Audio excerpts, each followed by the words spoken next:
In the realm of Naruto, one finds oneself traversing through time, becoming a member of the Akimichi clan. Akiyoshi Ryoko has flawlessly inherited the lineage of the glutton, and at the tender age of 5, her insatiable appetite has brought her family to the brink of bankruptcy. Sent to the roots by the clan leader, she was returned a month later by Danzo himself. Get lost. The roots cannot afford to sustain such a glutton. Upon my return, the Akimichi clan collectively lamented, Ryoko, please, spare us from your voraciousness. Yet, unbeknownst to them, the more I consumed, the stronger I became. Ninetales, why does your gaze tremble? Chapter 1, Devouring the Roots. In the 38th year of Konoha, hidden within the shadowy recesses of the root's base, the air perpetually thick with a sense of oppression and humidity. Lord Danzo, there's trouble. One of our financial issues has escalated into a significant crisis. Yunyu Ryoma, one of the key members of the roots, hurriedly burst into the inner chamber, his voice laced with tension and disbelief. Sitting in the shadows, Danzo furrowed his brow, tightening his grip on the documents in hand, his voice a low growl filled with authority. Ryoma, what nonsense are you spouting? How could the roots possibly face a financial crisis? He had no faith in Ryoma's claims. With his close ties to Sarutobi Hiruzen, he routinely siphoned off substantial funds from Konoha's vast budget, sufficient to support all his ambitions and endeavors. Moreover, the various gray industries he covertly controlled continuously funneled in resources. The notion that the roots could face financial difficulties was, to him, utterly ludicrous. Seeing Danzo's disbelief, Ryoma's expression turned grim as he pressed on. It's true, Lord Danzo. The financial state of the roots has reached a breaking point. If not addressed soon, we may lack even the funds to dispatch spies to other nations. All of this began after you brought back that child from the Akimichi clan, Akiyoshi Ryoko. He paused, seemingly recalling some terrifying scene, his voice trembling slightly. To feed her, our finances are depleting at an alarming rate. We are already in the red. Her appetite is akin to a bottomless pit. Nothing seems to satisfy it. Ha! Eating. Danzo scoffed, as if hearing a joke. She's just a child from the Akimichi clan. How much could she possibly eat? Does she consume the reward of an A-rank mission in a single day? Ryoma raised his head, his gaze behind his glasses filled with resignation. Lord Danzo, in one meal, she consumes more than the reward of an A-rank mission. Her most extravagant meal totaled nearly 800,000 ryo. It sounded absurd, yet it was indeed the truth. To verify this, he had personally conducted an investigation, confirming that this was no fabrication. What? That's impossible. Are you jesting? Danzo sprang to his feet, his cane striking the ground heavily, producing a dull thud. He could not fathom that one person, especially a child, could shake the very foundation of the roots' finances through mere consumption. Even if that child were a prodigy from the Akimichi clan, renowned for their appetites, this was beyond belief. He had seen Akiyoshi Ryoko. Though slightly plumper than the average Akimichi, she could not possibly consume 80,000 ryo in one meal. Ryoma dared not speak further, merely presenting a thick stack of financial reports with both hands. Danzo snatched the report, his gaze sharp as he scanned through it. Upon encountering the lengthy, nearly endless list of food purchases and the dizzying array of zeros, the muscles in his face twitched violently. The staggering figures struck him like a sharp knife to the heart. He understood Ryoma well enough to know that his subordinate would never deceive him regarding such matters. This meant that the roots, which he had painstakingly cultivated to protect Konoha's strength, were indeed facing a financial crisis due to the meal expenses of a child. The realization left him stunned for a moment, before he finally managed to utter the name, Akiyoshi Ryoko, that a surge of intense anger and a sense of being duped welled within him. Yet, he did not unleash his fury upon his subordinate, recalling that it was he who had commanded that Akiyoshi Ryoko be well fed. He forced himself to calm down and asked darkly, what of her training value? How is her progress in ninjutsu? Does it justify such expenses? Ryoma's head hung lower, his voice dry, unwilling to meet Danzo's gaze. Reporting to you, Lord Danzo, Akiyoshi Ryoko's academic performance has been less than stellar. Aside from the Akimichi clan's family secret techniques, her progress in learning any other ninjutsu can only be described as painfully slow. There was one more thing he dared not voice. That Akiyoshi Ryoko was simply unsuited for the roots, spending her days idly without ambition. Had she not been brought in by Lord Danzo himself, he would have considered expelling this lazy child from the roots. Boofed! Danzo felt a heaviness in his chest, his blood surging, causing him to sway uncontrollably, and he quickly steadied himself with his cane. He understood fully that a month prior, in a bid to bolster the Root's combat strength, he had pressured the major clans of Konoha for personnel. The Akimichi clan had been exceptionally cooperative. Akimichi Takufu had personally recommended this so-called once-in-a-hundred-years prodigy, claiming that all that was needed was to ensure she was well-fed. This simple request, Danzo had readily acquiesced. Akiyoshi Ryoko, a miracle of the Akimichi clan, had been born a legendary baby weighing 18 pounds, hailed as a genius of the clan. At the time, he believed he had struck gold, but in retrospect, behind Akimichi Takufu's sincere expression lay the unmistakable glee of having offloaded a tremendous burden. What was this once-in-a-hundred-years prodigy?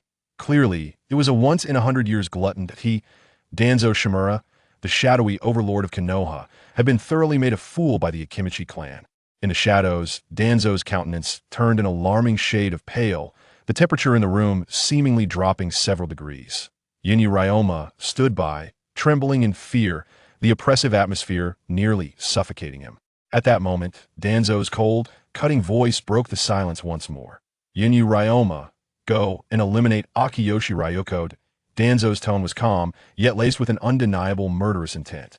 The thought of astronomical meal expenses flowing into a bottomless pit while yielding nothing of value, a mere glutton, ignited a fierce blaze of indignation within him.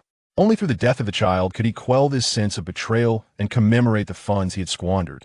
Ryoma, aghast, cast aside decorum and fear, urgently raising his head to dissuade him. Lord Danzo, please reconsider. He swiftly assessed the stakes, saying, after all, Akiyoshi Ryoko is merely 5 years old, has yet to undertake a formal task for the Roots, and as a direct descendant of the Akimichi clan, possesses a certain level of strength and the title of genius. If she were to die inexplicably within the Roots, the Akimichi clan would not let this go lightly. If it were a nameless, helpless child, Ryoma would never have spoken up. But Akiyoshi Ryoko was backed by one of the oldest clans in Konoha, and was a member of the Ino-Shikicho alliance with the Nara and Yamanaka clans. To harm Akiyoshi Ryoko would be akin to poking 3 hornet nests simultaneously, potentially even alerting the 3rd Hokage. The resulting chain reaction would be something the Roots could hardly withstand. Upon hearing this, Danzo felt that familiar tightness in his chest, his breath becoming labored. He gripped his cane tightly, knuckles whitening from the strain. He understood that Ryoma spoke the truth. Danzo, the ninja of the Roots, were indeed expendable tools, yet even tools had their hierarchy. In the world of shinobi, the demise of an ordinary orphan goes unnoticed and unremarked. However, if a scion of the esteemed Akimichi clan were to meet an untimely end under abnormal circumstances, the repercussions would be grave. Particularly in the aftermath of the Second Shinobi World War, when the stability of Konoha is paramount, and there's an ongoing need to procure fresh blood from various clans to bolster one's strength, the situation becomes all the more precarious. Should the Akimichi clan seize upon this opportunity to expose the matter, other clans would undoubtedly follow suit, citing the reckless sacrifice of clan members as justification to withhold their own. Such a development would utterly disrupt his carefully laid plans. Yet, could he simply allow that gluttonous little rascal to escape unscathed? A deep-seated resentment gnawed at Danzo's insides. A bitter frustration lodged in his throat that he could neither swallow nor expel. In all his dealings, he had never encountered anyone who had inflicted such a substantial loss upon him while managing to escape entirely unscathed. Chapter 2. The Expulsion of Ryoko Akimichi from Root. After weighing the pros and cons multiple times, Danzo finally forced out a humiliating command, his voice as frigid as ice. In that case, cast Ryoko Akimichi out from Root and return him directly to the doorstep of the Akimichi clan. Though infuriated, he had to concede that this was the most advantageous solution at present. Inwardly, he seethed, I shall see if this insatiable glutton, whom Root cannot afford to sustain, can be nourished by his own clan. Allow them to experience the flavor of this so-called genius. Understood, Lord Danzo. Yamanaka Ryoma breathed a sigh of relief. Promptly taking his leave, he wasted no time, hastening towards the Root cafeteria, fully aware that the culprit was most likely there. Upon arrival, he found, as expected, the source of his anguish seated amidst a mountain of empty plates. Ryoko Akimichi, Merely 5 years of age, yet more robust than most 10-year-olds, sported a round belly reminiscent of a ripe watermelon, which only added to the charm of his otherwise adorable visage. He was leisurely devouring rice balls, consuming them at an alarming rate, an insatiable void seemingly within him. Ryoma couldn't fathom where all that food was vanishing to. Ah, Ryoma-sama has arrived, Ryoko exclaimed, his keen eyes spotting Ryoma, and he waved his rice-covered hand enthusiastically. Would you care for some? Today's rice balls are especially delightful. Ryoma's lips twitched in irritation as he watched the food disappear before his eyes, envisioning the financial drain it represented. Without uttering a word, he lunged forward, seizing Ryoko by his greasy arm and propelled him out the door with lightning speed, granting him no time to react. Hey, Ryoma-sama, what are you doing? I'm not full yet, wait my rice balls. Ryoko protested. Sensing the gravity of the situation, he desperately swallowed his mouthful of food, stretching out his small hand to grab the remaining rice balls from a nearby table. Ryoko Akimichi, Ryoma announced coldly as he sprinted. Your transgressions have been revealed. Lord Danzo has decreed your immediate expulsion from Root, and from this moment forth, you are no longer one of us. What? I've been expelled, Ryoko exclaimed, as if struck by lightning, momentarily forgetting to struggle, only to erupt in a greater commotion. This is impossible. Woe is me. I refuse to return to the Akimichi clan. I wish to remain with Lord Danzo and serve, to shine for Konoha and shed my blood for its glory. Lord Danzo, you must have been misled to issue such an order. Release me. I must see Lord Danzo. Ryoko continued to scream his loyalty while struggling with unexpected strength, nearly breaking free from Ryoma's grasp. Faced with Ryoko's resistance, Ryoma felt as though he were contending with a fellow shinobi of equal caliber. Yet, the memory of the exorbitant food expenses invigorated him, and with a surge of determination, he subdued the hefty burden with all his might. Upon reaching the doorstep of the Akimichi clan, Ryoma unceremoniously threw Ryoko to the ground. Begone. Root has no need for a glutton such as you. With that long-suppressed exclamation, Ryoma felt a weight lift from his shoulders, as if he had cast off a great mountain. He departed hastily, returning to Root to report. Meanwhile, Ryoko, who had just moments ago been lamenting his fate as if he could not survive outside of Root, ceased his struggles and wailing the instant Ryoma vanished from sight, but he quickly scrambled to his feet, dusting off his soiled backside, his expression transformed from sorrow to indignation. How outrageous! Is it a crime to have a hearty appetite?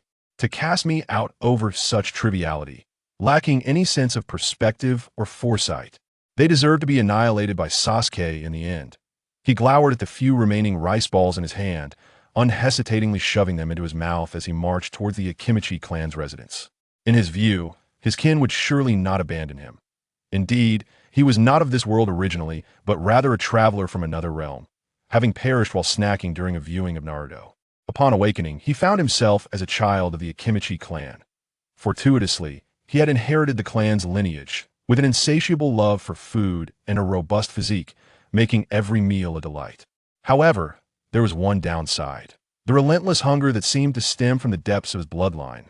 As he grew older, his appetite expanded exponentially, resembling an unquenchable abyss. His parents had perished during the Second Shinobi World War, leaving him with a modest pension that quickly evaporated in the face of his voracious appetite. Subsequently, he resorted to mooching from his clan, living off their generosity, which caused them to regard him with dread, viewing him as a harbinger of misfortune. Until one day, the clan leader approached him with a serious demeanor and asked, Ryoko, would you like to eat your fill every day? It may come with some risks. Starving, Ryoko readily agreed without a second thought. The vast world mattered little. As long as he could fill his belly, danger was of no consequence. When he learned he was to be sent to Root, he displayed no intense reaction. For others, Root was a perilous abyss from which escape was nearly impossible. Yet for him, it represented a haven of endless food supply. He had already discovered that the more he consumed, the stronger he grew, his body becoming a bastion of strength. The rigorous training at Root, which others found grueling and dangerous, was a mere trifle for him. Moreover, during this period, Danzo had yet to implement the insidious cursed seal of disruption, granting him freedom of movement within Root, which became a paradise of nourishment and physical training. Yet, it seemed he had overindulged just a tad too much, ultimately leading to his expulsion. Can't they show a little understanding for a growing child? Akiato Yoshiko sighed and stepped into the Akiato clan's residence. As soon as he entered, several busy clan members caught sight of him and turned pale, as though they had seen a ghost. It's bad. Akiato Yoshiko has returned. Quick, close the doors to the warehouse and kitchen. Chief, didn't you say he wouldn't return once he went to the route? Help! I can't afford to let him mooch off my food this month. In an instant, the entrance was in chaos, filled with cries and hurried footsteps. Yoshiko observed the pandemonium with a scratch of his head, feeling somewhat embarrassed as he mumbled to himself. Isn't everyone's reaction a bit too extreme? Chapter 3. The Alarmed Akiato Kifu. Looking at the suddenly deserted entrance, Yoshiko helplessly rubbed his head. He felt that although he had eaten a bit more in the past, he had tried to restrain himself, yet his clan members still reacted as if he were a mortal enemy. He maneuvered past the noticeably fortified warehouse and kitchen areas and made his way to the door of the clan chief, Akiato Kifu. At this moment, the clan was under the stewardship of Akiato Kifu, a formidable figure who once held a prominent position in the Hokage's inner circle, but had chosen to distance himself from the power center, returning to his family to devote his energy to his clan members. To be fair, Chief Kifu had treated Yoshiko well. During the most arduous days after his parents fell in battle and their compensation had run out, the chief often provided him with some food. Though that meager amount was merely a drop in the bucket for Yoshiko, it helped him survive. Knock, knock, knock. Yoshiko rapped on the door. Chief, I'm back. His voice penetrated the door. Inside, Akiato Kifu, leisurely sipping tea, was startled by the familiar voice, causing him to spill hot tea without noticing, his plump body involuntarily trembling. Panic flooding his eyes. Yoshiko? How did he return? Akiato Kifu's expression shifted dramatically, his mind racing. That weren't they saying that once you entered the route, it was difficult to come out? Did Danzo not put him through rigorous training? Faced with this once-in-a-century special genius of the clan, Kifu felt a deeper dread than when confronting a formidable enemy. An adversary might threaten his life, but Akiato Yoshiko could directly jeopardize his food supply, making him experience the torment of starvation. In order to support Yoshiko, the chief had even lost weight, often having to undertake high-level missions just to barely maintain his and his family's food expenses. Finally, seizing the opportunity to offload this bottomless pit to the root, he thought he could enjoy some peace for a few days. Yet, a mere month later, here he was again. As Akiato Kifu wrestled with his conflicting thoughts, the unmistakable sound of footsteps approached. Then, that round figure whom he both admired and feared pushed open the door and appeared before him. Ah, it's Yoshiko. Akiato Kifu, a seasoned ninja who had weathered countless storms, managed to force a strained smile, attempting to make his tone sound casual. Why have you suddenly returned? Did your training at the root finish? Yoshiko scratched his messy hair, his chubby face reflecting innocence and frustration as he sighed deeply. I don't know, Chief. Perhaps I just ate a little too much and was disliked by others. He lifted his head, gazing with his clear, innocent eyes at the chief, pleadingly saying, Chief, you know me best. I was hungry every day before, and when I finally had enough to eat at the root, I couldn't help but indulge a bit. Indulge a bit. Akiato Kifu murmured, shivering at the thought, beads of cold sweat forming at his temples. He understood all too well what this indulging meant for this little chubby boy. Would surely spell disaster. Even someone like Danzo couldn't tolerate it and had directly returned him. Heavens, just how much did Yoshiko consume in that month at the root? He could hardly bear to think about it. The muscles in Akiato Kifu's face twitched as he struggled to maintain a smile that was more grotesque than a frown, tentatively probing. So, Yoshiko, you've come back for break? You'll return to the root after a few days, right? Yoshiko blinked innocently and replied nonchalantly, I probably won't be going back. Lord Ogro Ryoma personally sent me out, saying the root doesn't need someone like me, so I'll likely stay with the clan from now on. He paused, wearing a self-satisfied grin. Actually, during this month outside, I missed you and all the clan members quite a bit. Stay with the clan. Akiato Kifu felt darkness envelop him, as if he had heard the sound of his once peaceful life crumbling. That it's over. Could it be that the days of living in constant fear of starvation, which he had just escaped, were about to return? He inwardly screamed, no. The Akiato clan, due to their practice of a yang-release secret technique, had an extraordinary need and obsession with food, and their greatest fear was hunger. Yoshiko's return was akin to a calamity descending upon him. Noticing the chief's fluctuating expression and wandering gaze, Yoshiko promptly raised his hand, earnestly assuring, "Chief, don't worry. I've eaten plenty at the root this month, and I've stored up the nutrients I need for growth, so I definitely won't eat that much again." He widened his eyes, trying to adopt the most innocent and adorable expression with his chubby face. "I promise I'll only eat as much as an ordinary clan member at each meal, absolutely no excess." After all, the free meal ticket from the root was no more, and he needed to cling tightly to the clan now. If even the clan cast him aside, wouldn't he have to start working to support himself at the age of 5? The thought of such a tragic life spurred Yoshiko to further amplify his cuteness.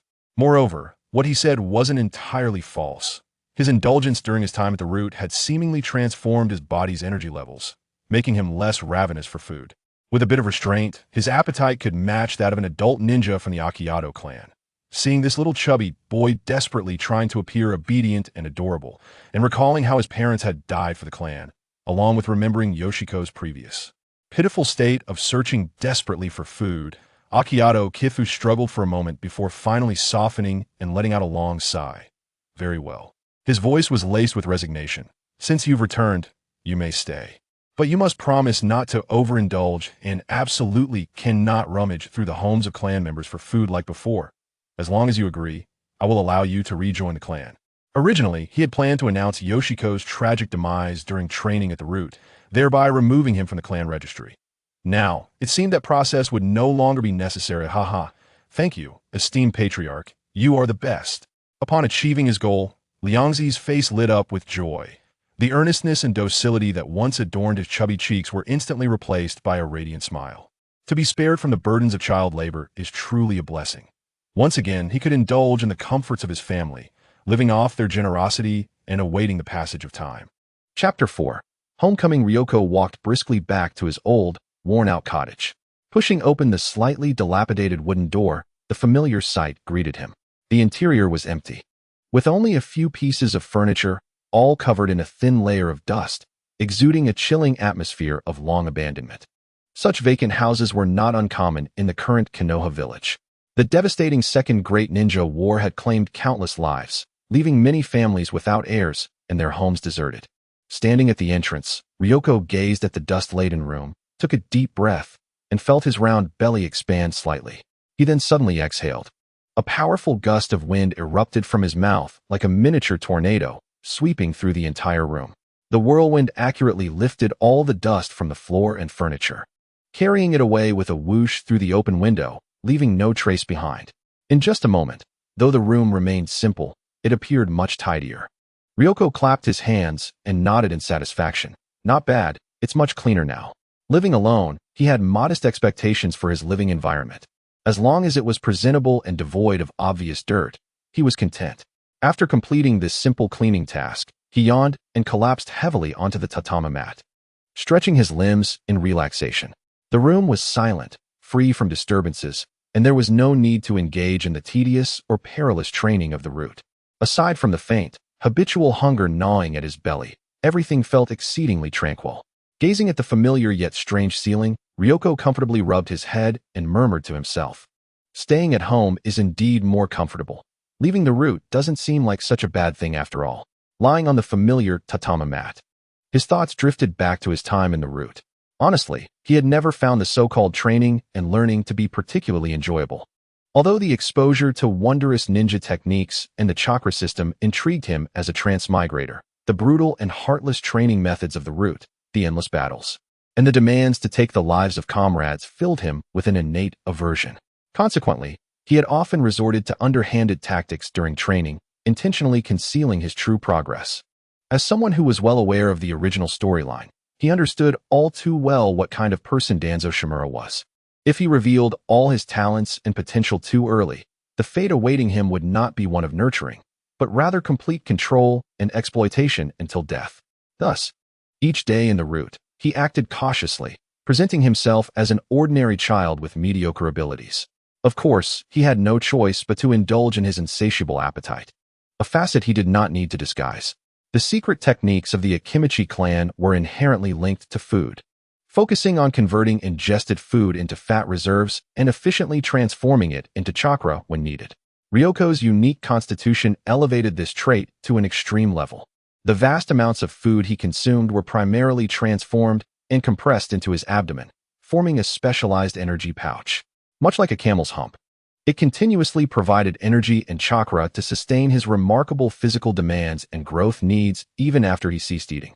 He had no precise figure for how much he consumed, but based on his month-long experience of feasting in the root and rough estimations, he suspected that the amount of chakra his stored fat could convert was comparable to that of an average elite jonin. After all, even the clan leader, Akimichi Tokufu, could not match him in terms of appetite. Naturally, in terms of the efficiency of converting food into combat energy, the experienced clan leader might still surpass him significantly. After lounging at home for a couple of days, Ryoko began to grow restless and started wandering around the family residence. After all, entertainment options in this world were limited. Although he strictly adhered to his promise not to mooch food from his relatives, his mere presence still caused quite a stir wherever he went. Family members, like startled birds, either swiftly locked their doors or hurriedly protected their food, creating an awkward atmosphere. Consequently, Akimichi Tokufu had no choice but to approach him again. Ryoko, he endeavored to infuse concern into his tone. You're young and full of energy. It's not good for you to stay cooped up in the clan all the time. By my age, I had already seen battle on the front lines. How about I send you to the Ninja Academy for your studies? It would be more suitable for a child like you. Ninja Academy? Ryoko scratched his head, taken aback by the clan leader's suggestion. He never anticipated that after being reborn, he would still have to attend school, and he felt 100-fold reluctance. Yet, upon reflection, he realized that he did indeed resemble a harbinger of misfortune within the clan, as everyone avoided him, and idleness was truly tedious. Perhaps attending school would allow him to meet a few friends who were unafraid of him and could share in some fun. He nodded. Very well, clan leader. Please help me arrange this. Perhaps I could make some friends at school. Seeing Ryoko's agreeable response, Akimichi Tokufu felt a quiet sense of relief, as if a heavy stone had been slightly lifted from his chest. This was, after all, a last resort. Ryoko's imposing appetite had instilled a formidable presence within the clan. Although he no longer snatched food openly, the moment he wandered around the residence, relatives would come to him with grievances and complaints, leaving him overwhelmed. Sending Ryoko to school would at least ensure that he spent most of his time in the village academy, away from the clan's residence, thus alleviating some of the burdens. However, deep down, Tokufu still harbored concerns. He found it hard to fully trust a 5-year-old's promise of dietary moderation. After all, if Ryoko truly unleashed his appetite, he could likely deplete the clan's reserves accumulated over several months in a single night. For this reason, he had discreetly dispatched someone to the outskirts of the route to gather intelligence, which left him utterly astonished. The organization formed by Danzo, with Sarutobi Hiruzen as a backer, had reportedly incurred massive expenses due to the need to sustain Ryoko, resulting in significant budget cuts for various operations. To compound his worries, a few days earlier, he had chanced upon Danzo, who regarded him with an icy stare, as though viewing an enemy, leaving him with unspoken grievances. He now thoroughly understood that Ryoko had likely shown considerable restraint during his time in the clan. With this realization, Akimichi Tokufu even felt a twinge of regret for his earlier support, while simultaneously being grateful for Ryoko's restraint in the clan. Chapter 5. Enrollment in the Hokage Tower of Konoha. Within the top-floor office, the third Hokage, Sarutobi Hiruzen, set down the 2 documents in his hands. Leaning back against the wide Hokage chair, his brow furrowed in deep thought. The afternoon sun filtered through the window, illuminating the smoke rings he exhaled with remarkable clarity. One document was hastily penned by his close friend, Danzo Shimura, revealing a sense of urgency. The core content was straightforward, a request for emergency funding due to severe financial deficits at the root, leading to operational difficulties. The other document was an investigative report returned by the covert NBU unit he had discreetly dispatched. The content of the report was so absurd that it led him to briefly suspect a malfunction in his intelligence system or that someone was playing a cruel joke on him. The report explicitly stated that over 70% of the regular funding had been consumed in food procurement over the past month. The root of it all pointed to a child prodigy from the Akimichi clan named Akimichi Ryoko. The budget had been devoured? Sarutobi Hiruzen muttered to himself, disbelief lacing his tone. He had presided over Konoha for many years, witnessing countless storms, yet such a rationale was unheard of, even for the Akimichi clan. Renowned for their prodigious appetites, he had never heard of anyone single-handedly depleting an organization's finances through consumption. This was simply ludicrous. Instinctively, He felt that this was a feeble excuse fabricated by Danzo to secure more funding, and he was even vexed at the thought of being toyed with. However, as his gaze fell once more upon the pivotal name, Akimichi Ryoko, he fell silent.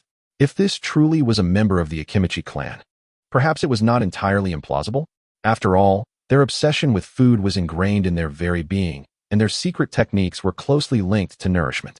The clan members were all voracious eaters, viewing dining as part of their training, spending their days either eating or preparing to eat. The emergence of an exceptionally gluttonous anomaly seemed to bear a minute possibility. During this period, his relationship with Danzo had yet to be steeped in suspicion and calculating mistrust, as it would be later. He was well aware of Danzo's control over the roots and understood his modus operandi. While Danzo might exaggerate, employing such absurd and easily debunked reasoning to request funds did not align with his character. Could it truly be real? Once this thought arose, it entwined itself in his mind like a vine. Sarutobi Hiruzen felt a headache coming on as he instinctively reached for his iconic pipe beneath the desk, skillfully filling it with tobacco, lighting it, and inhaling deeply. The rich smoke slowly escaped his lips, yet it could not dispel the furrow of worry on his brow. If the report were accurate, and the roots were indeed facing financial difficulties due to a child's dietary needs, what was he, the Hokage, to do? Should he really allocate a substantial sum from an already strained village budget to fill this bottomless pit? The mere thought of such astronomical figures made Sarutobi Hiruzen lose his taste for his pipe. Just as he was grappling with the financial dilemma, a cloaked Umbu ninja silently appeared in his office, kneeling to report. Hokage-sama, the head of the Akimichi clan, Akimichi Takufu, seeks an audience. He has brought a child and hopes to arrange for him to enter the ninja academy. Sarutobi Hiruzen removed the pipe from his lips and casually replied, "Oh, such a trivial matter, let him in." Arranging for a child's enrollment was a mere trifle for the Hokage. Just as the Umbu was about to depart, Sarutobi Hiruzen felt a spark of curiosity, as if recalling something. "Wait, what is the child's name?" The Umbu ninja bowed his head to answer. According to clan head Akimichi, the child is called Akimichi Ryoko. Ah, Akimichi Ryoko? Sarutobi Hiruzen's hand holding the pipe paused slightly, a flicker of uncertainty crossing his eyes. He waved his hand to dismiss the Umbu, his heart now tumultuous. Could it be mere coincidence? Moments later, two figures, a large one and a small one, stood in the Hokage's office. The larger figure was his familiar old comrade, Akimichi Takufu, with whom he had completed numerous missions. The smaller, rotund child was someone he had never met before, yet this name had recently become quite notorious. Was this the child rumored to have nearly devoured the root's finances? Sarutobi Hiruzen mused internally, his gaze involuntarily scrutinizing the Akimichi Ryoko standing below him. The child appeared quite young, yet his physique far exceeded that of his peers. Indeed, even more so than the average Akimichi child, his round belly particularly conspicuous. Nevertheless, to associate such a young child with the alarming prospect of depleting the root's finances seemed absurd to Sarutobi Hiruzen. Could it be that the Akimichi bloodline had undergone some unknown mutation in him? Or had he awakened some unique bloodline limit related to consumption? This thought compelled him to take the child seriously. He straightened slightly, restoring his customary warmth and authority, and turned to Akimichi Takufu, asking, "Takufu, I hear you wish for this child to transfer into the ninja academy?" Akimichi Takufu nodded eagerly, responding in a familiar tone, "Indeed, Sandame. Ryoko possesses the talent to become a ninja, and he has reached the age for study. It is not beneficial for him to remain idle in the family. I hope he can receive formal education and training at the ninja academy." Standing alongside them, Ryoko was curiously observing the legendary ninjutsu professor, the strongest ninja in Konoha. The man exuded an aura of authority that commanded respect, intimidating those who laid eyes upon him. Ryoko thought to himself, is this the Sandame Hokage in his prime? He certainly appears formidable, exuding the charisma of a true ninja hero. Compared to the indecisive elder he remembered from the later chapters of the original story, the Sarutobi Hiruzen before him was far more sharp and imposing. Sarutobi Hiruzen was also observing Ryoko, apart from his exceptionally prominent physique. He had yet to sense any particularly powerful chakra or dangerous aura emanating from the child. Was it merely concealed too deeply, or had Danzo exaggerated? After a moment of contemplation, he reached a resolution. Regardless of the truth, it was prudent to keep a watchful eye on this extraordinary child for a while. If he truly was a talent overlooked by Danzo, how fortuitous it would be for him. With this thought, A gentle smile graced Sarutobi Hiruzen's face as he addressed Akimichi Takufu. Since it is your recommendation, Takufu, there shall be no issue. I will ensure the procedures are expedited. His gaze swept over Ryoko once more, filled with profound inquiry. Chapter 6. Self-introduction. As Ryoko followed Akimichi Takufu out of the Hokage building, he pondered over the Sandame's earlier gaze. What could it have meant? Was he perhaps captivated by my youthful charm? Amused by his own whimsical thought, he quickly dismissed it. Under Akimichi Takufu's guidance, they soon arrived at the Ninja Academy. Thanks to the prior communication from the Hokage's office, Ryoko's enrollment process went exceptionally smoothly, requiring little effort on their part, and he was directly led to the entrance of a classroom where a lesson was in progress. Upon entering the classroom, Ryoko curiously observed his future classmates. Most of them were children from prominent families in Konoha, including some promising talents. As his gaze swept across the room, he even spotted a familiar figure, Akimichi Shinto, a fellow clansman. Ryoko's eyes lit up, and he enthusiastically waved, exclaiming, "Hey, Shinto, you're here too." The chubby boy, upon recognizing Ryoko, instantly displayed a look of panic, his round face falling as he stuttered, "Ryoko? Why you're here?" Ryoko, unfazed by Shinto's reaction, confidently walked over and plopped down in the empty seat beside him, cheerfully patting his shoulder. "Hey, did you not expect me to return? The clan leader has summoned me to attend school as well, so we shall be classmates from now on. Are you surprised to see me?" Xiao Dao Qindong looked at Liang Zi's chubby face, so close yet so far, and felt utterly despondent. Due to Liang Zi's long-standing reputation within the clan, he could only nod in humiliation and emit a faint from his throat. Simultaneously, he furtively stashed away the snacks he had been secretly holding, intended for enjoyment during the break, deep into his pocket, not daring to let even a corner of the packaging show. His actions were not without reason. Liang Zi had instilled a psychological shadow over him. Within the Chiu Dao clan, Liang Zi was infamous, known for his insatiable appetite. With a perpetually harmless and endearing smile on his face, he could ruthlessly devour any food within reach. Qindong had suffered at his hands before.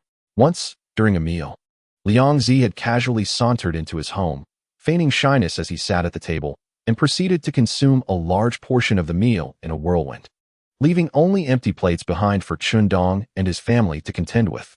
That tragic scene remained a painful memory for him. Moreover, although Liang Zi was younger, the pressure exerted by his size was considerable. Faced with this acknowledged food vacuum of the clan, Qindong found himself devoid of any courage to resist.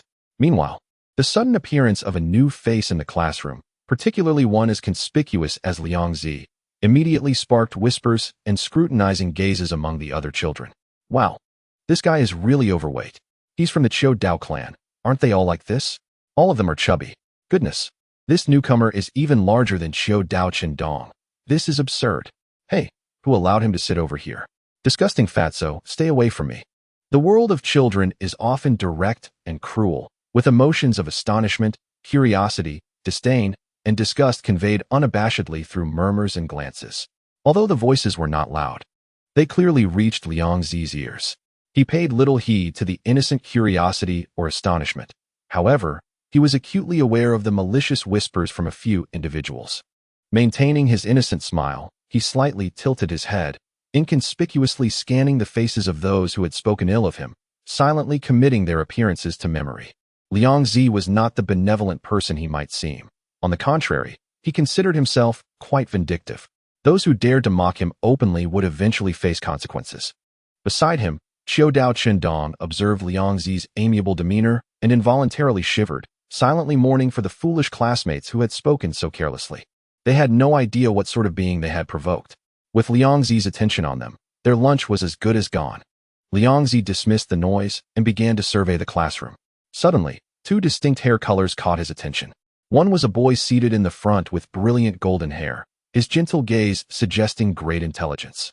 The other was a girl in the corner with vibrant red hair, her head down, appearing somewhat out of place. Is that blonde-haired boy Namikaze Minato? And the red-haired girl, could she be Uzumaki Kushina? Recognizing those familiar yet youthful faces stirred something within Liang Zi, and he took note. They were none other than the future fourth Hokage and the Jinchuriki of the Nine Tails. He hadn't expected to become classmates with them. It seemed that life at the Ninja Academy would not be dull after all. At that moment, the school bell rang, interrupting the commotion. A Chunin teacher wearing a Konoha headband briskly entered the classroom. He took his place at the podium and clapped his hands to draw attention. Class, quiet down. Today, we welcome a new student. Let us give him a warm welcome. After saying this, the teacher initiated an applause, but the student's response was lukewarm, with only scattered clapping, and some corners even echoed with clear hisses and laughter. The teacher appeared somewhat resigned but maintained his patience, beckoning Liang Zi to step forward. New student, please come up and introduce yourself. You can share your name, interests, and future dreams. Liang Zi sighed internally. Knowing this was a necessary part of the enrollment process, as depicted in countless mangas, he didn't hesitate, moving to the front with a gait that matched his size and stood firm. Clearing his throat, he spoke in a voice still tinged with youth. Hello everyone. My name is Showdown Liang Zi. I don't have many hobbies. I simply love to eat. My greatest wish is to eat all kinds of delicious food without a care in the world every day. He paused, his round eyes scanning the audience. Flashing a smile he thought was endearing as he added, of course, I also enjoy making friends, especially those with great aspirations and extraordinary talents. When you all become formidable ninjas and achieve success, don't forget to treat me to a meal. This straightforward introduction momentarily silenced the classroom before erupting into laughter. The children found the chubby boy's aspirations utterly bizarre and humorous. Among the crowd, the golden-haired Namikaze Minato widened his blue eyes in surprise, as if he had never encountered anyone who considered eating and being treated as a dream. Meanwhile, in the corner, Uzumaki Kushina, her previously tense expression relaxed, burst into laughter, finding this plump new classmate quite amusing. Only Chiu Dao Chendong understood the terrifying implications behind Liang Zi's desire for a meal. An ordinary person could never satisfy his appetite. Simultaneously, in the Hokage's office, the third Hokage, Sarutobi Hiruzen, who was secretly observing through a crystal ball, paused upon hearing Liang Zi's heartfelt declaration, shaking his head in bemusement. Ah, this child possesses a simplicity and purity of thought that leaves one speechless. In the Hokage's office, Sarutobi Hiruzen regarded Liang Zi's bold assertions through the crystal ball and rubbed his temples. He had intended to assess the child's character to determine if he was a worthy candidate for cultivation as a new sprout of Konoha. However, it seemed this budding talent was veering off the expected path. Moreover, considering the reports about the potential of eating the roots, he decided to observe a bit longer.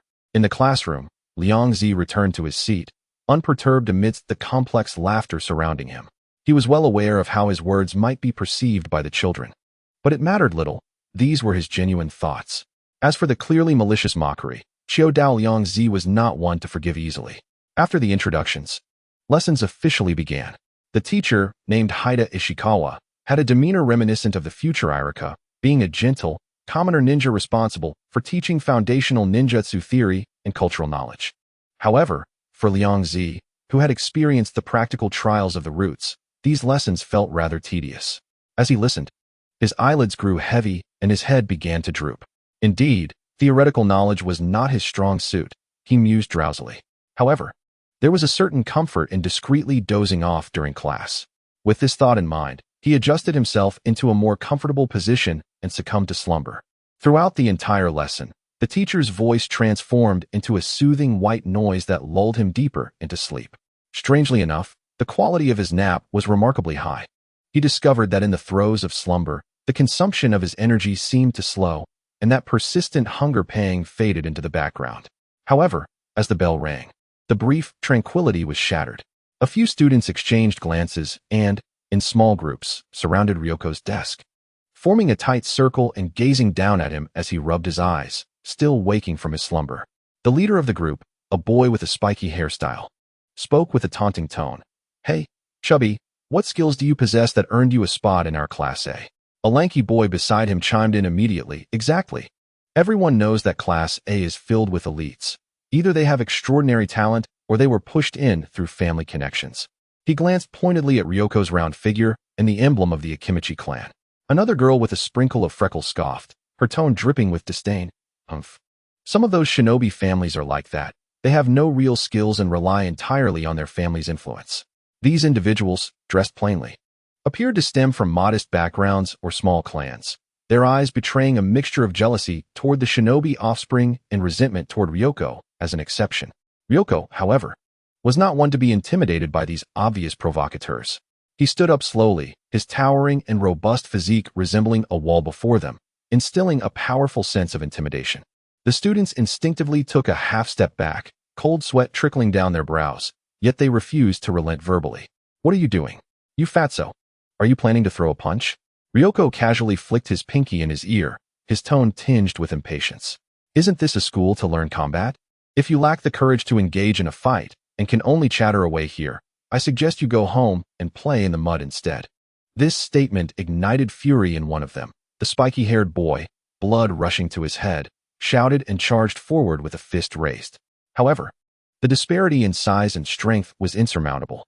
Ryoko didn't even adopt a serious fighting stance. He merely pushed his belly forward.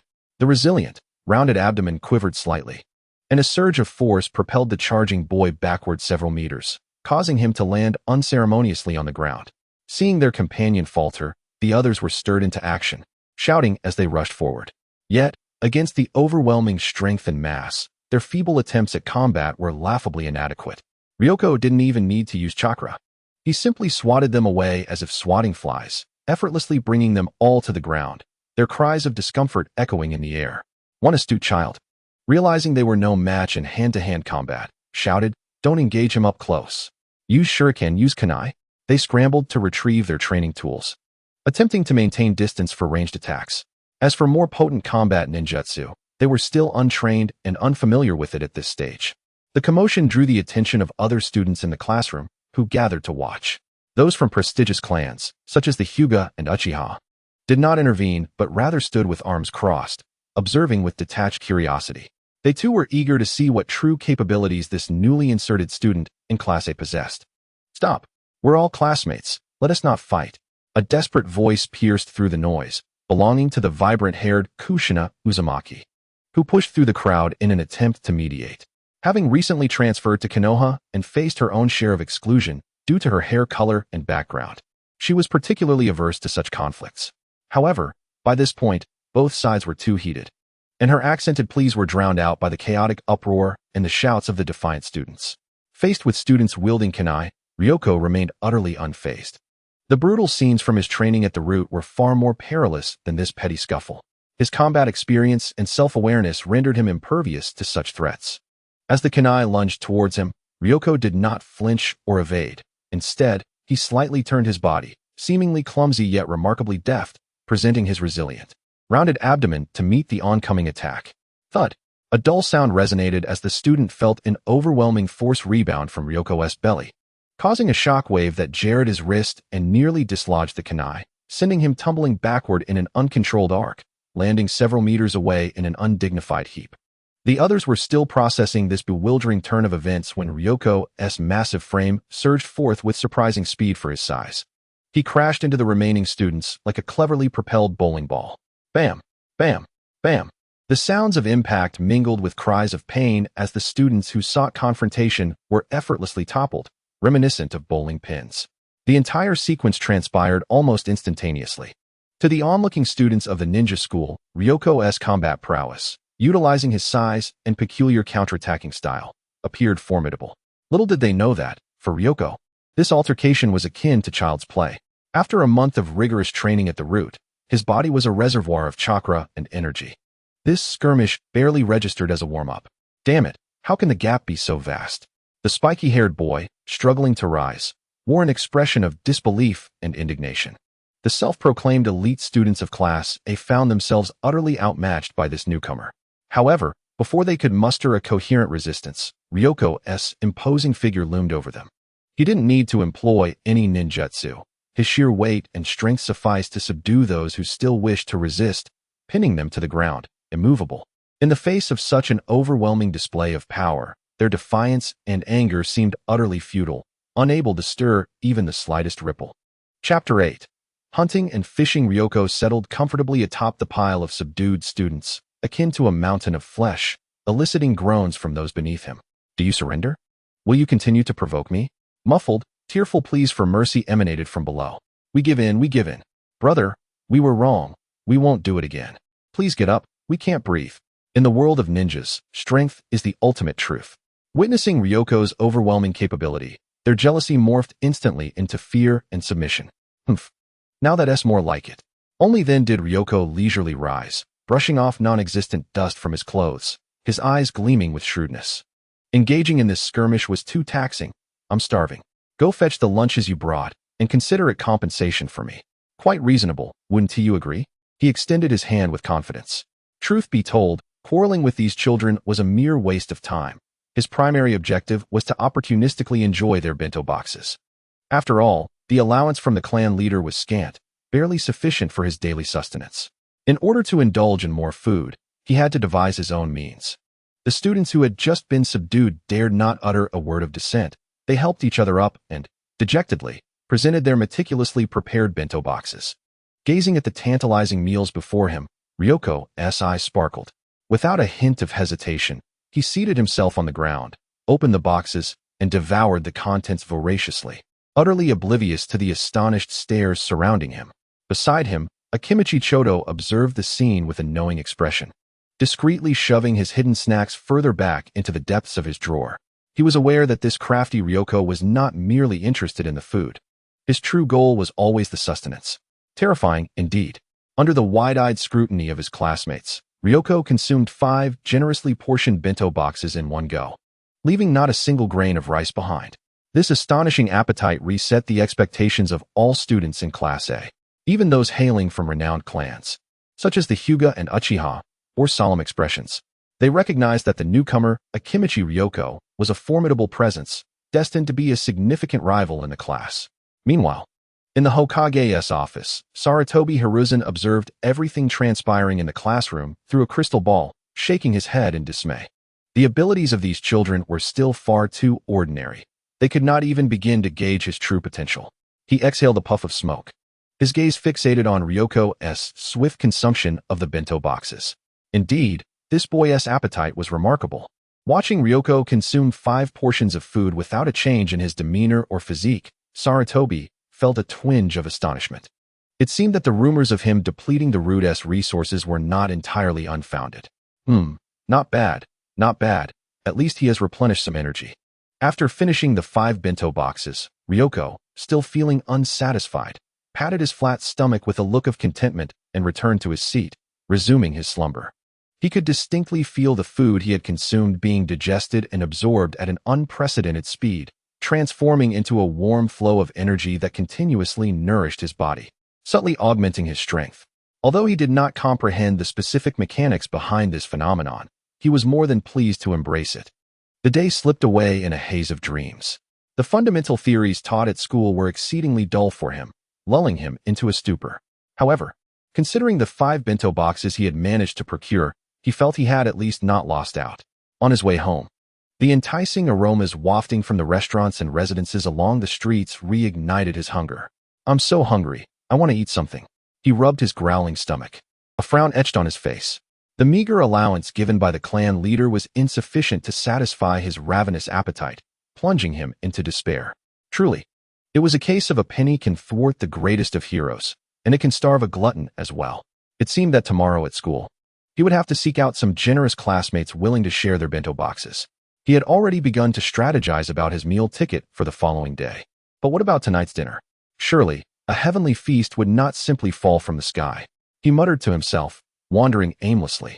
Suddenly, his gaze fell upon a dense forest nearby, alongside the shimmering waters of the Nage River under the setting sun, and his eyes brightened. I can take matters into my own hands and ensure a bountiful feast. After all, he had mastered the chakra extraction technique and possessed some of the Akimichi clan's secret skills. Coupled with combat training from the root, his abilities had significantly improved. Hunting for game or fishing should be a piece of cake. With this newfound determination, he dove into the forest, his eyes wide open in search of wild rabbits or pheasants. Unfortunately, despite his strength and chakra, he lacked real-world hunting experience. After wandering through the woods for quite some time, he found not a single trace of prey. Yet, his intense craving for food did not dampen his spirits. He quickly shifted his focus and hurried to the banks of the Nage River. Peering into the clear waters, he spotted many plump fish swimming leisurely. Tonight, I shall feast on grilled fish. Ryoko grinned, rolled up his sleeves, and without a second thought, jumped into the knee-deep water. attempting to catch the fish with his bare hands. The fish were slippery, and despite his frantic efforts, he failed to catch even a single scale, instead soaking himself in the process, which only frustrated him further. Cursed slippery creatures, why are you so difficult to catch? In a fit of desperation, he clenched his fist and struck the water's surface with great force. Boom! A resounding thud echoed as water splashed everywhere.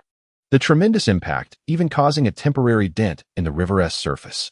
A few unfortunate fish were stunned by the sudden commotion, leaping from the water and landing helplessly on the grassy bank. Ryoko was momentarily taken aback, then elated. Oh, so this is how it works. How wonderful. Like a child discovering a new toy, he abandoned the ineffective method of hand catching and began to unleash a flurry of powerful punches upon the surface of the Nage River. Bang, bang, bang. The cacophony echoed as water erupted into the air, and more fish were either stunned or propelled onto the shore. Just as he was caught up in the excitement, having already caught a dozen plump fish and preparing to continue, a voice interrupted him. Stop, young man over there. What do you think you are doing? Two patrolling ninjas from Konoha arrived at the shore, gazing at him and his bounty with exasperation. After receiving a brief lecture on the importance of preserving the public environment and avoiding overfishing, Ryoko begrudgingly gathered his haul of fish and prepared to head home. Ugh, seriously, he murmured as he walked away. Why is it that the protagonists in novels can fish by the riverside without anyone bothering them, while I can't even catch a few without being lectured? As he trudged home with his catch, a sudden loud noise erupted from deep within the nearby woods, followed by a surge of blazing orange flames shooting into the sky, startling him. Wow, what is going on? Chapter 9. Ate grilled fish. He focused his attention and spotted a figure in a clearing nearby, performing hand seals, the air still charged with residual chakra.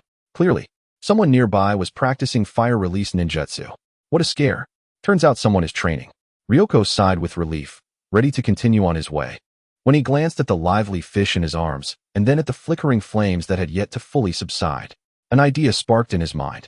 He approached the figure, a warm smile plastered on his face as he called out. Excuse me, esteemed Uchiha brother, could I trouble you for a small favor? The Uchiha ninja, hearing the voice, paused his hand seals, turning with a furrowed brow. He was a boy just over 10 years old, handsome, tall, with long black hair cascading loosely over his shoulders, exuding a demeanor that slightly deviated from the typical Uchiha ninja. Clad in standard ninja attire, he was clearly a fully fledged ninja. Uchiha Fugaku gazed at the child before him, who was clutching a bounty of wriggling fish, his distinctive physique eliciting a slight twitch at the corner of Fugaku's mouth. Are you a child of the Akimichi clan? Are you here fishing? He swiftly deduced the child's origins and actions. Indeed, the Akimichi clan had a reputation for such endeavors. Yes, big brother. Ryoko nodded vigorously, his round face brimming with anticipation. I noticed your impressive fire release technique. Could you possibly help me start a fire? It would be even better if you could roast these fish for me. During this period in Konoha, living conditions remained rather traditional, with cooking relying primarily on firewood or the costly coal. Ryoko was reluctant to squander his precious pocket money on coal and was too lazy to gather firewood. The presence of this formidable, free resource was a serendipitous opportunity. This was Fugaku's first encounter with such an audacious child, who seemed to possess an unrestrained familiarity, even bordering on presumption. With his stoic, aloof demeanor, the Uchiha clan typically maintained a distance from others. He glanced at the lively fish in Ryoko's arms, then at the child's round, damp visage, hesitating briefly before nodding. Very well, place the fish on that patch of open ground. He indicated a relatively clean area on the rocky shore. Wonderful, thank you, big brother, Ryoko exclaimed, his face lighting up with joy as he scampered over, not only placing the fish down, but also spreading out his damp outer garment to dry in the warmth of the impending fire. Observing Ryoko's spontaneous and assertive actions, Fugaku couldn't help but feel a twitch at the corner of his eye. Internally, he mused, does this Akimichi child possess an overly ambitious nature? The relationships among the various ninja clans in Konoha were intricate, characterized by a customary distance and a reluctance to pry into or reveal information. The Akimichi clan members Fugaku knew, such as his peer Akimichi Choza, although seemingly amiable, would never exhibit such carefree candor as this child. Ryoko was truly an anomaly. As Ryoko prepared himself, Fugaku set aside his thoughts and swiftly formed hand seals, his chest swelling as chakra coalesced in his throat. Fire release, great fireball technique. A colossal, searing fireball erupted from his mouth, precisely enveloping the fish. The flames roared to life, crackling audibly as the air filled with the distinctive aroma of burning protein. The rich scent of roasted fish immediately wafted into Ryoko's nostrils, causing his mouth to water in anticipation. Just as he was about to offer praise, he noticed the fireball continued to blaze, showing no signs of abating. "Wait, big brother, that's enough. Stop before they burn," Ryoko shouted urgently. Although he was not particularly skilled in cooking, he possessed an innate sense for food's doneness, and the fish had reached its optimal state for consumption. However, his warning came too late. The essence of ninjutsu, being a skill of lethality, proved ill-suited for delicate roasting. Under the relentless heat of the great fireball, the surface of the fish quickly charred, with even the edges beginning to blacken. When Fugaku finally ceased his technique and the flames dissipated, what lay before them were several charred, smoke-emitting fish. Gazing at his creation, the typically composed Uchiha Fugaku displayed an unusual hint of embarrassment. He had evidently overestimated his finesse with fire release and underestimated the precise timing required for roasting fish. "It's all right. We can still eat it," Ryoko declared, undeterred by the charred state of the fish, and promptly began to feast. The fish meat crunched delightfully in his mouth, and he devoured one after another with astonishing speed. Fugaku watched in concern, fearing the child might choke on his food. Yet, Ryoko misinterpreted Fugaku's hesitation.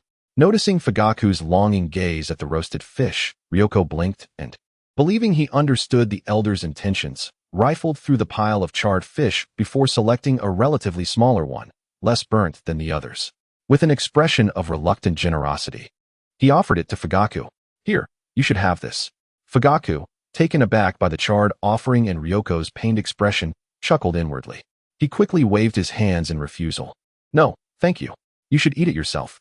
Pausing, out of a sense of elder duty, he added, "But be cautious. There are many fish bones. Don't get caught." However, Ryoko dismissed this advice with a pout.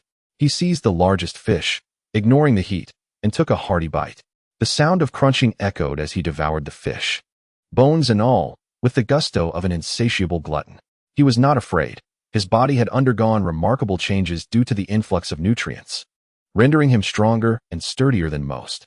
A mere few fish bones posed no threat, and he found the taste delightful. To him, every part of the fish was nourishment, and wasting none was paramount. Being able to consume meat in such abundance, replenishing his precious proteins and fats, brought him immense satisfaction. In this world resembling an island nation, where meals often consisted of rice balls and sushi, meat was a prized commodity. Even in the route, the supply of carbohydrates was abundant, while meat was limited. Thus, relishing roasted fish brought him unparalleled joy, overshadowing any concerns. Halfway through his voracious meal, he suddenly recalled that his mouth was still full of fish. Muffled, he turned to Fugaku, who had been standing nearby, and asked, "Big brother, what's your name?" "Fugaku, Uchiha Fugaku." Upon hearing this name, Ryoko's eating momentarily faltered, a flicker of surprise flashing in his eyes. Uchiha Fugaku. Wasn't he the future leader of the Uchiha clan? The father of two notable sons, one renowned for his tragic legacy and the other, a reincarnation of Indra's chakra, destined to be a central figure in the future. Ryoko hadn't anticipated that he would randomly encounter such a legendary figure by the riverbank. Observing Fugaku, who appeared several years older and exuded a ninja's presence, Ryoko recalled that Fugaku's age indeed surpassed both his and Minato's. Though his sons were more famous, Fugaku himself possessed the ability to awaken the Mangekyo Sharingan. His strength was undeniably formidable. A family with 3 Mangekyo Sharingan was no ordinary lineage. In some fantastical realms, they would be akin to a triumvirate of supremacy. Liangzi quickly swallowed the fish in his mouth, a sincere smile blossoming on his chubby face as he gave a thumbs up with his still greasy hand. "Wow, brother Fuyua. Just hearing your name gives me a sense of profound meaning and formidable presence. I believe you will surely achieve great things in the future and become an extraordinarily powerful ninja." Chapter 10. The fake match. This was the first time Fuyua had ever received such praise. Rather than discussing his strength or innate talent, the focus was on the depth and promise of his name. This unique perspective left him momentarily at a loss for words, and he could only shake his head in bemusement. "All right, let us finish up and head home quickly," Fuyua said, regaining his usual composure. "It's getting late, and there are wild beasts that occasionally roam around here. It's not safe for children." Upon hearing this, Liangzi nonchalantly nodded. Wild beasts. To him, they seemed more like an opportunity for a late-night snack. He stuffed the last piece of fish into his mouth, savoring the flavor, and quickly donned his outer garment, which had been warmed by the residual heat of the fire. He waved vigorously at Fuyue, saying, "Got it, brother Fuyue. See you next time. Let us go fishing together." With that, he skipped away towards the Akimichi clan's residence. As he watched the round figure disappear along the forest path, Fuyue murmured to himself, "This little chubby boy from the Akimichi clan is quite an interesting character." Returning to his somewhat sparse little room, Liangzi comfortably collapsed onto the tatami mat. Although the fish had not completely filled his belly, he could distinctly feel the energy and nourishment provided by the fish was far superior to that of the same volume of rice balls. It seemed he would need to consume more protein-rich meats in the future, he pondered while patting his still flat stomach. This sustenance was filling and efficient. He resolved to prioritize spending his pocket money on meat and to try his luck at the Minagawagawa to catch some fish for extra meals. Such meticulous budgeting may not allow him to feast as he did at the root, but it should suffice for his daily needs. With thoughts of his future dietary plans, he quickly drifted into a deep slumber. The following morning, sunlight filtered through the paper window, casting a mottled glow on Liangzi's face and rousing him from his dreams. He stretched lazily, freshened up, and then ambled towards the ninja school. Upon entering the classroom, he immediately noticed a greater commotion than usual. Groups of classmates were animatedly discussing something, their faces a mixture of excitement and anxiety. Liangzi perked up his ears and discovered it was the day for the monthly practical combat assessment. As per tradition, the teacher would evaluate their learning from the past month and conduct a practical simulation. Sure enough, once the class bell rang, teacher Hinata Ishikawa announced, "Everyone, gather your ninja tool packs and assemble at Training Ground 3. The classroom was instantly filled with the rustle of students packing up and excited discussions, the atmosphere turning tense. Liangzi followed the crowd, making his way to the training ground at a leisurely pace. Once there, teacher Hinata Ishikawa began to have students demonstrate their learning outcomes from the past month, from the most basic body substitution technique to shuriken throwing, each requiring a performance in front of everyone. Since Liangzi was a newly admitted transfer student, he was naturally exempt from these routine assessments. Relishing the free time, he crossed his arms and stood aside, watching his classmates perform with casual ease. The training ground was rife with mishaps and varied performances. Some students managed to create only half of their body with the substitution technique. Others had clones that were 3 times their size or half their height. Some even distorted so much that they could hardly maintain a human shape, prompting bursts of laughter from the onlookers. Of course, there were also outstanding performances. For instance, Namikaze Minato executed his hand seals with remarkable speed, his clone stable, and his shuriken accuracy exemplary, earning frequent nods of approval from the teacher. The children from the Hyuga clan, Uchiha clan, and Nara clan also showcased commendable skills, demonstrating a high level of proficiency. Once all the basic assessments were completed, the teacher clapped his hands, signaling the next segment, one-on-one combat sparring.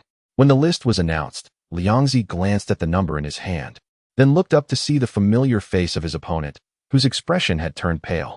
It was the boy with the spiky hair who had instigated trouble the previous day and ended up providing lunch.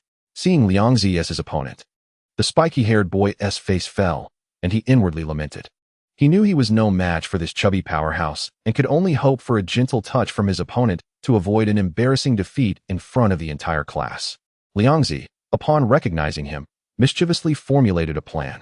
He leaned in, speaking in a conspiratorial tone only they could hear. "Hey, what a coincidence. We're matched up again. How about this? If you give me all your lunches this week, I'll pretend to lose to you in the match, letting you bask in glory. Sounds like a great deal, right?" The spiky-haired boy hesitated, torn between his pride and the allure of reclaiming face after his previous humiliation. Ultimately, he succumbed to the temptation, biting his lip and nodding in reluctant agreement. "Wonderful.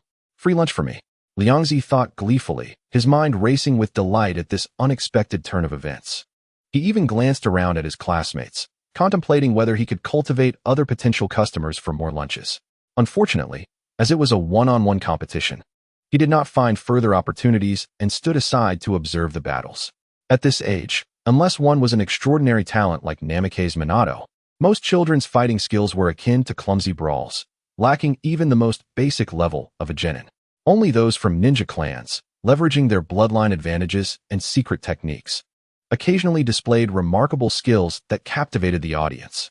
After watching a few of these juvenile scuffles, Liangzi quickly lost interest and began to drift into thoughts about what to eat for dinner. Next match, Akimichi Liangzi versus Yamanaka.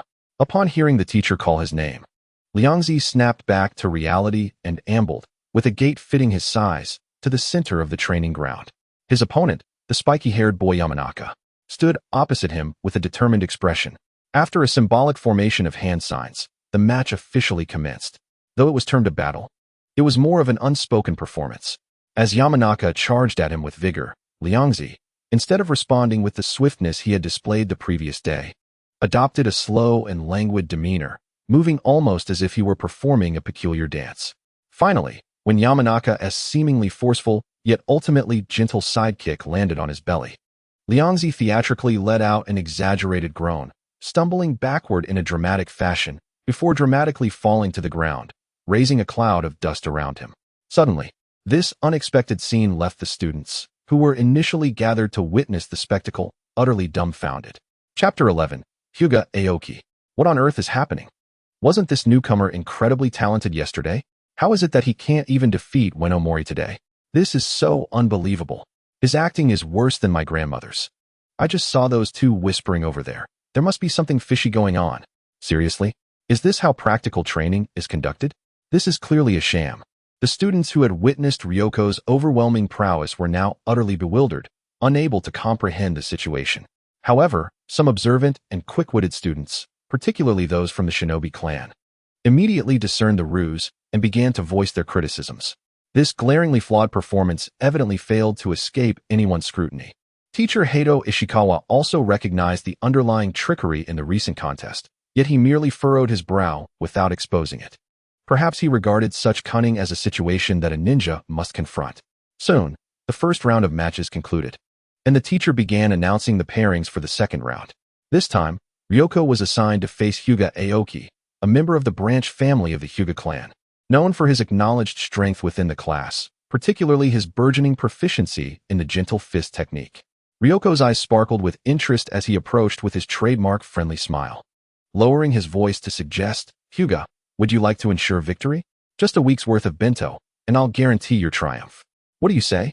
Upon hearing this, Hinata Aoki's brow furrowed tightly, his face revealing unabashed disdain as he coldly retorted, "Humph, I have no need for that. Are you truly willing to forsake the glory of victory for a mere few lunches? Such a disgrace to the pride and dignity of the Hokage clan. Do you Autumn Path clan members hold your pride and spirit in such low regard?" Confident in his gentle fist technique, he dismissed the notion of winning through bribery. Moreover, as a member of a great ninja clan, he felt particularly repulsed by Ryoko's deliberate act of losing to an ordinary student. Seeing Aoki's resolute attitude, Ryoko understood that this deal was off the table and could only shake his head in disappointment as he returned to his position. Beside him, Akiyato Chintong could no longer contain himself, whispering, "Ryoko, could you please stop? This is so embarrassing." He felt that Ryoko was dragging the reputation of the Autumn Path clan through the mud for the sake of a few morsels. Ryoko shot him a glance and confidently countered, "If not this way, then will you support me? Just ensure I have enough to eat." Akiyato Chintong was instantly silenced at the thought of Ryoko's terrifying appetite, shrinking back and refraining from further comment. Support him? He could barely feed himself. Before long, it was time for Ryoko and Hinata Aoki to take the stage. The two formed the necessary hand seals to signify their readiness. Hinata Aoki assumed the stance of the gentle fist, his gaze sharp, chakra subtly flowing around him, clearly prepared to engage seriously. In contrast, Ryoko maintained his relaxed demeanor, as he had no intention of throwing the match after Aoki declined his offer. "Begin." With the teacher's command, Hinata Aoki moved with remarkable speed, closing the distance in an instant. He unleashed a barrage of strikes aimed at Ryoko's vital chakra points. However, facing this gentle fist assault, which could incapacitate an ordinary student in seconds, Ryoko stood his ground, merely inhaling deeply as the thick layer of fat around him quivered like waves. The sound of impact echoed as Aoki's palms struck their target, yet it felt akin to hitting a resilient rubber ball or sinking into a mound of cotton. The anticipated disruption of chakra flow failed to occur. Most of the force was dissipated by the layers of life-giving fat, leaving Ryoko unmoved, like a mountain. Ryoko glanced down at Aoki's palm resting on his abdomen and blinked. Is that all? His seemingly casual remark pierced Aoki's pride like a sharp needle. The gentle fist technique he took such pride in, once praised for its potential even by his father, now felt utterly ineffective against Ryoko. How could he accept this? Fuming with frustration, Aoki shouted, I refuse to believe I can't break through your defenses. In a fit of indignation, he concentrated more chakra in his palms, darting around Ryoko like a butterfly flitting among flowers. His hands left trails of afterimages as the relentless strikes of the gentle fist rained down upon Ryoko's round belly, back, and sides. The resounding clashes of fists against flesh filled the air, yet no matter how Aoki channeled his chakra or altered his angles of attack, the force of his strikes, which could incapacitate an average person, merely dissipated upon contact with Ryoko's unusually resilient layer of fat, failing to create even a ripple of the expected impact. Ryoko even closed his eyes in comfort, as if relishing a massage. How about now? Seizing a moment during Aoki's onslaught, Ryoko kindly proposed again, whispering, It's not too late to accept my previous offer. A week's worth of bento is a good deal for a guaranteed victory. Shut up. I will not accept a victory that comes from pity. Aoki's face flushed with anger as he gritted his teeth, declaring, I will defeat you honorably. He believed there must be a weakness in Ryoko's defense, particularly around his round face. With renewed determination, Aoki sprang into action, launching a more powerful gentle fist strike, infused with chakra directly at Ryoko's face. The impact echoed as his palm struck Ryoko's forehead. However, the anticipated outcome of Ryoko collapsing did not materialize. Aoki felt as though he had struck an impenetrable hide, the recoil causing his wrist to tingle and fingers to ache. He had guessed correctly. Ryoko's facial fat was not thick, but he had underestimated the remarkable resilience of Ryoko's skull and flesh. In the instant Aoki faltered from the recoil, Ryoko moved. He neither formed hand seals nor evaded. Instead, he executed a simple yet forceful headbutt. With a resounding thud, their foreheads collided. Aoki was overwhelmed by an irresistible force, darkness enveloping his vision as a ringing filled his head. All consciousness and strength drained from him, and he collapsed, unconscious. Ryoko touched his forehead, which bore no mark, and looked at his fallen opponent with a shrug. The outcome was clear. Akiato Ryoko emerged victorious. The teacher's voice rang out, concluding this somewhat absurd yet oddly captivating battle. Chapter 12, Uchiha Tetsuhiko. Witnessing Hyuga Aoki sprawled on the ground, the training field erupted into chaos. Students exchanged bewildered glances, their faces etched with disbelief. Just moments ago, Ryoko had been defeated by Ueno Mori, and now he had effortlessly triumphed over the formidable Hyuga Aoki. Especially the display of withstanding the gentle fist without a scratch utterly shattered their perceptions. The gentle fist of the Hyuga clan, when unleashed upon an ordinary person, is sufficient to disrupt their chakra, causing them to writhe in agony on the ground. Yet, when it landed on Ryoko, it was akin to a mere tickle. More astonishingly, he did not even assume a proper defensive stance, simply standing there to secure victory. This outcome instantly thrust Ueno Mori, who had previously lucked out in defeating Ryoko, into the spotlight. The gazes of the common children fell upon him, filled with astonishment, curiosity, and even a hint of admiration. A common child had bested Ryoko, who had in turn triumphed over Hyuga Aoki. Did this not imply that he had indirectly vanquished a genius of the Hyuga clan? As Ueno Mori felt the fervent stares surrounding him, a complex expression of guilt mixed with pride surfaced on his face.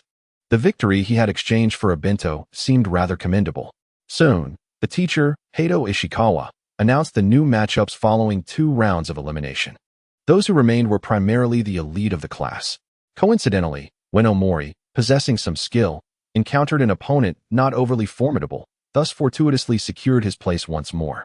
Upon the unveiling of the new matchup list, Ryoko's opponent was none other than Uchiha Tetsuka from the esteemed Uchiha clan, renowned for their ocular techniques and Kekkei Genkai. Uchiha Tetsuka sauntered into the arena with his hands tucked into his pockets, chin slightly raised, exuding a rebellious demeanor. His cold gaze swept over Ryoko, and then flicked disdainfully at the recently carried off Hyuga Aoki. That useless Aoki has truly brought shame upon our ocular clan. He then refocused on Ryoko, akin to a hawk eyeing its prey, waiting for the moment to wash away this dishonor. Ryoko, observing the pride and fighting spirit etched on his opponent's face, sighed inwardly. Great. This deal is surely going to fall through.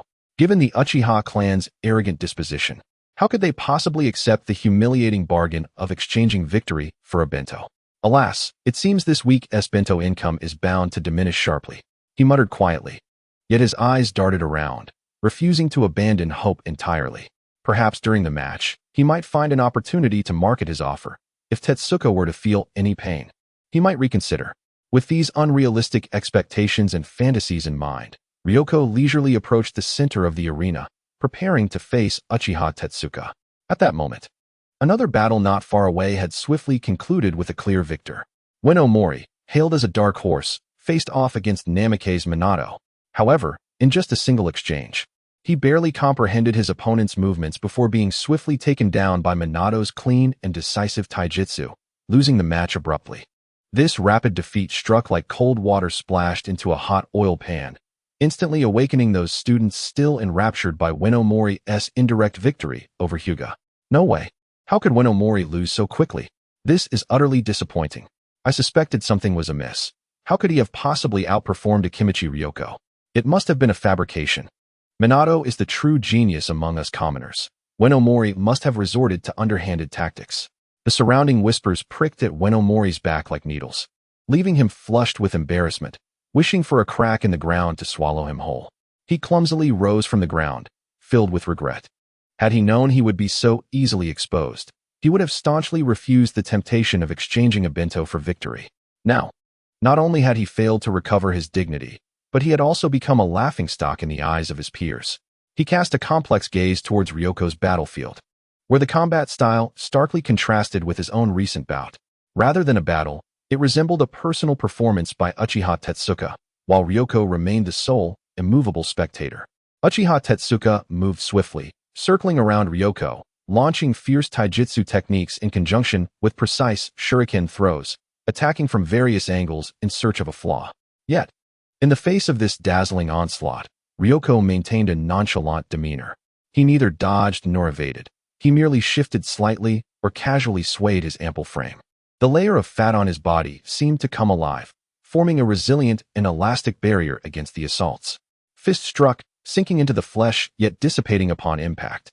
Shuriken were either deflected or lodged in the layers of fat, seemingly stuck. What an infuriatingly monstrous defense. The more Uchiha Tetsuka attacked, the more alarmed and helpless he became.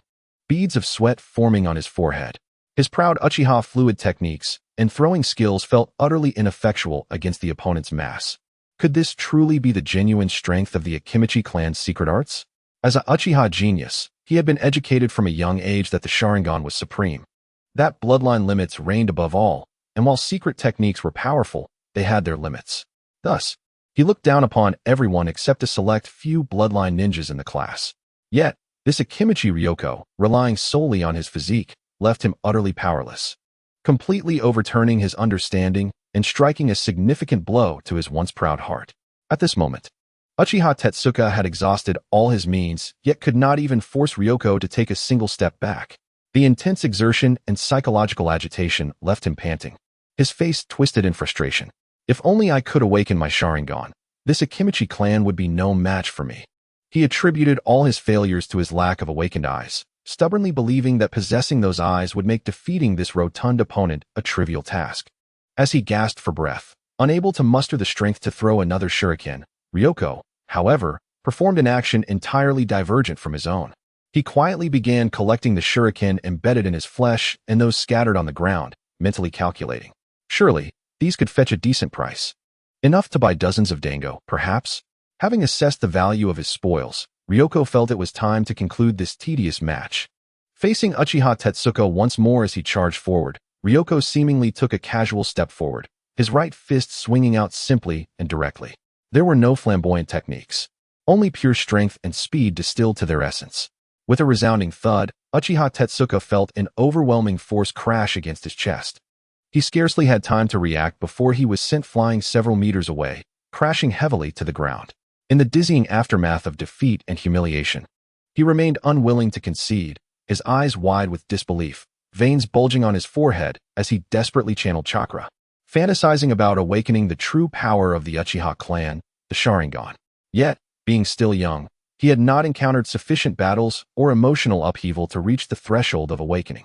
Ultimately, he could only be escorted out by his classmates, filled with resentment and shame, as the teacher announced the verdict.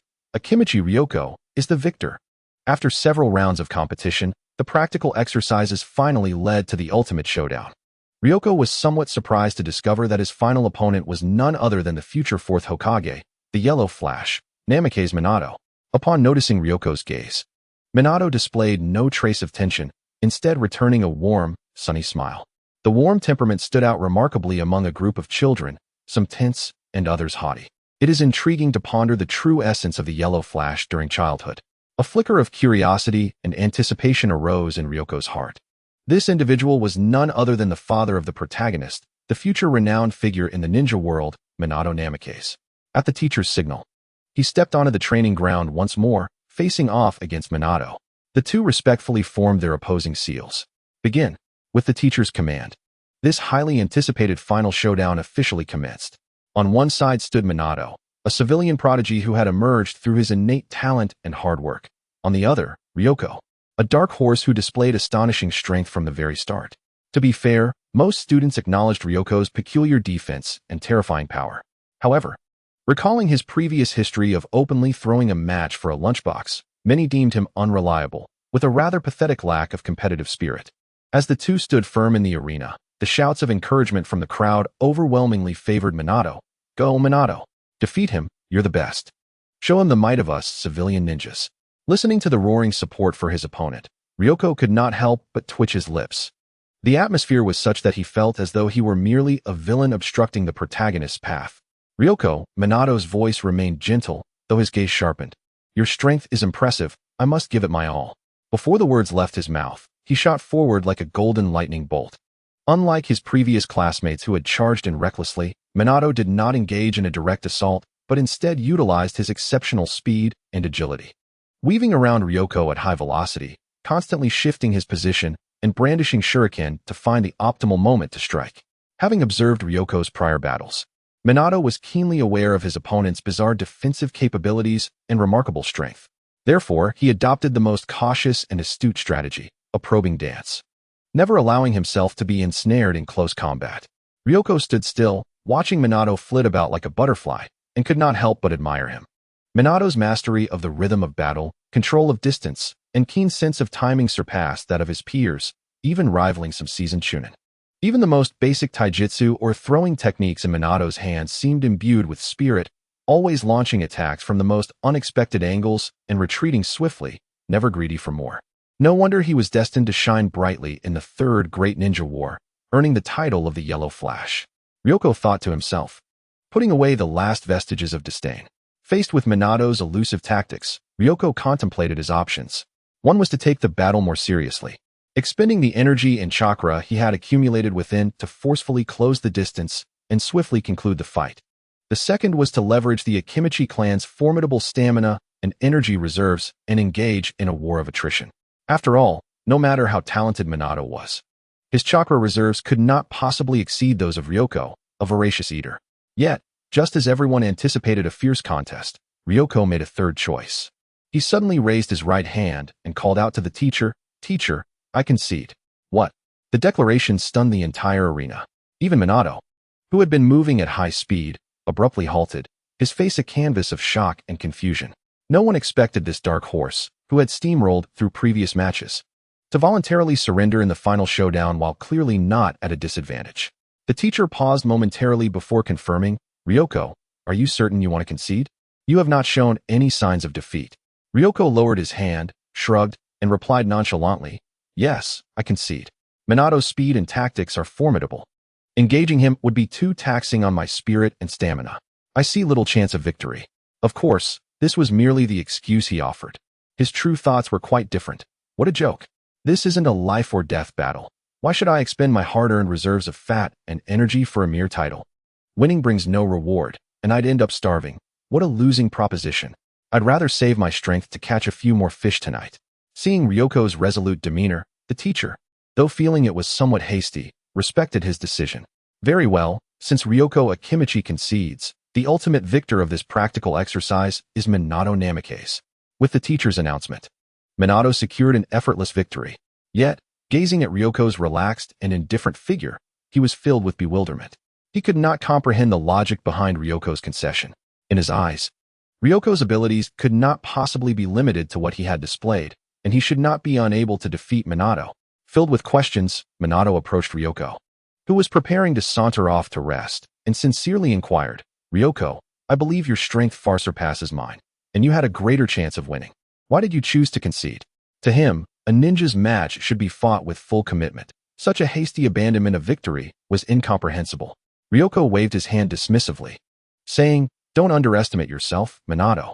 Your speed and tactics are indeed troublesome. Defeating you would require a significant cost on my part, which is not worthwhile." However, he leaned in closer, grinning as he added, "But if you're willing to treat me to a grand feast, I might consider a serious match with you." Minato opened his mouth, his mind instantly conjuring images of Ryoko's terrifying appetite, and he swallowed his response. His family was ordinary. Managing to support himself was challenging enough, let alone bearing such an extravagant expense. Chapter 14. Regret and shadow. Ultimately, reality prevailed, and Minato could only smile helplessly while secretly resolving to face Ryoko in a true contest of strength when the opportunity arose. Meanwhile, the results of this class's practical exercise spread like wildfire throughout the ninja school and among related circles, garnering significant attention and astonishment. Historically, the top ranks of practical exercises had been dominated by the well-established offspring of ninja clans, yet this time, a civilian ninja had claimed victory. Even more striking was the fact that children from the two great clans of Konoha, the Hyuga and Uchiha, had been defeated by a member of the Akimichi clan. The very Ryoko, who had bested the geniuses of both the Hyuga and Uchiha, had subsequently lost to two civilian students, propelling the names of Minato and Ueno Mori into the limelight. Most were unaware of how much manipulation had influenced this battle's outcome. However, through rumors and hearsay, it seemed the prestige and dignity of the ninja clans had been irreparably damaged. In the Hokage's office, Sarutobi Hiruzen observed the aftermath of the ninja school through a crystal ball, his expression contemplative. The diminished prestige of the ninja clans was, from his perspective, exceedingly advantageous. Suddenly, the office door swung open unexpectedly, startling him into hastily concealing the glow of the crystal ball, restoring it to its ordinary appearance. Yet, after completing this, he realized that he had nothing to feel guilty about. Upon recognizing the arrival of Shimura Danzo, Sarutobi Hiruzen straightened his posture, grasped his pipe, and feigned composure as he took a puff. "Danzo, what brings you here? You ought to notify the Umbu before entering." Danzo snorted disdainfully, casting a penetrating gaze at Hiruzen, reproaching him. "As Hokage, hiding away in your office and using the telescope technique for unseemly voyeurism is a disgrace to your title." His tone dripped with contempt, clearly convinced that his old friend's old habit of spying had resurfaced. Hiruzen's face flushed with embarrassment, akin to having his tail stepped on, as he hurriedly defended himself. "Enough of your nonsense. I was observing the young talents in the village for official business, which is hardly something you can rashly speculate upon." He attempted to uphold the dignity of the Hokage, asserting that Hokage's inspections could not be deemed as voyeurism. Noting Danzo's expression of disbelief, Hiruzen realized that explanations were futile and decided to shift the topic. "Let us be direct. Why have you come to see me?" Danzo's expression grew serious as he revealed his true intent. "I have heard that during the recent practical exercises at the Ninja Academy, a promising talent has emerged. Such individuals should be nurtured by root to become the sharpest blades for Konoha. Is it Minato Namikaze?" Hiruzen inquired, taking a drag from his pipe, slightly frowning. "Is it that Ueno Mori?" "Of course, it is Minato Namikaze," Danzo replied with a tone of disdain. "As for that Ueno Mori, I have investigated thoroughly. His victories were mere illusions bought with bento boxes, tarnishing the essence of ninja duels. He is utterly unworthy of entering root." What infuriated him further was that the orchestrator of this farce was none other than Akimichi Yoshiko, whom he had expelled from root. This boy has no sense of honor. Allowing others to win merely for a week's worth of boxed lunches, he is a calamity. Fortunately, I acted in time, otherwise the ethos of root would have been corrupted under his influence. Upon learning that Danzo's target was Minato, Hiruzen resolutely refused. "That won't do. Minato is a fine child nurtured by the will of fire. He is the bright future of Konoha and must never be tainted by root." In truth, he had already taken note of this talented youth, viewing him as a potential candidate for the next generation, and would never allow him to be ensnared by root's darkness. Danzo's expression darkened like a stormy sea. He is merely a commoner, Hiruzen. Do you truly wish to contest me over this? Precisely because he embodies the pure will of fire, I cannot hand him over to you. Hiruzen maintained his stance unwaveringly. Very well, then, Danzo shifted his tone, revealing his true agenda. If you will not yield the boy, then grant me funding. Root's finances are stretched thin, and a substantial sum is required to maintain operations. His request for talent was merely a test. The demand for funds was his true objective today. Hiruzen nearly choked on his smoke upon hearing this, hastily retorting, more money? The finances of Konoha are not limitless. Village construction, ninja compensation, educational expenses, which one does not devour gold? I have no surplus to give you. He paused, casting a meaningful glance at Danzo. I recall you have some private ventures. Why not utilize those in an emergency? Hearing the mention of his enterprises, Danzo's countenance instantly darkened, anger surging within him. Those gray area enterprises were the capital for his clandestine power, not to be easily touched. Hiruzen, do you truly intend to refuse me? There are no funds, and remember, do not lay a hand on the village's children, Hiruzen warned, his voice imbued with an undeniable authority. Danzo glared fiercely at Hiruzen, a glint of menace in his eyes, squeezing through clenched teeth. You will come to regret this. Danzo, I am the Hokage, Hiruzen asserted. Infuriated by the retort, Danzo said nothing more, turning away in a huff, leaving the office with a stormy aura. Bang! The heavy door of the Hokage's office slammed shut, restoring silence within, save for the faint crackle of burning tobacco. Hiruzen gazed in the direction Danzo had departed, devoid of any remorse for his refusal. Instead, his expression turned contemplative. He slowly settled back into his chair, taking a deep draw from his pipe. In his view, the emergence of a civilian genius like Minato presented an opportune moment to undermine the internal ninja factions of Konoha and promote the will of fire. To send him to Root would not only squander talent, but also be a foolish act that would reinforce the dominance of the ninja clans. Furthermore, Akimichi Yoshiko's antics during the practical exercises, though seemingly absurd, inadvertently struck at the pride of the Hyuga and Uchiha clans, aligning perfectly with Hiruzen's covert agenda to diminish the influence of the ninja clans. The intricate web of ninja clans in Konoha often hampered his authority, with many elite forces stemming from various clans, making his commands less effective than those of clan heads. Thus, any occurrence that could subtly impact the prestige of the ninja clans was worthy of his attention. He felt a sense of joy at Yoshiko's emergence, considering that her undermining of Root would not be a significant issue. A child representing the ninja clan, yet acting unpredictably, was far more beneficial in breaking the entrenched notions of clan superiority than a rule-abiding genius. Being able to eat is a blessing. Hiruzen exhaled a smoke ring, contemplating deeply. Chapter 15. Uchiha Inaho. Meanwhile, within the Akimichi clan's residence, Akimichi Torikes sat across from Yoshiko, observing this troublesome clan member with a throbbing headache. He earnestly advised, Yoshiko, you must consider the family's reputation at school. There are some things that should not be taken too far. Rubbing his temples, his tone imbued with deep resignation, he continued, do you realize the immense pressure your recent conduct has placed upon me? As a member of the Akimichi clan, losing to a civilian ninja over a bento box is already a blemish on our family's honor. Then you decisively defeated members of the Hyuga and Uchiha clans, indirectly slapping the faces of two prestigious families. This has surely angered both clans. The problem was that both families possessed formidable strength and profound backgrounds, making them not to be trifled with. The Hyuga clan, while outwardly reserved, harbored an inner pride that likely sought vengeance. As for the Uchiha clan, their members were notoriously arrogant, and it was possible they would retaliate directly, while the Inazuka, Nara, and Yamanaka clans were closely allied and undaunted. Needlessly provoking such trouble was ultimately an exasperating affair. Yoshiko was well aware that her actions had offended others, yet she had no choice. As Hyuga Aoki and Uchiha Tetsuhi had rejected her requests, a week's worth of boxed lunches was not excessive. If they were willing to comply, she would be more than happy to play along. Of course, she would never voice such thoughts in front of the clan leader. Facing the earnest warning from clan leader Akimichi Torikes, Yoshiko skillfully donned an expression of remorse, blinking her innocent eyes as she sincerely assured, Leader, I understand my mistake. I will not dare to do so again next time. However, the enemy was simply too cunning, using delicious bento to tempt me. Being young, I could not resist. Rest assured, next time I will firmly stand my ground and will never again be swayed by mere food. Though she spoke with conviction, as if vowing to mend her ways, her true thoughts were otherwise. The family's reputation could not be consumed. If the other party was willing to provide her with food, she would still gladly cooperate in the act. Without finding ways to earn some extra income, her bottomless pit of a stomach would never be satisfied.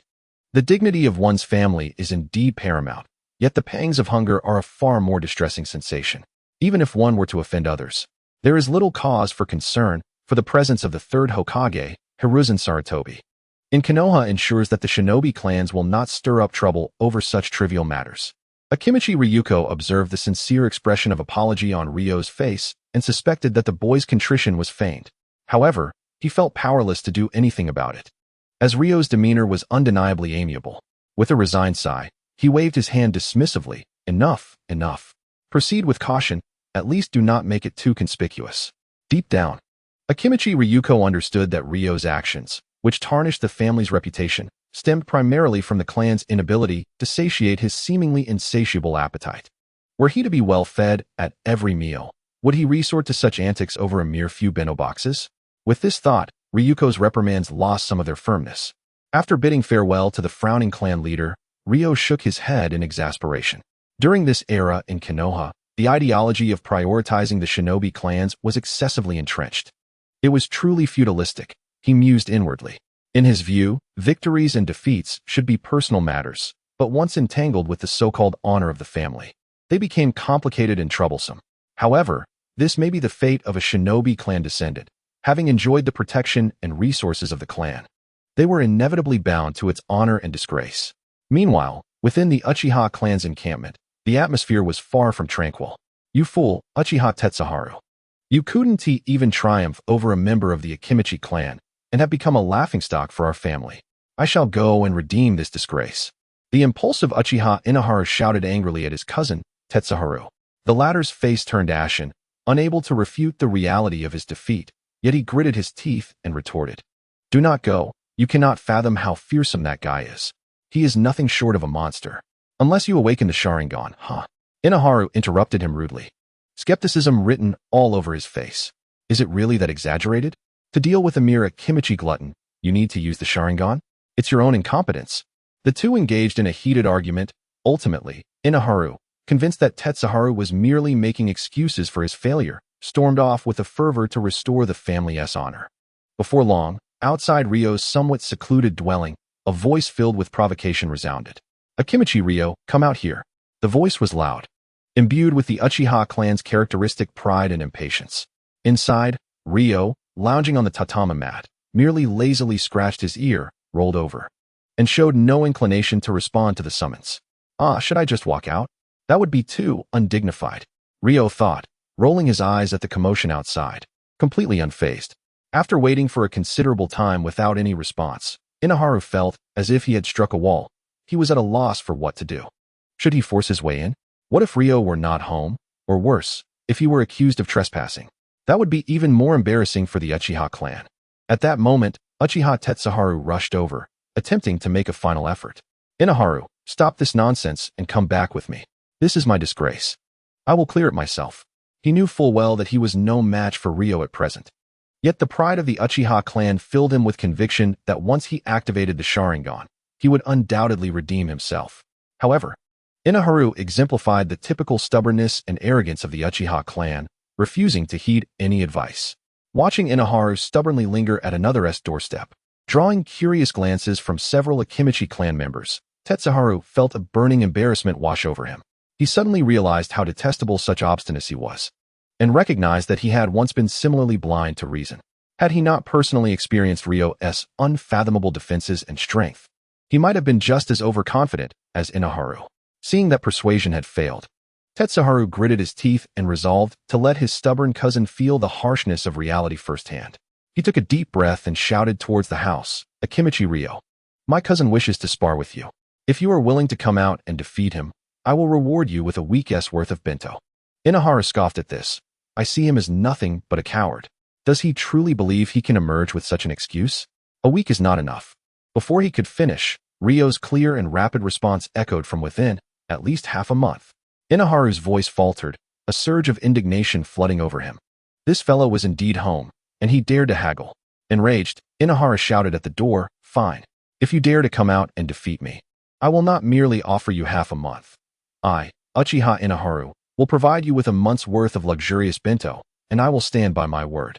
For the sake of the family's dignity and the opportunity to teach his opponent a lesson, he was willing to go all out. Chapter 16. Battle with Uchiha Inaharu. Upon hearing about a full month of bento as an incentive, Ryo promptly pushed open the door and stepped outside. Before him stood two young men adorned in Uchiha clan insignia. One wore a fierce expression, while the other appeared more complex. Come, month's worth of bento. Is it you who wishes to fight? Ryo pointed his chubby finger directly at the angriest one, as he didn't know his name and thus referred to him by the wager. This peculiar and derisive moniker ignited Uchiha Inaharu's fury. You scoundrel! I am Uchiha Inaharu. Remember that! He roared, unable to contain himself any longer, and dashed toward Ryo. Though Ryo's size was larger than any Akimichi clan member he had encountered, indeed, he seemed to surpass Inaharu's own bulk. His inner pride rendered him unafraid. Prior to this confrontation, he had meticulously gathered information regarding the practical training details and believed he had devised a strategy. He must avoid close combat, maintain distance, and utilize speed and ninja tools to wear down his opponent, seeking a flaw to deliver a decisive blow. Resolute in his plan, Inaharu swiftly circled around Ryo, occasionally launching probing kicks or hurling shuriken, his attacks coming like a tempest as he sought to uncover any vulnerability in Ryo's defenses. However, in the face of this seemingly fierce onslaught, Ryo maintained a nonchalant demeanor, standing firm like an ancient pine tree rooted in place. He neither dodged nor flinched, allowing punches and shuriken to strike him. The martial arts attacks landed upon him like blows to a resilient drum, easily absorbed by his thick layer of fat. The shuriken and kunai clashed against him, with most simply bouncing off, while those that managed to graze his clothing left only shallow white marks on his skin, barely drawing blood. What infuriated Inaharu even more was the fact that while enduring the attacks, Ryo nonchalantly picked up the shuriken and kunai that had fallen to the ground or lodged in his clothing, or even embedded in his layer of fat, skillfully stashing them into a pouch at his waist that he had prepared beforehand. This contemptible act was undoubtedly a display of disdain towards him. As he collected these weapons, a smile gradually spread across Ryo's face. These were unique ninja tools belonging to the Uchiha clan, crafted by the esteemed Nikko clan from the Void District. Made from solid materials and exquisite workmanship, capable of fetching a handsome price. Thus, he regarded the two little fellows before him as mere harbingers of fortune. Faced with such benevolent individuals, Liangzi immediately began to devise a plan, a glint of shrewdness flashing in his eyes. They were prime targets, and he could not afford to defeat them too easily. Instead, he must ensure they would continue to bestow upon him their riches. He resolved to feign vulnerability, luring them into relentless attacks, allowing them to harbor the illusion that victory was within their grasp. By doing so, they would repeatedly present themselves, providing him with a steady stream of bountiful offerings. Meanwhile, he would remain the passive recipient, the unwitting collector of spoils. When the clan leader arrived, he would cleverly argue that it was the inherently malevolent Uchiha brats who had ensnared him. With this thought, Liangzi deemed himself a genius. Without hesitation, he sprang into action, swinging his fists with feigned ferocity towards Uchiha Daowa. In stark contrast to the exquisite and swift Uchiha fluid techniques, Liangzi's taijutsu appeared clumsy and unrefined, his speed always just a fraction slower than Daowa's. It was this subtle discrepancy that made Daowa feel each time that his strikes were on the verge of landing, only for Liangzi to narrowly block or evade them at the last moment. Just a little more effort, and he would surely succeed next time. This sensation was akin to a carrot dangled before a donkey, igniting Uchiha Daowa's fighting spirit and causing his chakra to surge. Meanwhile, Tiehu, observing from the sidelines, widened his eyes, fixated on the battlefield. He noted Liangzi's awkward responses to his cousin's attacks, that slight delay in speed revealing a fatal flaw. Indeed, his weaknesses lay in speed and agility. If he could capitalize on this, victory would surely be his.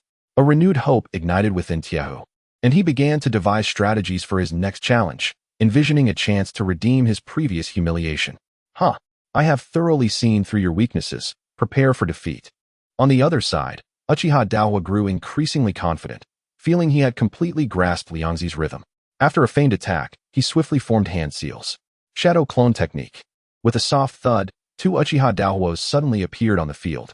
Though mere illusions without physical offensive power in the throes of battle, they were sufficient to disrupt the opponent's judgment.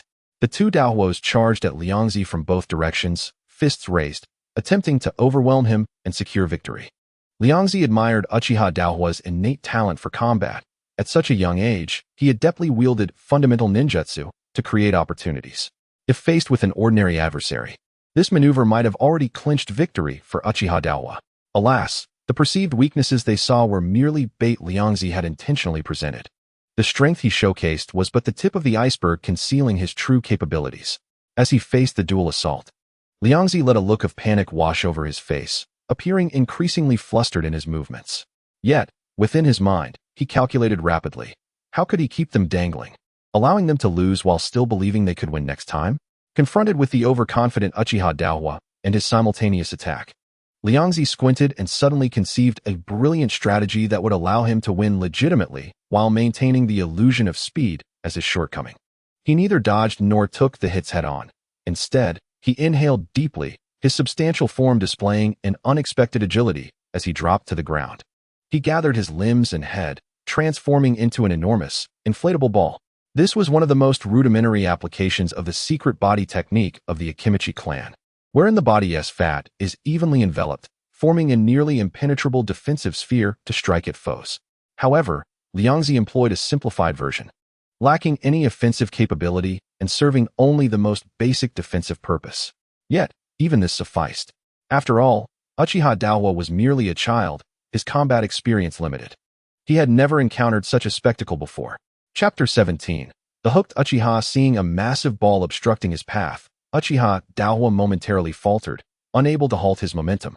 And with a resounding crash, he collided with the elastic sphere. The immense recoil sent him flying, tumbling awkwardly through the air before landing in a disheveled heap. His shadow clone, disrupted by the disturbance and the shock, dissipated into thin air. Only then did Liangzi leisurely unfurl his body, brushing off the negligible dust from his clothing. His voice dripping with mockery as he taunted, "TSK, TSK, young lad. With such meager skills, do you truly believe you can defeat me? Return to your training for another 10,000 years. You cannot even breach my defenses. The Uchiha name is bound to be tarnished." This merciless ridicule struck Uchiha Daohua like a venomous dart, piercing deeply into his sensitive pride. How infuriating! He shouted, rising from the ground, trembling with rage. His finger pointed accusingly at Liangzi. "You despicable fatso.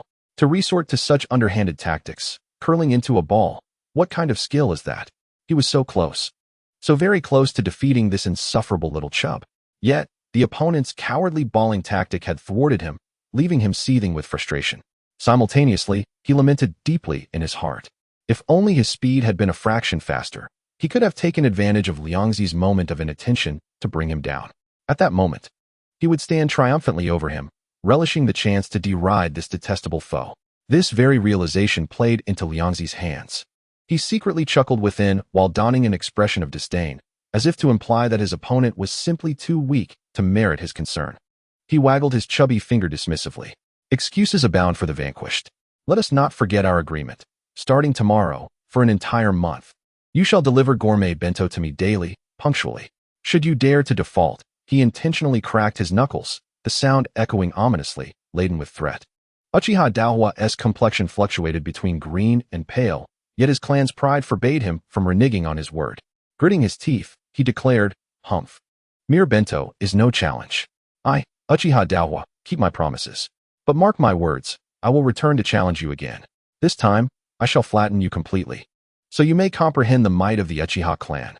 With that, he stormed off, fueled by indignation and a resolute determination to return, dragging along the eager Tiehu. Away from this humiliating venue, Liangzi watched their retreating figures, satisfaction washing over him as he stroked his chin. Excellent. The two harbingers of fortune were now ensnared, securing his meals for the foreseeable future. Given the Uchiha clan's stubbornness, they would undoubtedly seek him out for challenges often. As long as he maintained the right balance, he could continually acquire bento and sustenance from them. He envisioned a future where delectable bento would arrive at his doorstep daily, a life of bliss awaiting him. After the skirmish, though the engagement had been effortless, the familiar pangs of hunger began to gnaw at Liangzi. He patted his growling stomach, resolving to venture forth once more in search of sustenance, targeting the bounteous regions surrounding the Nange River. However, this time he had learned to be clever, first going to the grocery store on the street to procure some supplies. When he emerged, he was equipped with a sturdy bamboo basket, a gleaming steel fork, and a few assorted small tools. With these professional implements in hand, he was sure his efficiency would increase, and the noise would be less, avoiding attracting the patrolling ninja. He weighed the newly acquired fork, brimming with confidence as he headed towards the riverbank. Indeed, the enhancement brought by the tools was substantial. With a combination of strength, speed, and technique, his haul this time far exceeded the last. The bamboo basket quickly filled with lively, plump fish, and he even managed to set up a few simple traps, unexpectedly capturing a bewildered wild rabbit. With a bountiful catch, he did not encounter the fortunate meeting with Uchiha Fugaku for training this time. Thus, he found a clearing in the forest, skillfully gathered dry firewood, and built a stove, leisurely beginning to roast the fish and rabbit. Although lacking the convenience of Uchiha's fire release technique, the primitive charcoal fire had its own unique flavor. The sizzling sound of fat dripping onto the flames, accompanied by the rich aroma of meat, made his mouth water. Unbeknownst to him, the perfect free barbecue assistant he envisioned in Uchiha Fugaku was currently entangled with two others. The ones who had ensnared him were none other than Uchiha Tetsuharu and Inaharu, who had just returned defeated from his doorstep. The two, looking disheveled and brimming with frustration, sought out the young prodigy of their clan, Uchiha Fugaku. Inaharu stood tall, his voice tinged with determination and resentment, declaring, "Fugaku, please teach us how to become stronger. I must wash away the shame of today and restore the glory of the Uchiha clan." Beside him, Tetsuharu, though not as vociferous as Inaharu, clenched his fists tightly, his eyes ablaze with fighting spirit. "That Akimichi is too arrogant. We cannot accept defeat without a fair fight." As members of the Uchiha clan, being vanquished was a profound humiliation that they could not tolerate. To redeem their honor, they needed to triumph over their adversary once more. Fugaku observed the two panting clan brothers before him, their gazes a mix of frustration and fierce resolve, and curiosity stirred within him. Tetsuharu and Inaharu were considered talented among their peers. What kind of opponent could have caused them to falter so repeatedly that they sought his assistance? The Akimichi clan? He pondered, a vision of the chubby boy by the river, holding fish and grinning as he asked for help with a fire, flashed through his mind. Could it be him? Yet, this thought was swiftly dismissed. The child named Ryoko appeared younger, seemingly incapable of starting a fire, and could not possibly have left Tetsuharu and Inaharu in such a predicament.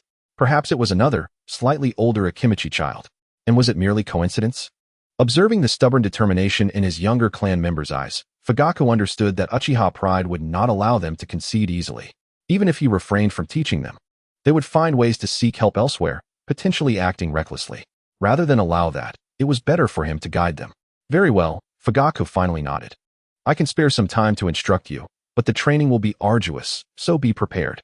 We are not afraid of hardship. Inaharu and Tetsuharu exclaimed in unison, their eyes alight with hope. Thus, within a training ground of the Uchiha clan, Fugaku began to specifically instruct these two eager clan brothers, focusing on one of their clan's specialties, fire release ninjutsu. Chapter 18. Delivering lunch the following day at noon, as the school bell rang.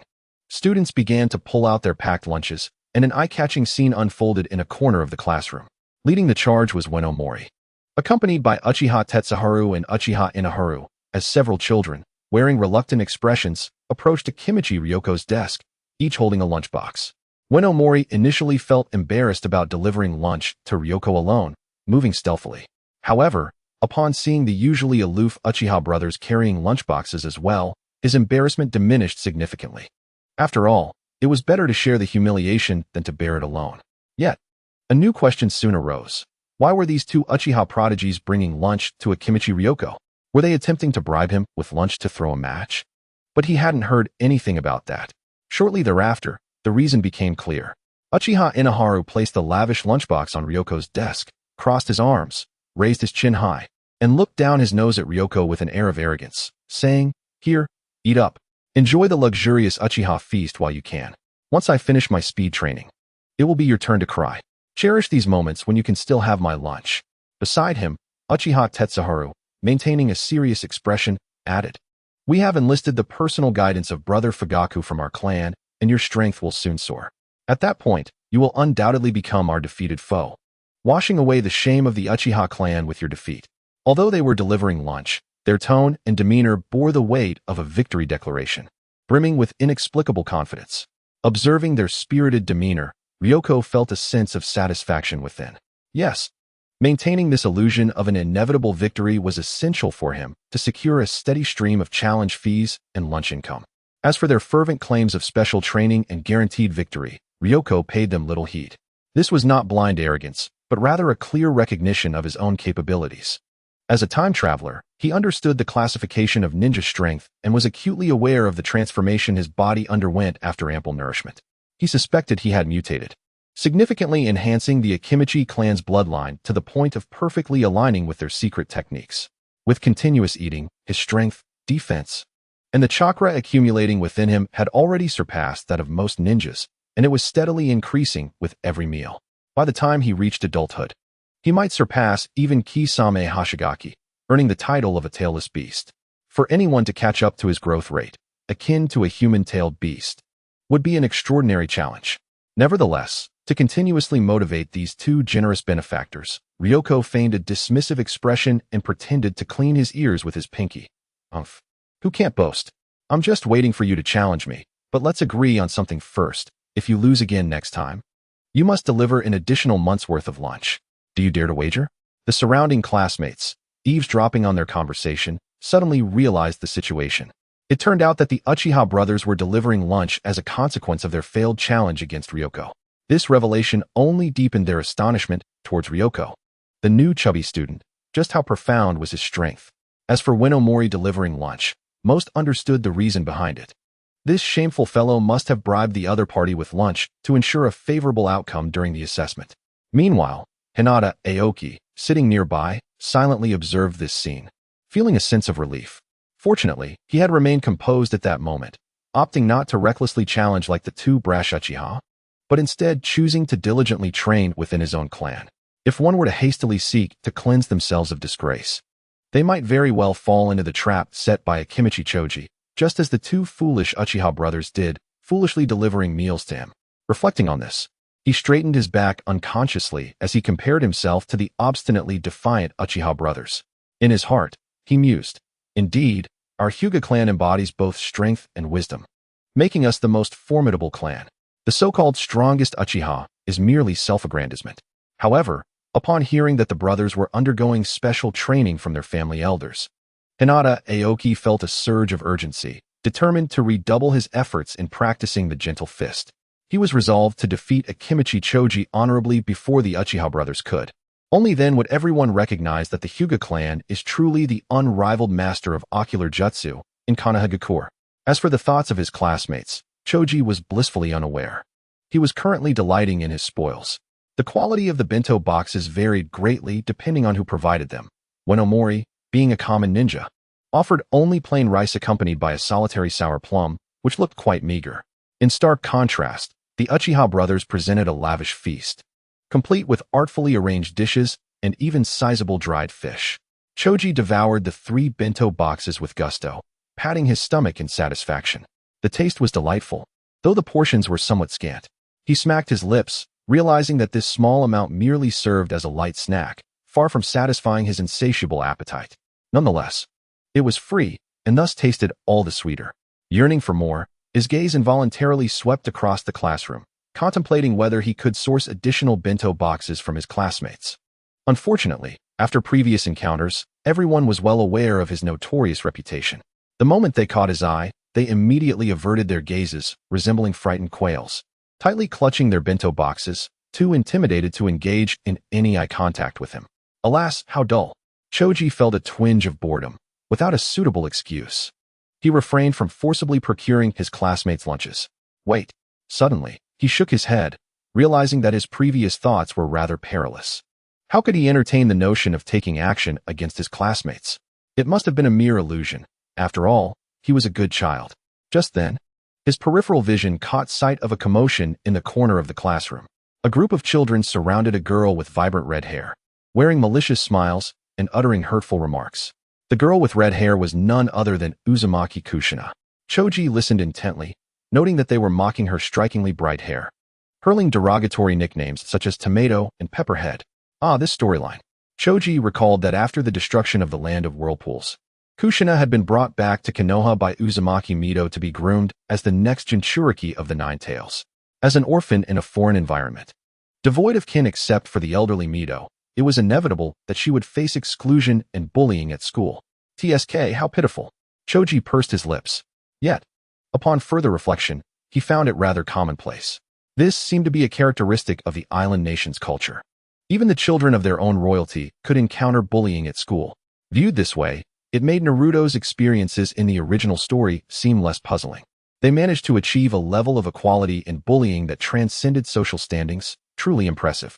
However, observing the arrogant bullies, Choji rubbed his round chin, his expression shifting to one of subtle intrigue. He felt a twinge of irritation. Perhaps he could become a valiant campus hero and put a stop to this bullying. Of course, he did not voice the thought that protecting these weaker individuals might warrant some gratitude in return, such as bento boxes.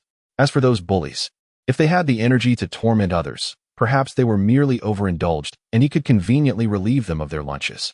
Chapter 19.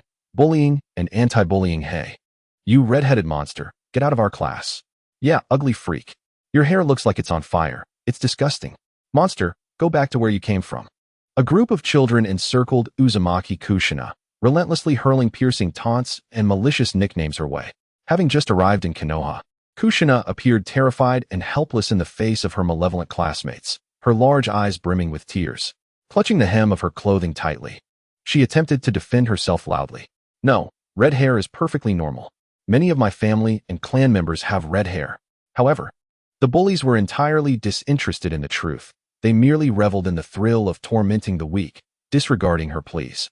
Not far away, Minato Namikaze observed the scene with a furrowed brow. He stepped forward, his tone gentle yet resolute as he interjected, "Everyone, please stop. We are classmates and should not speak such hurtful words."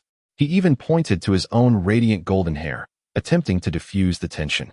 "Look, my hair is also golden and quite rare in the village, but that doesn't make it strange. It's rather special. I assent it." The bullies cast a brief glance at Minato but swiftly averted their eyes, pretending not to hear. Minato was an outstanding student with exceptional combat skills.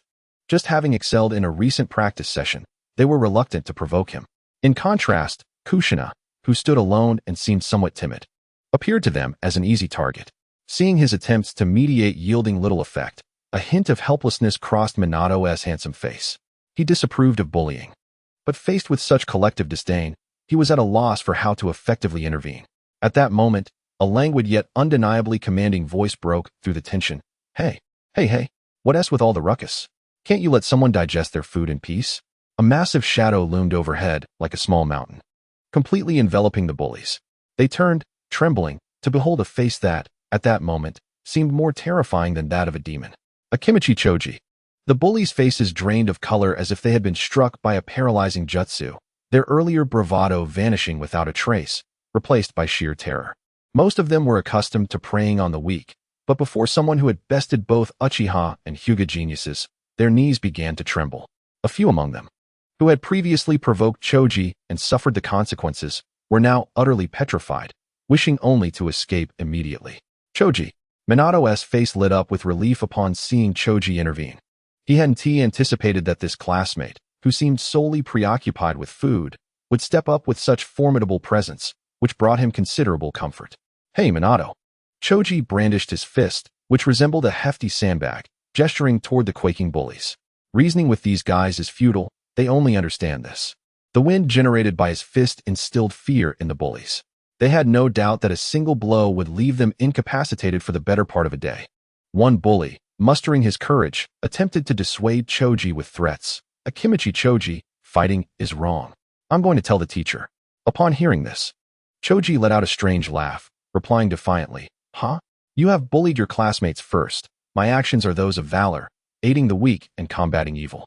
I am indeed a champion of justice, and the teacher will surely commend me while reprimanding you." This statement struck at the heart of the bullies, who were acutely aware of their misdeeds but habitually targeted the vulnerable. When faced with the prospect of becoming the victim themselves, their meager courage dissipated instantly. Just as Liangzi was poised to deliver a decisive blow to leave a lasting impression, a quick-witted bully, in a moment of desperation, cried out with a whimper, Wait. Brother Liangzi, I realize my mistakes. I shall never dare again. I am willing to bring you lunch for a week. Please spare me this time." Upon hearing this, Liangzi's fist halted midair. His chubby face leaned closer, and his fierce expression melted into a benevolent smile. Quite commendable. Acknowledging one's errors is the greatest virtue. I sense your sincerity and trust that you truly comprehend your mistake. With that, he turned his gaze toward the other pallid bullies, shaking his fist once more, and in a gentle tone inquired, "And what about you? Have you recognized your faults? Do you require my assistance in understanding them more profoundly?" Observing the looming fist, the remaining bullies were internally anguished but dared not voice their discontent. Caught between the threat of physical retribution and the prospect of monetary loss, they reluctantly chose the latter, nodding their heads in unison. "We understand. We were wrong. We will also bring lunch for a week." Although parting with their meals was painful, it was preferable to incurring the wrath of this monstrous figure. Witnessing their capitulation, Liangzi felt an overwhelming sense of triumph. Believing himself to be the great guardian of class harmony, with a grand gesture, he proclaimed, "Excellent. It seems you are all redeemable. Now, be gone, and remember, starting tomorrow, I expect to see your sincere lunches." The group fled back to their seats, as if granted a pardon, not daring to cast another glance toward the corner. This spectacle elicited varied emotions in Uzumaki Kushina and Namikaze Minato. Kushina gazed up at Liangzi's imposing figure, her large eyes shimmering with admiration. This new classmate was extraordinary. Those who bullied her daily now dared not even breathe in his presence, swiftly subdued by his words. However, her innocent admiration was short-lived, quickly doused by reality. Liangzi turned, his plump face close to hers, wearing an expression that implied a mutual understanding, as he rubbed his fingers together. "Hey, Kushina, since I've resolved such a significant problem for you, shouldn't you show your gratitude?" Chapter 20. The protection fee? Oh, yes, I should thank you. Kushina was taken aback by someone coming to her aid and driving away her tormentors, nodding in a dazed manner. Liangzi then stated, in a tone that suggested it was self-evident, "It need not be complicated. You can simply bring me lunch for a week. Consider it a protection fee. In the future, if anyone dares to trouble you again, just mention my name, Akadu Liangzi, or come directly to me, and I will handle it." Kushina blinked, her mind whirring, sensing something amiss. A protection fee? Was that appropriate?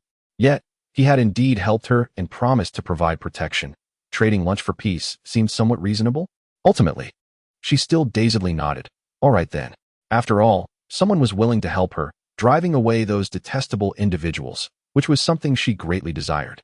Even if it meant parting with a few lunchboxes, it was hardly a significant sacrifice, especially since her family was well off. Lunchboxes were easy to procure. Meanwhile, Namikaze Minato observed this unfolding scenario, exasperatedly pinching his forehead. "Liangzi, is it really appropriate to ask your classmates for lunch like this?"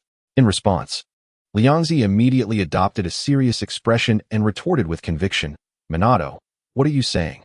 Helping one another among classmates cannot be deemed as demanding. I am upholding class order, protecting the weak and punishing evil. Had I not intervened, who knows how brazen those individuals would have become, bullying countless others. Do you believe that if I spread the word, there wouldn't be many willing to offer lunch in exchange for my protection?" His convoluted reasoning left even the articulate Minato momentarily speechless. Deep down, Minato understood that Liangzi's initial motivation was likely those lunches. Yet it was undeniable that he had effectively halted the bullying in the most direct manner, accomplishing what Minato himself had failed to do. He opened his mouth but ultimately shook his head in resignation, unable to counter further. However, he did not endorse this method of helping others in his heart. By cloaking his actions under the guise of defending justice and opposing bullying, Liangzi successfully expanded his network of lunch suppliers. The following noon, in addition to the initial 3, several more students approached with lunch offerings. As they dutifully placed their meals on Liangzi's desk, the expressions of the students in class A turned peculiarly grim. They could not fathom how, after just a day, the number of lunch bearers had increased. What was happening? The line was nearly forming. Was this some malevolent dark transaction? Some timid students even began to feel alarmed, fearing they might soon find themselves targeted.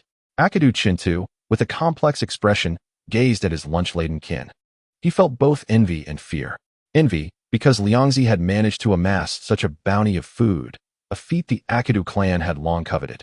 Fearful, however, that this unconventional individual might cause a catastrophe that would ensnare him as well.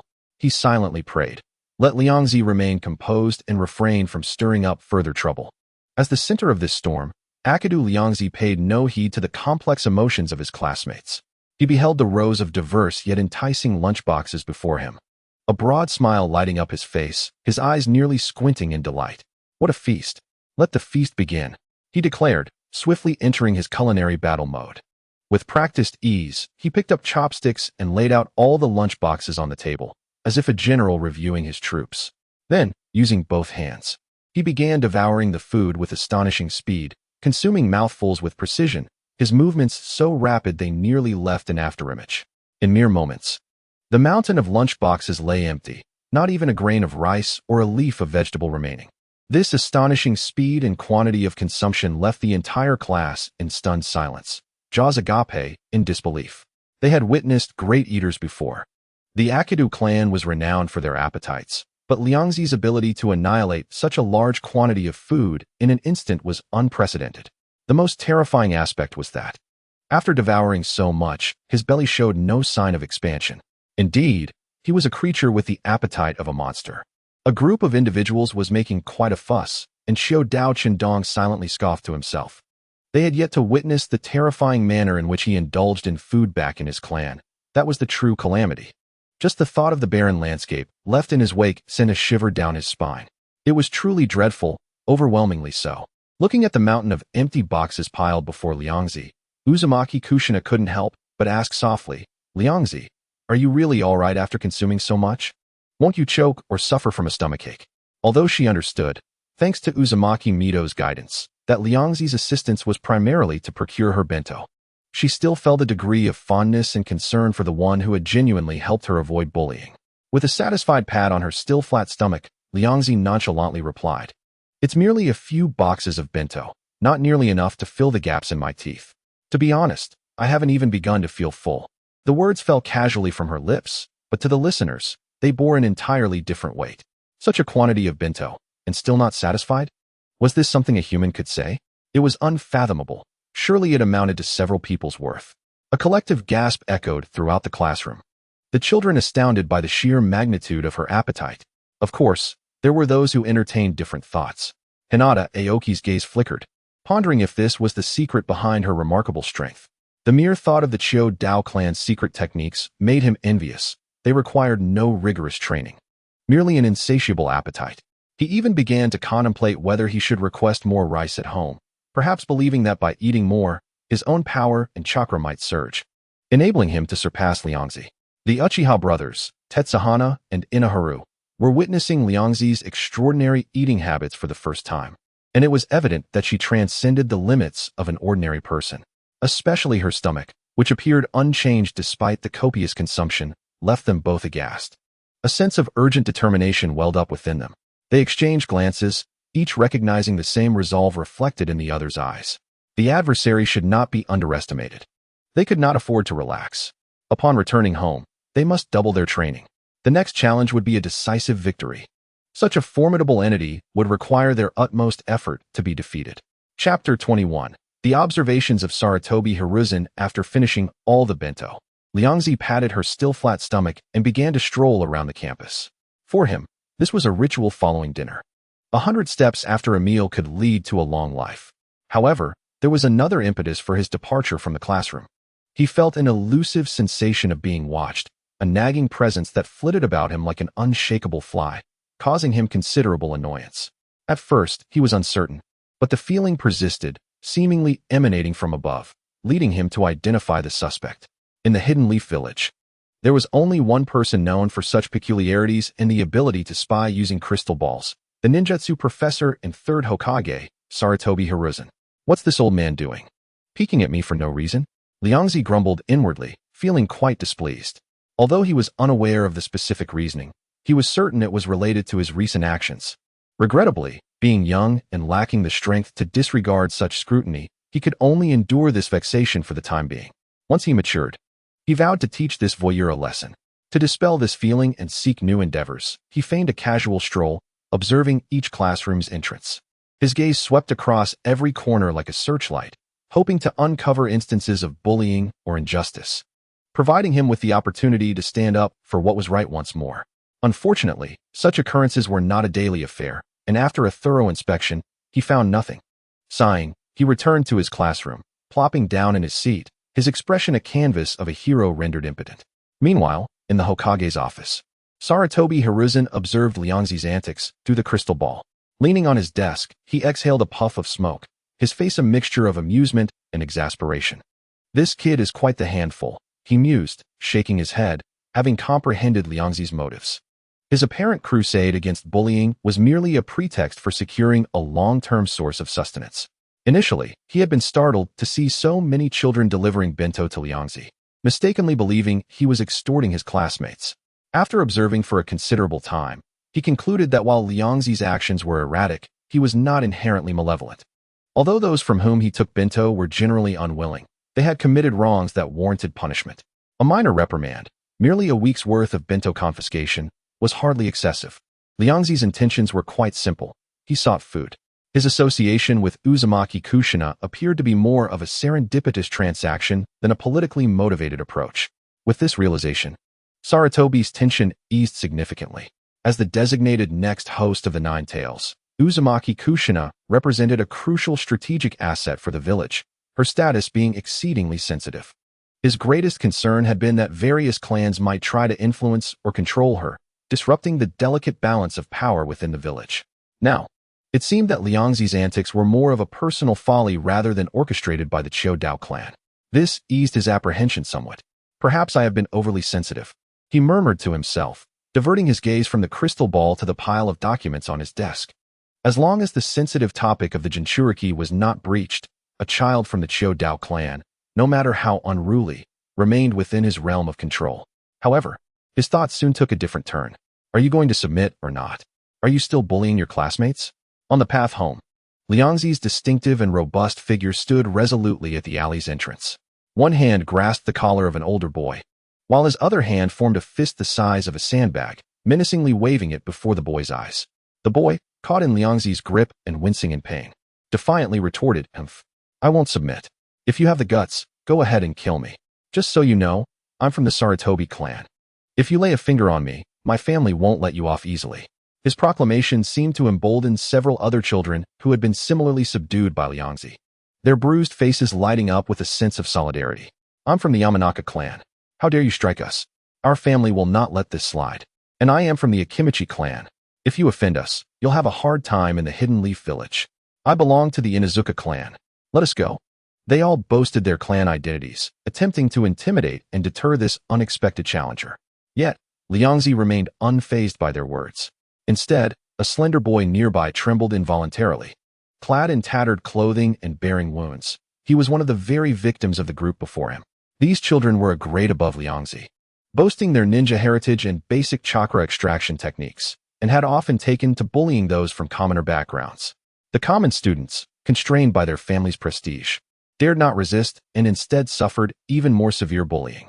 However, today everything changed. As Ryoko passed by after school, he fortuitously stumbled upon the scene. Recognizing this as a divinely ordained opportunity to uphold justice, he boldly stepped in to deliver a decisive blow.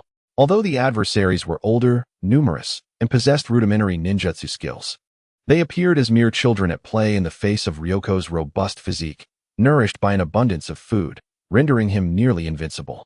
With just a few powerful punches, the so-called seniors were dispatched to the ground, stacked like a tower beneath his foot. Listening to their attempts to invoke their family names in intimidation, Ryoko felt no fear. Instead, a look of disdain spread across his round face. He scoffed loudly, reprimanding them. The Saratobi clan? The Oil Girl clan? The Akimichi clan? The Inuzuka clan? Is that truly impressive? Just because you hail from a ninja family, does that grant you the right to bully your classmates? Do you believe I want to go to the Hokage Tower and demand justice from the third Hokage to see if it's right for ninja clan members to bully their peers? He paused, bent down, and lightly tapped the head of the Saratobi child beneath him with his fist, articulating each word. Moreover, stop thinking you can suppress others with your family names. I, Akimichi Ryoko, stand tall and proud. I fear nothing. I am a champion of justice. And when I witness the oppression of the weak, I shall intervene, striking every time I see it. Saratobi Daisher, infuriated, gritted his teeth. He never imagined that the renowned name of his clan would hold no sway over this chubby boy. Did he not know that the third Hokage hailed from the Saratobi clan? Daisher, grasped by the collar by Ryoko, winced in pain and frustration, struggling to shout. What do you want? Are you really standing up for this orphan? He just a waste who can only attend school here thanks to Konoha's charity. You must be from the Akimichi clan. Why would you defend an outsider? He simply could not comprehend why anyone would risk offending several ninja clans for a helpless common child. The Second Shinobi World War had only recently concluded. While the village appeared peaceful on the surface, underlying animosities and rivalries had not dissipated. Numerous acts of bullying and exclusion were rampant among both adults and children. Their identities as ninja clans inherently placed them above others, so what harm was there in tormenting orphans without backgrounds? As Ryoko listened to his classist rhetoric, his chubby face contorted in disdain, and he delivered another punch to Daisher's shoulder, causing him to yelp in pain. Spare me this nonsense. Anyone from Konoha is part of the village, and I shall protect them. Ryoko's voice rang out with an undeniable authority. Bullying a fellow villager was unacceptable. Of course, a deeper reason fueled his actions. He harbored a profound disdain for such behavior. Coming from the 21st century, which advocated equality and brotherhood, he felt compelled to correct such injustices, even if it meant resorting to force. Bang! Bang! With two more well-placed punches targeting the fleshy parts, Daisher winced in agony, his cries echoing in the alley. The other ninja children, witnessing this, shrank back, their confidence waning. They quickly realized that this Akimichi boy was impervious to their intimidation. He was merely a stubborn brute. Now, they could only hope that Ryoko would vent his frustration on Daisher and spare them. Ultimately, Daisher, accustomed to a life of privilege, could hardly withstand the blows of this socialist successor. Under the dual assault of Ryoko's mental and physical onslaught, he finally crumbled, pleading in a whimper, "No more. I'm sorry. I'll never bully anyone again." Ryoko huffed, releasing his grip on Daisher's collar and tossing him back into the throng like a discarded rag. After dealing with the ringleader, he cast a piercing gaze at the others. The remaining children trembled under his scrutiny, hastily pleading for mercy. "We've learned our lesson. We won't dare again. Yes, we understand that we cannot bully our peers. Please, spare us," they cried, their voices quavering. "Now that we've dealt with Daisher, we can't possibly be punished too." Hearing their pleas, Ryoko snorted and lowered his raised fist. "Acknowledging your mistakes is a sign of hope. Now, line up and apologize to that classmate." He pointed at the bewildered, disheveled common student nearby. The student gazed at Ryoko, who had descended like a savior, his face a mixture of shock and astonishment. It was as if he had witnessed a miracle in this dark world.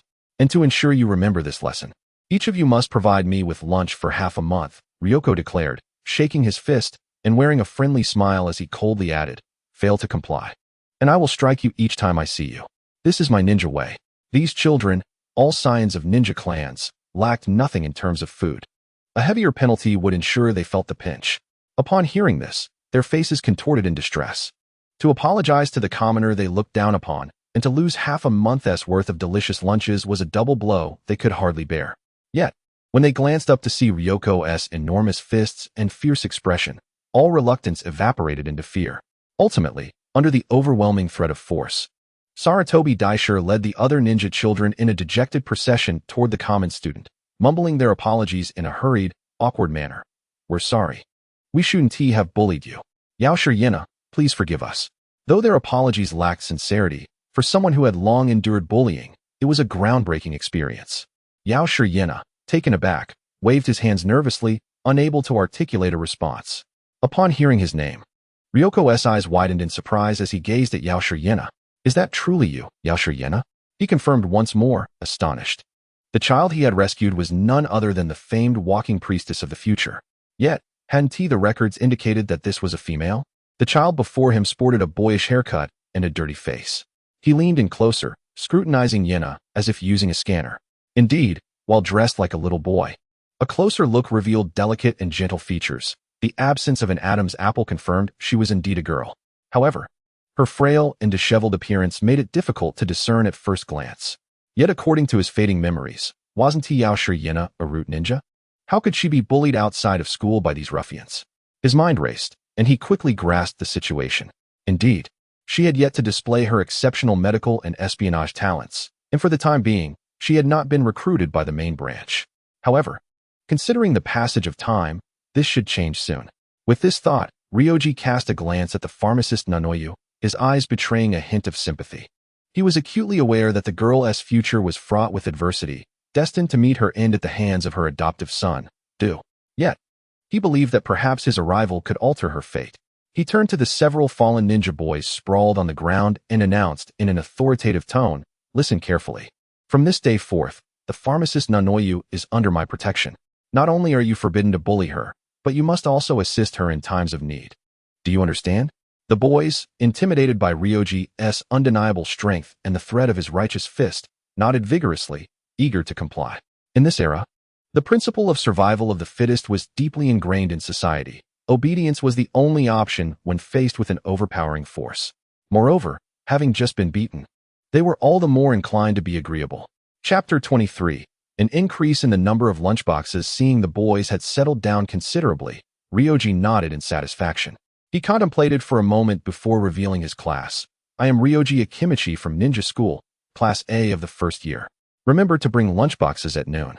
Should I discover any insincerity, he deliberately left the sentence hanging, the implication of a threat clear. After uttering these words, he leisurely turned and walked away, not even asking Nanoyu for a lunchbox.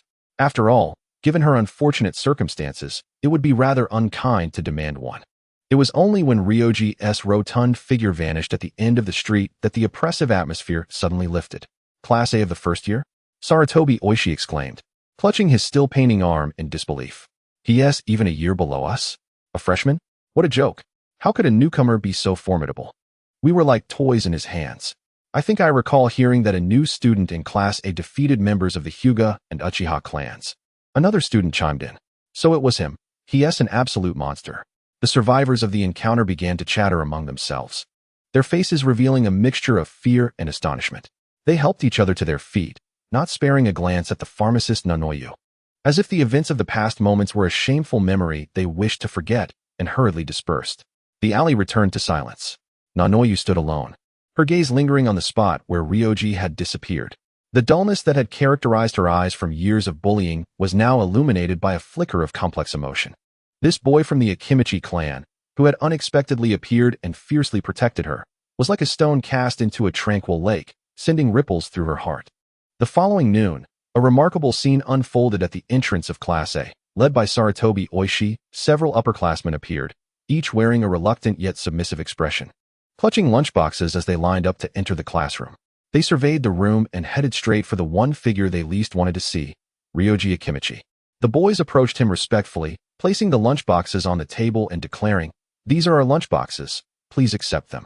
At this, the entire Class A erupted in confusion. What is going on? Isn't that Sarutobi-senpai from the second year? Why is he delivering lunch? And the Oil family and the Kurama family? Have they all fallen under Akimichi Ryoji's spell? This is terrifying. The lunch delivery team is growing larger. Am I next? The bewildered onlookers murmured among themselves, their gazes towards Ryoji filled with awe, curiosity, and a hint of fear. The prowess and appetite of this new classmate seemed unfathomable, attracting such a crowd to deliver him lunch. Meanwhile, those delivering lunch felt a complex mix of emotions. They scrutinized one another, their eyes filled with curiosity and speculation. Uchiha Tetsuho and Inazuma exchanged serious glances, alarm bells ringing in their minds. Were these upperclassmen also defeated challengers of Ryoji Akimichi, faced with a freshman capable of overwhelming upperclassmen?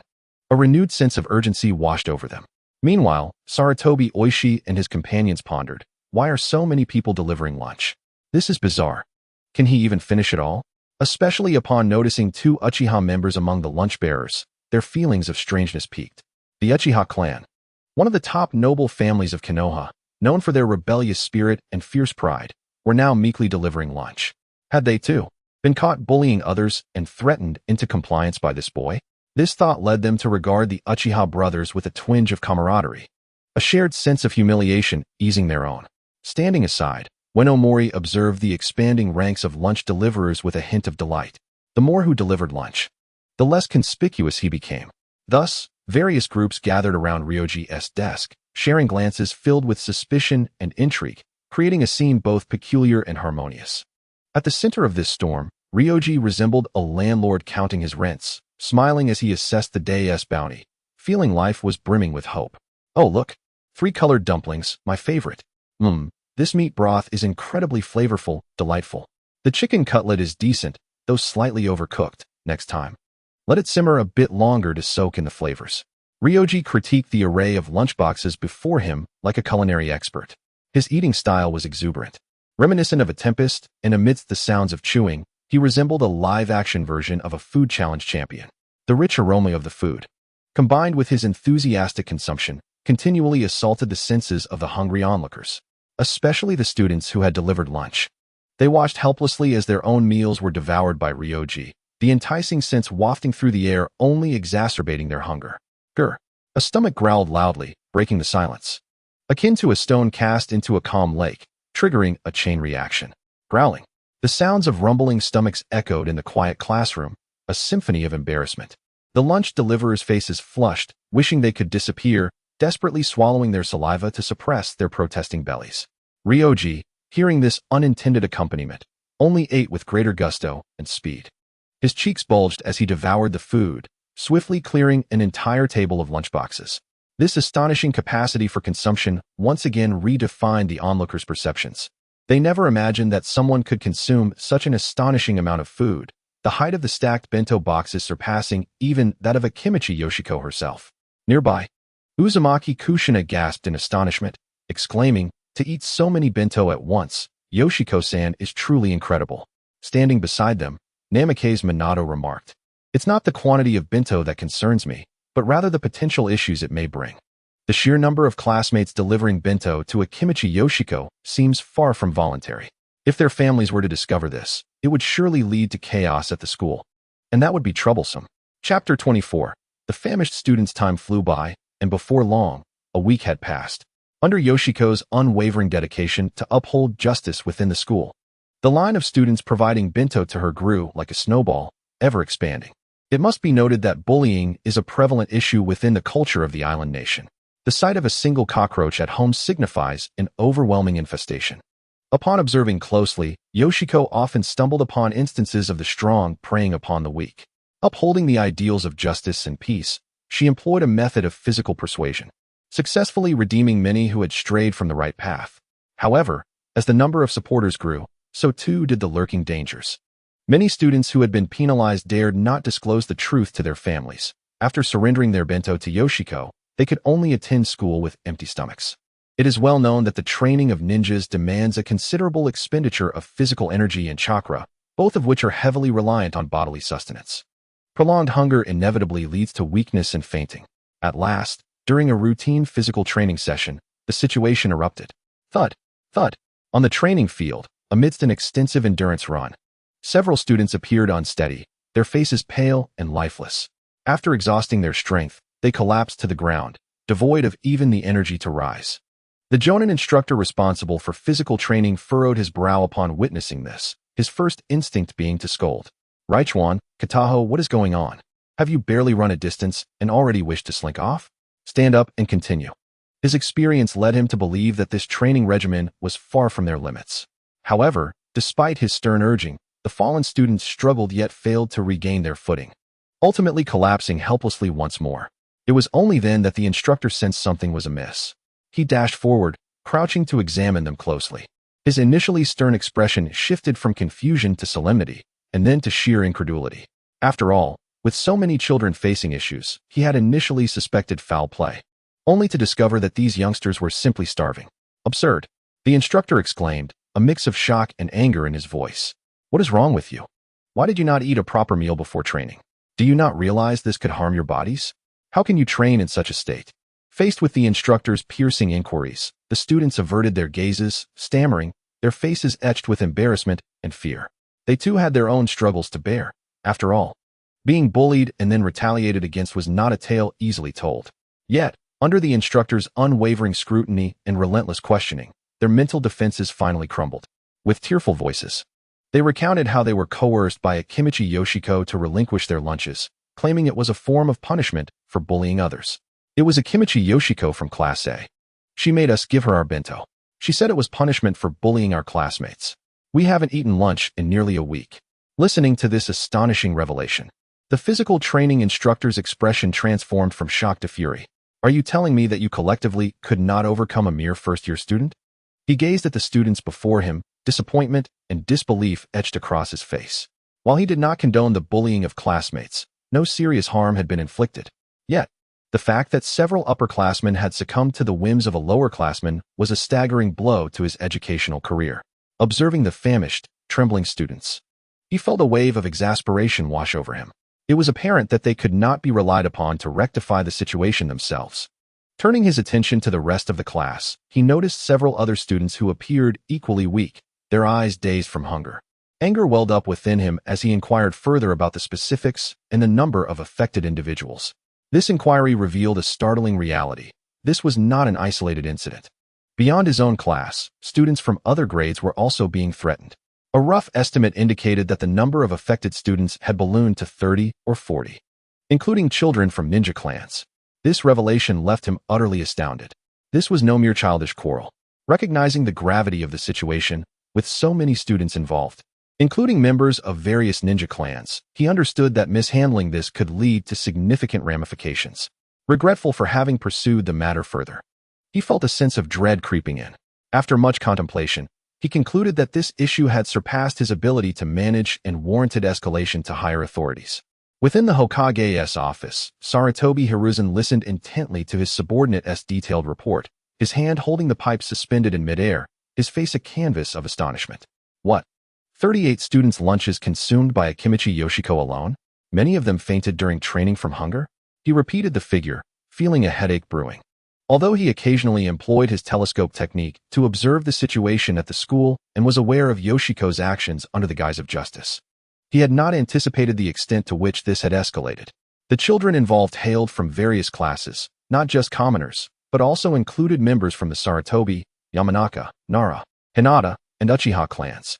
This complexity posed a considerable challenge even for him, the Hokage. Sighing heavily, Sarutobi took a deep drag from his pipe, exhaling smoke slowly. Shaking his head in bemusement, this child is certainly tenacious in his quest for sustenance. He realized that with just a moment of inattention, Yoshiko had developed a substantial system of tribute right under his nose. One could argue he was clever, yet all that cunning was directed towards his appetite. Conversely, one could call it nonsense, yet he cleverly cloaked his actions in the mantle of justice. Moreover, consuming over 30 bento boxes was a staggering feat, lending credibility to the rumors of his ability to deplete the foundational resources. Very well, I understand the situation now. You may leave. Sarutobi gestured for the reporting ninja to depart. After a moment of contemplation, he resolved that inaction was not an option. The Ninja Academy is a crucible for nurturing the future of Konoha, and it cannot be permitted to fall into disarray under Akimichi Yoshiko's antics. While food may seem trivial, neglecting the nourishment of Konoha's budding talents could lead to severe consequences. Send for the head of the Akimichi clan, Akimichi Takafumi, to come to my office. He instructed the Umbu at the entrance. Shortly thereafter, Akimichi Takafumi arrived at the Hokage's office, his face bearing a hint of confusion. Uncertain as to why the third Hokage had summoned him. Could it be that a new conflict with other ninja villages was on the horizon? However, upon further reflection, he deemed such a scenario unlikely, as the losses incurred by several villages made the prospect of renewed warfare seem improbable. Chapter 25. The troubled Akimichi Torikes pushing open the door to the Hokage's office. Akimichi Torikes observed the third Hokage, who was enveloped in a cloud of smoke. He inquired, "Third Hokage, have you summoned me for a specific matter?" Sarutobi Hiruzen set down his pipe, a hint of exasperation gracing his features, and gestured for Torikes to take a seat. "Indeed, there is a matter concerning your Akimichi clan that I believe is most appropriate for you to address." Upon hearing that it pertained to his family, Torikes straightened in his seat, his demeanor shifting to one of seriousness. "Please, enlighten me. It must be a significant issue to warrant a summons from the Hokage." As Torikes pondered what misstep his family might have committed, he heard Hiruzen mention the name of Akimichi Ryoko. The third Hokage then recounted how Ryoko had exploited the guise of anti-bullying to extort lunches from fellow students, resulting in several of them fainting from hunger during training sessions. Torikes' round face transitioned from a serious expression to one of shock, followed by an uncomfortable fidgeting. He never anticipated that the matter requiring the Hokage's personal intervention would revolve around that troublesome child Ryoko. Having thought that the boy had finally learned restraint after a few days of good behavior, he was dismayed to discover that Ryoko had merely shifted his mischief from their clan to the school, creating an even larger uproar, extorting food from classmates, causing others to faint during training. If word of this spread, how would the Akimichi clan be perceived? Would they be viewed as incapable of even supporting their own child?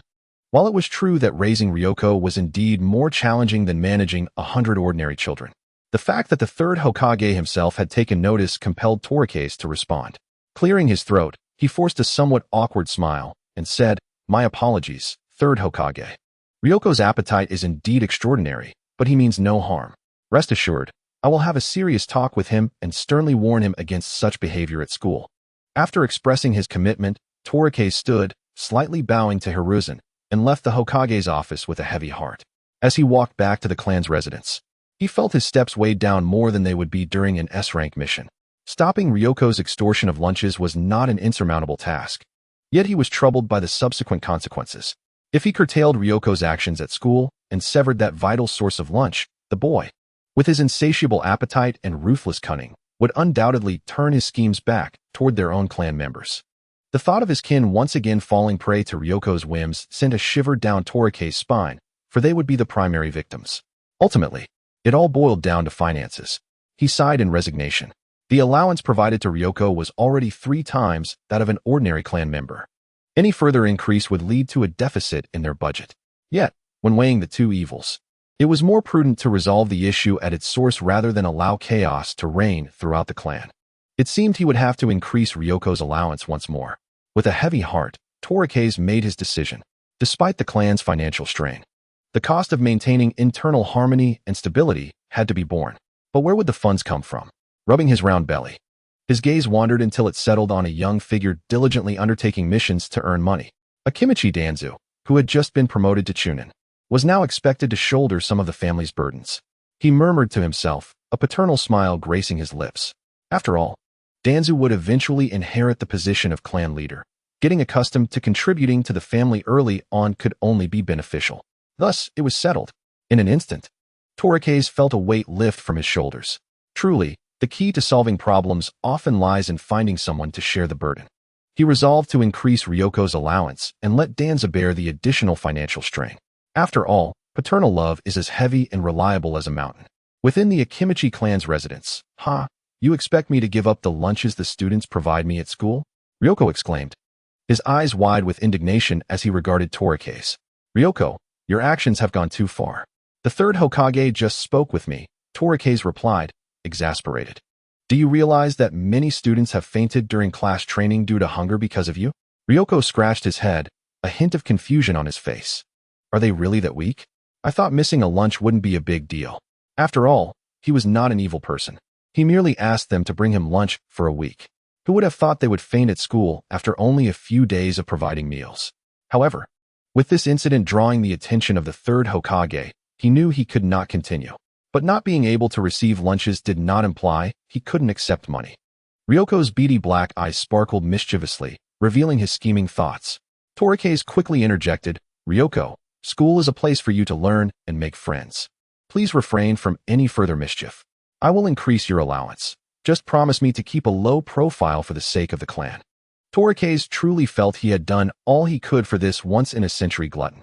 Were it not for Ryoko's parents' sacrifices for the clan and his cleverness, he would have considered letting the boy fend for himself. Seeing the clan leader's earnestness, Ryoko was compelled to suppress his intentions and acquiesced. All right then, since you insist. I shall spare them for now. However, should I witness any bullying again, I will not hesitate to teach them a lesson. While he would cease his extortion, his persona as the guardian of justice at school must remain intact. Relieved by Ryoko's response, Torikes exhaled deeply. In that case, I shall not disturb you further. Stay home and behave. He stood to leave, turning to depart. Clan leader, won't you stay for a meal? Ryoko called after him. Torikes did not look back, but waved his hand dismissively, quickening his pace. No, you can eat by yourself.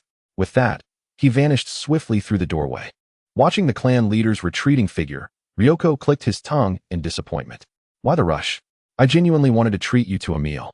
He said this because he had once used the same excuse to trap the clan leader, a memory that lingered with Torikes. Chapter 26. Procurement of ingredients. The following midday, Class A's classroom welcomed once more the familiar procession of offerings.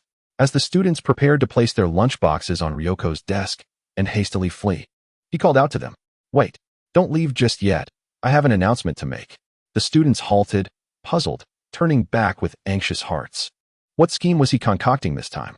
Did he find the food insufficient and intend to issue a warning? Under the tense gazes of his classmates, Ryoko cleared his throat and proclaimed, "Listen up. From today onwards, you need not bring me any more lunches. Everything from before is hereby forgiven." The words fell like a thunderclap in a serene field, igniting a tumult among the crowd. Expressions of shock, doubt, euphoria, and anger flickered across their faces in an instant. The bullies reveled in delight, while the protected students wore worried frowns, and the Uchiha clan simmered with rage. Uchiha Tetsuhiko, arms crossed and brow furrowed in disdain, proclaimed, "Akiyama Ryoko, what trickery are you attempting?" Uchiha Inahiko, with an air of arrogance, raised his chin and declared, "Humph, are you afraid of the challenges we present? Seeking to evade them in this manner? I assure you, it is futile. We shall triumph over you and cleanse the shame of our defeat." They instinctively believed that Ryoko, upon witnessing their rigorous training results, was gripped by fear and sought to ease relations by offering to forego lunch deliveries. Ryoko lazily dug at his ear with his pinky and replied, "If you wish to continue sending meals, then go ahead. Your Uchiha clan is wealthy enough not to mind this triviality. As for the others, no more lunch deliveries are necessary. However, let me state this clearly. If I discover anyone bullying a classmate again," he shook his fist with commanding presence, "I will confront them with force." Upon hearing that deliveries could still continue, the Uchiha brothers' expressions lightened, even casting a smug glance at those who had been spared. Their gaze seemed to convey a message. "See? We are not like you worthless scoundrels." After all, they had already uncovered the truth behind the lunch deliveries. These individuals were mere bullies, preying on the weak and fearing the strong, unworthy of associating with the Uchiha. The fact that these individuals were now barred from delivering meals only accentuated the nobility and greatness of the Uchiha clan. As other students, after repeated confirmations, realized that Ryoko had genuinely spared them, they were overcome with excitement, nearly leaping in joy, feeling as if they had been given a second chance at life. "This is wonderful. We are finally liberated. I can finally enjoy the lovingly prepared lunch from my mother at school. Thank goodness I will no longer have to train on an empty stomach. I swear I will never bully anyone again." "Me too. I never realized how painful it was to be bullied." The chorus of voices expressed their newfound resolve to amend their ways, as if they had escaped the depths of suffering. In truth, should they not sincerely change, they would face Ryoko's wrath. Observing their tearful gratitude and their vows of reform, Ryoko silently commended himself. "Ah, I am indeed too kind. I have so easily forgiven them. There are few in this world who, like me, seek to educate the lost lambs through virtue." However, after the moment of gratification, the harsh realities of life came crashing down. With the cessation of free lunches, he would have to fend for himself. This meant spending money on additional ingredients and wasting time cooking, a cumbersome thought. Ryoko's head drooped in dismay, his spirits seemingly drained. As he slumped in his seat, a picture of desolation. "If only I had some free labor to assist with these mundane tasks," he mused, instinctively casting a searching glance at his classmates, his eyes betraying a hint of desire. Those caught in his gaze instantly felt a chill run down their spines, wishing they could shrink into their desks to vanish from sight. Throughout their interactions, they had discerned a pattern. Whenever Ryoko regarded them with such a scrutinizing gaze, it invariably heralded trouble. After surveying the room, Ryoko found only small-framed individuals with spindly arms and legs, hardly reliable helpers. He sighed in resignation. "Well, I suppose it is wiser to rely on oneself. I can always run a few more steps and handle things myself. Consider it a pre-meal workout." After all, the ingredients he needed to procure were far more than just a couple of bags. Ding ding ding. As the school bell rang cheerfully, students burst from the classroom like freed birds. Ryoko, however, took his time packing his bag. Today, he opted not to fish at the Nagakawa River, but instead made his way to the bustling streets of Konoha. Observing the lively thoroughfare and the throngs of people, he walked forward in silence. "Rice is essential, noodles too, and I should procure some vegetables. Must buy in larger quantities to prepare for the future," Ryoko calculated within himself. Navigating through the bustling main street, he meandered into a quieter alley. Although termed an alley, it was far from small. The buildings here were no longer the flamboyant shops, but rather large, neatly arranged warehouses. Workers bustled about, transporting various goods, occasionally mingling with the delectable aromas of food. This was an auxiliary street of Konoha's commercial district, housing warehouses that stored abundant provisions and commodities. Following the enticing scents wafting through the air, Ryoko halted at the entrance of a sizable warehouse. The family crest of the Akiyama clan was etched upon the door. This was the Akiyama clan supply warehouse, dedicated to the wholesale distribution of various ingredients and goods. Ordinary individuals could not purchase supplies here. However, Ryoko, as a member of the Akiyama clan, enjoyed the privileges of his lineage. He could procure ingredients at cost price, which was considerably more economical than purchasing them elsewhere.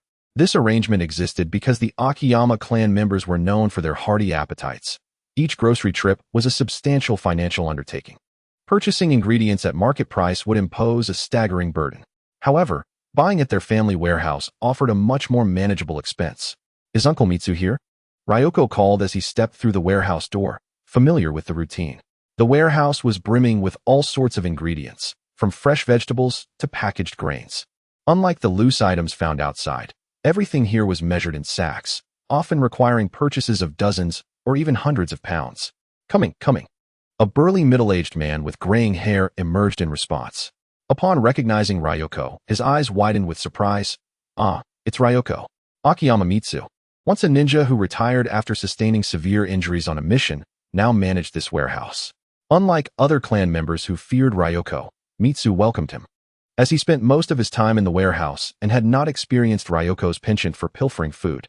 Additionally, Ryoko's frequent purchases helped clear out the warehouse's surplus stock, making Mitsu quite appreciative of him.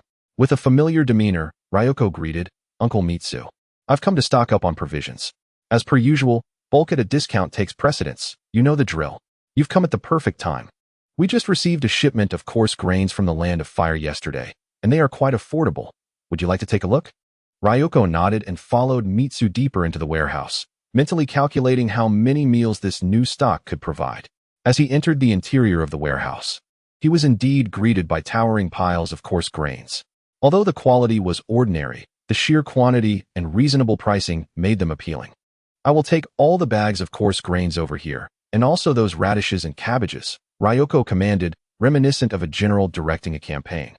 Swiftly pointing out the items he needed, he selected 7 or 8 types of ingredients before finally pausing.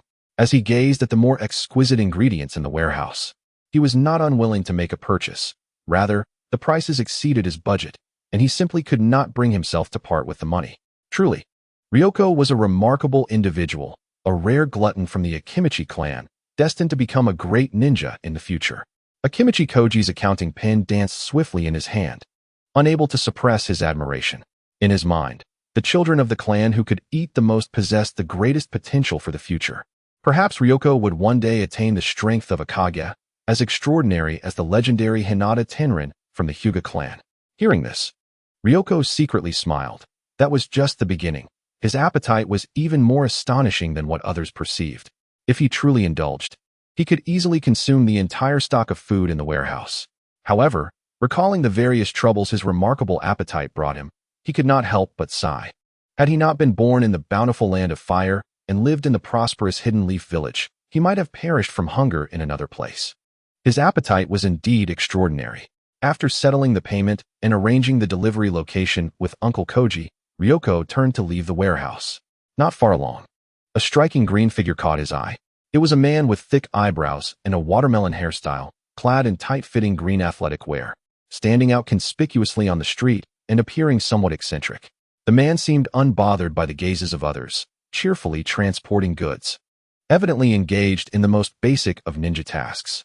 Could this green-clad individual be Might Dai, the father of Might Guy? Ryoko pondered, unable to resist stealing a few more glances. It was no wonder he scrutinized the man. Might Dai appeared far too youthful, his chin smooth and devoid of stubble, a stark contrast to the weathered visage etched in his memory. Yet, the contours of his face bore a striking resemblance to the future Azure Beast, Might Guy. "Hey there, little brother, do you know me?" Might Dai, sensing the scrutiny, turned his head and saw a stocky young lad staring intently at him. The fervor in the boy's gaze left him somewhat perplexed. Regaining his composure, Ryoko replied candidly, "I do not, but I would like to get acquainted. Hello, my name is Akimichi Ryoko, a member of the Akimichi clan." Upon hearing the name of the illustrious Akimichi clan, Might Dai straightened his posture, adopting what he believed to be his most spirited stance, and earnestly introduced himself. "Hello, I am Might Dai, just recently promoted to Genin in the Hidden Leaf." When he spoke of his Genin status, a glimmer of pride and joy sparkled in his eyes. He had endured numerous trials and tribulations on his journey to becoming a ninja, but every hardship was worthwhile. He had finally attained his long-awaited leaf headband.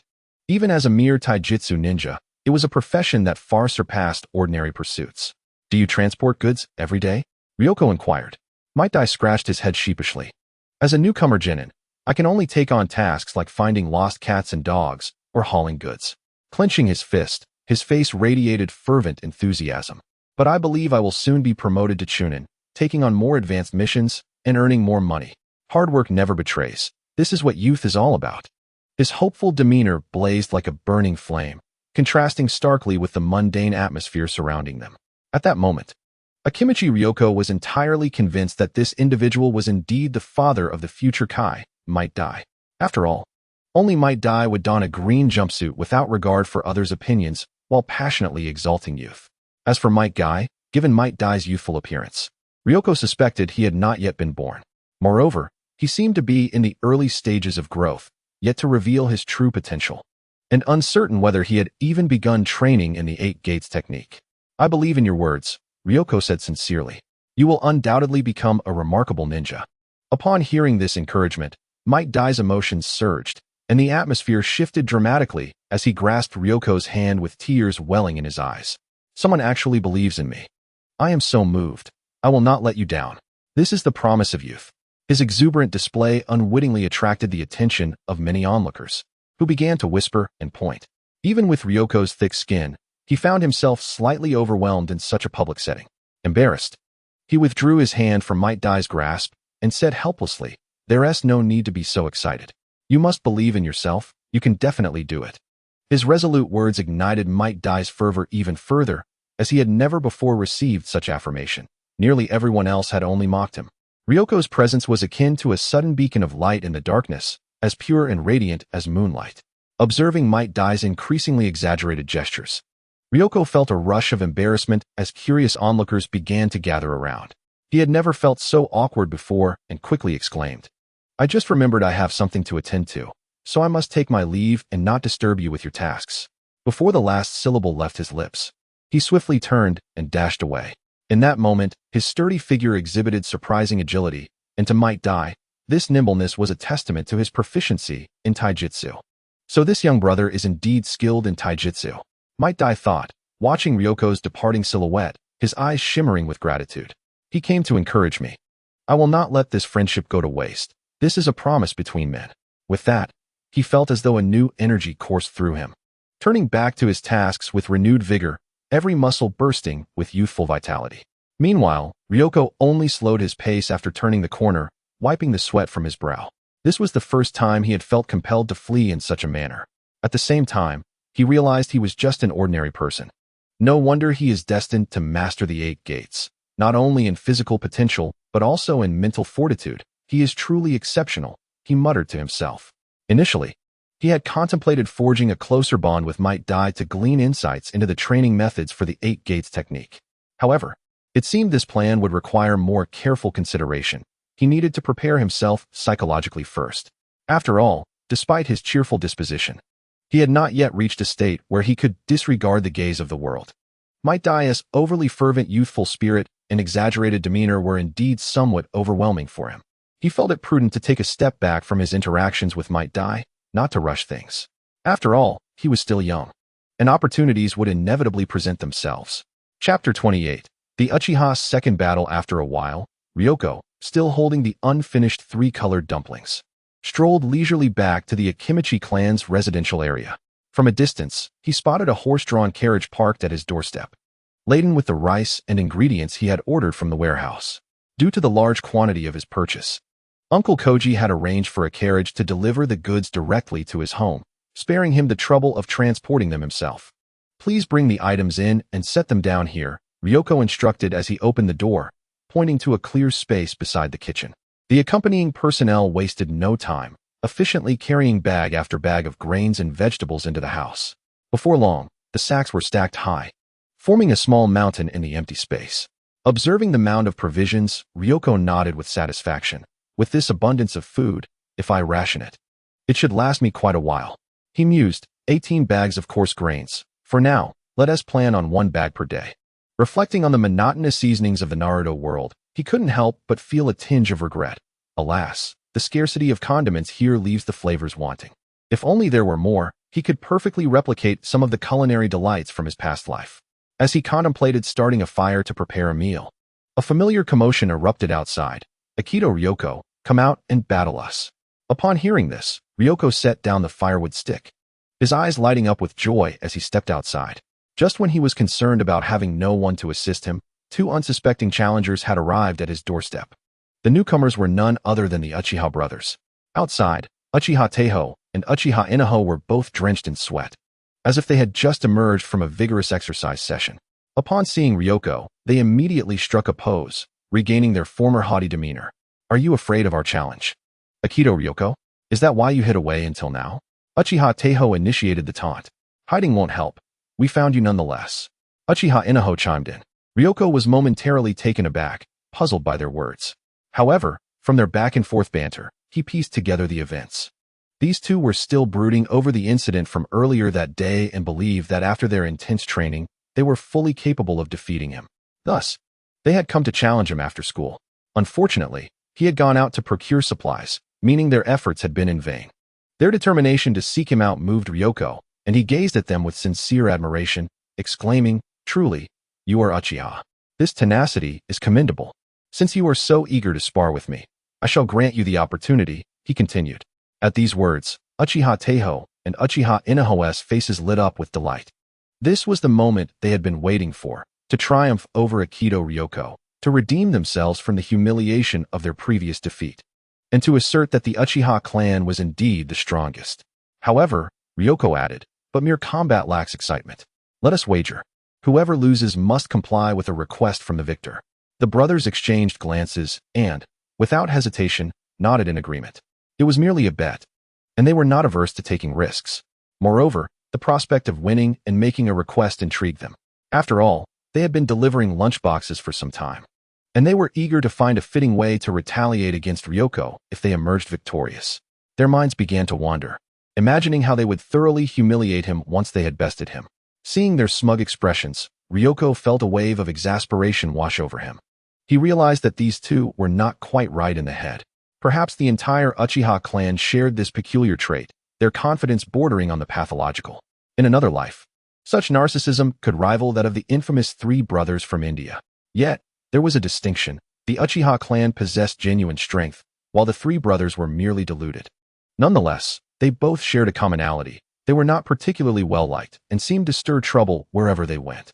With this thought, Ryoko regarded the two Uchihas with a hint of pity. "Well then, shall one of you come first? Or will you both come at me together?" Ryoko asked lazily. Taiho stepped forward, declaring loudly, "Of course, I shall go first. I intend to defeat you and erase my disgrace." Seeing Taiho seize the initiative, Inaho's eyes flickered with displeasure. Yet he retreated to the sidelines to observe. In his mind, it mattered little who went first. After all, they Uchiha were destined to prevail. They had been rigorously trained under the strict guidance of their elder brother Fugaku, and their abilities had surged forward dramatically. Ryoko raised a hand towards Taiho, casually beckoning as if to tease a kitten. "Come now, let me witness the fruits of your training." His nonchalant demeanor incensed Taiho. With wide eyes filled with fury, he charged forward. In a swift motion, Taiho created two clones, all three brandishing kunai, launching a fierce assault from different angles. Ryoko raised an eyebrow. "There is some progress. However, that level of power is still insufficient before me." Taiho scoffed. "Do not boast. When you fall at my hands, you will realize just how foolish your words are." As he spoke, his right hand was not idle. Following their premeditated strategy, the two clones flanked Ryoko from the sides while he himself pretended to attack, quickly forming seals behind them. Fire release, great fireball technique. As he closed in on Ryoko, Taiho completed the seals, placing his hands before his lips and unleashing a torrent of searing flames. A half-human-sized orange fireball hurtled towards Ryoko, the intense heat washing over him. Yet, Ryoko remained perfectly still, as if he had anticipated this move.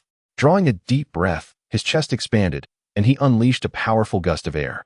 The stream swirled in the air, transforming into a miniature tornado that not only diverted the great fireball, but also propelled the flames back towards Taiho. "What?" Taiho was taken aback, unable to comprehend how his technique could be countered so effortlessly. He stood frozen in shock as the fiery backlash engulfed him, leaving him charred and blackened, as if he had just emerged from a steamer. "Taiho, are you all right?" Inaho exclaimed, startled and rushing forward. Though the Great Fireball technique was a fundamental Uchiha ninjutsu, its burning effect was formidable, and being struck directly was certainly no trivial matter. In that instant, the scorched figure erupted in a cloud of white smoke. It had merely been a clone. Haha, did you not expect that? The real Taiho suddenly appeared behind Ryoko, his face alight with exhilaration, for the previous attack had only been a diversion. He had cleverly used the body replacement technique to evade the flames. Now, with a kunai in hand, he aimed for the vulnerable spot at the back of Ryoko's neck. As the kunai neared its target, Taiho's heart swelled with elation. The layers of flesh on his opponent were akin to natural armor, yet the neck remained a critical weakness. If he could just land the kunai there, Ryoko's fate would be sealed. In that fleeting moment, Ryoko turned his head, a knowing smile gracing his lips. "Do you believe victory is within your grasp?" Alas, that is but an illusion. Before Taiho could react, Ryoko lifted his right hand and commanded, partial multiplication technique. His middle finger swelled dramatically, transforming into a robust spear that shot towards Taiho's chest with blinding speed. Bang! Taiho barely had time to react before he was sent flying by the immense force, crashing heavily onto the ground. Clutching his aching chest, his mind spun in confusion. He had never anticipated that Ryoko possessed such a peculiar technique. The sudden extension and hardening of his middle finger had completely derailed Taiho's plans. "Taiho!" Inaho cried out, rushing forward to assess his cousin's condition. Once assured that he was unharmed, he turned to Ryoko with a grave expression. "So this is the Aikido clan's multiplication secret technique? I did not expect you to have mastered it." Liangzi gracefully raised his restored fingers to his lips, gently blowing a breath as nonchalantly as a Western gunslinger who had just triumphed in a duel. He certainly had no intention of explaining to his opponent that this secret technique was an exceptional gift from his family during his foundational training, aimed at enhancing his chances of survival. After diligent practice, he had mastered a portion of the multiplication technique to an extraordinary level. This partial multiplication technique allowed him to rapidly enlarge and harden any part of his body. Though it appeared to be a diminished capability, it consumed far less energy than the full-body multiplication technique while enabling precise strikes against his adversary. Thus, it became Liangzi's favored and most thoroughly studied secret skill. Of course, it was not to experiment with any peculiar notions from a previous life. "It's your turn," Liangzi beckoned to Inuzuka Daohua with a provocative grin. "Show me what progress you've made." Uchiha Daohua's gaze sharpened, his figure suddenly lunging forward as he completed a series of hand seals mid-dash. In an instant, countless shuriken burst forth from his palms, hurtling toward Liangzi. Faced with the flurry of shuriken, Liangzi's eyes flickered with surprise. He keenly discerned that these flying shuriken were imbued with a trace of chakra. Achieving such a feat was no easy task. It required an exceptionally meticulous control over chakra. Had he tampered with the shuriken? Just as his thoughts raced, several shuriken clanged against his substantial flesh and ricocheted away. Others, however, exploded into clouds of smoke before even making contact. One shuriken, landing in his blind spot, transformed into Uchiha Daohua, who was already forming seals. Fire style, fireball jutsu. After his transformation, he swiftly executed the seals, unleashing an even more ferocious wave of orange flames. The flames roared towards him, leaving no room for defense. This combination of shuriken and fire jutsu displayed a fluidity that revealed tactical sophistication beyond that of an ordinary academy student. Truly, the Uchiha clan was formidable. Liangzi felt the searing heat behind him and couldn't help but admire the remarkable combat talent that only grew stronger in battle. Before he could finish his thought, he dove forward without hesitation, his rounded form agilely skimming the ground as the blazing fireball soared just above him. This seemingly clumsy evasion proved unexpectedly effective at the crucial moment. Though it may have looked awkward, it successfully avoided the flame's scorching embrace. After evading the fire, Liangzi curled into a ball and rolled forward, swiftly maneuvering to the side of Uchiha Daohua. Daohua hastily dodged, but unexpectedly collided with an exceptionally soft and substantial wall of flesh. He looked up in astonishment, realizing that Liangzi, who should have been at a distance, had appeared right before him. Turning back to the rolling ball, he saw it burst into white smoke, revealing it to be merely a clone technique. "So, you were also using clones to mislead me," Daohua bitterly remarked, his body struggling against the soft confines of Liangzi's flesh. He had not given up, intent on mounting a counterattack. Yet, the more he squirmed, The deeper he sank into Liangzi's yielding fat, as if ensnared in a quagmire. Just as it seemed he would be completely engulfed by the thick layer of fat, Daohua finally shouted, "I concede. This time, you win." He feared that if he delayed any longer, he would suffocate in this mound of flesh. Liangzi chuckled, releasing his grip and gently pushing him away. "So, what do you say? Do you yield?" Daohua, steadying himself, let out a cold huff. "I do not concede. I shall challenge you again." At this moment, Tetsuho also recovered from his shock, witnessing his cousin's defeat, and immediately chimed in, "The Uchiha never concede. This time, we simply underestimated your mastery of the multiplication technique. Next time, we shall be prepared and will not lose again." Seeing the indomitable spirit of the two even after their defeat, Liangzi applauded with satisfaction. Good, good, good. Now that is the Uchiha spirit, never yielding, growing stronger with every setback. He then shifted his tone, a mischievous smile gracing his face. "However, I recall that the wager stipulated the loser must fulfill a request from the winner. Now that you both have lost, you must heed my words. My request is simple. Every afternoon after school, come to my place and help me cook." Upon hearing the seemingly mundane request, the Uchiha brothers were taken aback. They had expected some form of hardship, not such a commonplace demand. "Help cook? Isn't that something anyone can do?" Tetsuho incredulously asked. "You want us, Uchiha, to do such menial tasks?" Daohua raised his chin defiantly. "We are of the noble Uchiha clan. How can we engage in such coarse labor?" Liangzi countered with a grin. "The noble Uchiha has just been defeated by me. Now I hold the higher status. It is a privilege for you to cook for me." This clever reversal of reasoning left the two momentarily speechless, and they begrudgingly acquiesced. Liangzi led his two reluctant helpers back home and began directing their efforts with methodical precision. In this era, cooking was still quite primitive, relying mainly on firewood and coal. Preparing a meal sufficient for oneself was typically a labor-intensive endeavor. However, with two ninja apprentices assisting, efficiency improved significantly. Liangzi brought them to the kitchen, pointing at the mountain of ingredients and issuing commands. Upon seeing such a vast array of food, the two were taken aback, staring wide-eyed. "Why you eat this much?" "Of course," Liangzi replied with a roll of his eyes. "You've seen how large my appetite is. If cooking for myself weren't such a hassle, I wouldn't need you too." He added, "Enough chatter. The sun is setting, so hurry up and get to work." Though reluctant, the Uchiha brothers steeled themselves and began. For they valued their word as members of the Uchiha clan. Truth be told, they had not performed many chores at home, and standing before the ingredients left them momentarily dazed. Liangzi, unable to watch any longer, assigned tasks one by one. Under his guidance, Tetsuho swung an axe to chop wood and start a fire, while Daohua prepared vegetables and washed rice. Liangzi observed from the stove. Although their efforts were not particularly refined, they were adequate enough. "Well, it will have to do. It's better than doing it alone." Rolling up his sleeves, he took to cooking himself. In no time, a steaming pot of stew was ready. The rich aroma wafted from the pot, making it hard for anyone to resist swallowing.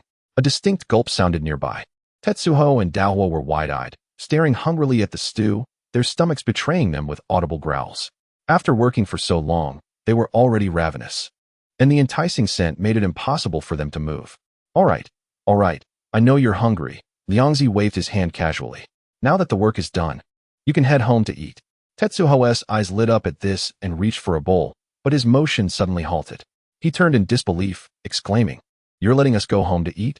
Aren't we eating here?" He had assumed that after their hard work, they would at least get to taste the dinner they had helped prepare. Though the stew looked ordinary, the aroma was simply irresistible, especially since they had participated in its creation, imparting it with a unique significance. Liangzi confidently asserted, "Of course, you should return to your own home for dinner. This is my meal, so hurry back, otherwise, your family will be worried." Tiehu, furious, clenched his fists, his eyes practically ablaze with rage. "How despicable! You stingy glutton! Who cares for your meal?" Daohua chimed in, his voice dripping with sarcasm. "Indeed, we have no interest in your hodgepodge stew. A bountiful feast awaits us at home." Despite their bold words, as they departed, they glanced back repeatedly, their forlorn expressions resembling those of a jilted bride. Once they were out of sight, Liangzi immediately filled a large bowl to the brim and began to feast with great satisfaction. "This is the taste of home," he mused. 100 times better than the cuisine of the island nation. Their food is merely a means of survival, while the flavors of my homeland evoke pure bliss." With that, he scooped another generous serving of rice to accompany the stew, relishing every bite. After leaving Liangzi's home, the two brothers strolled down the dimly lit street, feeling increasingly aggrieved. That insufferable Showdown Liangzi, not even allowing us a taste. Tiehu kicked a stone by the roadside, seething with indignation. Daohua, wearing a stern expression, concurred. What is so difficult about tossing vegetables into a pot to stew?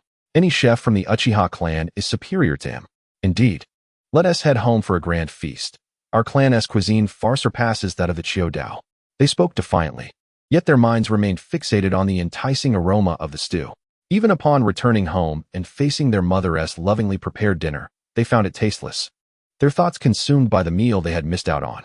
The following morning, two bleary-eyed Uchiha youths trudged into school. When their gazes fell upon Showdown Liangzi, an unshakable resentment filled their hearts.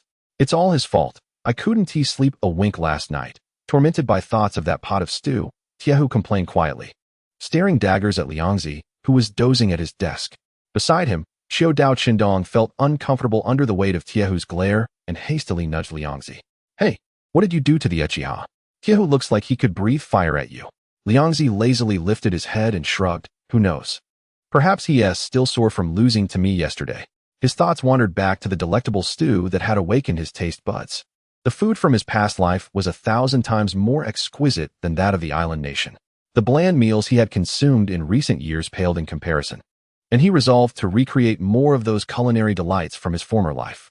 But I'm lacking some fresh meat. Liangzi suddenly had an idea. Why not hunt in the forest? I have 2 ready-made assistants. The Uchiha's shuriken techniques are perfect for setting traps. His gaze fell on the resentful Tiehu, a smirk playing at the corners of his mouth. Oblivious to being the subject of Liangzi's schemes, the two brothers were still preoccupied with the unfulfilled craving for the stew they had missed. As the school bell rang, students poured out of the classroom, eagerly heading home. Liangzi, however, ambled along with his hands behind his back, flanked by the 2 disgruntled Uchihas, taking a different path than usual, one that did not lead to the Chiodao clan's residence. Tiehu halted, suspicious. Hey, this doesn't seem like the way to your house. Where are you taking us? Liangzi waved his hand dismissively, wearing a calm expression. Fear not, I'm merely taking you to gather some ingredients. How could I harm you, being part of the Uchiha? Besides, we are in Konoha. His words rekindled the pride inherent in the 2 brothers. Indeed, they were members of Konoha's foremost noble clan. What could possibly go wrong? However, this path did not lead to the commercial district either. Daohua scanned the surroundings. Where exactly do you plan to find ingredients? Liangzi grinned widely. We're going to hunt in the forest by the Managawa River and catch fish in the river. These are all gifts from nature. And we won't spend a single penny. Instantly, the 2 stopped, their faces reflecting reluctance. We only agreed to help you cook. We never said we would accompany you hunting. Tiehu protested, arms crossed. Daohua shook his head defiantly. This is outrageous. You treat us like servants. Unwilling to even offer a meal, yet you expect us to do all this work? Liangzi had anticipated their objections and feigned a sigh. I'm helping you with special training. Wild hunting and fishing are excellent ways to hone survival skills. Once you become official ninjas, you'll need to be self-sufficient when supplies run low. Lowering his voice and adopting a mysterious tone, he added, Do you know why you can never defeat me? It's because I've always trained myself this way. This statement struck a chord with the 2. Reflecting on their repeated defeats, they hesitated momentarily, yet ultimately decided to follow him, albeit skeptically. Liangzi secretly sighed with relief. Indeed, as long as he dangled the bait of becoming stronger, the 2 Uchihas would surely take the hook. After all, for pure-blooded Uchihas, the pursuit of power was their greatest desire. Before long, the 3 arrived at the forest beside the Managawa River. This area bordered the Uchiha clan's territory, boasting dense woods and abundant resources, with the occasional wild bird or beast passing through, presenting a picturesque and untouched natural scene. Liangzi instructed his brothers to set traps for small game while he waded into the river to fish. Though Tiehu grumbled, he deftly set his traps. Daohua kept watch while crafting simple hunting tools from sharpened wooden sticks. Their division of labor was clear, and their efficiency far surpassed that of a solo endeavor, resulting in a bountiful harvest. Haha, my trap caught a rabbit. Daohua exclaimed excitedly, pointing at the struggling gray rabbit in the pit, his face radiating the joy of their success. Tiehu leaned in for a closer look, a flicker of envy in his eyes. But soon, he too cheered, having successfully ensnared a plump wild chicken in his snare trap. The 2 surveyed their spoils, a surge of accomplishment washing over them. This outdoor experience was far more enjoyable than tedious training, and the immediate results helped them temporarily forget their earlier frustrations with Liangzi. From the riverbank, Liangzi listened to the distant cheers, unable to suppress a chuckle. No wonder the Uchiha are skilled in hidden weapons. Their trap-setting abilities are truly remarkable. The more they caught, the happier Liangzi became, as each capture contributed to his evening meal. However, in the water, he was in his element. Utilizing a portion of the multiplication technique, he enlarged his palm and plunged it into the water, skillfully scooping up a plump river fish. As water splashed around him, he smirked. When it comes to fishing, I shall not be outdone by you. Half an hour later, all three had gathered an impressive haul. The forest's rich resources, combined with their skills as aspiring ninjas, made capturing prey a relatively easy task. Reflecting on their abundant catch, Liangzi mused, ninjas are indeed the most formidable labor force in this world. It is a pity that they, who should be the driving force of progress, are instead reduced to mere tools for killing, instigating chaos and war.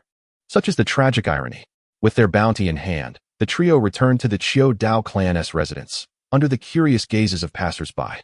Observing the freshly processed meat, Liangzi took charge, directing the preparations with satisfaction. Although Tiehu and Daohua continued to grumble about being treated as mere laborers, their hands deftly began to prepare the ingredients under Liangzi's guidance. Observing the bubbling stew in the pot, Liangzi, with satisfaction, lifted a spoon to taste the broth. The rich aroma of meat intertwined with the sweet freshness of cabbage, prompting him to exclaim, "What a robust flavor! Truly exquisite." As he was about to dismiss the two Uchiha brothers as he did the previous day, he noticed their feigned composure, their eyes fixed intently on the pot, stirring a flicker of thought within him. After all, they had indeed rendered significant assistance today, and he might very well rely on these two free laborers in the future.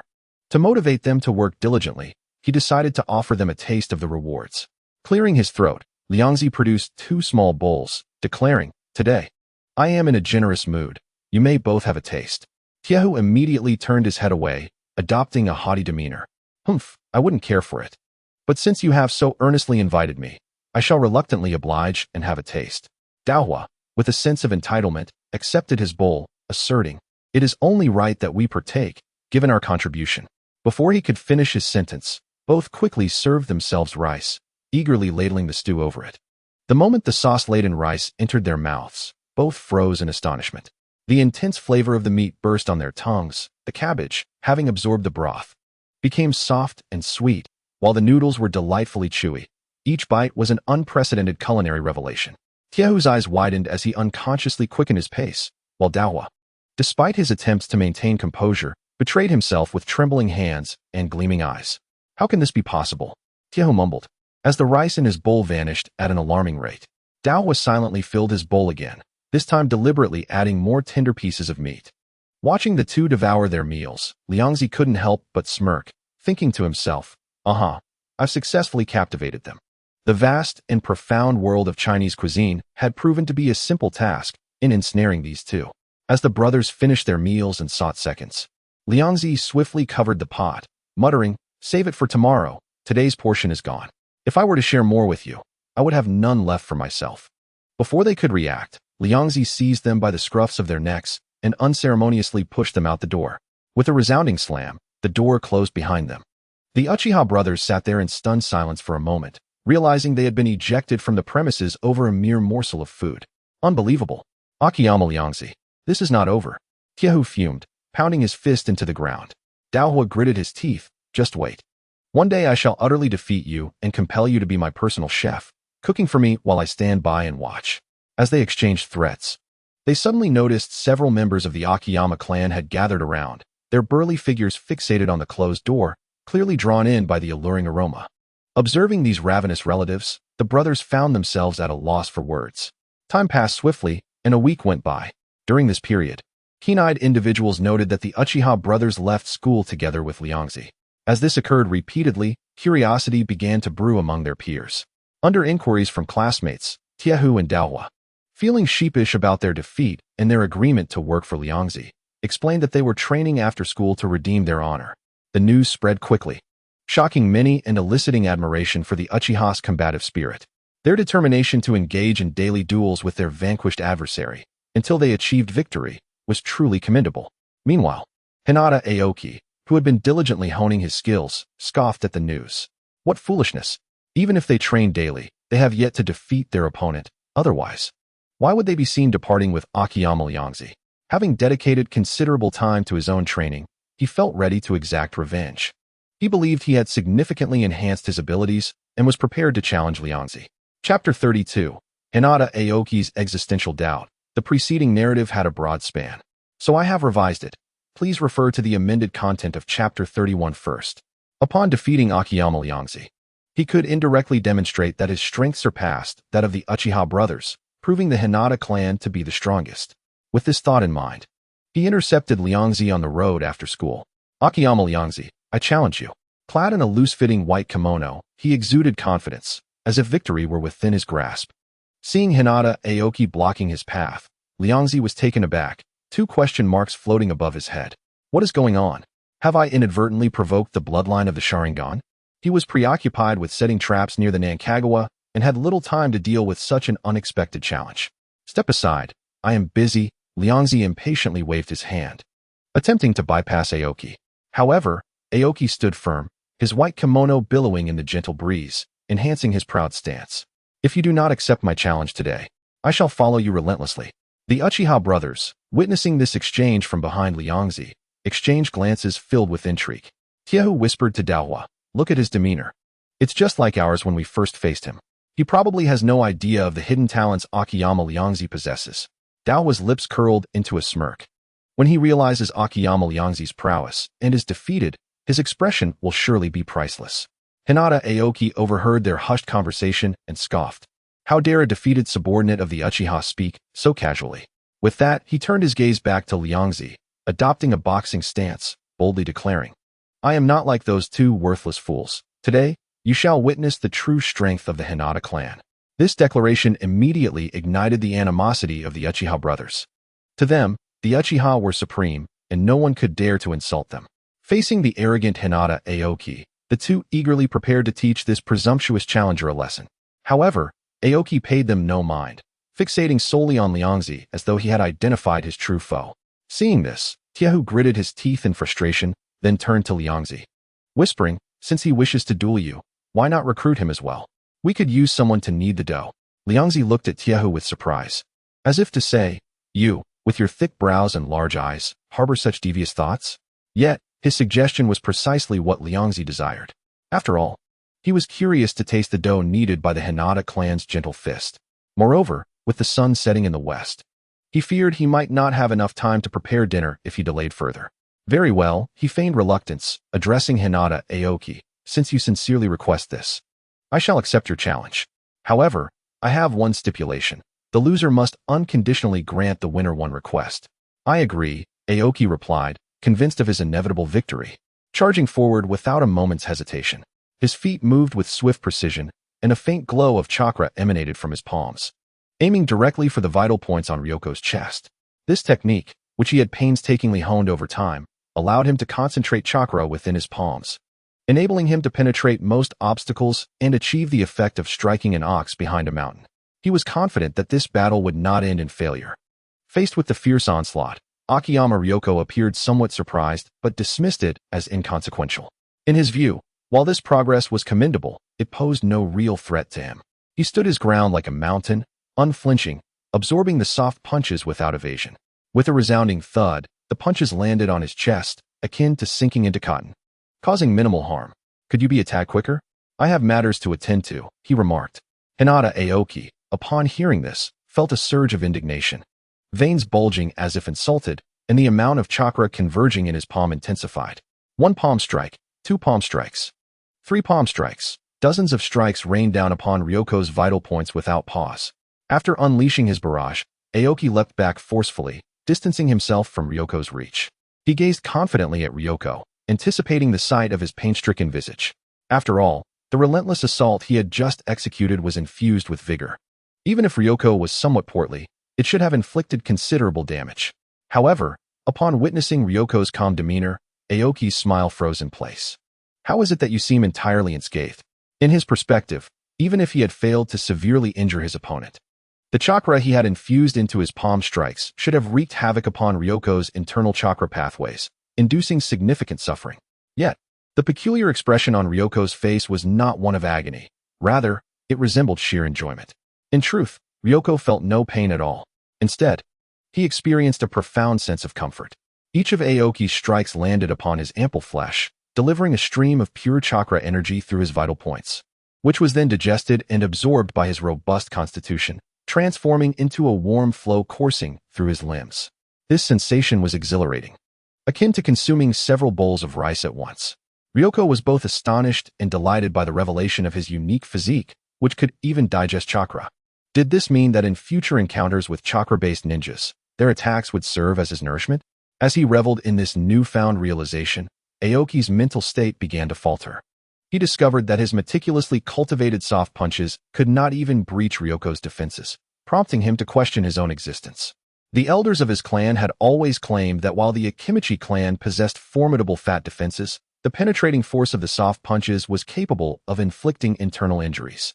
"You must be holding back," Aoki gasped, disregarding the exhausting drain on his stamina and chakra as he launched another fervent assault. As his palms flew, he sought any trace of discomfort on Ryoko's face, yet all he found was an expression of satisfaction. Ryoko was indeed savoring the moment. Aoki's painstakingly refined chakra was exceptionally pure and resilient, akin to exquisite ingredients. He even adjusted his stance to facilitate Aoki's feeding. "Put a bit more force into it, would you? Perhaps a few more strikes on the left," he encouraged. This remark incensed Aoki, who channeled all his chakra, unleashing a torrential barrage of strikes upon Ryoko. Yet, Ryoko merely exhaled contentedly, relishing the surging energy within him. Once he felt completely satiated, he gently pushed aside the exhausted Aoki, who could hardly stand. "Young man, you still have much practice ahead of you." Chapter 33. The delicious chakra upon hearing Ryoko's call for further practice. Aoki could no longer sustain himself and collapsed to the ground. The realization that his prideful soft punches could not even compel Ryoko to retreat a single step shattered his confidence entirely. The Uchiha brothers, who had been observing, also abandoned their casual demeanor, their expressions turning grave. They had initially believed Aoki's strength to be on par with theirs, only to discover how utterly feeble he appeared before Ryoko. "Ironfire, were we played for fools?" Inuhiko whispered incredulously. Ironfire, equally stunned, murmured, "I also feel that way. This guy can endure dozens of soft punches. He is nothing short of a monster. I suspect he never truly fought us." As they reminisced about their previous exchanges, both harbored a burgeoning suspicion. Ryoko had deliberately held back during their battles, using them as free labor. After all, it was entirely plausible. He would go to great lengths for food. This revelation filled them with both shame and anger as they stormed towards Ryoko, demanding answers. "Akimichi Ryoko, you were toying with us all along, weren't you?" Ironfire accused, his face turning a shade of green with rage. "Given the strength you just displayed, how could you have ever engaged with us on equal footing?" Ironfire added, "You concealed your true abilities to manipulate us into helping you, didn't you?" Ryoko, observing their furious and nearly distraught expressions, felt a pang of concern. He had grown accustomed to their assistance and could not afford to lose them. "It's a misunderstanding, a complete misunderstanding.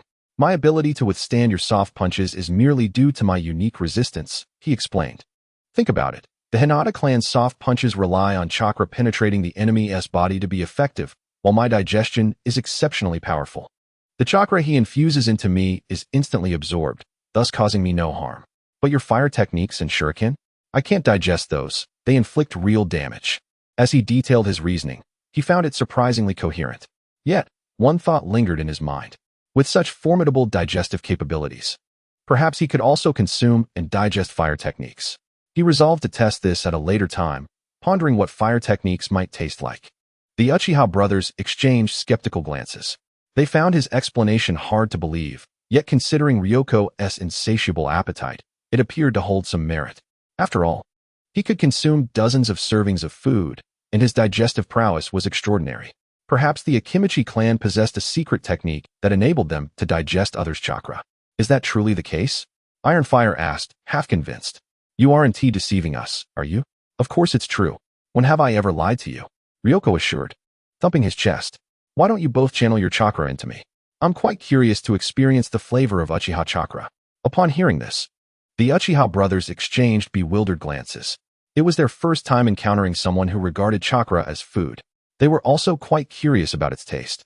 Thus, The two attempted to gather chakra in their hands and direct it into Ryoko's body. In an instant, two icy sensations surged within him, akin to the delectable chill of summer popsicles. Ah, this icy sensation is quite an experience, Ryoko murmured, squinting his eyes as he savored the flavors of their chakra. He discovered that each individual's chakra possessed distinctive characteristics, imbued with traits of its original owner. Perhaps this was the enigmatic nature of chakra. As Ryoko delved into the nuances of chakra's taste, Hinata Aoki, still sprawled on the ground, listened intently. Upon hearing the secret of Akimichi Ryoko's triumph over him, his mindset gradually began to recover. After all, understanding that he was thoroughly outmatched, rather than simply lacking in strength, offered him some solace. When he discovered that Ryoko possessed the ability to assimilate others' chakra, he couldn't help but mentally exclaim monster. He had never heard of such a unique ability. It was a veritable nemesis to gentle fist techniques. How could one combat such an adversary? Just as he pondered his strategy, Ryoko glanced in his direction. Hey, can you still walk? Upon hearing Ryoko's words, Hyuga Aoki struggled to rise from the ground. Despite his chakra being depleted and his steps unsteady, he still managed to hold himself upright. It was merely a matter of chakra exhaustion. He would recover soon. He feigned calmness as he tidied his disheveled kimono. Ryoko nodded approvingly. Indeed, the resilience of the Hyuga clan is commendable. He then shifted the conversation with a smile, recalling their previous wager, as per our agreement. The loser must fulfill one condition for the winner. Starting tomorrow, you shall assist me with my tasks every day after school. Hyuga Aoki was momentarily taken aback before realization dawned upon him as he looked at the Uchiha brothers beside him, his gaze becoming laden with meaning. Uchiha Tiho felt uncomfortable under his scrutiny, retorting angrily, "What are you staring at? You lost too, didn't you?" At that moment, Hyuga Aoki comprehended everything. It turned out these two Uchihas were not engaging in some daily challenge. They had been toiling for Ryoko each day. This revelation lifted his spirits, dispelling the gloom of his earlier defeat.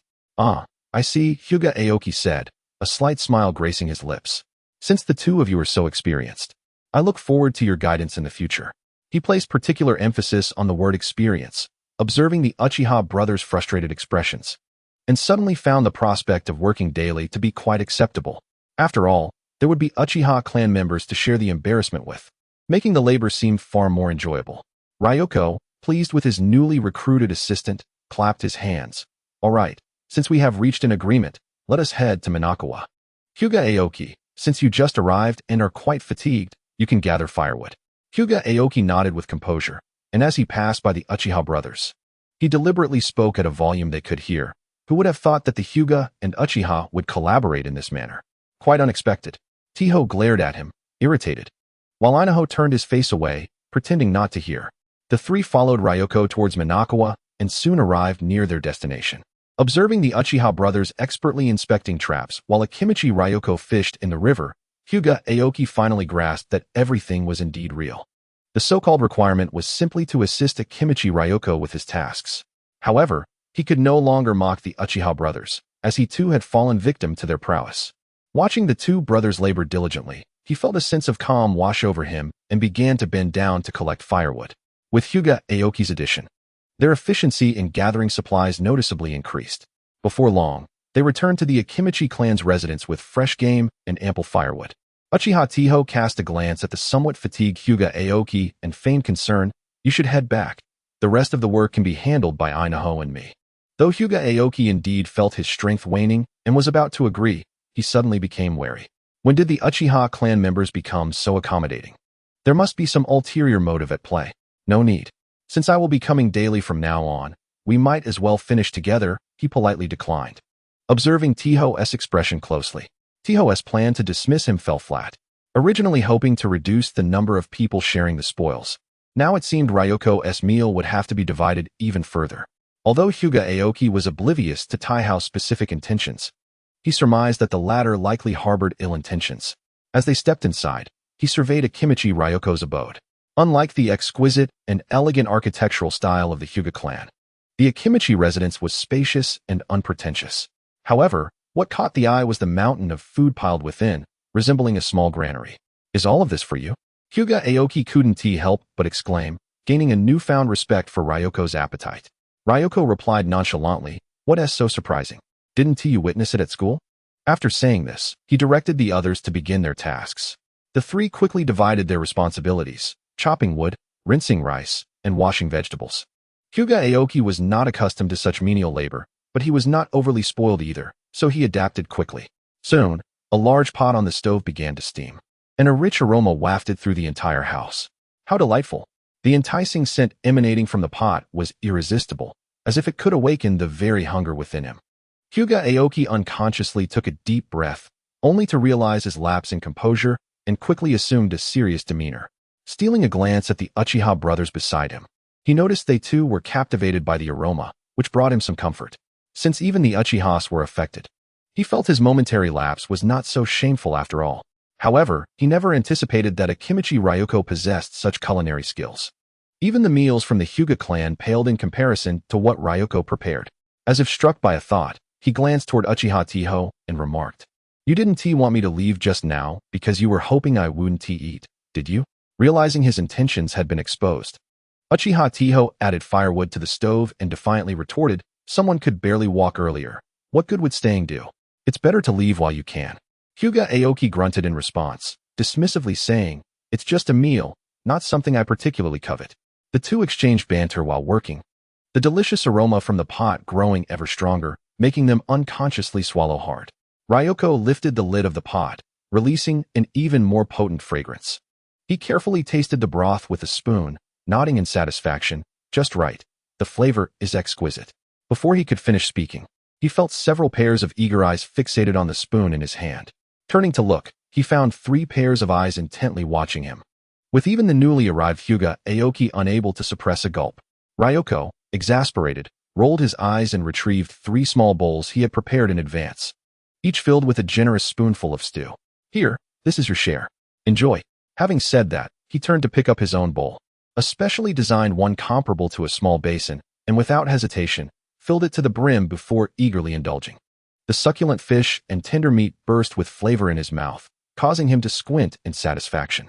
Hyuga Aoki initially intended to maintain the decorum of the Hyuga clan, but the enticing aroma continually wafted into his nostrils, and he ultimately restrained himself for only 2 seconds before grabbing a bowl and chopsticks.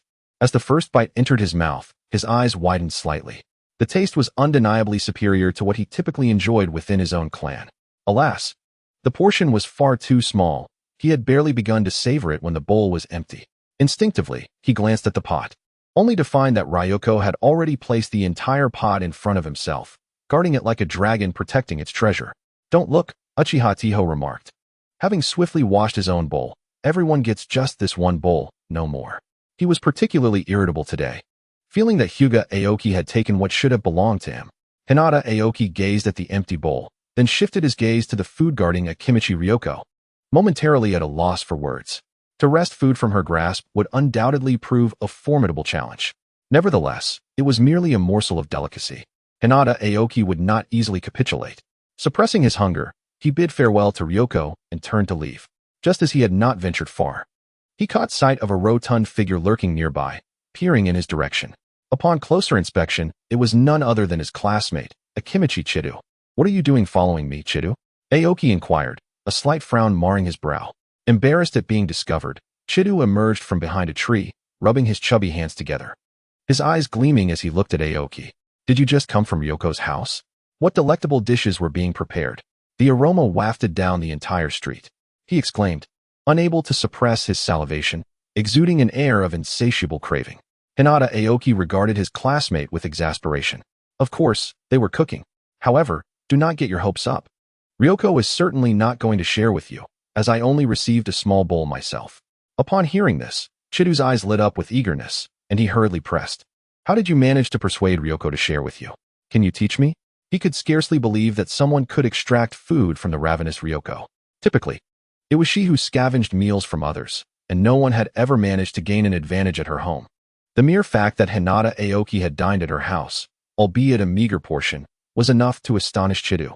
He began to suspect that Aoki must have employed some trickery, perhaps even an illusion to manipulate Ryoko. Otherwise, how could she possibly share her food with anyone? As a member of the Akimichi clan, he understood all too well what sharing food signified. It denoted a recognized friendship. Yet, Aoki and Ryoko had not appeared particularly close at school, certainly not as familiar as the Uchiha brothers. Pondering this, he concluded that something was amiss. When Aoki was taken aback by his inquiry, he recalled that he had earned this privilege through a challenge lost, and his expression shifted to one of subtle complexity. Clearing his throat, he vaguely replied, "You must first engage her in a match." A match? Chidu blinked in confusion, but before he could ask for clarification, Aoki had already hastened away, leaving him to ponder the meaning of his words alone. Chapter 35. Inspiration. Chidu stood in place, mulling over Aoki's statement for quite some time. Did he need to defeat Ryoko to gain her approval and share in her food? No, he quickly dismissed this notion.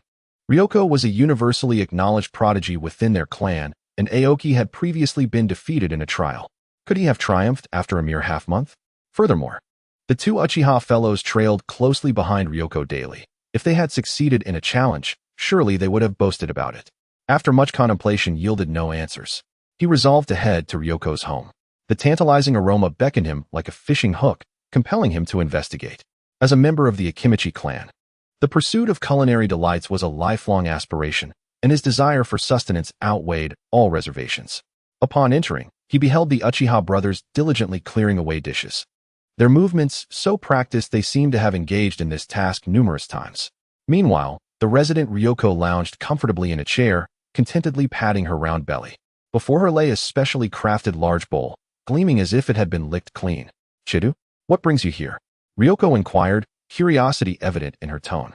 Chidu inhaled deeply, savoring the lingering fragrance in the air, momentarily forgetting the astonished Uchiha brothers beside him. Upon hearing Ryoko's question, a flicker of panic crossed his eyes. But then inspiration struck, and he replied, "I just ran into Aoki. He mentioned you had invited him for a meal, so I thought I would stop by." He deliberately spoke ambiguously, hoping to gauge Ryoko's reaction. After all, Aoki's words seemed peculiar, and he harbored doubts about their veracity. Besides, the prospect of facing off against Ryoko left him with less than a 1% chance of victory. "Oh, he helped me with some chores today, so I shared a bowl with him." Ryoko indicated the empty bowl, her expression suggesting he had arrived too late. Chidu's eyes brightened. His suspicions had proven correct. Aoki had not told the truth. The food had not been a reward for combat, but rather a compensation for labor. Cursing Aoki silently in his mind, he quickly donned a naive smile and declared, "Ryoko, we're all family here. Next time, just call on me for assistance instead of troubling outsiders.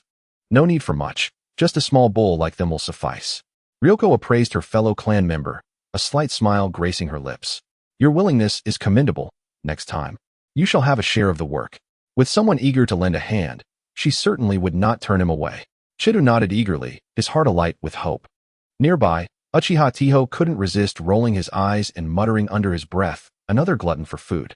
Uchiha Inaho remarked, "Ryoko is truly ruthless. She doesn't even spare her own kin."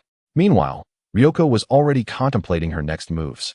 Chidu's robust physique and strength made him ideal for helping her carry prey. After bidding farewell to the others, she lazily reclined on the tatami mat, meticulously attuning herself to the changes within her body. After absorbing the chakra from both the Uchiha and Hinata clans, she sensed a subtle transformation occurring within her.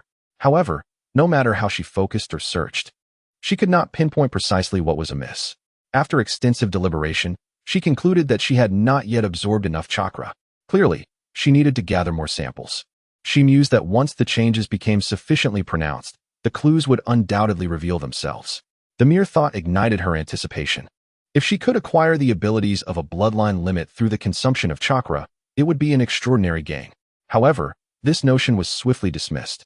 Bloodline limits ultimately depended on hereditary transmission, and the Akimichi clan's secret techniques were far removed from the ocular abilities of the Uchiha.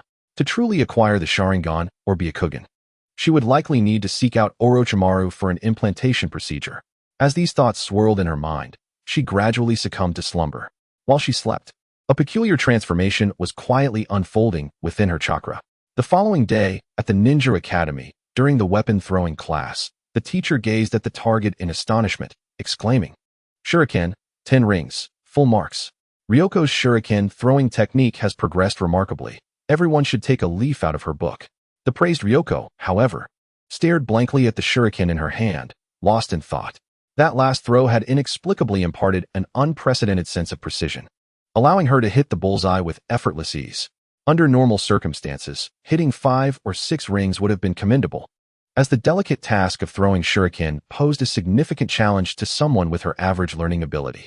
Could it be that absorbing Uchiha chakra had temporarily endowed her with her shuriken prowess?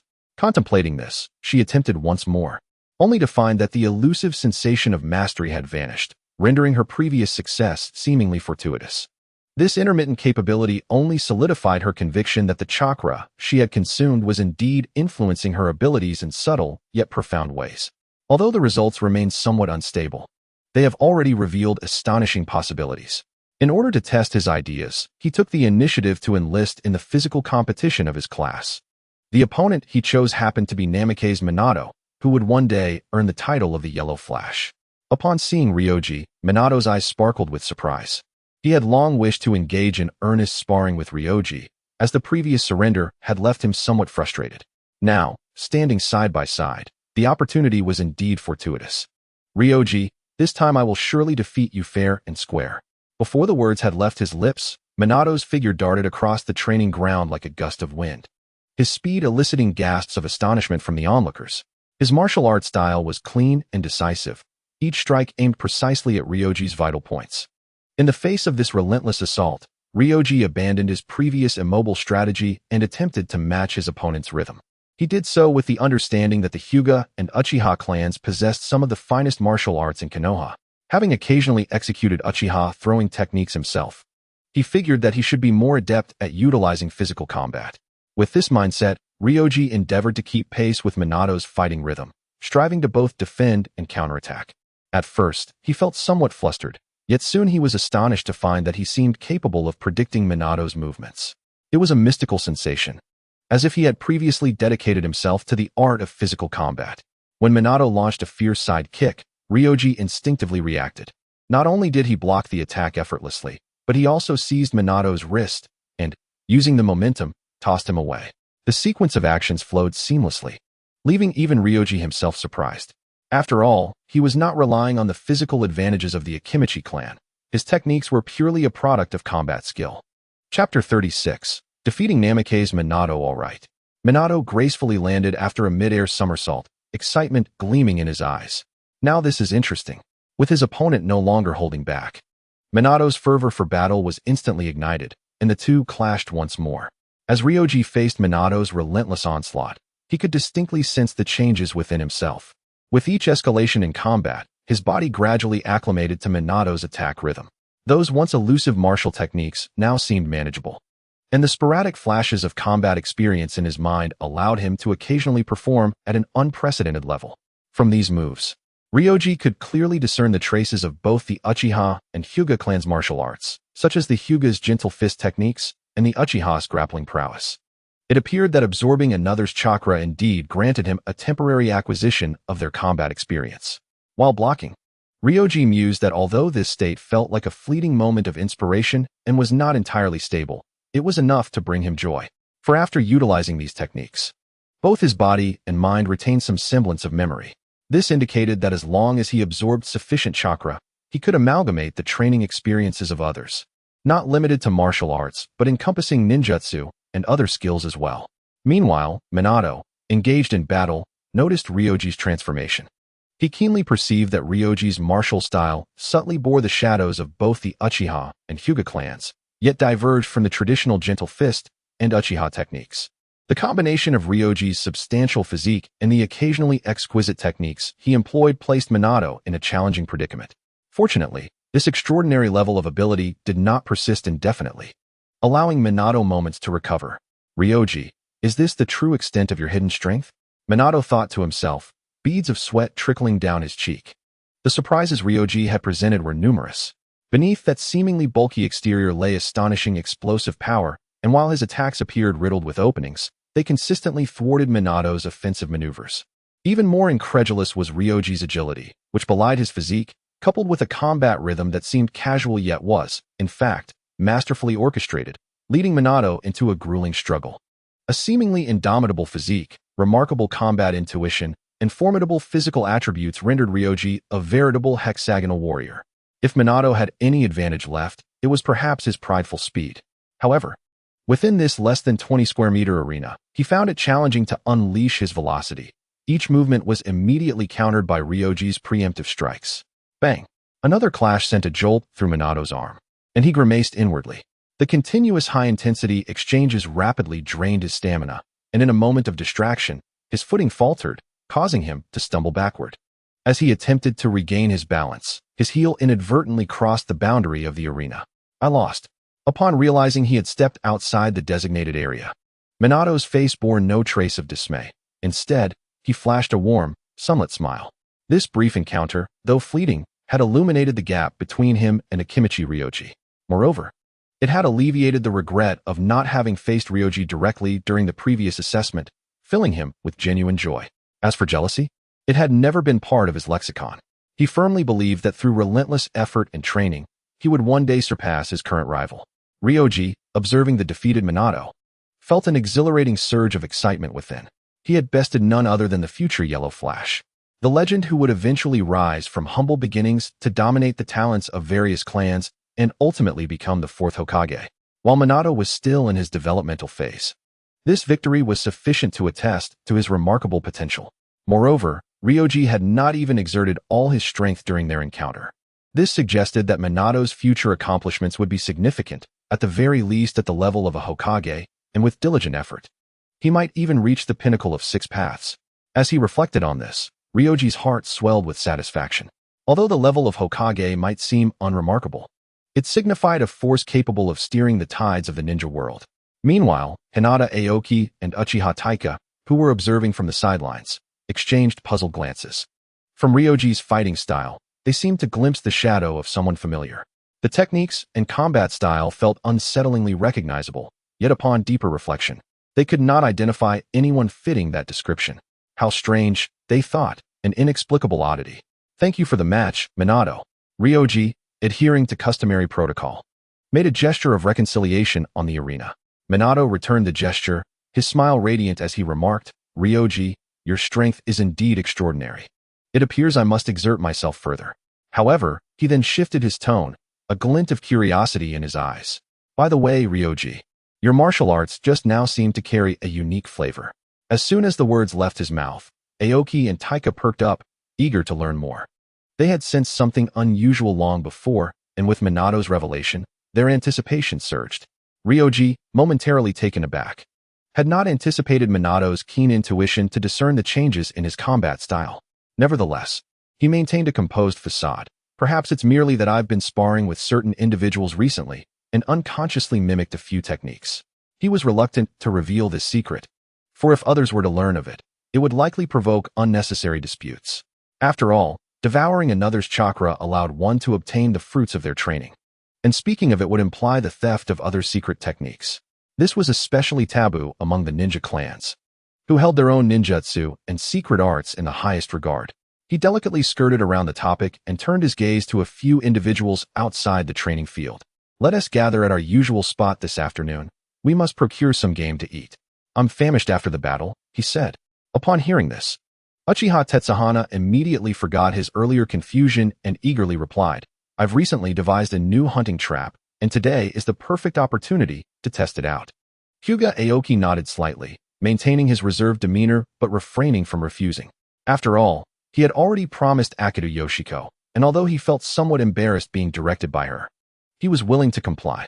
Looking at the harmonious interaction among the group, Minato Namikaze couldn't help but curiously inquire, where is this usual spot you speak of? May I join you? Their conversation piqued his interest, and he felt a desire to partake. To him, it was evident that these individuals were clandestinely training together. Yoshiko smiled mysteriously at Minato and said, by the banks of the Nanha River. If you're interested, you're welcome to join us. After a moment's contemplation, Minato readily agreed. Sure, I have no other plans for today. Chapter 37. The Spy. As the afternoon school bell rang, Yoshiko led her 5-member team out of the school, confidently striding through the streets of Konoha. Given their number and the distinct insignias of their respective clans emblazoned on their attire, it was nearly impossible for them not to attract attention. Many villagers passing by couldn't help but steal glances. After all, it was a rare sight to see children from various ninja clans gathered together. At a street corner, a merchant selling sundries squinted his eyes, confirming the clan insignias in direction of the group before discreetly packing up his stall and feigning an urgent, need to slip into a narrow alleyway. Once certain that the area was deserted, he swiftly lifted a concealed manhole cover and tossed in a crumpled piece of paper. The paper was rapidly swept away by the underground currents of the sewer. When the paper reached a certain point in the waterway, it became ensnared in a wire mesh. Though still within the sewer, the surroundings were noticeably more spacious and interconnected, bearing signs of habitation. Soon after, the crumpled paper hanging from the wire mesh was retrieved by a hand clad in a ninja glove. Finally, valuable intelligence had arrived. The infiltrated Akira Ryojin excitedly grasped the confidential message, his eyes gleaming with exhilaration. As a seasoned spy from Kumogakure embedded in Konoha, he had been lying in wait for years, anticipating this moment. The keywords Uchiha, Hyuga, Akido, children, and Nanha River ignited a spark of realization within him. This was an unprecedented opportunity for capture. These ninja children boldly ventured to play near the Nanha River daily, a veritable gift delivered to him on a silver platter. He murmured to himself, already envisioning the glory he would attain upon bringing these children back to Kumogakure. Ryojin swiftly formed hand seals, his hands moving with such speed that they left after images. Summoning technique. With a puff of white smoke, a large black rat appeared before him. This summoned beast, sleek-furred and alert, possessed an almost anthropomorphic gaze, indicating it had undergone special training. Black rat, deliver this intelligence back to the village, Ryojin commanded. He rolled the message into a small scroll and tucked it into the tube around the rat's neck, ensuring it would be personally delivered to Lord Reikage. The black rat squeaked in response and vanished into a cloud of smoke. Watching the rat depart, Ryojin leaned against the damp wall, patiently awaiting further instructions. He knew that this critical intelligence would undoubtedly attract the attention of the Kumogakure hierarchy. After all, in the aftermath of the Second Great Ninja War, Kumogakure had suffered significant losses in combat strength. To compensate for the village's deficiencies, the Third Reikage had been tirelessly seeking out talented children from other nations and villages. Wherever genius and potential could be found, Kumogakure would pursue and abduct them. Inside the Kumogakure office building, the Third Reikage, a towering figure of muscle and strength, was lifting a massive barbell with one hand, the muscles in his arm bulging with effort. In his other hand, he held a recently received encrypted scroll containing intelligence from Konoha. As his gaze swept over the contents of the scroll, his copper-toned eyes suddenly brightened, followed by a booming, thunderous laugh. Ha ha ha, truly a blessing for Kumogakure, he exclaimed, hurling the barbell to the ground with a heavy thud. Konoha allows several ninja children to frolic in the forests at the village's edge. What a feast laid out before us. His mind raced with numerous thoughts. Capturing all these children and, after some training, they would undoubtedly become elite forces for the village. Even if their hearts remained loyal to Konoha and they resisted, it mattered not. The ninja blood flowing through their veins contained the secrets of their respective clans. With diligent research, it was highly likely that some of the mysteries of bloodline limits or secret techniques could be unraveled. With that thought, the Reikage wasted no time. Commanding in a decisive tone, "Summon me." A secretary, who had been standing by, immediately stepped forward, kneeling respectfully on one knee. The Reikage's voice was low yet imposing as he ordered, select 5 elite jonin at once to form a special operations team. The mission objective: infiltrate the borders of the Land of Fire and capture the children from the Uchiha, Hyuga, and Akido clans who are playing in the forests outside Konoha. Remember, the operation must remain absolutely confidential, and upon success, withdraw immediately. As for Minato Namikaze, the civilian child, he was entirely overlooked in the message and transmitted intelligence. Yes, the secretary affirmed and swiftly withdrew to make arrangements. Before long, 5 shadowy figures, like phantoms, departed Kumogakure under the cover of the perennial thunder and overcast skies, silently making their way towards Konoha. All of this transpired in secrecy, unnoticed by the outside world. Meanwhile, in the forests at the edge of Konoha, sunlight filtered through the leaves, casting dappled patches of light on the ground, accompanied by the sounds of birds and wildlife. Unbeknownst to Akimichi Yoshiko, who was at the epicenter of this covert operation, he was happily directing his 5 classmates in their tasks, preparing to hunt for their evening meal. With 2 additional helpers this time, the speed of their hunting and fishing had increased significantly. Most pleasantly surprising was Minato Namikaze, a child of civilian origins, who not only excelled in physical techniques and ninja theory, but also possessed an impressive knowledge of the forest flora. He could accurately point out which wild vegetables were fresh and delectable and which mushrooms concealed deadly toxins. With his inclusion, Yoshiko discovered a plethora of edible items in the forest. Berries, wild vegetables, and mushrooms all made their way into his culinary repertoire. Delighted, Yoshiko clapped Minato's still somewhat slender shoulder enthusiastically, exclaiming, "Minato, I never imagined you had such insight and knowledge. Being a ninja seems almost beneath your talents. You should become a gourmet chef."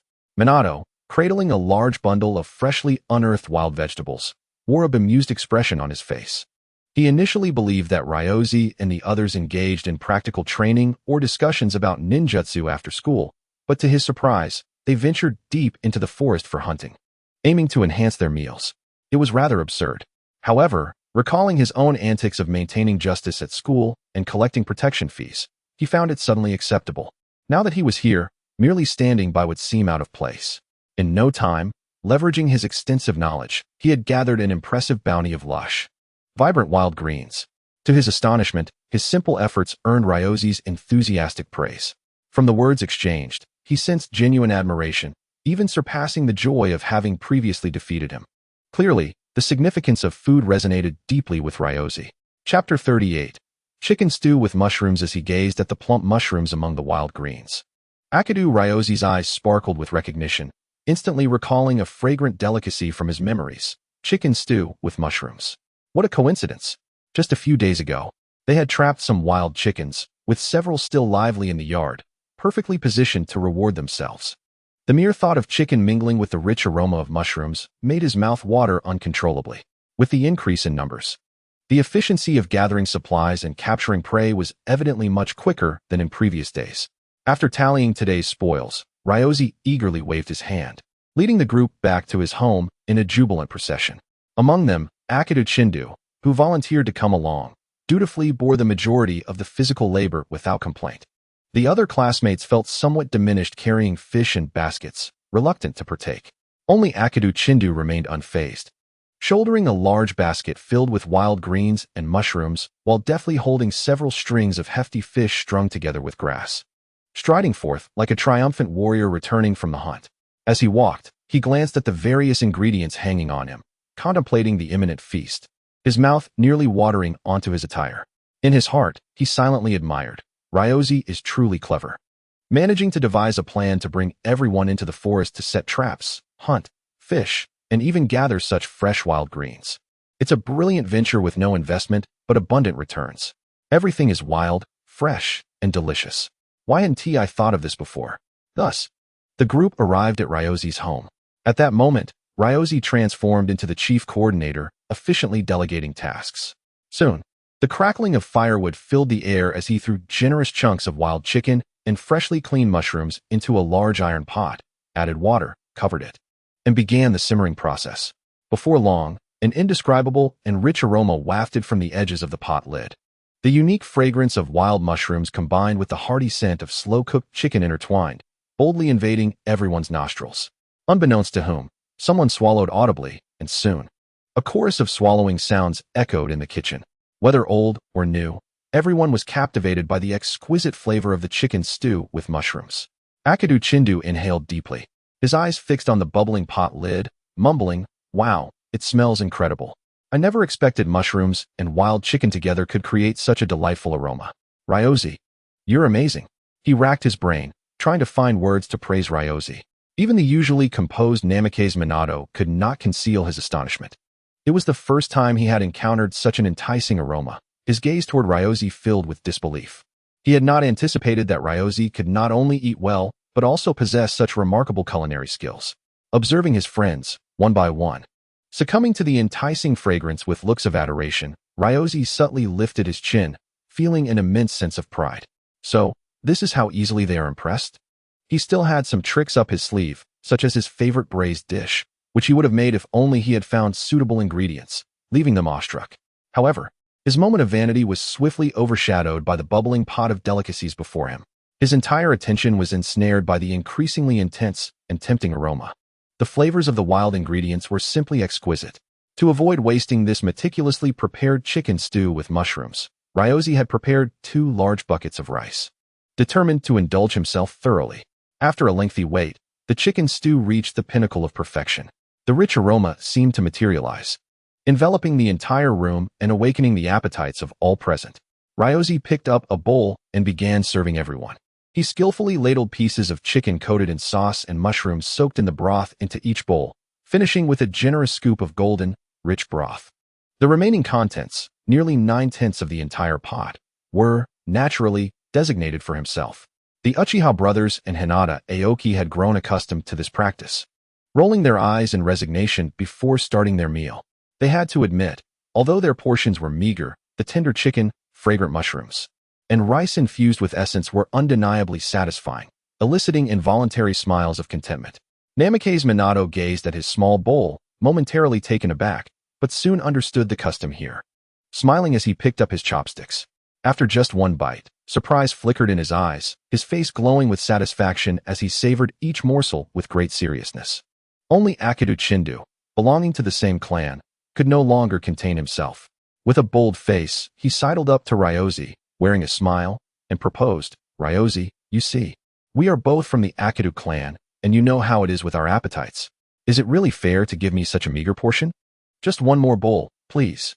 Ryoko shot him an unimpressed glare, firmly declining. "No, this is the standard allocation for everyone. Fair and square. Come on, consider your fellow clansmen." Chindu persisted, undeterred. "Roll on."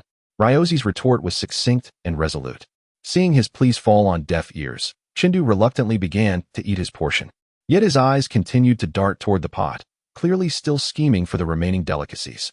Ryoko's vigilance was already heightened, acutely sensing his intentions. Feeling a surge of urgency, he swiftly grabbed his specially designed bowl, comparable to a small basin, and filled it with the remaining chicken, mushrooms, and broth from the pot. He poured the rich, fragrant broth over the snow-white rice, instantly awakening an intoxicating meaty aroma. Taking a bite of the soup-infused mushrooms alongside a tender piece of stewed wild chicken, the ultimate satisfaction was simply unparalleled. Though the portion may seem insufficient for the Akido clan, the flavor was undoubtedly a top-tier indulgence. He devoured with increasing speed and delight. While others were still savoring their small bowls, he had already polished off more than half of the pot in a whirlwind of consumption. As he saw his bowl nearing emptiness, Akido Chindu could no longer restrain himself. Seizing the moment when Ryoko was immersed in his meal, he dashed to the pot, chopsticks in hand, ready to snatch some food. 3 days had passed before 10 free gifts were collected, prompting an additional chapter. Chapter 39, A Collective Excursion. However, Ryoko's food protection system seemed to have anticipated his actions. Just as Chindo was about to reach for the chopsticks, Ryoko sprang up like an agile leopard, delivering a precise headbutt to Chindo's side. Bang! Ouch! Caught off guard, Chindo was sent flying, landing with a thud. "Huh, I knew you had ulterior motives. Trying to pilfer my food? Not in this lifetime." Ryoko laughed triumphantly, then opened his mouth wide and swiftly devoured the remaining food in the bowl with astonishing speed. The entire process of guarding his meal was seamless, as quick as lightning. By the time Chindo, clutching his side and grimacing in pain, managed to get back to his feet, Ryoko was already patting his bulging belly, the bowl entirely empty. "No." Chindo gazed at the vacant pot and bowl, letting out a sorrowful wail, collapsing onto the ground as if the world had lost all color, utterly despondent. To an unknowing observer, it would appear as though Ryoko had committed some unspeakable act against him. "All right, enough of this. Stop lying there as if I've bullied you," Ryoko remarked, observing Chindo feigning death on the ground with annoyance. Chindo lifted his head, his face filled with indignation. "Not sharing your food with me is bullying. You have so much. Why not share just one bowl? Just one?" Ryoko, exasperated, rubbed his forehead, realizing once again that this was a characteristic of his clan. Only thoughts of food occupied their minds. "This was a rule we established beforehand. I cannot make exceptions. Look at the Uchiha and Hyuga clans. They work just as hard as you do. Yet they only eat that much. Why should you be treated differently?" Upon hearing this, Chindo instantly perked up, scrambling to negotiate. "Well, I was new and unfamiliar at first. Starting tomorrow, I'll work harder. If I contribute more, you can give me a little extra then, right?" Seeing his eager expression, nearly drooling, Ryoko realized that if he didn't give him a definitive answer, this matter would not be settled today. He waved his hand dismissively. Fine. If you work harder, I'll give you a little more. Does that sound fair?" Upon hearing this, Chindo's eyes sparkled, and he leapt up from the ground, all his previous gloom vanishing as he appeared rejuvenated. "Then it's settled. The more I work, the more I'll get." He grinned widely, wearing an expression of utmost satisfaction. Ryoko, observing his foolish grin, felt speechless again. He contemplated the logic behind this arrangement. Chindo's hard work would yield more ingredients. And as the chief coordinator and chef, he would naturally consume more at the end. It would seem as though the mere scraps given to Chindo would actually benefit Ryoko more. Realizing this, Ryoko nodded decisively, deal. Chindo, satisfied with the assurance, envisioned mountains of food waiting for him the next day, returning home filled with anticipation for what tomorrow would bring. The following afternoon, as the school bell rang, Chindo burst out of the classroom like a wild stallion, excitedly racing towards the forest by the Nagakawa River, determined to be today's model worker. Despite his round physique, he moved with surprising agility, swiftly setting traps, fishing in the river, and foraging for wild vegetables, bustling about with seemingly endless energy. Thanks to his efforts, today's harvest was indeed more bountiful than yesterday, and his share of ingredients exceeded that of his peers. However, this flurry of activity left him quite exhausted, his chubby face glistening with sweat as he panted heavily. When dinner time arrived, Ryoko kept his promise, noticing that Chindo had indeed worked the hardest, and added an extra half bowl of fragrant chicken and mushroom stew to his standard portion. However, the physically drained Chindo was already famished, barely taking the time to savor the enticing aroma before he devoured the entire bowl in a few hurried bites. The delicious chicken and mushrooms barely touched his palate as they disappeared into his stomach, the rich broth not even getting a moment of appreciation. Staring at the empty bowl, Chindo was momentarily stunned, his face showing even greater sorrow than when he had gone without food the previous day. He had eaten, but too quickly to taste the flavors, a true betrayal of the culinary delight. No. Once again, Chindo fell to his knees, dramatically reenacting a scene of sorrow as the wind howled and snowflakes danced. Seeing this, Ryoko approached him, playing the role of a benevolent capitalist, patting his shoulder to console him. Don't be disheartened, keep striving. One day, you will have your fill. Chindo, gazing at the meager half-bowl he had worked so hard for, found no comfort in Ryoko's motivational words. He touched his still empty stomach, realizing the truth, merely toiling alone, regardless of how exhausted he became, would only yield 1 or 2 extra bowls, far from the satisfaction Ryoko enjoyed. To ensure he could eat more, he devised a brilliant plan. The strength of one person is limited, but what if he could rally more classmates to help? With enough hands, the total amount of food collected would increase, ensuring that as the organizer, he would receive a sufficient portion to fill his appetite. Inspired by Ryoko's previous success in assembling a small team, Chindo felt he had gleaned some wisdom. As for whom to recruit, his classmates were the most accessible and ideal labor force. He momentarily dismissed the idea of enlisting his clan members, knowing full well that they were all gluttons who would compete fiercely for food. With determination set, he became active in class over the next day, rallying support. He passionately invited everyone to join him for an excursion to the Nagakawa River after school, framing it as a thrilling adventure. Upon hearing about this exciting group activity, many classmates eagerly agreed to join. Even Kushina Uzumaki, who had been working to integrate into the class and improve her relationships, was drawn in by the lively atmosphere, seeing it as an excellent opportunity to foster friendship and thus join the group. What began as a small gathering quickly morphed into a large troop of over a dozen children. After school, the group set off, chatting and laughing, heading toward the Nagakawa River.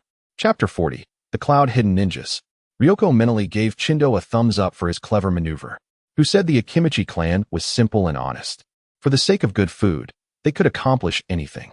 However, he chose not to expose Chindo, as ultimately, it would be himself who reaped the benefits from Chindo's hard work. As the one who would gain from this, he could not reveal the truth and instead resolved to support him. Thus, several unsuspecting students agreed to participate in this outdoor activity, including children from ninja clans as well as ordinary kids, with even Kushina Uzumaki among them.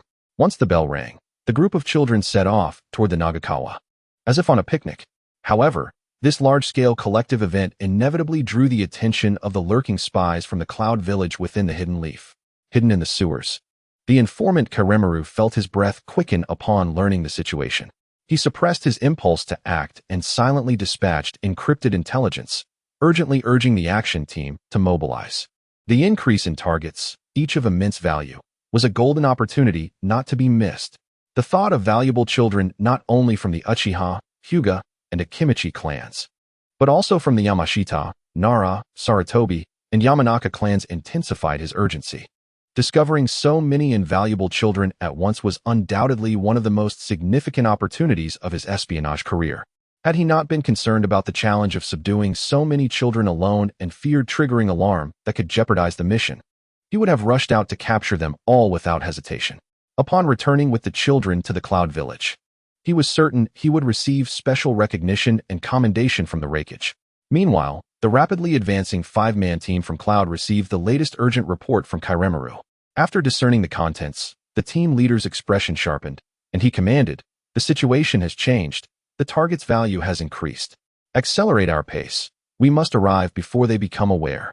The 5 figures, akin to phantoms, quickened their pace through the forests of the Land of Fire, heading towards the Hidden Leaf Village.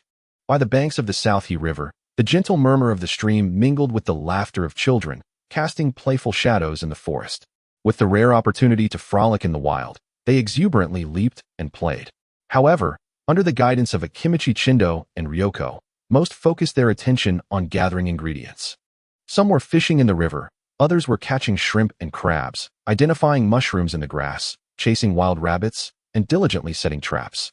Each child was fully engaged, immersed in the novelty and joy of the outing, completely oblivious to their role as free labor. Observing her energetic classmates, Akimichi Ryoko wore an unending smile. The sensation of so many helping her was simply delightful. If this could continue, would she ever need to worry about food again? Not only could she satisfy her own appetite, but perhaps she could sell the surplus ingredients for some pocket money. As she reveled in her thoughts, she marveled at the bountifulness of this primal forest.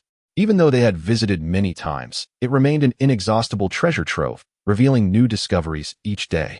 As for the lurking dangers, such as the occasional venomous snakes or prowling wild boars and wolves, they posed no concern for these elite-class children. Instead of fear, they eagerly captured those small creatures as toys for study. "Hey, was that guy also invited by Chindo? He looks somewhat familiar," Ryoko mused, her gaze drifting to a quiet corner. There stood a child clad in a cloak, wearing small black sunglasses, silently toying with a vividly colored beetle. His presence so faint that he seemed to blend into the background. Ryoko thought he looked a bit familiar, but could not recall his name, as he was too inconspicuous. Her attention quickly shifted elsewhere. "Ryoko, it seems you are about to enjoy an unprecedentedly lavish feast today." Minato Namikaze approached her with a smile. Being a knowledgeable insider who had attended once before, he understood that the essence of this outing was to gather ingredients for Ryoko. Observing the oblivious classmates enthusiastically engaged, Minato felt a subtle complexity in his heart. Was this exploitation?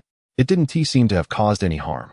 Ryoko quickly made a shushing gesture, lowering her voice as she cheerfully replied, "Let's keep it low-key. This is all thanks to Akimichi Chindo's organization, and I have no part in it." She expertly deflected the credit. If anyone were to be held accountable, it would be Chindo, and she, the innocent Ryoko, would have no connection whatsoever. At that moment, Uzumaki Kushina, chasing a butterfly, approached them. Curious, she asked, "Ryoko, Minato, why aren't you joining the activities? It would be so much fun to play together." Ryoko, without breaking her composure, replied earnestly, "I'm here to oversee the overall situation, ensuring everyone's safety." "Indeed, that's so like you, Ryoko," Kushina remarked. Minato offered a gentle smile to Kushina, saying, "If you need any assistance, Kushina, feel free to ask me." Kushina glanced at Minato with a hint of pride before turning her head away. "I don't need your help. If I need assistance, I would rather ask Ryoko." Minato couldn't help but smile wryly. He recalled the earlier incident when he attempted to mediate a conflict involving Kushina but had little success, while Ryoko directly approached and swiftly resolved the issue through physical intimidation. This led Kushina to perceive him as somewhat weak, while she regarded Ryoko as capable and reliable. Growing closer to her with gratitude, he had been the first to notice this special red-haired girl. Turning his gaze to Ryoko, he saw her eyes gleaming as she counted the ever-increasing ingredients, her face radiating dreams of culinary delight and happiness. Observing Ryoko in this state, Minato felt an inexplicable sense of relief. Thankfully, Ryoko's focus was entirely on food. Everything should be fine. As the group laughed and played, the sun began to sink lower in the sky. The light faded, and dusk enveloped the land like a vast, deep blue curtain, swiftly dimming the forest. "All right, it's getting late. We should return," Ryoko called out, glancing at the sky. They had lost track of time by the banks of the South He River under the guise of a picnic. With nightfall approaching, failing to return soon would worry their families and the village, prompting her to quickly organize everyone to head back. Of course, The most pressing reason was her own hunger. She was eager to return to prepare a meal. Chapter 41. The arrival of Cloud, though her classmates harbored a hint of lingering regret for not fully enjoying their time. The dimming sky and the rumbling of their stomachs compelled them to gather their spirits and prepare to return home for dinner. As for the day's plentiful bounty, fish caught from the river, wild rabbits and pheasants trapped, and wild vegetables and fruits gathered, Akimichi Chindo skillfully collected them all, citing that it would be a shame to waste food and offering to help carry them. He had come prepared, secretly bringing a sealing scroll his father used for weapon storage, which now served its purpose by sealing away the mountain of gathered ingredients. Once everything was organized, the group of over a dozen, fatigued but satisfied from their outing, set off towards the Hidden Leaf Village, illuminated by the last blush of twilight. However, as they walked, a few perceptive students gradually sensed something amiss. The surroundings grew unfamiliar and eerie, as if they had stepped into an area they had never traversed before. The forest path blurred, and an unusual atmosphere permeated the air. I can't believe Kairemuru's intel was true. These little leaf ninjas actually came to play in this remote forest. What an effortless stroke of fortune. A coarse voice, filled with exhilaration and malice, abruptly shattered the stillness of the woods. A towering man, adorned with a cloud concealment forehead protector and possessing a physique as formidable as rock, stood defiantly before the line of students, his face betraying an unabashed mix of greed and arrogance. Behind him, four more figures emerged silently, akin to phantoms. These individuals, also donning cloud concealment forehead protectors, bore fierce expressions, their skin tone and build starkly contrasting with the residents of Konoha. They emanated a chilling chakra, reminiscent of wolves stalking their prey. The 5 ninjas from the village of Clouds brazenly appeared near Konoha, instilling a sense of panic among the group of children. With fearful eyes, they gazed at their adversaries, the atmosphere plummeting to a freezing point. Cloud Village ninjas? How could they possibly be here? One student exclaimed, his voice trembling. Their chakra is terrifying, far exceeding even that of our instructor. They must be special jonin. Another child, pale and sweating, gripped his kunai tightly. Everyone, stay calm. We outnumber them. If we form a defensive circle back to back, we can hold out until the patrolling ninjas discover something amiss. In the face of the chaotic scene, Minato Namikaze quickly regained his composure, raising his voice to stabilize the morale of his peers. His words, imbued with warmth, instantly quelled their panic. These were elite class students, many hailing from prominent clans, who had undergone rigorous education and training. After the initial shock subsided, they suppressed their fear and readied their kunai and shuriken, forming a rudimentary defensive formation. Though their youthful eyes still reflected tension, they were predominantly filled with resolute determination to confront the threat. Among them, however, was Ryoko, whose robust stature set him apart in the crowd, his face marked by a blend of resignation and disbelief. To encounter human traffickers from the Cloud Village, what misfortune is this? Why is my luck so abysmal? As a time traveler, he knew all too well of the Cloud Village's notorious practice of abducting children from other ninja villages. Yet, he never anticipated that he would find himself targeted while escorting his classmates near the Southie River. What is the patrol team doing? He pondered, noting the aggressive demeanor of their assailants, clearly well prepared for this encounter. It seemed he would have to fight with all his might. After all, no matter how shameless he might be, he couldn't allow his classmates to take the brunt of the danger. Moreover, he had been accumulating strength, even uncertain of his own capabilities. With the arrival of the Cloud Ninjas, it was the perfect opportunity to test his mettle. Taking a deep breath, he began to control the vast reserves of fat within him, breaking it down and converting it into chakra. Observing the calm demeanor of his peers, the leading Cloud Jonin, Ryzang did not express anger but rather a predatory grin of appreciation.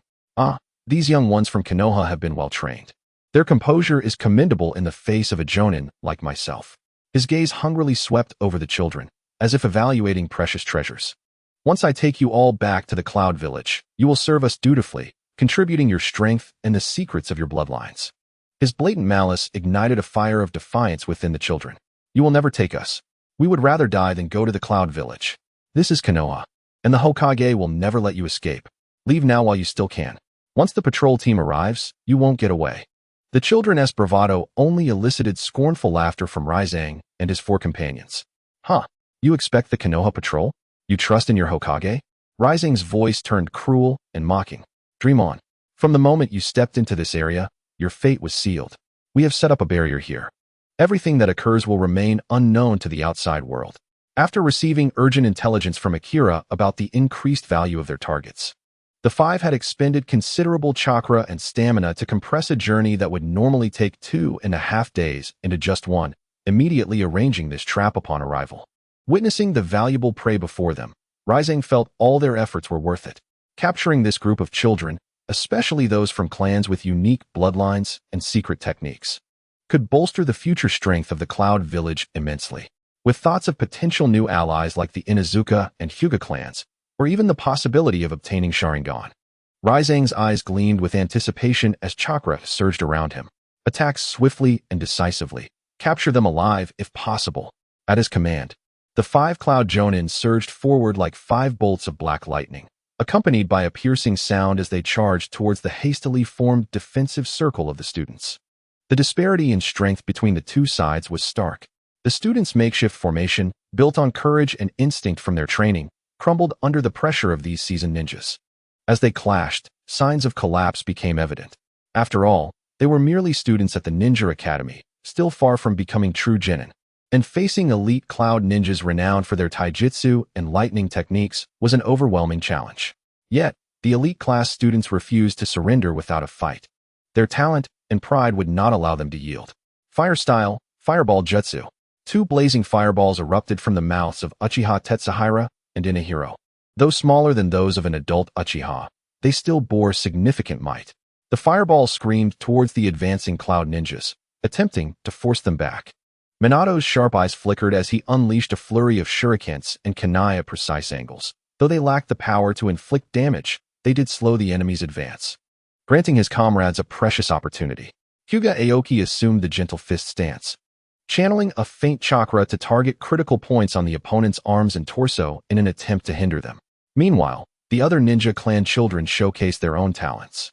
A Nara child attempted to capture the shadows of the enemies amidst the flickering lights, employing the family's signature shadow imitation technique. Members of the Yamanaka clan released swarms of insects, creating a cloud of distraction to obscure the enemy's vision and senses.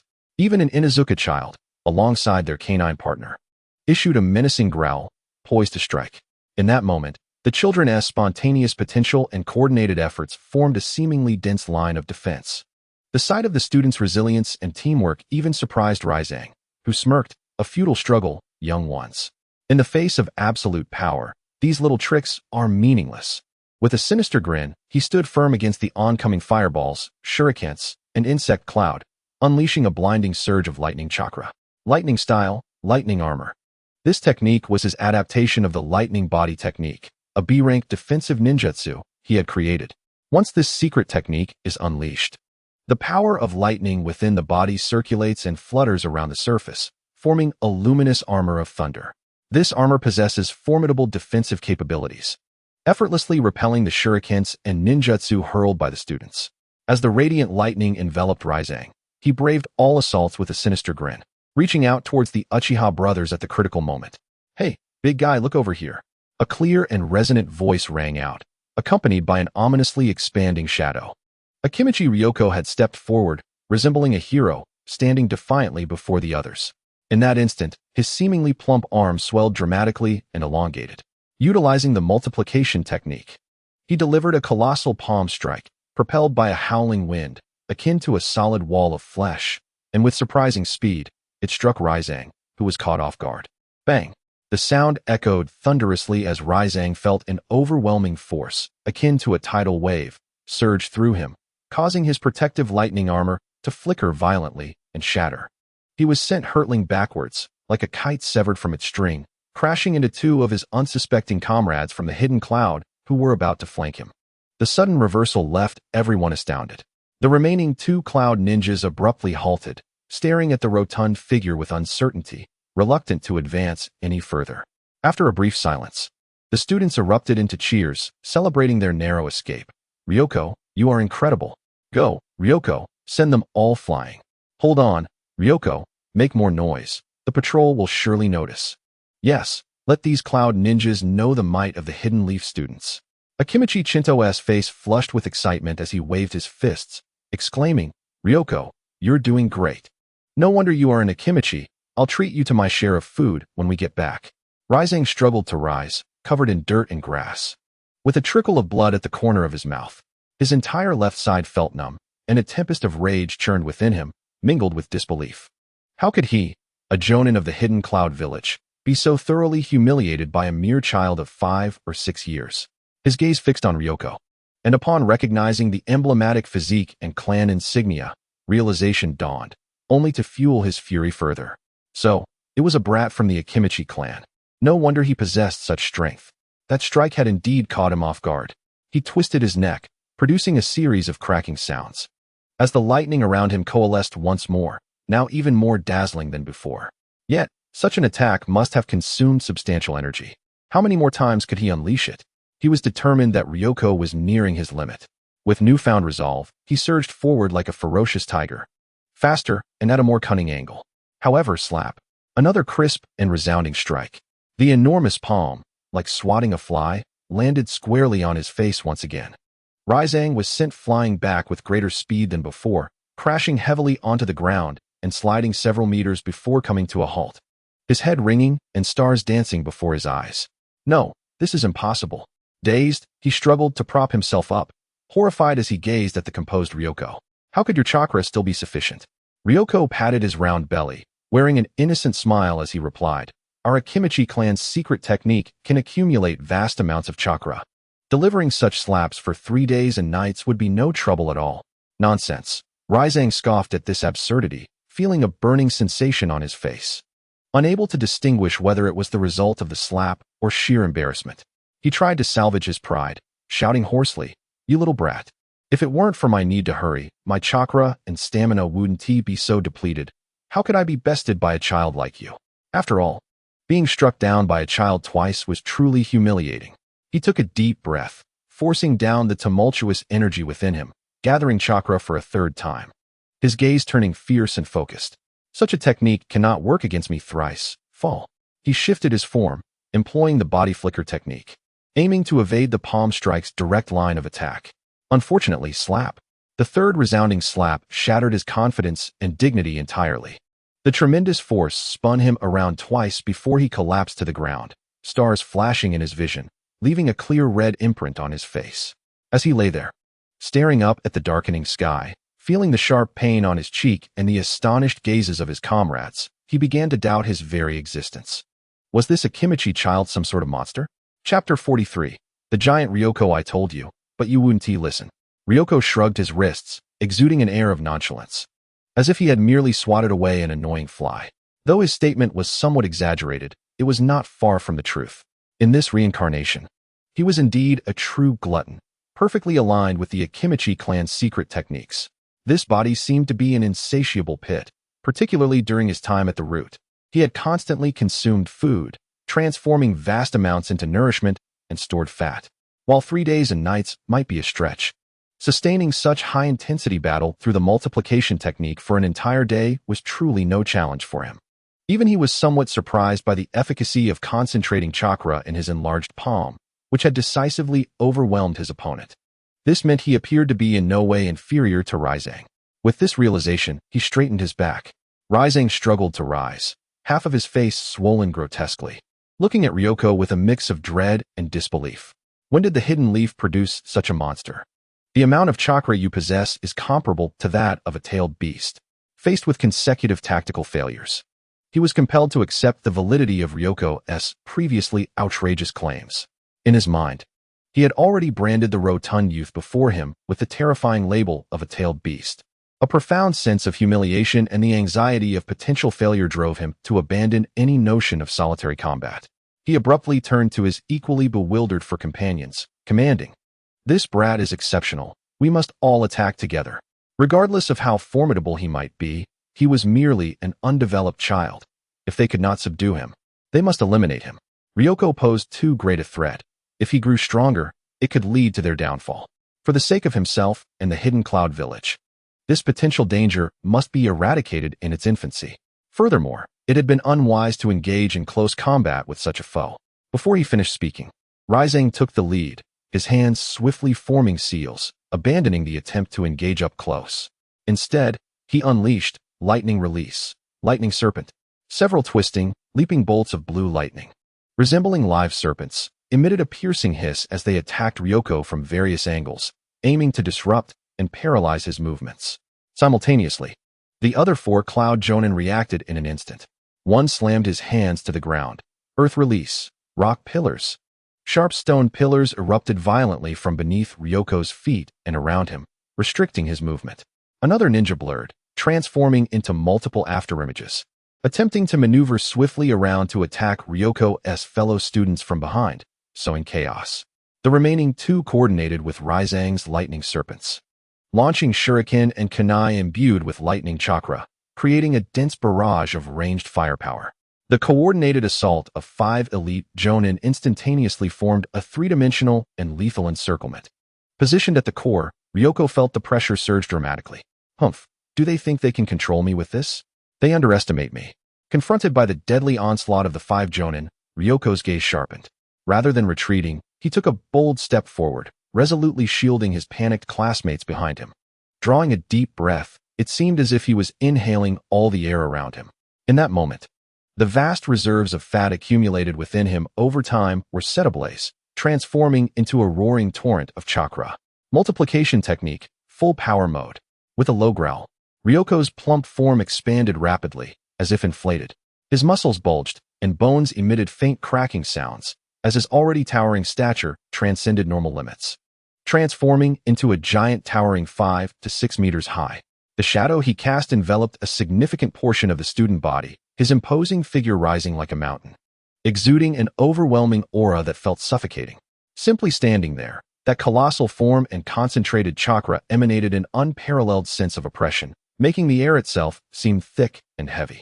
Even Reizo, well-versed in the ways of battle, gasped in awe upon witnessing a 5 or 6-year-old child flawlessly execute the signature secret technique of the Akimichi clan. His eyes brimmed with murderous intent. The Akimichi clan's multiplication technique, and this mere child can wield it to such an extent. Truly a terrifying talent. Indeed, a monster like you cannot remain in Konoha. You must be eradicated in the cradle.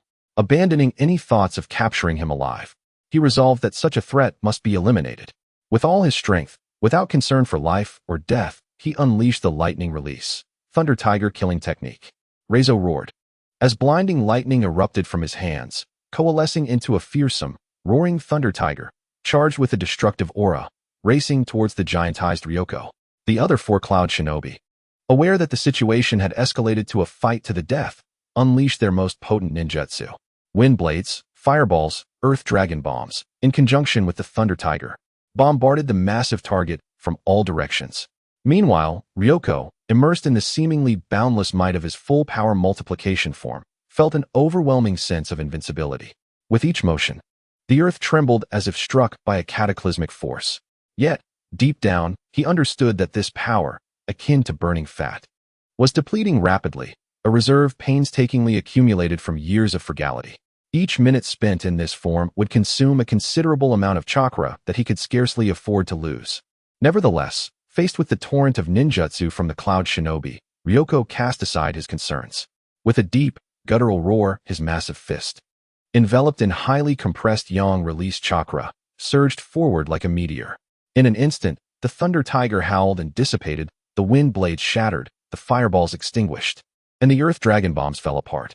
All ninjutsu were forcibly neutralized upon contact with that fist imbued with terrifying power. Having accomplished this, the fist continued its descent, crashing heavily into the ground. Boom!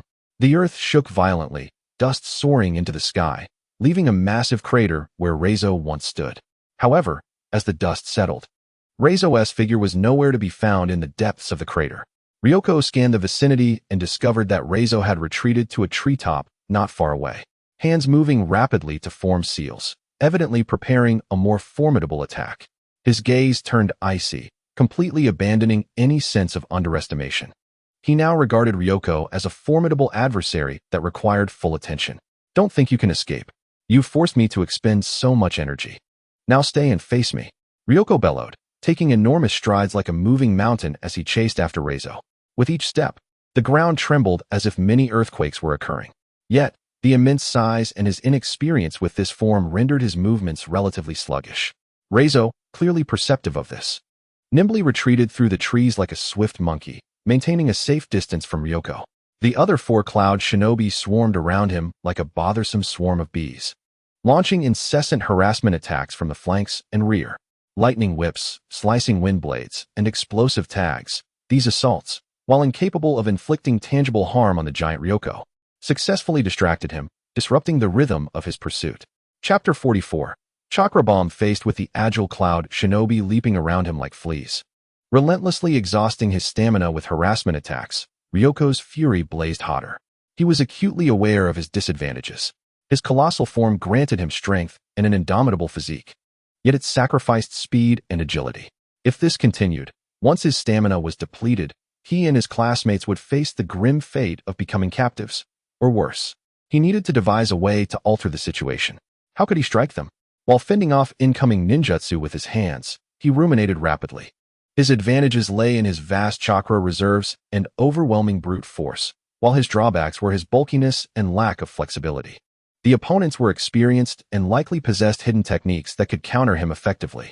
Suddenly, an idea flashed through his mind like lightning: the spiraling sphere, the protagonist's signature attack. A unique technique capable of tremendous power. However, the challenge lay in how to replicate it, which posed a dilemma for Ryoko. The original narrative described the training process in an absurd manner, and he had never practiced it. Mastering it in a short time was impossible. Just then, he recalled the gentle fist technique he had experienced previously. Although he had only tried it once or twice, it had left an imprint on his body and mind. The gentle fist could concentrate chakra and deliver it with exquisite precision to wreak havoc within the body. I don't need to be as refined as the gentle fist. I simply need to emulate the principle of highly concentrating chakra and releasing it for an attack. Even if it consumes a vast amount of chakra, I can afford it. With this realization, he promptly began to experiment and recollect. He endeavored to mimic the meticulous manipulation of chakra during the gentle fist's activation, funneling the surging chakra within him furiously into the palm of his right hand. A dazzling golden light erupted from his massive palm as the violent energy roared, barely coalescing into an enormous energy sphere that twisted and pulsed erratically, unstable and threatening to explode. Did it work? No, it's going to blow. Ryoko sensed the energy within his palm growing increasingly tempestuous, on the verge of losing control. He hesitated to compress it further, and in the fleeting moment he could still manage it, he hurled the unstable golden energy sphere towards Reizo with all his might. Take this, Spirit Bomb. The golden energy sphere, once released, wavered in its trajectory but flew swiftly, whistling ominously towards Reizo's location. Reizo's hair stood on end. An acute sense of danger compelled him to activate the body flicker technique without hesitation. Boom! The deafening explosion resonated, the golden light engulfing the area, and the ferocious shockwave carried earth and debris outward, leaving behind a charred, deep crater several meters wide, as if struck by a meteor. Several meters away, atop the branch of a grand tree, Reizang, having narrowly evaded danger with a substitution technique, revealed himself. His gaze fixated on the terrifying pit left by the earlier attack, his pupils constricting sharply and cold sweat instantly soaking his back. If struck directly by such power, even with the protection of the lightning armor, he would likely be gravely injured. He abruptly turned his head, locking onto the giant form of Ryoko, his eyes brimming with palpable murderous intent. At such a tender age, not only had he mastered the secret techniques of the Autumn Path, but he had also independently devised a terrifying attack comparable to A-rank ninjutsu. This talent and potential were more formidable than that of many Jinchuriki. He could not be allowed to mature, for he would undoubtedly become a significant threat to the hidden cloud village in the future. Simultaneously, he realized that the explosive commotion had been far too great. The hastily erected barrier he had set up was likely unstable and might have already been detected by Konoha's patrolling ninjas. He had to conclude this battle swiftly, at all costs, and eliminate him. Reizang completely abandoned the thought of capturing him alive, his mind consumed solely by a chilling intent to kill. He signaled to his 4 companions, and the assault of the hidden cloud ninjas intensified recklessly, their target fixed squarely on Ryoko's vital points. They had resolved that even if they were to perish in Konoha, they must eliminate Ryoko. Lightning release, lightning prison. Reizang's long-prepared hand seals were finally complete. He thrust his palms forward with a commanding shout. In an instant, countless dazzling blue lightning bolts erupted from his palms like furious lightning snakes. These lightning snakes did not strike directly, but instead twisted and intertwined in the air, swiftly transforming into dozens of thick chains composed entirely of pure lightning. Emitting a bone-chilling crackling sound, imbued with the essence of confinement and paralysis, accurately ensnaring the giant form of Ryoko. Roar! Ryoko unleashed a deep, thunderous bellow, his massive arms and legs instantly bound by the brilliant chains of lightning. The violent currents penetrated his chakra-infused surface, bringing waves of intense burning pain and paralysis, attempting to restrain his immense strength and pin him in place. Now, attack with full force. Reizang's temples throbbed as he maintained the lightning prison, hoarsely commanding his comrades. The other 4 hidden cloud ninjas, who had long awaited this opportunity, seized it without hesitation. Fire release, dragon fire technique. One ninja's chest swelled as hot fire chakra erupted forth, transforming into a ferocious fire dragon that roared towards the bound Ryoko. Wind release, pressure damage. Another ninja formed hand seals, unleashing a highly compressed, terrifying wind sphere that howled forth, carving deep ravines into the ground. Water release, water dragon bullet. A third ninja manipulated the nearby river's water source, sending a torrent soaring into the air, coalescing into a menacing water dragon that complemented the fire dragon, creating a formidable water-fire combination. Earth release, earth spike. The final ninja struck the ground with his palms, causing the earth beneath and around Ryoko to violently tremble. With countless sharp, massive stone spikes erupting from the ground, viciously targeting his colossal form.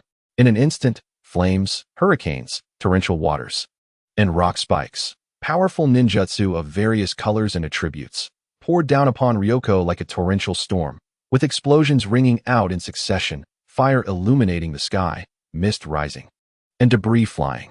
The once tranquil edge of the forest had transformed into a brutal battlefield, the violent chakra fluctuations distorting the air as destructive energy raged within. This terrifying spectacle, far beyond imagination, left the observing students nearby utterly stunned. Their faces turned pale, their pupils contracting in shock, and some even subconsciously held their breath. Within their limited understanding and training at the Ninja Academy, they had never witnessed such a display. This was a battle far beyond their comprehension or participation. Akin to a fledgling hero who had just left the novice village stumbling upon a battlefield where mythical demons and gods clashed in a life-and-death struggle. They could only gaze in awe at their own insignificance, feeling utterly powerless to intervene. Thanks to the brothers for their generous donations. This is an additional chapter, as promised. Reflecting my ninja way. Chapter 45. Hatake Tsukumo bound and incapacitated, Ryoko found it increasingly difficult to move. Even raising an arm became a struggle. Damn. The ninja's techniques are indeed endless. Could this be the legendary sealing technique? Although he had been to the root and attended school, he was still just a child. And he had never encountered something as grand as sealing techniques. Faced with the binding lightning ninjutsu, he instinctively believed it to be a sealing technique. After being restrained, he began to attempt self-rescue. Ryoko manipulated the vast chakra within him, gradually expanding his body. Yet, no matter how he enlarged himself, the opponent's lightning chains merely grew alongside him. At that moment, he suddenly released a portion of his chakra, reverting to a smaller size of 1 or 2 meters, creating a significant void within his physical form. This granted him ample time to react. I found a flaw. Ryoko chuckled, beginning to gather chakra for an energy ball once more. Seeing Ryoko shrink and partially escape his bindings while rapidly forming a dangerous chakra ball, Reizang's pupils constricted, and he shouted, "Stop him. We cannot allow him to use it again." However, his warning came too late. Boom. The second, less stable but powerfully charged golden energy ball erupted violently in the vicinity of the 4 hidden cloud ninjas. Immediately following was a third, hurled towards the area around the remaining hidden cloud ninjas. The blinding light accompanied by a ferocious shockwave instantaneously engulfed the 2 closest ninjas. One was reduced to charcoal at the explosion's center, while the other was violently thrown back by the raging energy, crashing into a distant tree, bones breaking, blood spewing forth, rendering him unable to continue fighting. The other 2 ninjas, though they narrowly avoided the direct impact, were pushed back by the shockwave, their faces etched with terror. "Oh yeah, I've taken care of 2. With 2 threats diminished, Ryoko dared not pause, as the fat stored within him burned at an unprecedented rate, transforming into surging chakra. Drawing from his earlier experiences, he began to gather the energy ball with remarkable speed, another dangerous golden glow flickering to life in his palm. Damn it! Reizang's eyes widened in desperation, casting all restraint aside. his body crackling with lightning as he charged towards Ryoko, attempting to interrupt his technique. The remaining two hidden cloud ninjas, fighting through their fear, desperately hurled kunai fixed with explosive tags in an effort to disrupt him.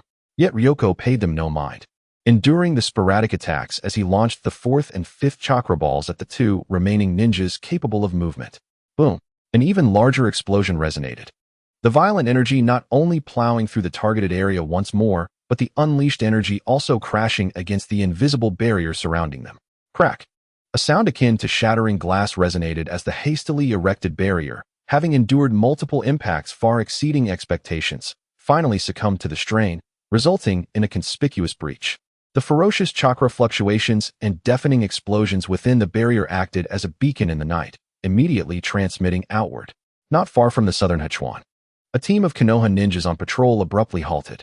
The leading ninja's expression shifted, his sharp gaze locking onto the direction from which the anomalous fluctuations emanated. The intense chakra response emanating from that direction signaled a fierce battle.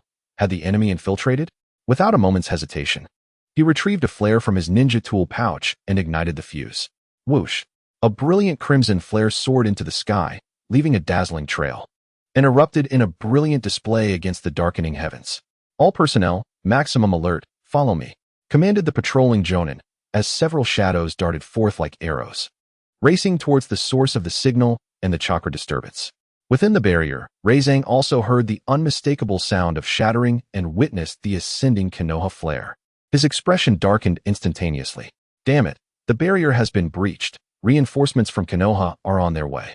Panic and fury surged within him as his gaze fixed intently on Ryoko, who was slightly panting from the continuous use of her powerful techniques. The mission had utterly failed. He must eliminate this greatest threat, this peculiar child of the Akimichi clan, right here and now. Yet, the opponent was impervious to blades, immensely powerful, capable of expanding and contracting like a miniature-tailed beast. How could he possibly eradicate such a foe? Never mind. Even if I perish here, I shall take you down with me. A resolute expression marked his face as he began to perform hand seals frantically, attempting to unleash his ultimate forbidden technique.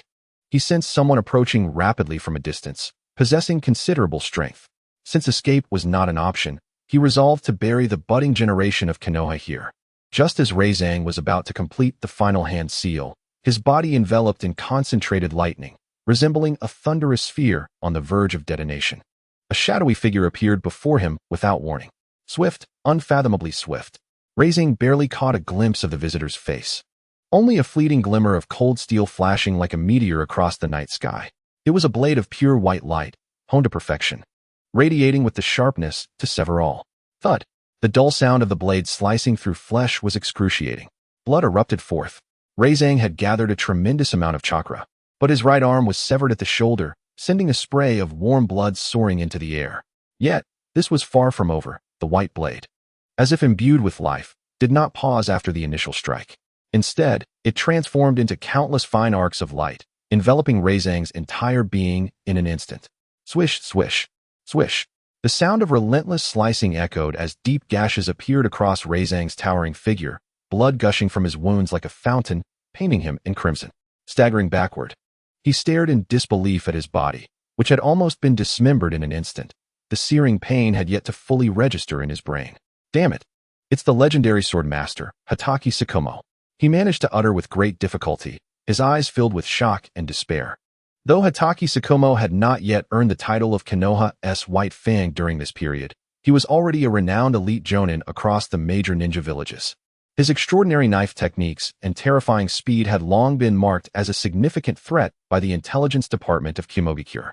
Reizang knew he was strong, but never anticipated that he would be so overwhelmingly powerful that he couldn't even withstand a single blow.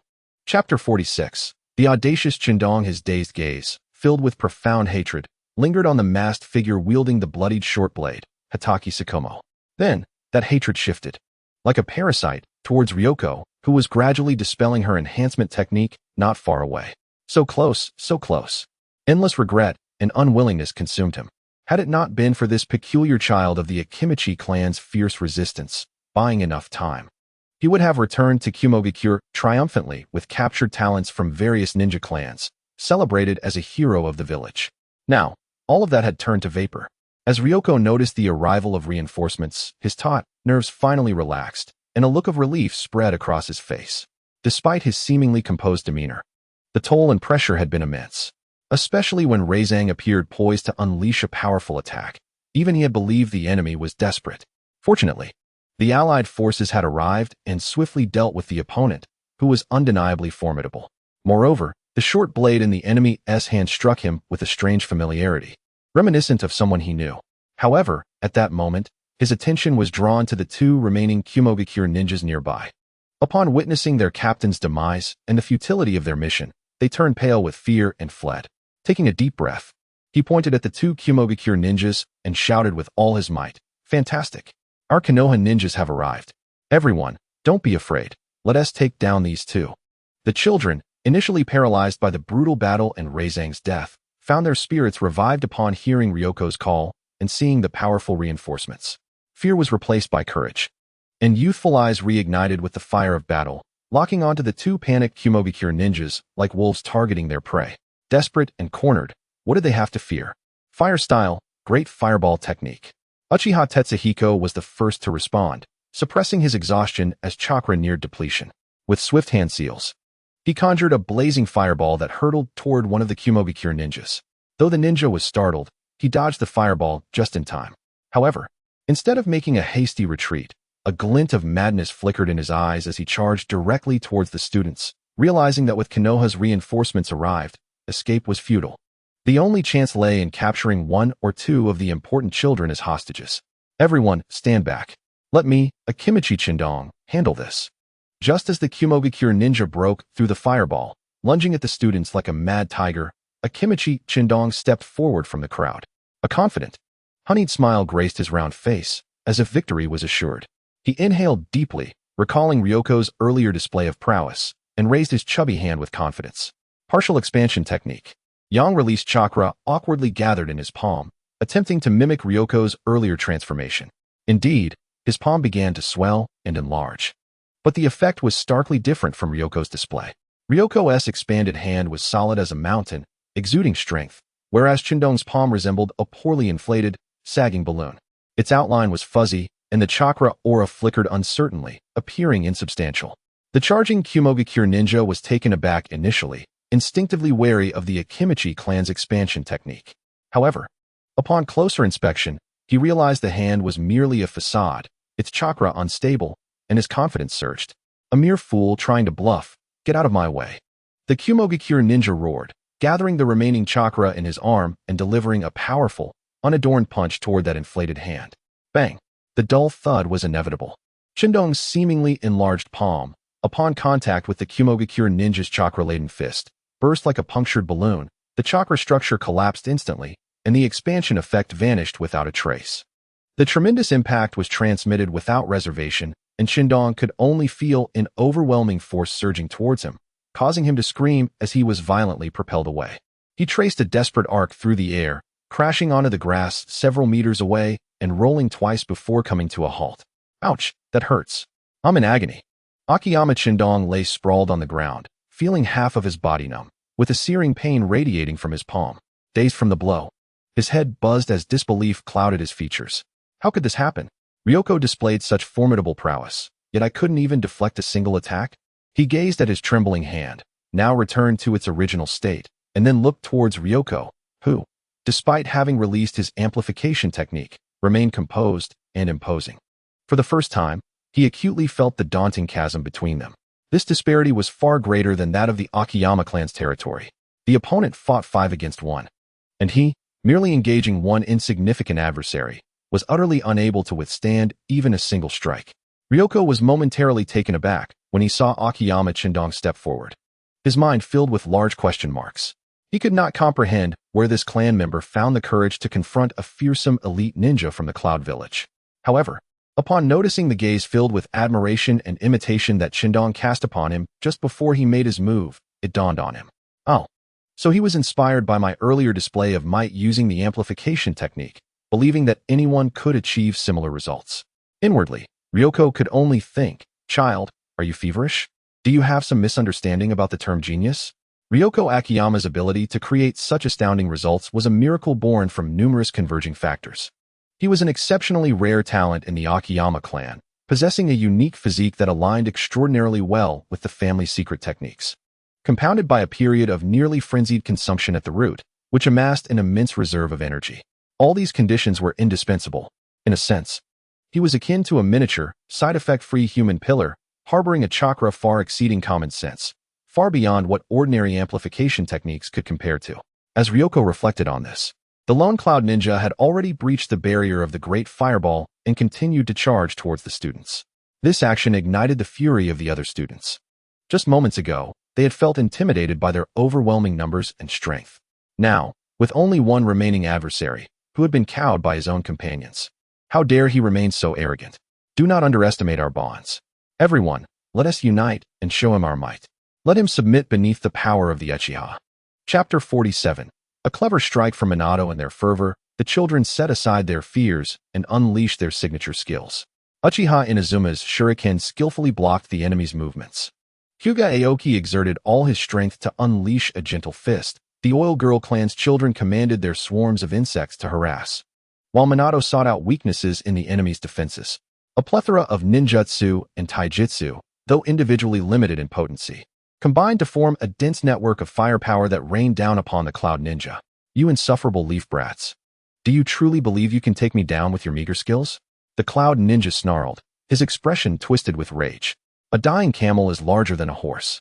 After all, he was an experienced special jonin. Faced with a group comprised mostly of lower-ranked ninjas, he deftly maneuvered, either blocking or evading most of the attacks with ease. However, his aura had undeniably weakened. Especially during the moments he blocked, his gaze inadvertently flickered towards the distance. Where the seemingly harmless little chubby Akiyama Ryoko was catching his breath, his form returned to normal, yet his eyes remained keen. The Cloud Ninja could hardly conceal the rising tide of vigilance and anxiety within him. This seemingly innocuous boy had nearly obliterated their entire squad, leaving his companions dead or wounded, even drawing the ire of Lord Reizo. With this thought, his resentment and trepidation towards Ryoko grew like wild weeds. He could only hope that the boy lacked the strength to impede him, otherwise, he might truly remain in the Leaf Village. Just as the Cloud Ninja broke through layers of resistance and reached out with a malicious grin towards Uchiha Inazuma, his fingertips almost grazing the opponent's collar. A golden figure leapt into the fray like a specter, skillfully altering the course of the battle. It was none other than Namikaze's Minato. He had stealthily maneuvered to the side of the Cloud Ninja, his azure eyes coldly discerning the minute vulnerabilities exposed by the enemy's desperate attempt to capture a hostage. Without hesitation or a shout, he moved with the precision of a top hunter, concentrating all his strength and chakra into a single point. Delivering a swift and lethal thrust aimed directly at the Cloud Ninja's exposed flank. The Cloud Ninja's hair stood on end. A surge of danger compelled him to abandon his would-be captive and hurriedly defend himself. Yet, he had gravely underestimated the speed and combat prowess of this golden-haired youth. Minato's movements were concise and effective, devoid of any superfluous actions, as though he had anticipated every one of the enemy's responses. The kunai's tip, although deflected by the Cloud Ninja's arm at the last moment, still struck with considerable force against his chest. Ugh! The Cloud Ninja grunted, his vitality surging as he staggered backward. While this strike alone was insufficient to incapacitate him, it shattered his last glimmer of hope, like the proverbial straw that broke the camel's back. He caught a glimpse from the corner of his eye of the reaper-like Konoha white fang, withdrawing a short blade from Lord Reizo's chest. His icy gaze now fixated upon him. Moments ago, he may have felt a flicker of hope due to the distance. But this brief hesitation was enough for the killing god to close in, ready to strike him down. There was no escaping. This realization washed over him like icy water, plunging him into despair. The mission had failed, his comrades lay dead or grievously injured, and he himself was trapped in a dire predicament. As a ninja of the Cloud Village, he could not afford to fall into enemy hands, enduring torture and humiliation. A flicker of resoluteness and ferocity flashed in his eyes. Without hesitation, under the astonished gazes of the onlookers, he reversed his kunai and ruthlessly plunged it into his own throat. The sound of the blade slicing through flesh and windpipe was chillingly clear. Blood gushed forth as his body convulsed violently, his eyes dimming rapidly before he collapsed, lifeless on the ground. This sudden act of self-destruction, executed with such brutality and determination, rendered the previously enraged students speechless. They stared wide-eyed, incredulous at the rapidly fading life before them, the acrid scent of blood filling the air, overwhelming their senses. Many children turned pale, their stomachs churning violently. This was their first visceral encounter with the brutal reality of the ninja world. Death was not a distant legend. It arrived with an alarming immediacy, accompanied by slaughter and resolve. "Children, are you all right?" Just as the silence and shock spread, a gentle yet commanding voice resonated through the air. Kagami Tsukumo stood before the students, his white short blades still dripping with Reizo's blood. He cast a glance at the deceased Cloud Ninja, a flicker of surprise crossing his steady gaze. To his astonishment, he murmured softly, casting his gaze over the group of children who were still in shock. His eyes lingered momentarily on both Namikaze Minato and Akimichi Yoshiko. The reason for his surprise was, of course, the sight of these children who had just defeated a special jonin from the hidden Cloud Village. Special jonin are considered pivotal forces in any ninja village, the backbone of missions. Yet today, they had met such a dismal fate at the hands of a group of children whose average age barely reached 10. Had he not witnessed it with his own eyes, he would have found it hard to believe, thinking it a tale spun from fantasy. This group of children, particularly the Akimichi child and that golden-haired boy, displayed potential and strength far beyond their years.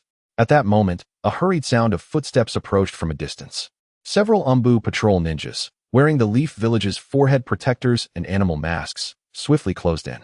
One among them held a bound and barely conscious hidden Cloud Ninja, the very one who had attempted to escape moments ago. "Lord Tsukumo, the fleeing enemy has been captured.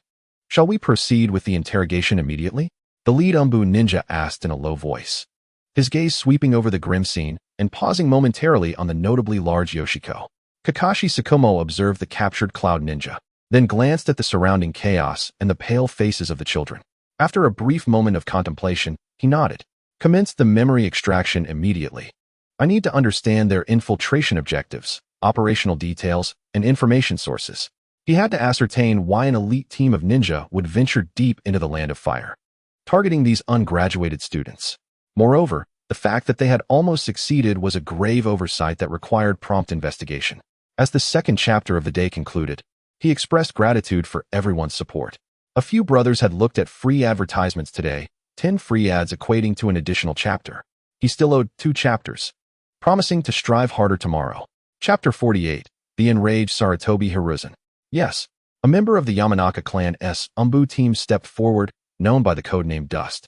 An expert in interrogation, he swiftly approached the subdued Cloud Ninja, disregarding the latter's venomous glare and swiftly formed hand seals, pressing his hands against the sides of the captive's head. Mind-reading technique, memory probe.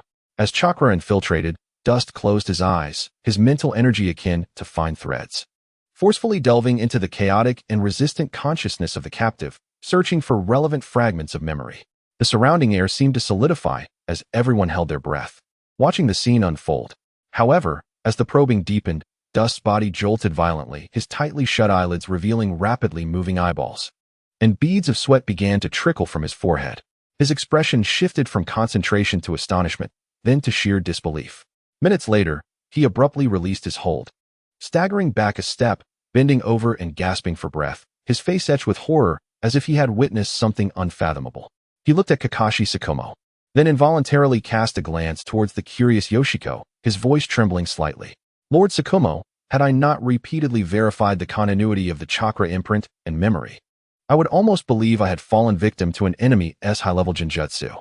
Taking a deep breath, he endeavored to calm his tumultuous emotions, pointing at the Cloud Ninja captive, his tone still brimming with incredulity. According to the memories retrieved, this elite team, composed of 1 official jonin and 4 special jonin, was codenamed Hunt. They were specifically tasked by the Hidden Cloud Village to abduct talented children from other ninja villages.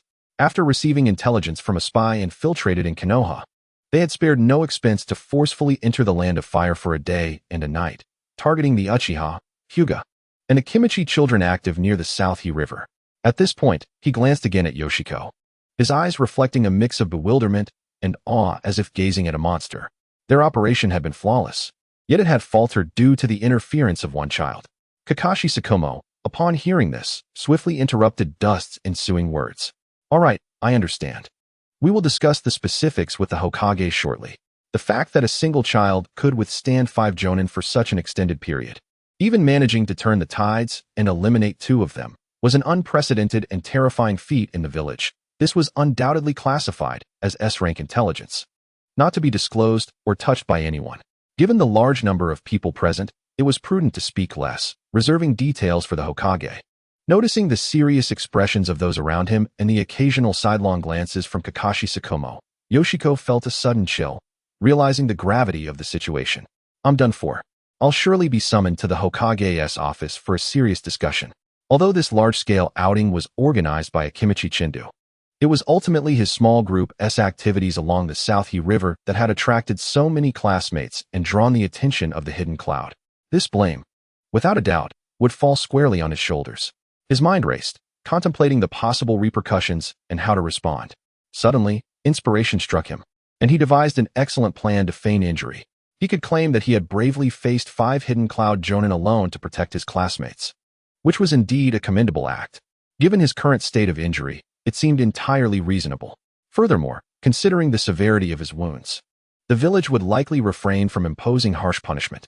Perhaps they might even offer some form of compensation or nourishment, just enough to replenish the energy and fat he had expended during the battle. With that thought, he couldn't help but commend himself inwardly. Acting is the way to go. In the next moment, the previously vibrant and formidable Yoshiko suddenly staggered twice, his complexion draining of color. As if he were a withered willow swaying in the wind, on the brink of collapse. He appeared utterly frail and disheveled, as if about to fall to the ground any second. Kakashi Tsukumo, who had been discreetly monitoring him, witnessed the entire scene, unable to suppress a slight twitch at the corner of his mouth. This transformation was far too abrupt, too theatrical. Was his acting truly so lacking? He stifled the urge to voice his thoughts, ultimately refraining from exposing the ruse, instead issuing a solemn command for the team and all students to swiftly return to Konoha. Upon their return to the village, Kakashi Tsukumo immediately took the relevant personnel to the Hokage Tower to report the situation directly to the third Hokage, Sarutobi Hiruzen. When Hiruzen learned that the Hidden Cloud had dispatched an elite team led by Jonin to infiltrate Konoha with the intention of abducting significant students, including Uchiha, Hyuga, Akimichi, and even Uzumaki Kushina, he was infuriated, nearly leaping from his chair as his pipe almost fell to the ground. What? That bastard, the third Reikage, presents himself as honorable and straightforward, yet dares to extend his filthy hands into my Konoha, targeting a group of children. His fury was palpable, particularly upon hearing that the potential Jinchuriki, Uzumaki Kushina, was among the targets, filling him with dread. If they succeeded, the next generation of Konoha's elite would be severely undermined, threatening the very foundation of the village. However, as he continued to listen to Kakashi Tsukumo and Yamanaka Dust report how Yoshiko had single-handedly utilized the multiplication technique to withstand 5 Jonin and even unleashed an attack akin to tailed beast bombs, inflicting casualties on multiple foes, his expression transformed from anger to astonishment, swiftly giving way to hearty laughter. Good, good, good. Sarutobi Hiruzen repeatedly uttered 3 words of praise, his face radiating with satisfaction and pride. Truly, this young shoot sprouting from the great tree of Konoha possesses such strength and responsibility at such a tender age. This is the very hope for the future of our village. While he vocally lauded the child with fervor, internally he reveled in delight. Konoha is indeed blessed to have such a prodigious talent emerge. Yet, he soon recalled the child's past, where he had been returned by his old friend Danzo for the rather trivial reason of overeating. The thought almost made Hiruzen chuckle. Danzo, oh Danzo, how mistaken you were. Such a raw gem was discarded over a mere issue of rations, and now he finds himself in the Ninja Academy, naturally falling under the tutelage of the Hokage lineage. He narrowed his eyes and inhaled deeply, already plotting. Once this turmoil subsides, he must diligently instill in this child the essence of the will of fire. Perhaps he could have one of his 3 disciples, Jeriah, Orochimaru, or Tsunade, take him on as an apprentice? Yes. Careful planning is essential to ensure this promising seedling is nurtured to become a towering protector of Konoha. As for the situation with the Hidden Cloud village, Hiruzen's expression shifted, his gaze sharpening. A stern warning and lesson must be imparted to them. Shikaku, immediately issue the most severe condemnation to the Hidden Cloud in my name, and simultaneously bolster our border and internal vigilance. We cannot afford to grant the enemy any opportunity. Chapter 49. Special approval from Sarutobi Hiruzen after giving his orders.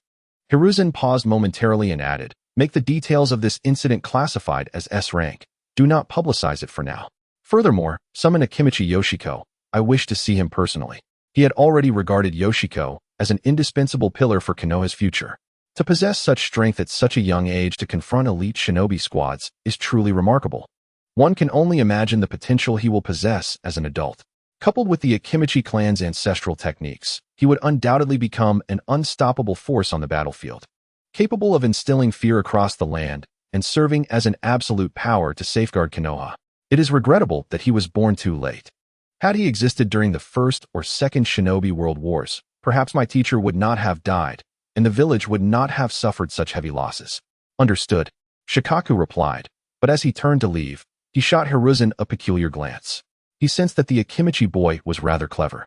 And with the third Hokage currently holding him in high regard, it was likely he would soon find himself entangled in the boy's cunning schemes. However, as a subordinate, he refrained from voicing such thoughts. A moment later, the office door creaked open. Akimichi Yoshiko weakly shuffled in, his face pale and steps unsteady. Resembling someone who could be toppled by a gust of wind, a stark contrast to his usual vibrant self. Upon seeing Hiruzen, he mustered a feeble smile that conveyed a mix of relief and gratitude, his voice brimming with joy. Honorable Third Hokage, it is a great pleasure to see you. Those wicked cloud ninjas dared to invade Konoha to capture our people.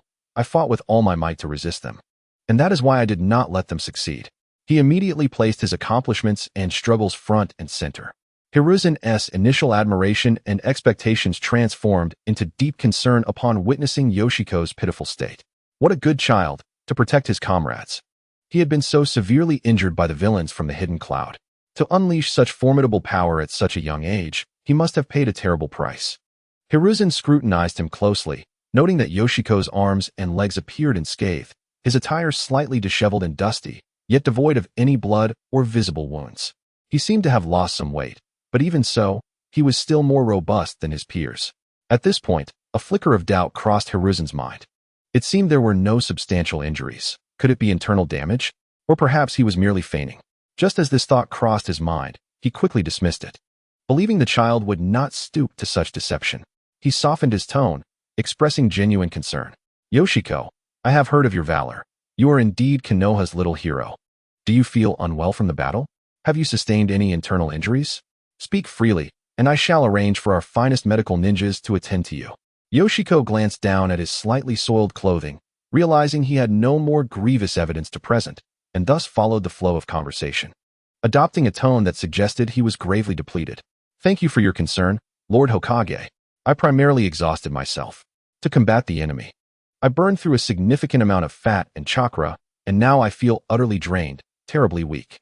Might I request your special permission to eat something to replenish my strength? Upon hearing this, Hiruzen found it entirely reasonable. He was aware of the Akimichi clan's secret techniques, which indeed involved burning fat to unleash tremendous power, necessitating substantial nourishment post-battle. Yoshiko's remarkable display of strength must have resulted in an extraordinary depletion. He urgently required energy replenishment, lest he face lingering repercussions. With this in mind, he gestured grandly, embodying the benevolence and authority of a village leader. Of course, it is only right. You have rendered great service to the village and incurred significant expenses. Naturally, you must replenish yourself. Here's what we shall do. He briefly contemplated, generously stating that it would be on his personal account, but a fleeting memory of the boy's reportedly monstrous appetite made him reconsider. Instead, he cautiously amended his statement. From this moment on, until your body recovers, you may dine freely at any restaurant or eatery in the village. All expenses will be charged to the village's public account. He mused internally. Even if this child has an insatiable appetite, he surely would not devour every establishment in the village. Moreover, utilizing village funds is certainly more prudent than dipping into his own pockets. Yoshiko's eyes sparkled as if he had discovered a treasure. His previously wan demeanor vanished, and his voice became lively and jubilant. Thank you, Lord Hokage. Rest assured, I shall endeavor to replenish my nutrition and strive to recover my health as swiftly as possible, never to disappoint you. Armed with the Hokage's verbal permission, he envisioned a grand culinary adventure across Konoha's eateries. It was all free. Not to indulge to the point of needing support to walk would be a disservice to the energy and fat he had expended today. In an instant, his esteem for Sarutobi Hiruzen soared. He perceived this Hokage, in the prime of his life, as generous and considerate towards his subordinates, a truly commendable leader. As for the potentially misguided decisions that might arise in the future, for the moment, he found everything about him quite agreeable. suppressing the urge to dash out immediately. Yoshiko attentively listened as the third Hokage imparted teachings about the will of fire, the fluttering leaves, and the enduring flame of life, nodding earnestly as if pecking at rice. Finally managing to navigate through this ideological lesson. Once granted leave, he burst forth from the Hokage's office like a wild horse. His steps light as he headed directly for the village's commercial street. Watching Yoshiko depart with exuberance, Sarutobi Hiruzen inhaled deeply, releasing a plume of smoke. His face alight with a smile reminiscent of a farmer witnessing sturdy seedlings sprouting in his cherished fields. What a splendid child. He understands gratitude and restraint, possesses exceptional strength, and harbors a pure heart. This is truly the hope for Konoha's future. He seemed to envision the towering tree of Konoha flourishing even more, its branches and leaves abundant, thanks to the vibrant new generation of budding talents. Chapter 50. The Hokage's authorization. Ryoko stepped onto the street as night had already fallen. Most shops had closed, leaving only a few restaurants still aglow with light. He took a whiff of the air, then targeted one of the remaining establishments and strode in. "Owner, bring me everything on your menu. No, make it 3 of each," he boisterously ordered. Before long, the table was laden with an array of dishes stacked high. The owner and the few patrons present witnessed an unforgettable spectacle. This plump young boy transformed into a human glutton, devouring the food on the table with astounding speed. Dishes, rice, and soups vanished before their eyes, each plate left as spotless as if it had been meticulously licked clean. With a satisfied burp, Ryoko elegantly dabbed at the corners of his mouth with a napkin, entirely oblivious to the owner's mixed expression of shock, sorrow, and disbelief. He stood up, leaving behind a casual remark about charging the village, and cheerfully made his way to the next illuminated eatery. One after another, he swept through the establishments as if a natural disaster had struck, rapidly depleting their stock of ingredients. Ramen, barbecue, sushi, bento, everything edible found its way into his seemingly bottomless stomach. When the startled owners hesitantly presented their bills, Ryoko waved them off with confidence, proclaiming in a bright voice, "Charge it to the third Hokage. This is authorized by the Hokage himself. I dine, the village pays." Under the cloak of night, he flitted between the scattered lights, diligently working to restore his health as Konoha's little hero. However, this left countless astonished shopkeepers grappling with exorbitant bills that required verification from the Hokage's office. The following morning, as usual, Sarutobi Hiruzen ambled toward the Hokage building, pipe in mouth, ready to embark on a busy day. Yet, he was momentarily taken aback by the bustling scene before the building. A dense crowd had gathered at the entrance, comprised mostly of shop owners clad in aprons. Their faces etched with anxiety as they waved thick stacks of receipts and clamored in confusion, blocking the entrance. "What is happening here?" Sarutobi furrowed his brow and approached, his tone serious. "Is there something important that has brought you all together? Has something occurred in the village?" Upon seeing the Hokage, the crowd stirred, as though finding their anchor, and surged forward to voice their grievances. "Hokage-sama, it's terrible. A monster has come to our village," cried a ramen shop owner, his face a mask of despair. Yes, a particularly insatiable monster. His appetite is like a bottomless pit. He devoured everything we had prepared yesterday without paying," chimed in a barbecue shop owner, his expression one of heartache. "A monster? What does it look like?" Sarutobi's heart raced, fearing a summoned beast or an enemy incursion. "It looks like a child, plump and round, but the way he eats is beyond human," exclaimed a bento vendor, pounding her thigh in frustration. "My hefty family meal, meant for several, was finished in mere moments, so clean it didn't require washing." "Exactly. He even claimed it was authorized by you, Hokage-sama, that he could charge it to the village. We have come here with receipts for verification." The crowd clamored, each voice adding to the chaos. As Sarutobi listened, his expression shifted from confusion to astonishment, eventually dawning comprehension. The monster they spoke of was none other than the Konoha little hero he had recently praised, Akimichi Ryoko. A storm of emotions swirled within him. In one night, he had consumed the entirety of several shops? What kind of stomach did this child possess? He regained his composure, soothing the agitated shopkeepers with gentle reassurances, promising to verify the situation and address their concerns, eventually dispersing the crowd. He promptly summoned the Umbu ninja monitoring Ryoko. "Is it true that all these bills are from Akimichi Ryoko?" Sarutobi gestured to the thick stack of receipts, an amount substantial enough to make a small clan wince. The Umbu ninja knelt, their voice muffled by their mask, tinged with a hint of resignation and admiration. "Indeed, Hokage-sama. After leaving your office yesterday, Akimichi Ryoko has been continuously eating until the shops closed late last night. He has since resumed his eating spree at dawn, moving from the east end of the street to the west, without pause. The Umbu paused, adding a revelation that made Sarutobi's eyelids flutter. Moreover, the Akimichi clan, upon learning that you would cover Ryoko's food expenses, has opened their numerous barbecue and hot pot restaurants to him. He has already visited several and consumed an astonishing amount. It seems they are encouraging him to eat, given the village's willingness to reimburse. Gazing at the increasingly thick stack of exorbitant bills in his hands, Sarutobi's fingers trembled. He had thought that even if a child could eat a lot, how much could he possibly consume? Now, he realized how naive his earlier decision to charge it to the village was. At this rate, the village's finances would not withstand such a burden. He finally grasped the visceral reason why even Shimura Danzo, a man who would stop at nothing for power, would return this exceptionally gifted child over a meal expense. This was no ordinary appetite. It was a mobile black hole of consumption. Without expelling Akimichi Ryoko, the rest would surely starve. Staring at the dizzying figures on the bills, Sarutobi felt as though he could hear the anguished wails of the village's financial overseer. His weary heart throbbed at the thought of the impending hemorrhage of the village's treasury. No, this cannot continue. It must be stopped. Sarutobi decisively instructed the Umbu beside him, "Go and inform Akimichi Ryoko that I miscalculated yesterday. Perhaps a medical ninja should examine him." As he prepared for another chapter, he expressed gratitude to those who had supported him. Today, many had donated gifts, and he owed his brothers 3 chapters, which he would strive to repay. He also requested for favorable reviews, seeking a 5-star rating. Chapter 51. Konoha Hospital. His concern was not merely that the village's finances would collapse immediately, for Konoha had sufficient reserves to hold out for a while. What truly troubled him was that if Ryoko continued to eat this way, the entire village's food supplies would be exhausted. What then would the other villagers and ninjas consume? Would they all be left to subsist on nothing? It was imperative to act swiftly to prevent this calamity.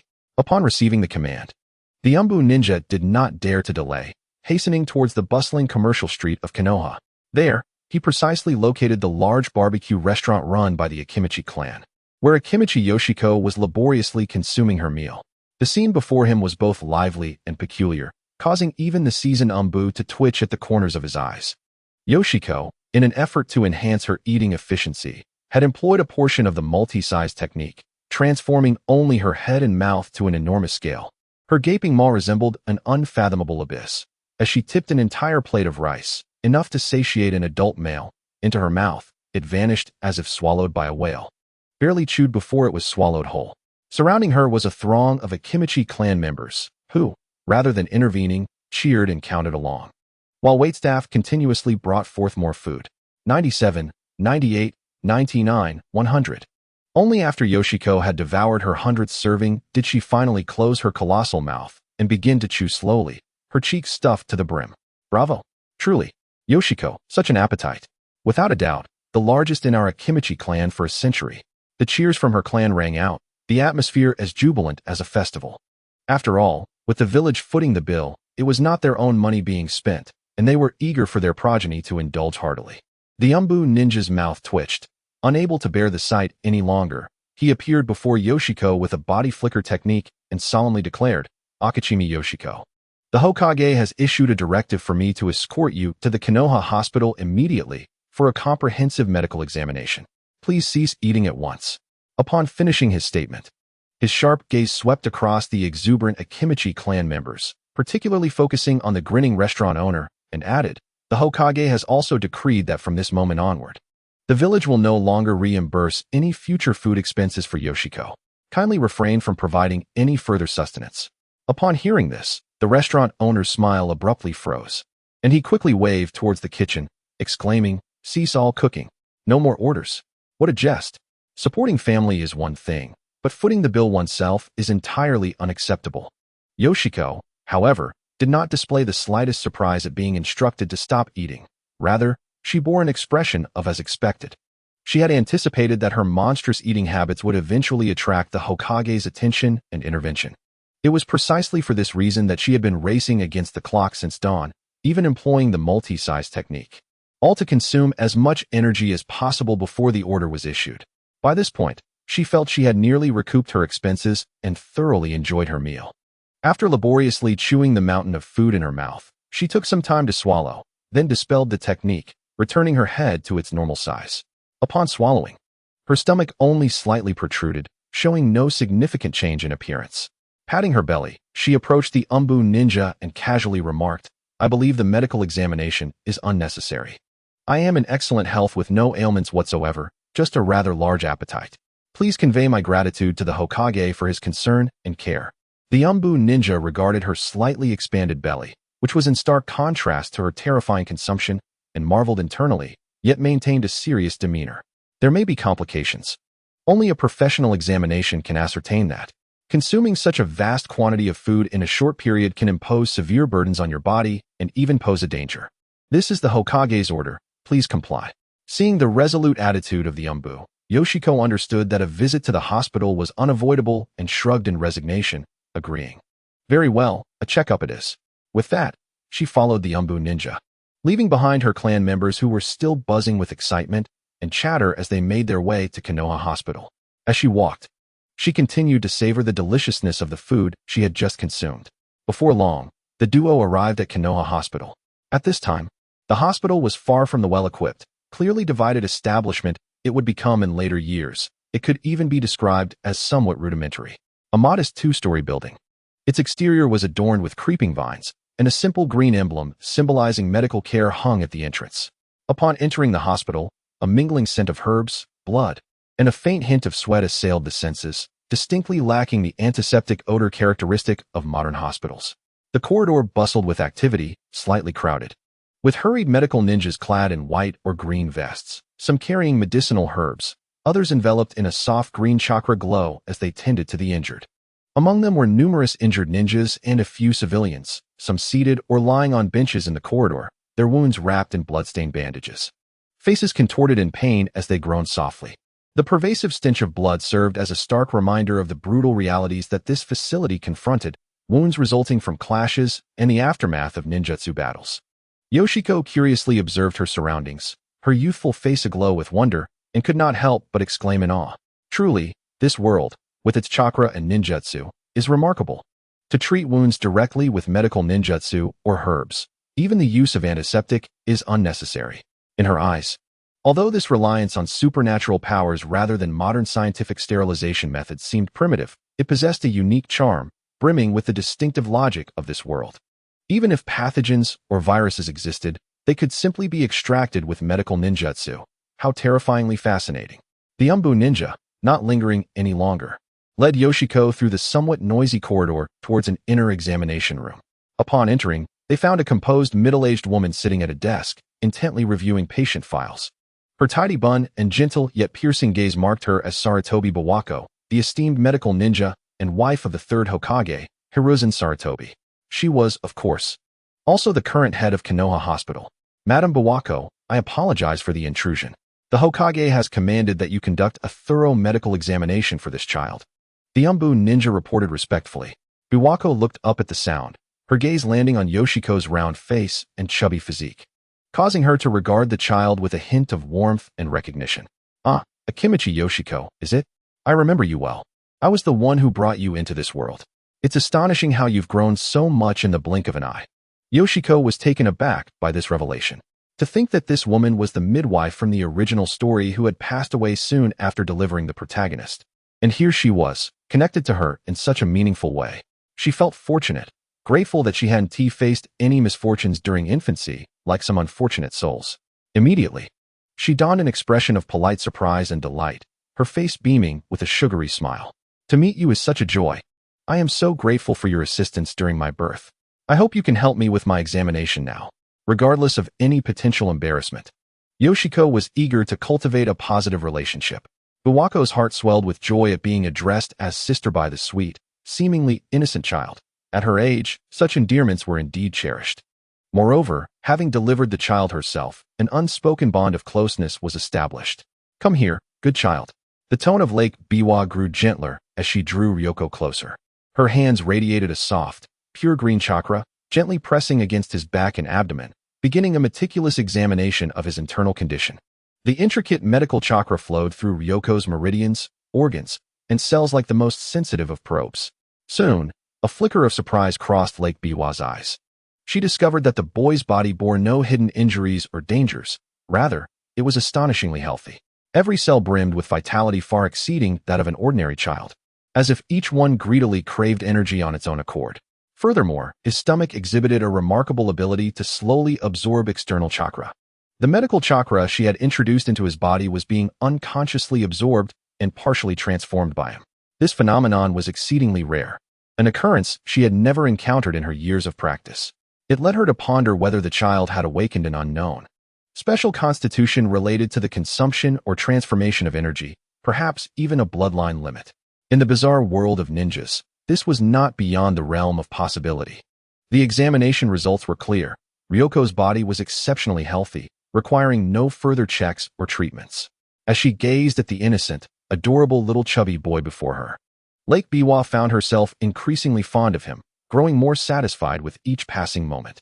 She withdrew her chakra and patted Ryoko's shoulder, assuring him, "Rest assured, your body is in excellent health, even stronger and more vibrant than most children, with no issues whatsoever."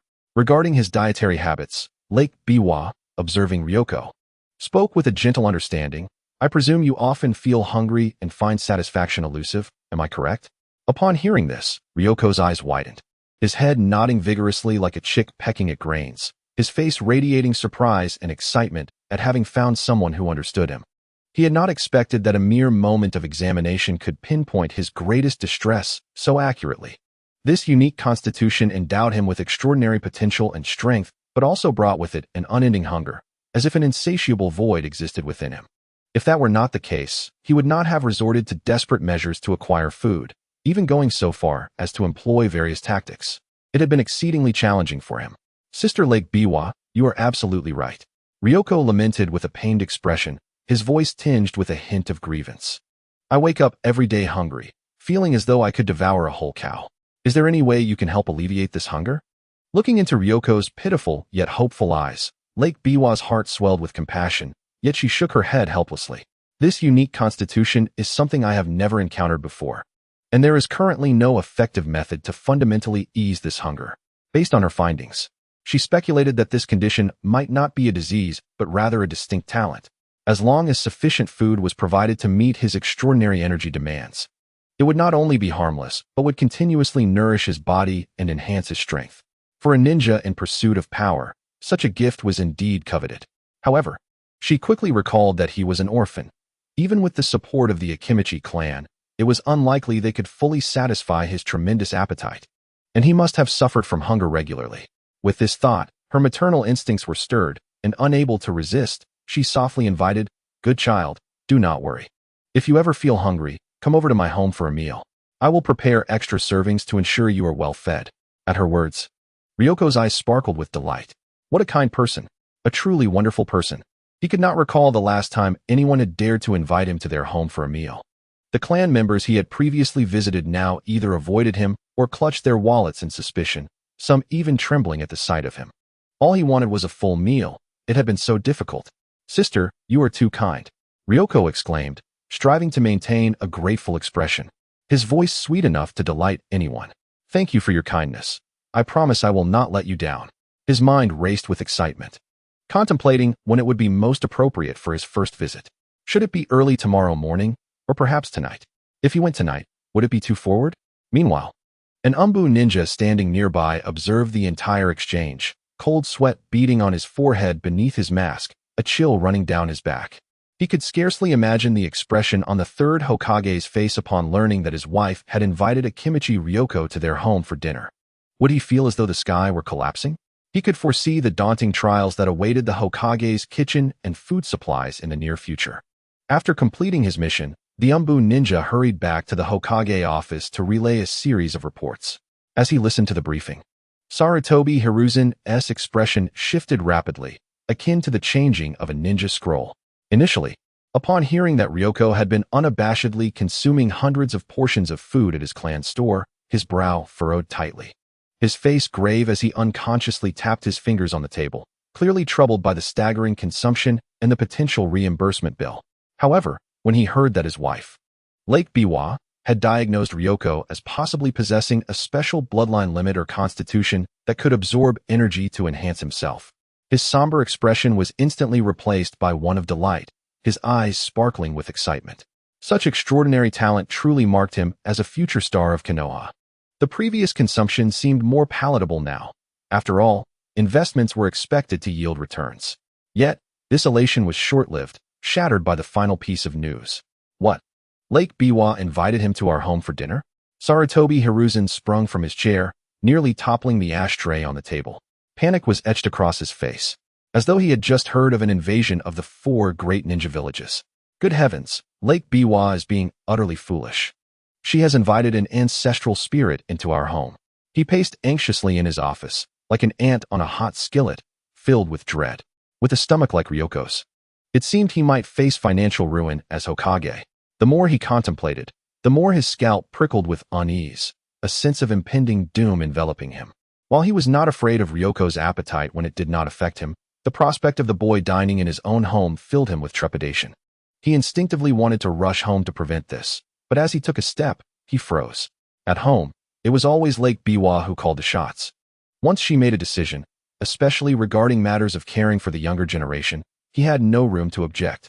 Forcing a halt could lead to consequences worse than an emptied kitchen, such as sleeping in the study. With a resigned sigh, Sarutobi Hiruzen slumped back into his chair, feeling utterly drained. He picked up his pipe, ignited it, and took a deep drag, the swirling smoke only punctuating his continuous sighs. His face reflecting a mix of sorrow and helplessness. What more could he do at this point? He could only take it one step at a time. In that moment, he deeply understood the decision his old friend Danzo had made. This was no mere prodigy, but rather a hot potato capable of scorching his palms. He now deeply regrets his hasty agreement to reimburse expenses and his decision to allow treatment at Lake Biwa. It is too late to reconsider. Meanwhile, in the dark, damp, and sunless headquarters of the Root organization, Shimura Danzo sat in his position, his single eye calmly scanning the recently submitted confidential intelligence. The report meticulously documented the annihilation of the Union infiltration team and highlighted the pivotal role played by Akimichi Ryoko. He fixated on the terms suggesting a potential special bloodline limit, the ability to single-handedly confront multiple jonin, and an unusually vast chakra reserve. After a prolonged silence, his face remained expressionless, until he finally emitted a cold scoff from his nostrils. Humph, Hiruzen has ultimately proven to be exceedingly foolish. His low voice reverberated through the vast underground space. The very individual he dared not allow to remain in the village was allowed to feast at will, truly an act of monumental stupidity. Having expelled Ryoko from Root, Danzo harbored no regrets, even in light of the latter's astonishing strength capable of defeating jonin. To him, Ryoko lacked value. The insatiable resource drain was far too unworthy an investment. The provisions and funds required to nurture an Akimichi Ryoko could suffice to cultivate 10 loyal and reliable elites for Root. Furthermore, given Ryoko's youth, substantial resources and time would be needed to await his full development into a formidable weapon. Danzo even harbored doubts that his Root base would succumb to depletion before Ryoko could attain the power of a Kage. Presently, with the village bearing this heavy burden of sustenance, it might not be entirely unwelcome. A glimmer of shrewdness flickered in Danzo's eye. After all, he was ultimately a combat asset for Konoha, just hoping the village would not suffer too direly. Naturally, if his dear friend Hiruzen Sarutobi were to find himself in a predicament, Danzo would relish the irony. This was due to Sarutobi having previously dismissed Danzo's request for Root funding as absurd. Now that the tables had turned, Danzo secretly wished for his friend's misfortune. Meanwhile, Ryoko, emerging from the Konoha hospital, found himself momentarily disoriented, standing at a street corner, unsure of his next destination. Logically, a child of his age should be seated in a ninja academy classroom at this hour. Yet today he had not attended school, and no one had come looking for him. He was quite content with the tranquility. Perhaps he should return home and recline. He patted his still flat belly, which concealed a vast reservoir of energy, deciding he needed to properly digest the day's gains. After all, attending school would only lead to daydreaming and napping, which lacked any excitement. Within mere seconds, he made up his mind and strolled leisurely back to the Akimichi clan's territory.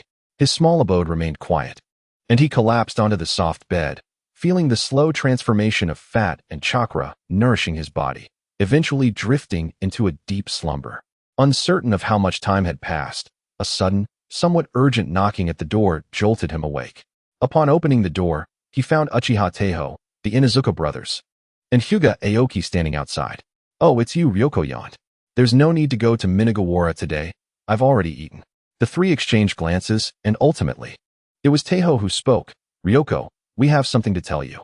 Due to the recent incident with the Uni ninja, our clan has issued a strict order that we must return directly to the clan grounds after school and cannot accompany you to Minagawara anymore," Hyuga Aoki added. "The elders have deemed that place too dangerous and its influence undesirable." Upon hearing this, Ryoko's heart sank, as if he had heard the sound of his heart shattering. Had he really lost his long-term free labor? Yet, upon reflection, it was only reasonable for the various clans to tighten control over their youths after such a serious incident as a failed kidnapping. The fact that they had not sought trouble with him, the source of the issue, was already quite generous. He sighed, a touch dispirited, and waved his hand dismissively. "Forget it, I understand. I'll just go alone from now on." "You might not be able to go alone either," Taeho said, a troubled expression crossing his face as he lowered his voice. "I've heard from the elders that the Hokage has issued orders and informed the security team to enhance patrols in the Minagawara area, strictly limiting access, especially for us students. It's likely to be temporarily sealed off." "What?" Ryoko felt as though struck by lightning. His entire demeanor fell apart. Sealing off Minagawara? Did that not sever his access to a natural food source? How was he to forage for wild food and improve his diet now? Was he truly expected to shamelessly visit the third Hokage's home for meals? But even if the Hokage's salary was high and allowances ample, could it withstand his voracious appetite? A month? Perhaps he could deplete the Hokage's household in a week. Truly, misfortune seemed to compound. "All right, I understand," Ryoko said wearily, feeling a cloud of despair envelop him. After bidding farewell to the trio bearing bad news, Ryoko collapsed onto his bed, tossing and turning, his mind consumed with the daunting question of what he would eat in the future. "Brothers, today's update is here. This being my first showcase. Everyone has generously supported me with rewards. I am deeply grateful. However, I suddenly owe you all 15 chapters, which has placed quite a bit of pressure on me. I will find a way to write more in the future, because if I rely solely on writing novels, I will starve, so I work while penning these tales, and my time is quite limited. On another note, my neurodermatitis has flared up, and my face has been agonizing. Once I visit the hospital and recover, I will certainly increase my output significantly." Chapter 54, New Ideas. The monthly living allowance provided by the clan was already considerably more than that of his peers. Even with his thick skin, he felt embarrassed to ask for more. Relying on public funding from the village? That was a notion he'd never dare entertain. Given Saratobi's reaction today, this route had barely begun before being completely blocked. As for actually going to the Hokage's residence for meals, Ryoko was not foolish. That would be tantamount to courting disaster. Saratobi was the highest leader of Konoha. If he were truly angered, he could easily conjure a reason to dispatch Ryoko to the borders to gnaw on military rations, or worse, exile him altogether. Then he would find himself utterly forsaken. He pondered deeply, hardly sleeping through the night, contemplating various possibilities. Just as he began to drift into slumber, he suddenly sat up in bed, a glimmer of insight brightening his eyes. I have a plan, but it will still require the nod and support of our esteemed Hokage." The following day, at dusk, Ryoko meticulously selected a modest yet elegantly packaged figurine as a gift from the commercial district and inquired with passers-by for the location of the Saratobi clan's territory. Making his way toward the Hokage's residence. After walking a short distance, a grand, ancient-style mansion, impressively expansive, appeared before him, standing out conspicuously within the Saratobi clan's domain. Ryoko's eyes sparkled with anticipation as he quickened his pace and knocked on the door's brass ring. "Who is it?" A youthful voice called from behind the door, accompanied by the sound of small footsteps and a slight strain. The door slowly opened a crack. Behind it, a young boy with a mischievous expression peered out, curiously assessing the unfamiliar visitor. The boy was lively and spirited, and in his features, one could faintly discern the resemblance to the third Hokage, Saratobi Hiruzen. Ryoko instantly recognized the future guardian of the 12 ninja guardians, the bounty of 35 million ryo, Asuma Saratobi. He silently assessed the sum of money in his heart, realizing it would suffice for him to indulge in culinary delights for quite a while. Yet, a bright and innocent smile instantly adorned his face as he raised the modestly wrapped figurine gift in his hand. "Hello, I am Akimichi Yoshiko, here to visit you." Lake Biwa. Asuma glanced at the gift in his hand and scrutinized him from head to toe before turning away, bouncing joyfully into the house while calling out, "Mom, there's a chubby guy named Akimichi Yoshiko here to see you." Yoshiko's lips twitched as he silently lamented, Asuma was never cute as a child. Soon, soft footsteps approached. Lake Biwa emerged from the inner room, dressed comfortably in casual attire, exuding a warmth and approachability that contrasted with her professional demeanor at the hospital. Upon seeing Yoshiko standing at the door with a small gift, a genuine smile spread across her face. "Ah, Yoshiko, come in." Yoshiko cheerfully responded and followed Lake Biwa into the residence. As he walked, he discreetly surveyed the interior with the corner of his eye. The furnishings were not extravagant, yet they possessed a rustic elegance, crafted from solid materials and exuding a spacious charm, indicative of the profound heritage of the Sarutobi clan, a prominent family within the Hokage lineage. At that moment, Sarutobi Hisashi sat leisurely by the coffee table, savoring a cup of hot tea. Upon hearing Asuma's announcement of Yoshiko's arrival, he was startled, nearly spilling his drink and succumbing to a fit of coughing. In a flurry, he wiped the tea splatters from his beard, internally lamenting, "Oh no, this little brat has actually come." When he saw Yoshiko's round figure following Lake Biwa into the living room, Hisashi's momentary panic quickly dissipated. Yet, as the third Hokage, he quickly suppressed the tumult within and donned a calm and inscrutable expression, as if he were not the one who had just lost composure. "Ah, Yoshiko, you've arrived," he said with a serene tone, laced with the authority of an elder. Yoshiko dutifully bowed, responding, "Yes, Hokage-sama, my apologies for the intrusion." He respectfully placed the modest figurine gift on the coffee table, demonstrating his thoughtfulness. Hisashi's gaze flickered over the small gift, his lips twitching ever so slightly. This boy certainly knew how to put on a facade. The gift held little monetary value, yet his appetite was insatiable. Hisashi found himself wishing to send Yoshiko and his gift away, but he dared not do so. After all, he was invited by Lake Biwa, and to dismiss him would likely result in an uncomfortable night in the office. His mind raced, contemplating how to assert his authority over this boy, or at least subtly suggest he eat less. Hisashi had investigated the families Yoshiko had previously dined with, and the findings had left him quite unsettled. Just then, Lake Biwa gently spoke, "Yoshiko, please sit here and rest for a moment while I prepare dinner." She was aware of his substantial appetite and intended to make ample provisions. Yoshiko seized the opportunity, his face radiating innocence as he eagerly replied, "Sister Lake Biwa, allow me to assist you. Don't be deceived by my appearance. I am quite skilled in the kitchen." Hisashi interjected, "Sister?" This boy's words are rather nauseating. He felt goosebumps rise at the endearment. He now understood why the usually shrewd and composed Lake Biwa fell under Yoshiko's spell and willingly invited this wolf into her home. It was clear he had a way with words. How had he not noticed this talent before? Unable to restrain himself, Hisashi adopted a stern expression and corrected him. "Ahem. Yoshiko, Lake Biwa is nearly old enough to be your mother. You should address her as aunt instead of sister." Asuma, eager to join in the commotion, nodded vigorously, his face scrunching up in distaste as he chimed in, "Exactly. Calling her sister is so gross." In an instant, Lake Biwa's expression darkened. Without uttering a word, she clenched her fists, her arms visibly tensing. The next moment, with swift precision, she delivered 2 sharp blows to the heads of the indiscreet father and son. "Ouch!" Hisashi groaned, cradling his head in dismay. "Ouch! Mom, that hurts." Asuma cried out in pain. Lake Biwa retracted her fists, her face softening into a gentle smile, as if she had not just struck them. She turned to Yoshiko, speaking softly, "Don't listen to their nonsense. Just call me sister. It feels more affectionate. Now, come to the kitchen and help me." Compared to her 2 troublesome boys, she found the obedient and charming Yoshiko far more endearing. Yoshiko, observing the sudden compliance of the Hokage and his son, felt a surge of delight. He recalled that in the original story, Sarutobi Hisashi was indeed fearful of his wife, and here was the proof. By winning over Lake Biwa, he had secured a formidable ally, rendering even Sarutobi Hisashi less intimidating. With that thought in mind, he maintained an innocent demeanor and cheerfully replied, "All right, sister, I'm coming." He followed Lake Biwa into the kitchen, leaving Hisashi and Asuma in the living room, exchanging glances as they rubbed their sore heads, unable to voice their frustrations. Chapter 55. Lake Biwa's affection. Upon entering the spacious and tidy kitchen, Yoshiko felt right at home, displaying an unusual eagerness.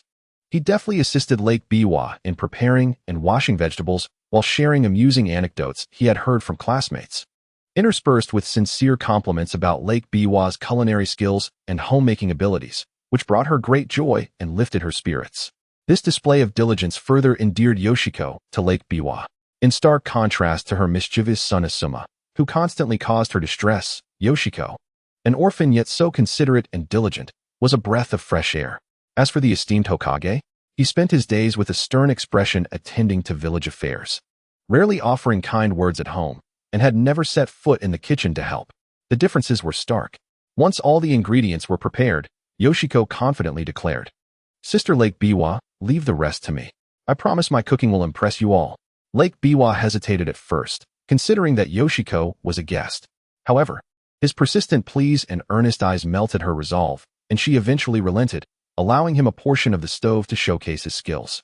Before long, a plethora of fragrant and visually appealing dishes adorned the dining table. There were at least 10 dishes, filling the expansive table to the brim and creating an extravagant spread. Among them were Lake Biwa's signature home-cooked meals, alongside Yoshiko's meticulously prepared offerings, all mingling in an irresistible aroma. Asuma, unable to contain his excitement, circled the table eagerly, nearly drooling as he exclaimed, "Wow, so much delicious food. This is amazing." Saratobi Hiruzen strolled over, his gaze sweeping across the dining table, inwardly exhaling a sigh of relief. Although the array of dishes was somewhat abundant, their portions appeared to be quite reasonable, devoid of the terrifying sight of mountain-like heaps served in bowls. It seemed this lad had managed to exercise restraint today, not intending to overwhelm me with a single meal.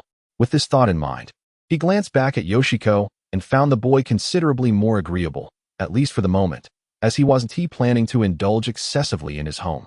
However, his sense of relief was evidently premature. As the guests began to savor the dishes, they were all taken aback by Yoshiko's culinary prowess. Despite the unfamiliarity of the dishes, the flavors and cooking techniques were impeccable. Consequently, Yoshiko's creations became the primary focus of the diners, particularly Asuma, who dove into the feast with unrestrained enthusiasm. After sampling a few bites, Biwako's eyes sparkled with delight as she exclaimed, "Yoshiko, I never imagined you possessed such remarkable culinary skills. Your dishes surpass those of many restaurants." Yoshiko offered a modest smile, humbly replying, "Biwako-san, you flatter me. This is merely the result of my own experimentation after having endured hunger too often." He then lowered his gaze slightly, his tone laced with a subtle melancholy. In the past, when hunger became unbearable, he would venture to the banks of the Nagakawa River, seeking wild game or foraging for fish and shrimp, haphazardly preparing them to fill his stomach. Over time, he had honed a few skills.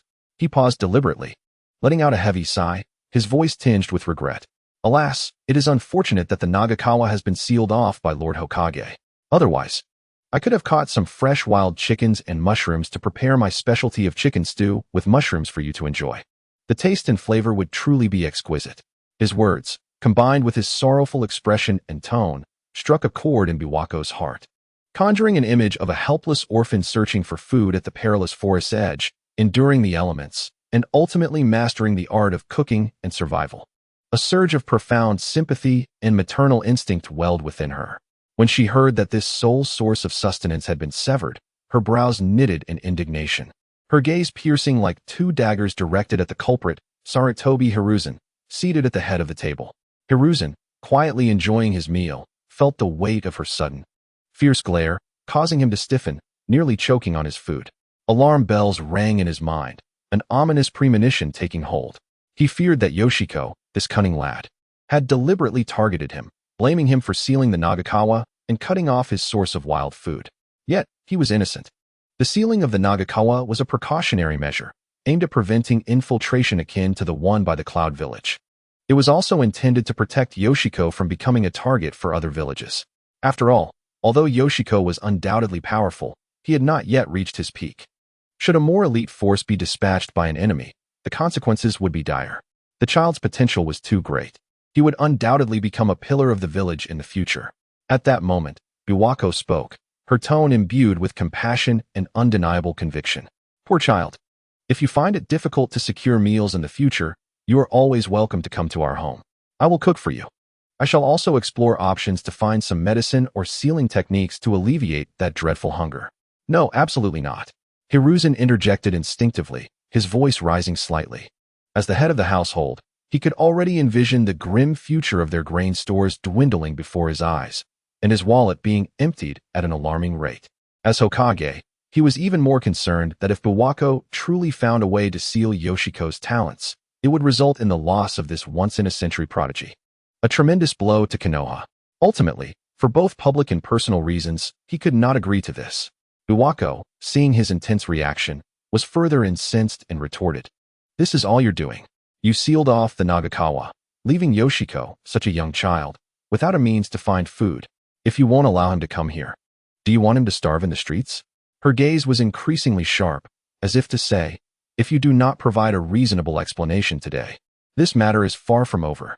Faced with his wife's mounting pressure, Hiruzen felt the weight of the world upon him.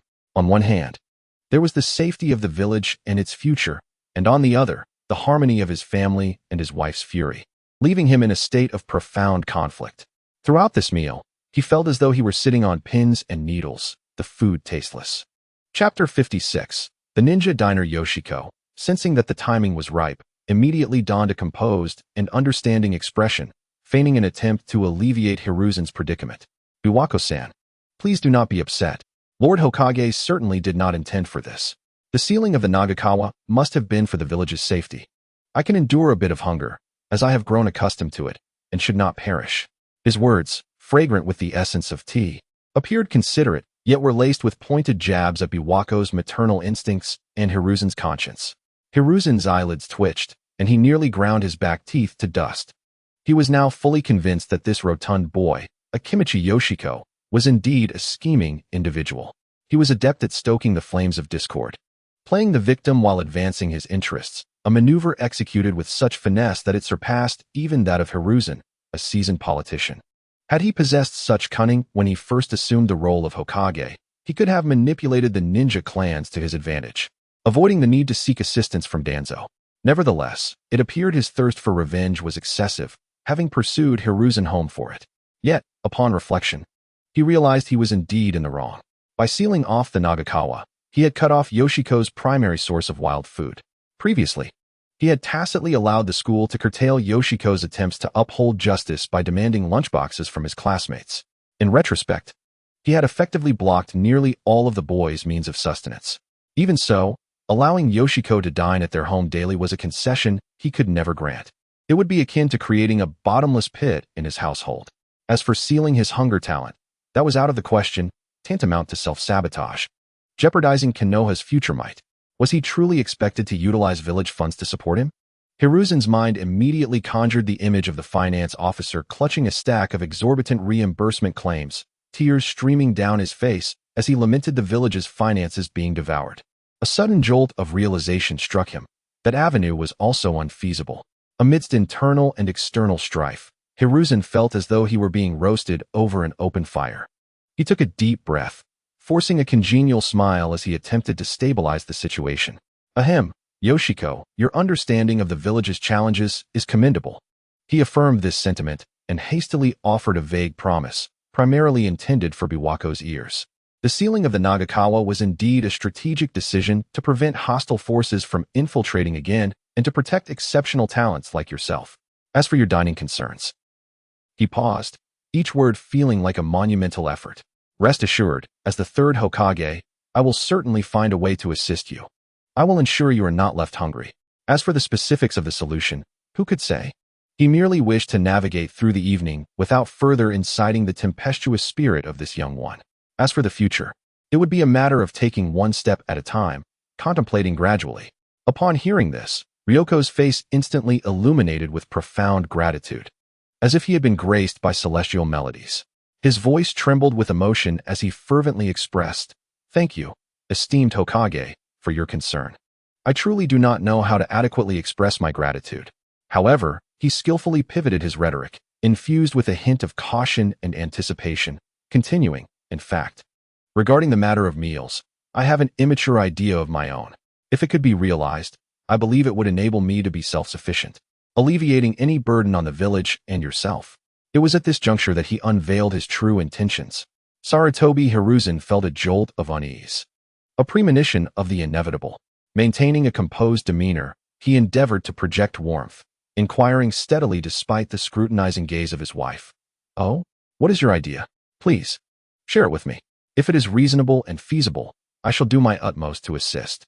He dared not reject outright, yet was indeed stirred by a flicker of curiosity. He longed to discover what outlandish scheme this plump young lad, ever resourceful in his quest for sustenance, might propose this time. Ryoko cleared his throat, straightened his posture, and articulated the plan he had long contemplated. "Esteemed Hokage, as you can see, our Konoha Ninja Academy currently lacks a proper dining hall, does it not?" Sarutobi nodded in acknowledgement, recognizing the truth of the matter. The academy prioritized training in ninjutsu and physical prowess, leaving its facilities rather rudimentary. Students typically brought their own lunches or returned home for meals. With this realization, Ryoko's eyes sparkled with enthusiasm as he elaborated on his grand vision. "Therefore, I propose that the village finance the establishment of a dining hall, with me providing the culinary expertise. Rest assured, with my skills, the meals will be both delectable and nutritious, sure to be favored by the students.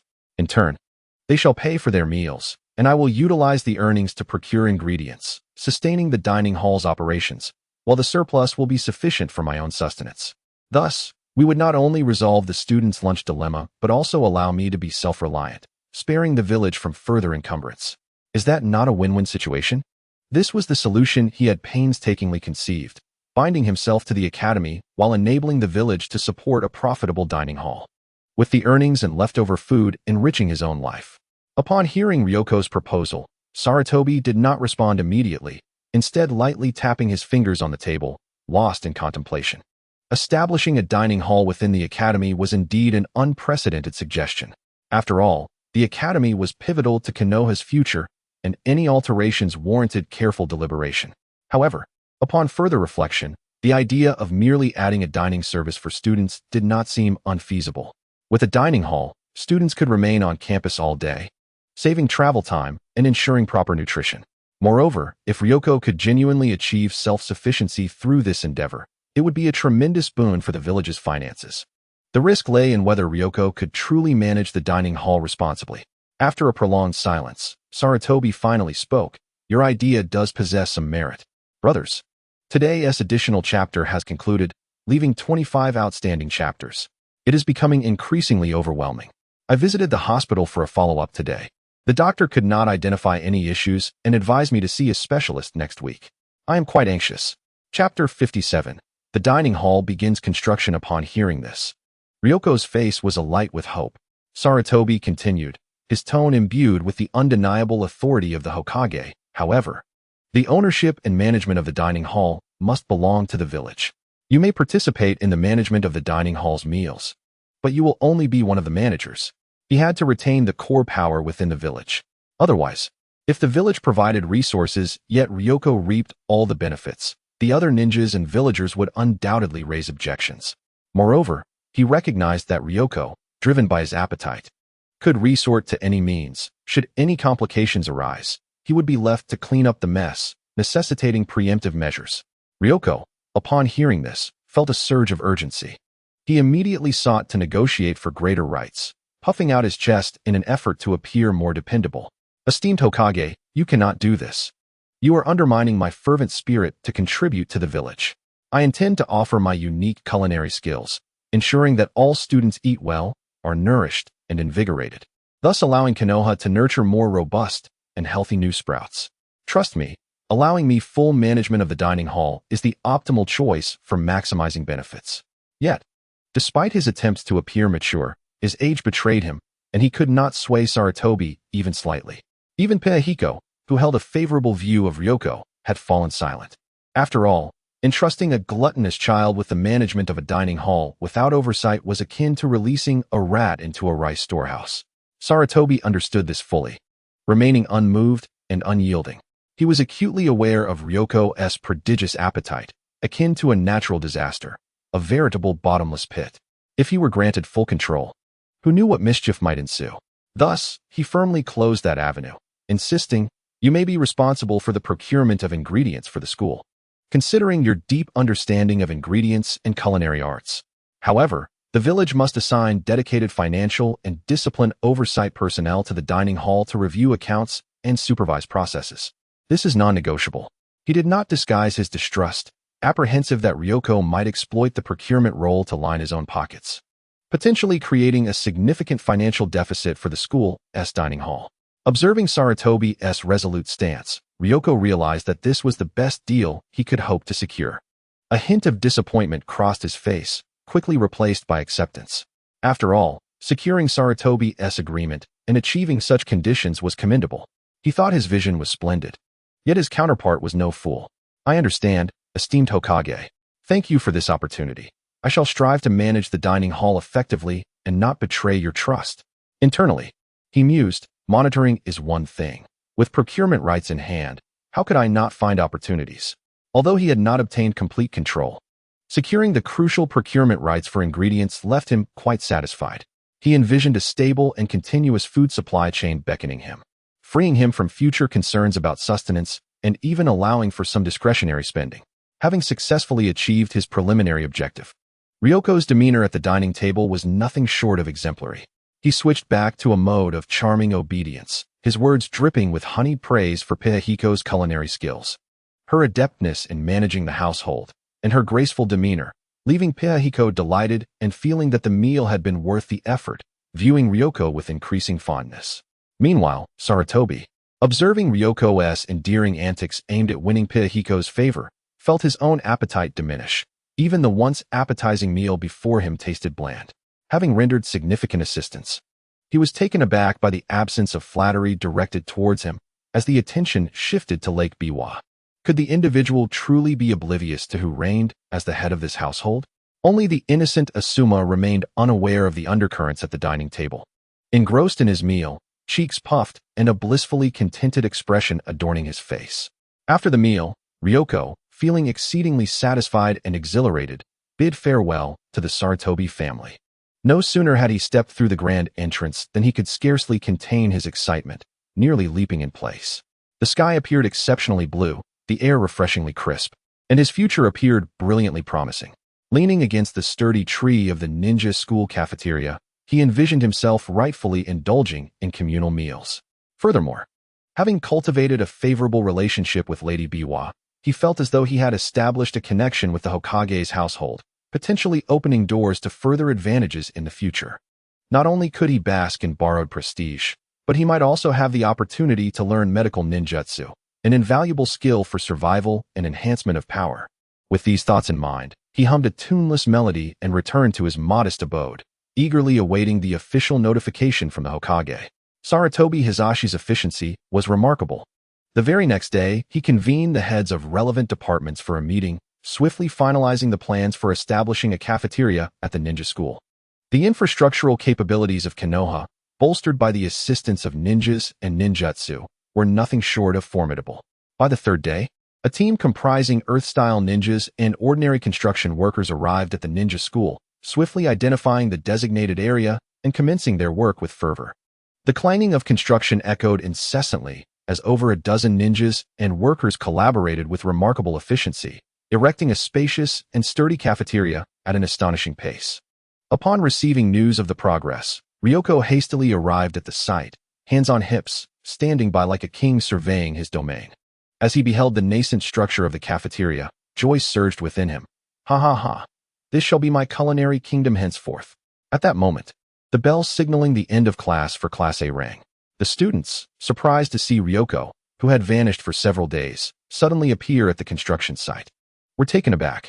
Most, unaware of the circumstances, assumed he had merely taken a sick or personal leave. Those who had participated in the recent outing and witnessed the battle, however, had been sternly warned by their families not to disclose the details, and their expressions upon seeing Ryoko were decidedly complex. The experiences of that day lingered in their minds like a dream, rendering it hard to believe that this peer possessed such formidable strength. While they were still fumbling with shuriken and practicing body flicker techniques, he had already transformed into a human calamity. Some were so disheartened by the disparity that they contemplated the notion of why should I exist if Ryoko does. A few familiar faces, including Akimichi Yoshiko, Uchiha Tetsuhiko, and Namikaze Minato, approached Ryoko. Ryoko, you're back at school? What are you doing here instead of attending class? Akimichi Yoshiko inquired curiously. Upon seeing his acquaintances, Ryoko straightened his posture, a proud expression gracing his face as he began to boast. School? Not a chance. I'm done pretending. See this cafeteria? I'm the boss here now. He paused, relishing the shock and confusion that washed over their faces, before grinning slyly and continuing. So, if you want to enjoy good food here in the future, you'll need to heed my commands. Understood? This cafeteria is yours. Akimichi Yoshiko exclaimed, astonished. But isn't this a school facility? The group exchanged bewildered glances, questioning if they had misheard. Seeing their incredulous expressions only heightened Ryoko's satisfaction. He waved at a foreman who was diligently working nearby. The foreman, upon noticing, quickly approached with a respectful demeanor, asking, Minister Ryoko, how may I assist you? Ryoko feigned composure, gesturing dismissively, no worries, just checking on the progress. Please expedite the completion within 3 days for operational readiness. The foreman assured him with a smile. Rest assured, Minister, with so many esteemed ninjas assisting, we will not delay and will complete it on time. Observing the foreman's respectful attitude and affirmative response, and then glancing at Ryoko's smug demeanor, Akimichi Yoshiko and the others were utterly convinced, their mouths agape in disbelief. This fellow had truly transformed into the head of the school cafeteria? The pace of change in this world was bewildering, leaving them momentarily dazed. Initially, they had speculated that Ryoko's absence from school signified his enrollment in some extraordinary, secretive department. Yet here he was, reappearing as the cafeteria's head. Namikaze Minato remarked, Ryoko, you're incredible. Becoming the cafeteria head is quite an achievement. Uchiha Tetsuhiko quipped, Humph, I figured it out. This guy would do anything for a good meal. Akimichi Yoshiko, drooling with admiration, said, Ryoko, since we're all familiar, don't forget to serve me extra when I dine there. In the presence of his peers, Ryoko basked in the glory of his newfound status, cheerfully assuring them, of course. I'll ensure you all are well fed and satisfied. I promise the Hokage as much. At that moment, a messenger ninja approached briskly, bowing respectfully to Ryoko. Minister Ryoko, the Hokage has notified me that the initial operational funding for the cafeteria has been approved. Please proceed to the Hokage's office. Upon hearing this, Ryoko felt a surge of excitement, though he strove to maintain a calm exterior. He waved dismissively at Akimichi Yoshiko and the others. All right, I must attend to important matters now. Wait for the cafeteria's grand opening. With that, he followed the messenger ninja, striding confidently towards the Hokage building. Upon entering the Hokage's office, he found Sarutobi Hizashi seated with a serious expression, a document bearing the village's seal laid before him. Ryoko, welcome, Sarutobi Hizashi said, taking a deep breath as if making a momentous decision, pushing the document forward. This is the procurement and operational budget for the cafeteria's first month. I entrust it to you. The village places its trust in you, and I implore you not to disappoint us. The last few words were delivered with a sense of gravitas, as though they were a stern admonition. Ryoko's gaze was instantly fixated on the document, akin to a famished wolf eyeing its prey. He nodded vigorously, thumping his chest as he assured loudly, Rest assured, Hokage, I, Akimichi Ryoko, will manage every penny with utmost care, ensuring that every student in Konoha dines well, grows strong, and nurtures the village's brightest future. Observing his earnestness, Sarutobi Hizashi's lips twitched slightly, but he ultimately waved him off. Go, collect the funds from the finance department, and remember your words. Yes, Hokage. With great care. Ryoko grasped the seemingly weighty budget document, suppressing the urge to cheer as he exited the Hokage's office with a light-hearted gait. As he burst through the doors of the finance department, he encountered an elderly man, hair gray and spectacles perched on his nose, diligently calculating amidst a mountain of paperwork. Upon hearing the commotion, the old man lifted his gaze, and upon recognizing Ryoko, his already stern expression darkened, his eyes widening in unmistakable displeasure. Are you Akimichi Ryoko? The old man's tone was stern and accusatory, as if he was about to hold the boy accountable for consuming over 1 million ryo in dining reimbursements just a few days prior.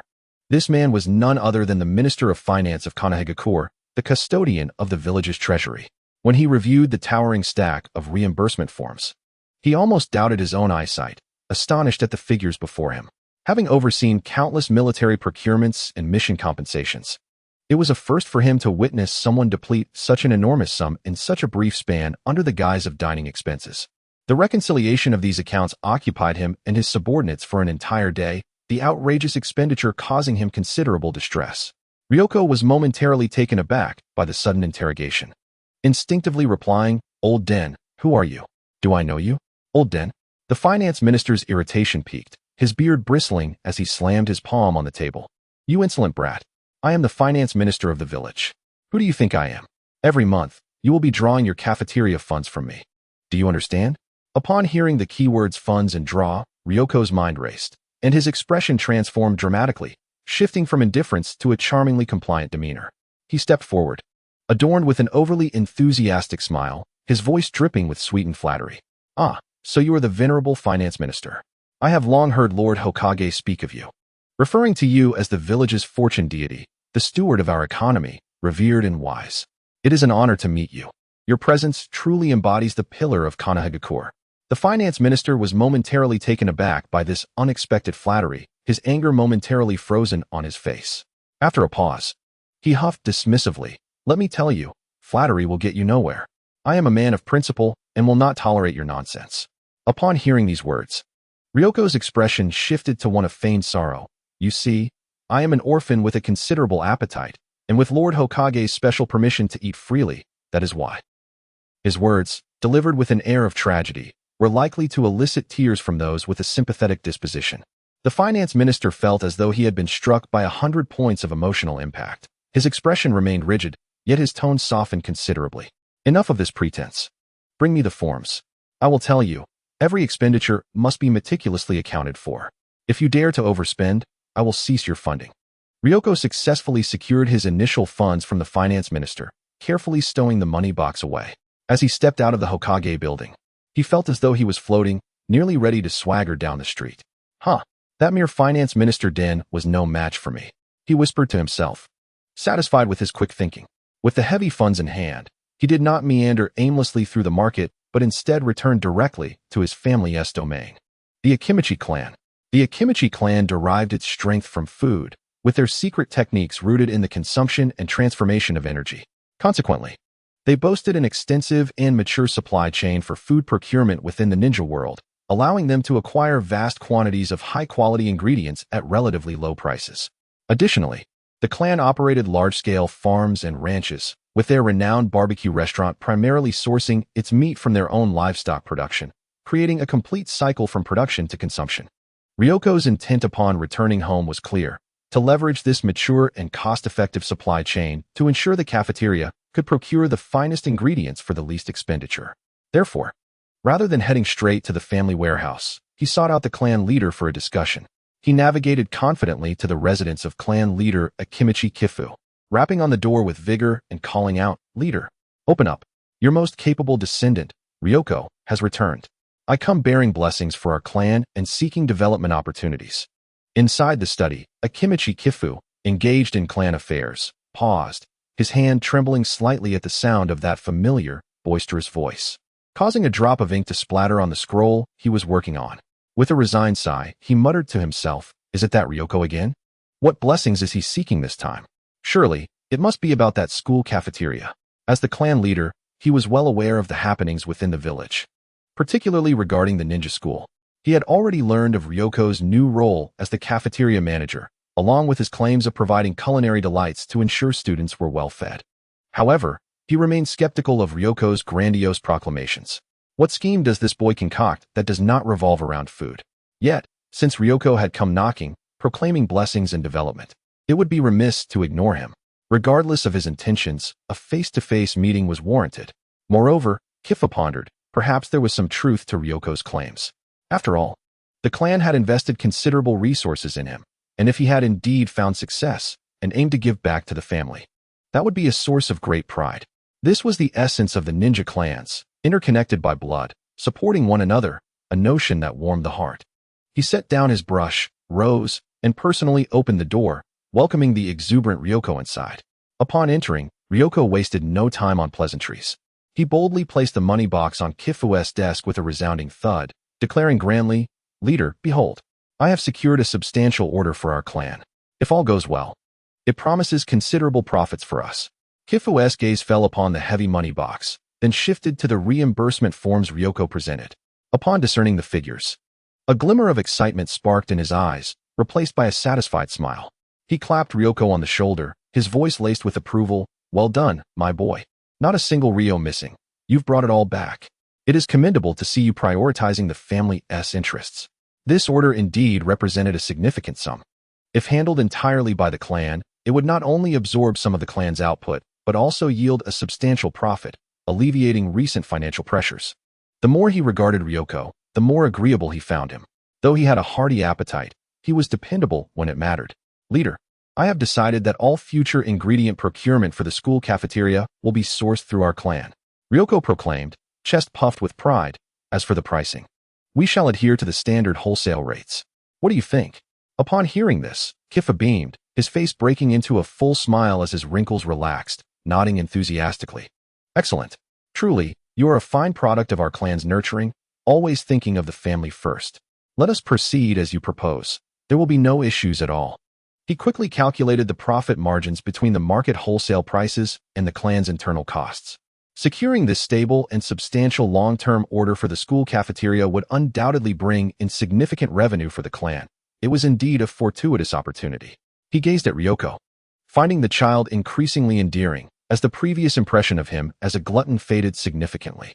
Sensing the chieftain's cheerful mood, Ryoko seized the opportunity to shift the conversation seamlessly, continuing, "It is wonderful to see you in such high spirits, chieftain. Let us discuss the specifics of our collaboration. For instance, regarding the profits, how about a 70-30 split in our favor?" Chieftain Akiyama, lost in joy, instinctively nodded at the proposition. A 70-30 split? Well, that seems reasonable. After all, without your efforts, the clan would never land such a lucrative deal. While the 70 for the clan is somewhat taxing, it is still a viable approach to profit, and I can accept that. Chieftain, you misunderstand. Ryoko hurriedly waved his hands, a naively innocent smile gracing his face as he clarified, "What I meant is that the clan and I would split it 30-70. I would take 70, and the clan would receive 30. What?" The smile on Chieftain Akiyama's face abruptly froze, his voice rising in disbelief. His eyes wide as saucers as he stared incredulously at Ryoko. "You want 70? What on earth would you do with so much money? You are still just a child. Having that much money could lead you astray. It would be better for the clan to safeguard these funds for development purposes. A mere 30 profit? How little is that? After deducting costs and labor, there would hardly be anything left." He could scarcely fathom Ryoko's audacity to demand such a substantial portion of the profits. This was hardly a gesture of gratitude towards the clan. It was akin to drawing blood from them.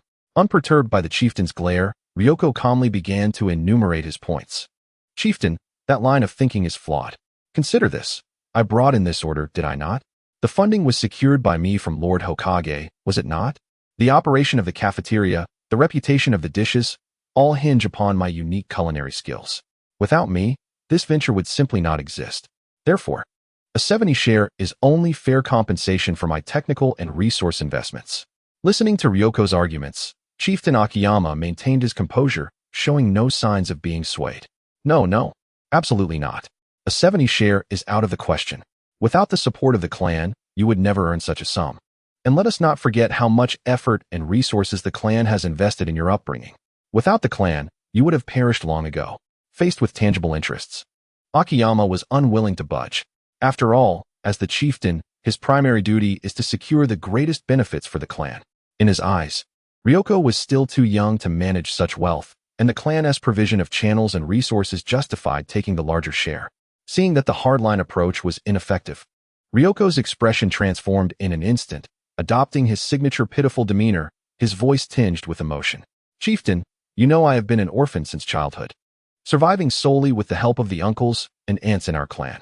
My desire for this money is not for personal indulgence. Rather, I wish to save more to repay those who have aided me. Furthermore, given my condition, should I ever find myself in dire straits again, having some funds would ease my mind and prevent me from becoming a burden to the clan." His heartfelt words painted him as a grateful yet perpetually hungry orphan. Observing Ryoko's adept manipulation of emotions, Akiyama's lips twitched in disdain as he waved his hand dismissively. "Enough with the theatrics. I've seen this act countless times before. I would be a fool to believe you." He was all too familiar with Ryoko's tactics. He had been deceived by this guise in the past. And each time he compromised, he regretted it for a long while. This time, he vowed not to relent. However, Ryoko was undeterred. Stepping closer and tugging at the chieftain's sleeve, persistently coaxing, his voice elongated and laced with a whimper, "Chieftain, please help me. Consider the enormous business I've brought to the clan." Chieftain Akiyama, his head throbbing from the incessant calls of chieftain, found his resolve wavering at Ryoko's pitiful expression. Recalling his orphan status and insatiable appetite, the tension in his heart relaxed slightly. With a resigned sigh, as if making a monumental concession, he spoke with a hint of reluctance. "Fine, enough of the wailing. It shall be 50-50 at most. This is my bottom line, and there is no room for negotiation." Upon hearing this, Ryoko's cries ceased abruptly, and his face lit up with a radiant smile, transforming in an instant as if the clouds had parted. "Agreed, chieftain. It is settled then, 50-50, he exclaimed, his earlier demeanor forgotten. Chieftain Akiyama realized he had once again fallen into Ryoko's clever trap. A wave of frustration washed over him. Yet he could only lament the situation, tacitly accepting the agreement. A 50-50 split still allowed for some profit, which was not too severe a loss. Besides, Ryoko had a point. With his insatiable appetite, it would be prudent for him to save some money for the future. However, it was indeed perplexing for him to witness such a cunning child emerge from the typically honest and straightforward Akido clan.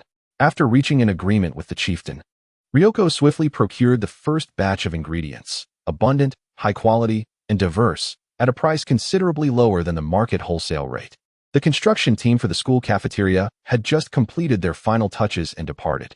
Soon, a convoy of Akido clan transport vehicles, laden with fresh vegetables, meats, and grains, rolled into the ninja school, delivering mountains of ingredients to the spacious cafeteria's storage and kitchen.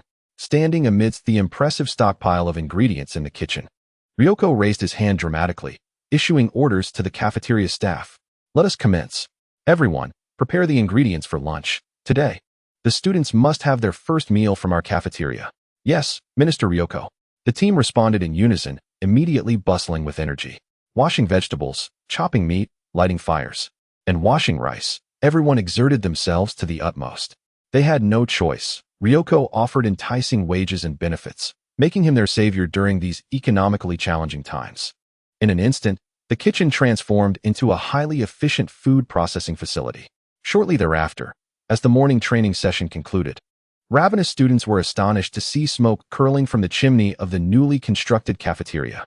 Subsequently, a rich aroma, an enticing blend of savory oils, sweet rice, and various fragrant spices, wafted through the air like invisible hooks, drifting on the gentle breeze and tantalizingly invading every nostril. The scent was so overpowering and alluring that it instantly stirred their empty stomachs, echoing with hunger. Gurgle, gurgle. The sounds of rumbling stomachs resonated throughout the campus. Many students instinctively swallowed hard, their gazes collectively fixated on the cafeteria, their eyes gleaming with anticipation. My goodness, that aroma is simply divine. Indeed, it surpasses even my mother's cooking. I can hardly contain my saliva. The fragrance seems more exquisite than anything I've encountered at noble banquets. We simply must try it for lunch today? Absolutely. The bento I brought suddenly pales in comparison. The students buzzed with excitement, their faces alight with eager anticipation. Originally intending to indulge in cold rice balls or savor homemade lunchboxes, the enticing aroma before them obliterated such thoughts entirely. Even the skeptical teachers of the Ninja Academy, initially doubtful of entrusting a child with the canteen's management, found themselves enchanted by the astonishing fragrance, their expressions turning to one of astonishment. Was this truly the scent emanating from the cafeteria's offerings? The aroma was indeed extraordinary. It seemed that the scion of the Akimichi clan possessed remarkable skills. No wonder Lord Hokage entrusted this child with the canteen's oversight. Let us head to the cafeteria at noon and sample the fare ourselves.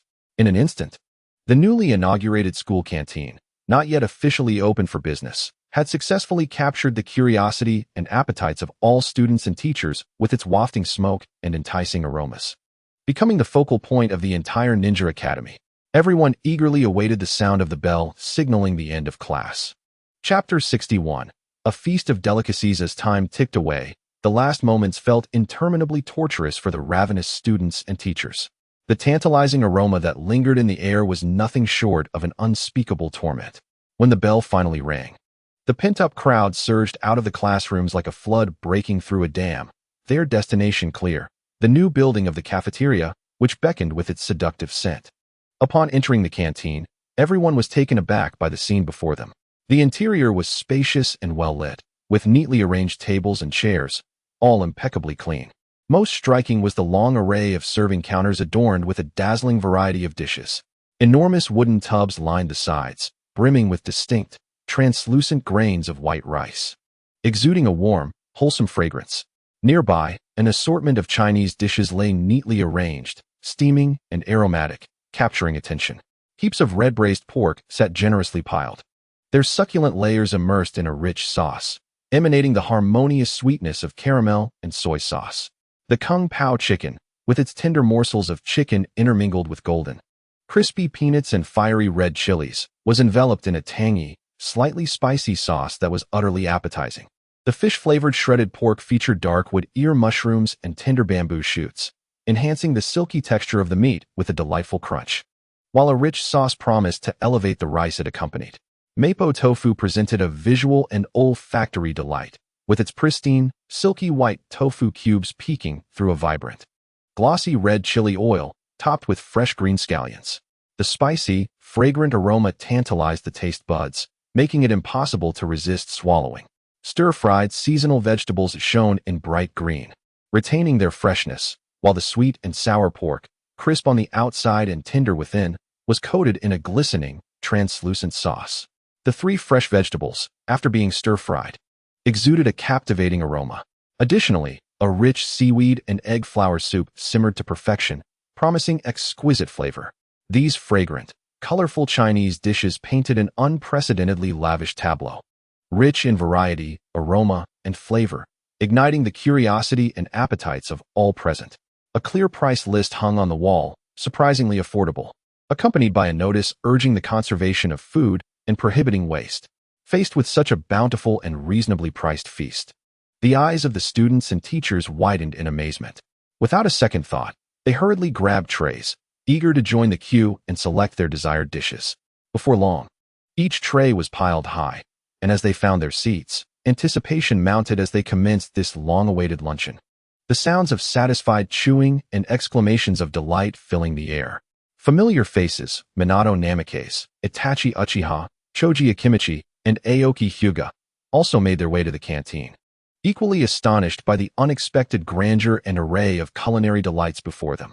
Goodness, Choji really means business. Choji inhaled deeply, gazing at the unique dishes, nearly drooling at the prospect of a satisfying meal, relieved that they would no longer have to fear going hungry. Itachi, ever observant, pointed out several dishes. It seems unmistakably that these are indeed the ones I've seen Choji prepare before. The flavors are undoubtedly exquisite. Aoki, feeling reassured, replied casually, indeed, and with clear pricing. We can finally enjoy without having to read his expressions or scrape food from between his fingers. Minato surveyed the well-organized, aromatic cafeteria, a gentle smile of admiration gracing his face as he quietly remarked, as expected of Choji, I never anticipated he would present us with such a delightful surprise. The food is both delicious and affordable, significantly cheaper than restaurants outside. Even a common student like myself can indulge. Just as Minato and his companions prepared to find a table and relish their mountainous trays of food, Choji strode over with an air of confidence and a beaming smile. Ah, you've all come to support me. He patted his chest, exuding a sense of camaraderie. Feel free to take whatever you desire. Today, you all enjoy a special privilege. Everything is half price. How generous is that? For those who had helped him and stood by his side during conflicts. Choji felt a sense of gratitude.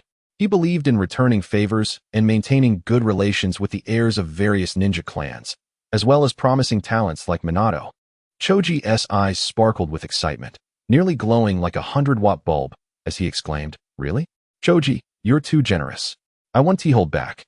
With a loud shout, he turned and, with surprising agility for his size, dashed toward the serving area, zeroing in on the meat dishes. The others laughed and expressed their thanks, each setting off in search of their favorite delicacies.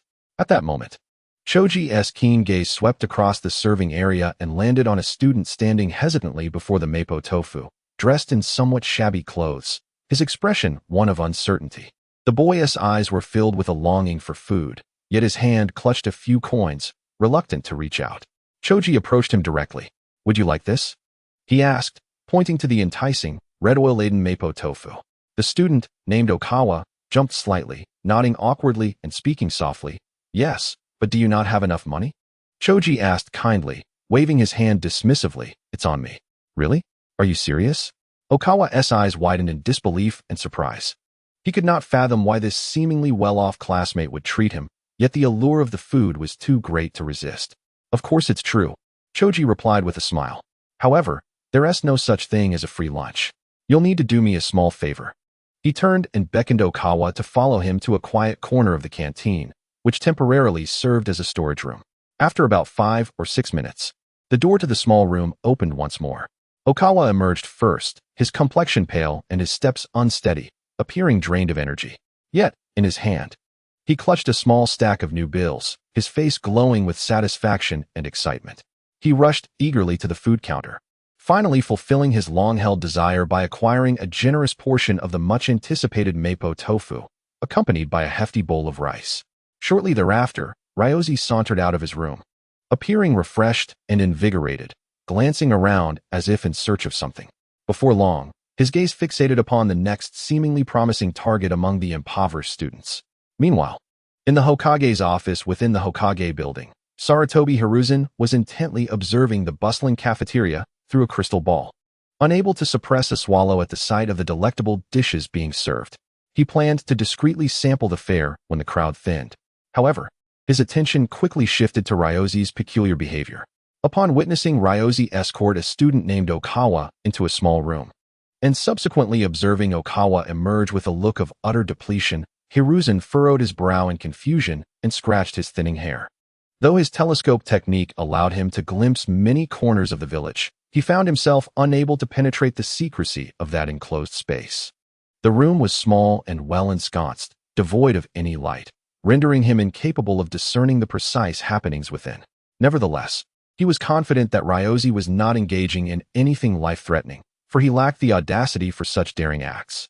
Yet, Okawa's languid demeanor was certainly indicative of an unusual experience.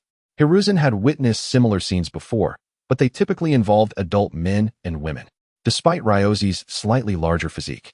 Such rapidity in events seemed unlikely. What on earth could he be orchestrating inside? Hiruzen's curiosity was thoroughly piqued. Why did the student who entered appear utterly drained? The more he pondered, the more unsettling it became. After a moment of contemplation, he waved his hand.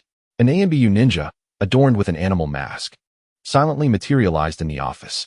Go, summon the student named Okawa, who just emerged from the cafeteria's small room. I have inquiries to make. Yes.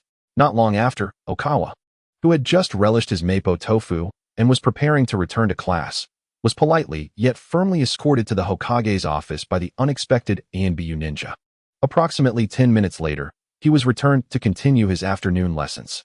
Meanwhile, the perplexity on Hiruzen's face deepened rather than dissipated. Seated alone in his chair, he absent-mindedly tapped his fingers on the desk, murmuring to himself, to have him transfer his chakra to another? What could he possibly want with someone else's chakra? Is this a manifestation of his unique physique, or perhaps a bloodline limit? Could he be absorbing others' chakra to replenish his own, or to transform it into personal energy? He recalled the previous examination results from Lake Biwa, which indicated Ryoko possessed the characteristic of devouring energy. If he could gradually absorb medical chakra, then directly drawing from refined chakra seemed plausible. This revelation intensified Hiruzen's fascination with Ryoko's extraordinary constitution. The secrets contained within this boy appeared far more abundant than he had initially surmised. Stroking his beard, he dissipated the imagery within the crystal ball. Although Ryoko's actions were undeniably odd, inciting his profound curiosity, he had no intention of probing too deeply. As Hokage, he understood that each individual harbored their own secrets and unique means of survival, and as long as their actions did not jeopardize the village, or even proved beneficial to Konoha, he was willing to extend ample tolerance. Moreover, upon reflection, Ryoko's dealings had not harmed the boy named Okawa. The results from the ANBU's investigation confirmed that Okawa was merely suffering from temporary weakness due to excessive chakra expenditure with no other injuries, and that he would recover with proper nourishment and rest. Observing the satisfaction on Okawa's face after receiving his payment and his eagerness to indulge in the desired delicacies, it was evident that he felt gratitude towards Ryoko for their transaction. Purchasing chakra with money, which in turn is utilized for cafeteria expenses, the food consumed transforms into energy, allowing for the re-extraction of chakra, Hiruzen mused, clarifying the cycle within his mind. This boy had ingeniously established a self-sustaining, circular economy within the school. Realizing this, a complex expression of bemusement, amusement, and a hint of admiration surfaced on his face. How did Akimichi Yoshiko conceive such a brilliant idea? Chakra was taken, and money circulated back into his coffers, largely returned in the form of costs and profits. The entire process appeared to be a fair exchange, equitable for all involved. In reality, it was a guaranteed profit, aiding economically challenged classmates and garnering their appreciation. Hiruzen couldn't help but click his tongue, inwardly reflecting, if not for this boy's youth, remarkable potential, and special constitution, making him a future asset for the village, this shrewd merchant, this astute mind could be transferred to the finance department, where he might manage the village's accounts with clarity and perhaps even generate additional revenue. Naturally, that was merely a fleeting thought. The immediate priority was to ensure that this boy remained stable within the cafeteria, avoiding any significant disturbances. Shaking his head, Hiruzen redirected his focus to the pile of documents awaiting his review on the table. Once he completed his paperwork, he intended to venture to the cafeteria to sample those enticing dishes. On the other hand, after absorbing chakra from 4 willing students, Ryoko had not yet identified a new suitable target. However, he felt no urgency. Once the word of his chakra purchasing endeavor spread, others would inevitably come seeking him out. At that point, he would be equipped with a continuous supply of chakra. He returned his attention to the cafeteria hall. At that moment, the lunch rush had subsided, and most students and teachers had departed, their bellies full and satisfied. Only a few lingering figures remained, slowly savoring their meals amidst a pile of dishes awaiting cleanup. Ryoko strolled to the serving area, observing the remaining dishes and rice in the warming trays. Given that it was the first day of operation, some discrepancies in estimates were to be expected, and there was still a considerable amount of food left. Rather than feeling disheartened by the leftovers, Ryoko's eyes lit up as he patted his round little belly. There's plenty left, just enough to fill my stomach. Wasting food is shameful, he declared, as he unceremoniously grabbed a clean large bowl and commenced his clean plate activity. He approached the rice barrel and scooped all the remaining rice into the bowl, then proceeded to combine all the leftover dishes and sauces, braised pork, mapo tofu, potato and eggplant, pouring them all into the bowl and skillfully stirring them with a large spoon. Soon, a vibrant and diverse ultimate mixed rice creation was born. Without seeking a seat, he leaned against the serving counter and began to devour his concoction with gusto. His rapid consumption and the expression of someone savoring an exquisite delicacy left the nearby staff members, who were cleaning the dishes, utterly astonished. In no time, that colossal bowl, sufficient to feed 30 or 40 individuals, was completely emptied, the bowl gleaming as if brand new. As Liangzi pondered whether to take a leisurely stroll while patting his belly, a figure appeared at the entrance of the cafeteria. The additional chapter for today has been completed, leaving a deficit of 42 chapters, which can be described as a compounding situation. However, the good news is that I have noticed some recovery in my facial condition. Perhaps I will soon be well enough to avoid a visit to the hospital. Chapter 63. The late Hokage, the third Hokage, Sarutobi Hiruzen, arrived rather tardily, intending to discreetly inspect the cafeteria's operation on its first day and perhaps enjoy a meal. Yet, upon stepping through the cafeteria's door, he was met with an utterly empty food counter and a few staff members completing their final cleaning tasks. The entire cafeteria appeared as if it had been swept clean by a tempest, with not even a trace of food left on the serving trays. Sarutobi was momentarily taken aback, instinctively stepping back and glancing at the sign by the entrance, confirming that it was indeed the ninja school cafeteria. Rubbing his eyes, he surveyed the area once more, ultimately fixing his gaze on the sole remaining individual within the cafeteria, Showdown Liangzi, who was contentedly patting his belly. With a voice tinged with disbelief, Sarutobi pointed at the barren food counter. Liangzi, have you consumed all the food? Prior to his arrival, he had employed a telescope technique to ascertain that there was still plenty of food available in the cafeteria. Yet, during the brief walkover, had Liangzi truly devoured it all? At that moment, Sarutobi genuinely grasped the extent of Liangzi's insatiable appetite. Seeing Sarutobi, Liangzi nimbly jumped before him, smiling as he said, "Lord Hokage, have you come to dine at the cafeteria?" Sarutobi, observing the desolate cafeteria, thought to himself that with no food left, there was little point in dining. Thus, he feigned calmness, waving his hand dismissively. "No, I merely came to check on the cafeteria's first day operations. I have already eaten. However, No sooner had he spoken than his stomach audibly grumbled, plunging the atmosphere into an awkward silence. Liangzi, quick to react, feigned concern and remarked, "Lord Hokage, you are burdened with the weight of village affairs and must take care of your health. You cannot forego meals out of fear of tiring us, otherwise. An empty stomach would be a significant loss for Konoha." Without waiting for Sarutobi's response, he immediately turned to the nearby staff, commanding, "Quickly, reignite the stoves and prepare several dishes for Lord Hokage. He must dine to his heart's content." Upon hearing the order, the kitchen staff sprang into action once more. Observing how the kitchen personnel complied with Liangzi's directives, Sarutobi felt a flicker of admiration. Liangzi demonstrated impressive management skills. If directed appropriately, his potential for the future was boundless. Yet, his voracious appetite was formidable, posing a risk to the will of fire. Meanwhile, although the kitchen was not bustling like during the lunch rush, the sounds of pots and pans clanging and the enticing aromas soon filled the air again. Before long, several steaming dishes, bursting with flavor, were presented and placed before Sarutobi. Although the selection was modest, 3 dishes and a soup, accompanied by a bowl of glistening white rice, the freshness and aroma were irresistible. Sarutobi regarded the hastily prepared meal, cleared his throat, and with the decorum befitting a Hokage, waved his hand. "Liangzi, while I am Hokage, there is no need for special treatment. Let us abide by the rules." Nevertheless, the tantalizing scents wafting toward him were too tempting to resist, and he instinctively reached for his chopsticks. A profound sense of satisfaction and joy surged within him, revitalizing his spirit after a long morning of exertion. The food truly tasted delightful. He could not help but take another bite, internally praising the meal. If he could enjoy such nourishing and delectable dishes daily, even tackling the mountain of paperwork would become less daunting. If he felt this way, the students who savored such exquisite meals would surely be inspired to study harder. With this thought in mind, he felt that the investment in establishing a cafeteria at the ninja school was indeed worthwhile. Witnessing the contented smile on Sarutobi's face, Liangzi also beamed with genuine delight. This Hokage was his significant benefactor, and it was imperative to cater to his needs. After all, the funds spent were from the village's coffers. Liangzi felt no burden in utilizing them and could simultaneously enhance the Hokage's favor, truly a win-win scenario.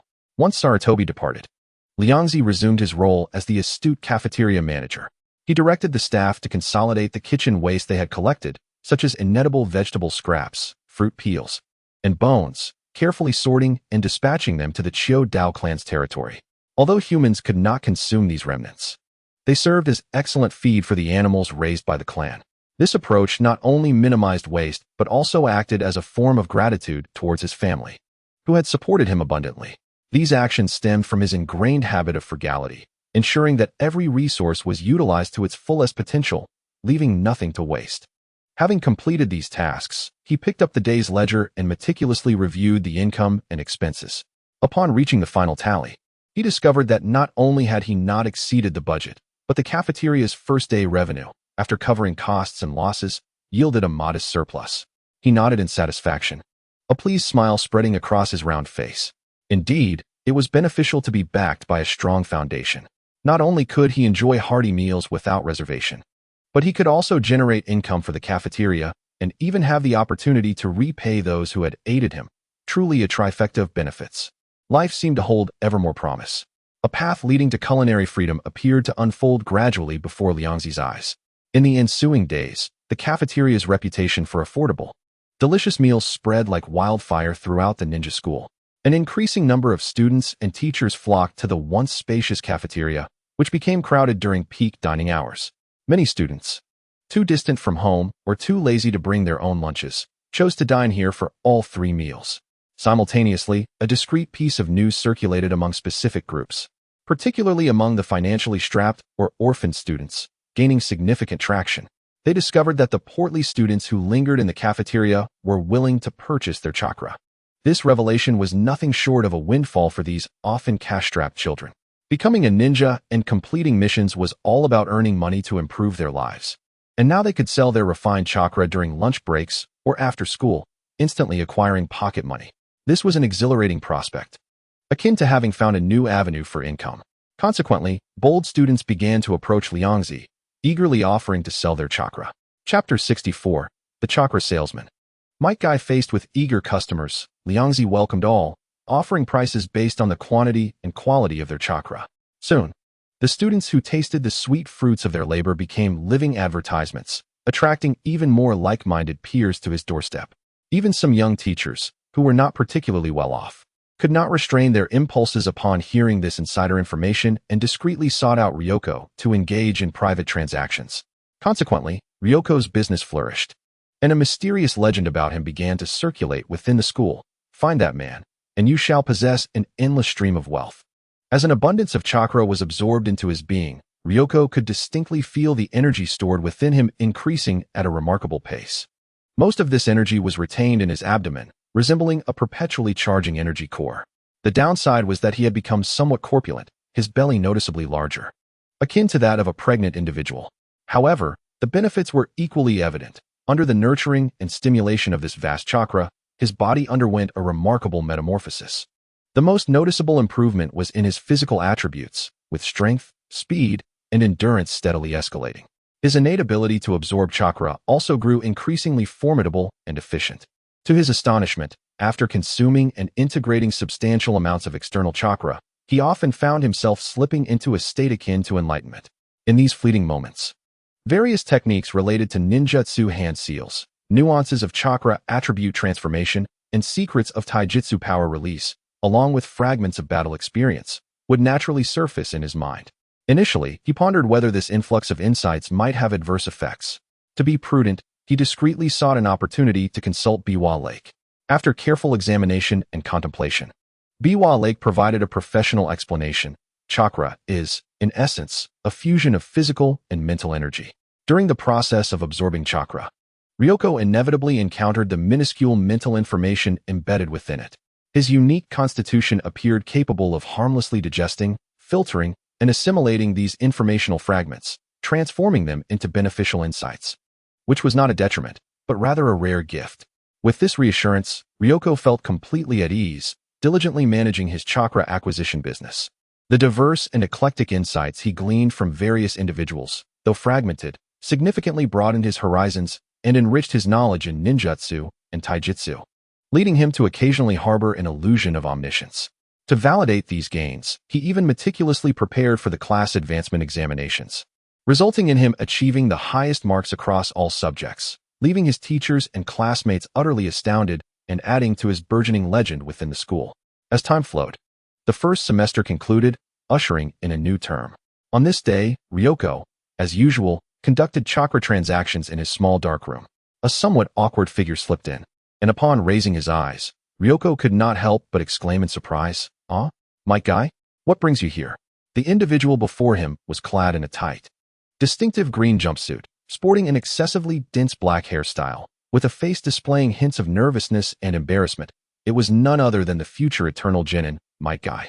Upon hearing his name called by Ryoko, Might Guy initially appeared taken aback, but as he recognized Ryoko's face, his tense expression relaxed somewhat. He remembered Ryoko, as he was one of the few who did not regard him with unusual eyes. "Oh, it's you," Might Guy said, scratching his head, looking somewhat bashful. He had not anticipated encountering an acquaintance here and momentarily found himself at a loss for words. Ryoko, intrigued, directly inquired, "Are you here to sell chakra?" Might Guy's face turned slightly red as he nodded, his voice tinged with embarrassment. "Why, yes. My son was just born not long ago, and the household expenses have increased significantly. I can only take on the most basic tasks, and the remuneration is simply insufficient to support my family. I heard that I could exchange chakra for some money here. So could I possibly exchange a bit more? A son? Kai has been born." Ryoko swiftly calculated the timeline in his mind, and it indeed seemed plausible. He gazed at the man before him, who would one day single-handedly confront 7 formidable opponents, now discreetly coming to trade his hard-earned chakra for meager compensation to support his family. A wave of indescribable sentiment welled up within him. This was a family that would achieve astonishing feats during the 3rd and 4th Shinobi World Wars. To think they were living in such dire straits, to the extent of having to sell chakra for sustenance, who would believe such a tale if told to future generations? Observing Might Guy's hopeful yet bashful gaze, Ryoko reined in his thoughts and offered a warm smile. "Of course, senior guy, here we practice fair trade. The prices are just." He was also curious to discern how the chakra of this man, who had honed his physical prowess to perfection and would one day shine brilliantly, differed from that of others. Upon hearing this, Might Guy's face broke into a simple smile of relief. Under Ryoko's guidance, he pressed his rough, broad palm against Ryoko's round belly.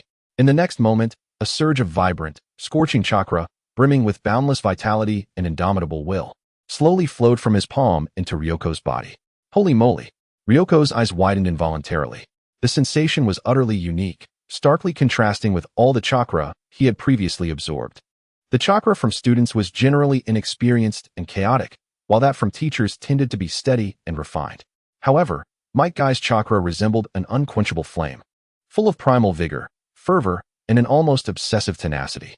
As this energy coursed into his body, Ryoko immediately sensed a remarkable transformation. Feeling as if he had been filled to the brim, he perceived an acceleration in his blood flow, an overwhelming urge to dash onto the playground, sweat profusely, and run 500 laps. Just as Ryoko began to succumb to the infectious vigor of this fiery chakra, the warm influx abruptly ceased.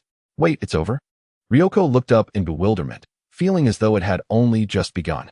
Might Guy awkwardly withdrew his hand, a faint blush appearing on his dark face as he rubbed his hands together.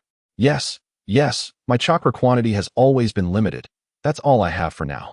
Seemingly concerned that Ryoko might find it lacking, he quickly added, but I recover quickly. If you need, I can come back several times a day.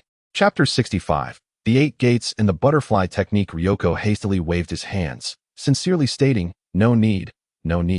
This is quite sufficient. The quality of your chakra is exceptionally high, and I am very pleased. His words were heartfelt. It would be remiss to express dissatisfaction. The concentration of youthful zeal within this chakra was overwhelmingly potent.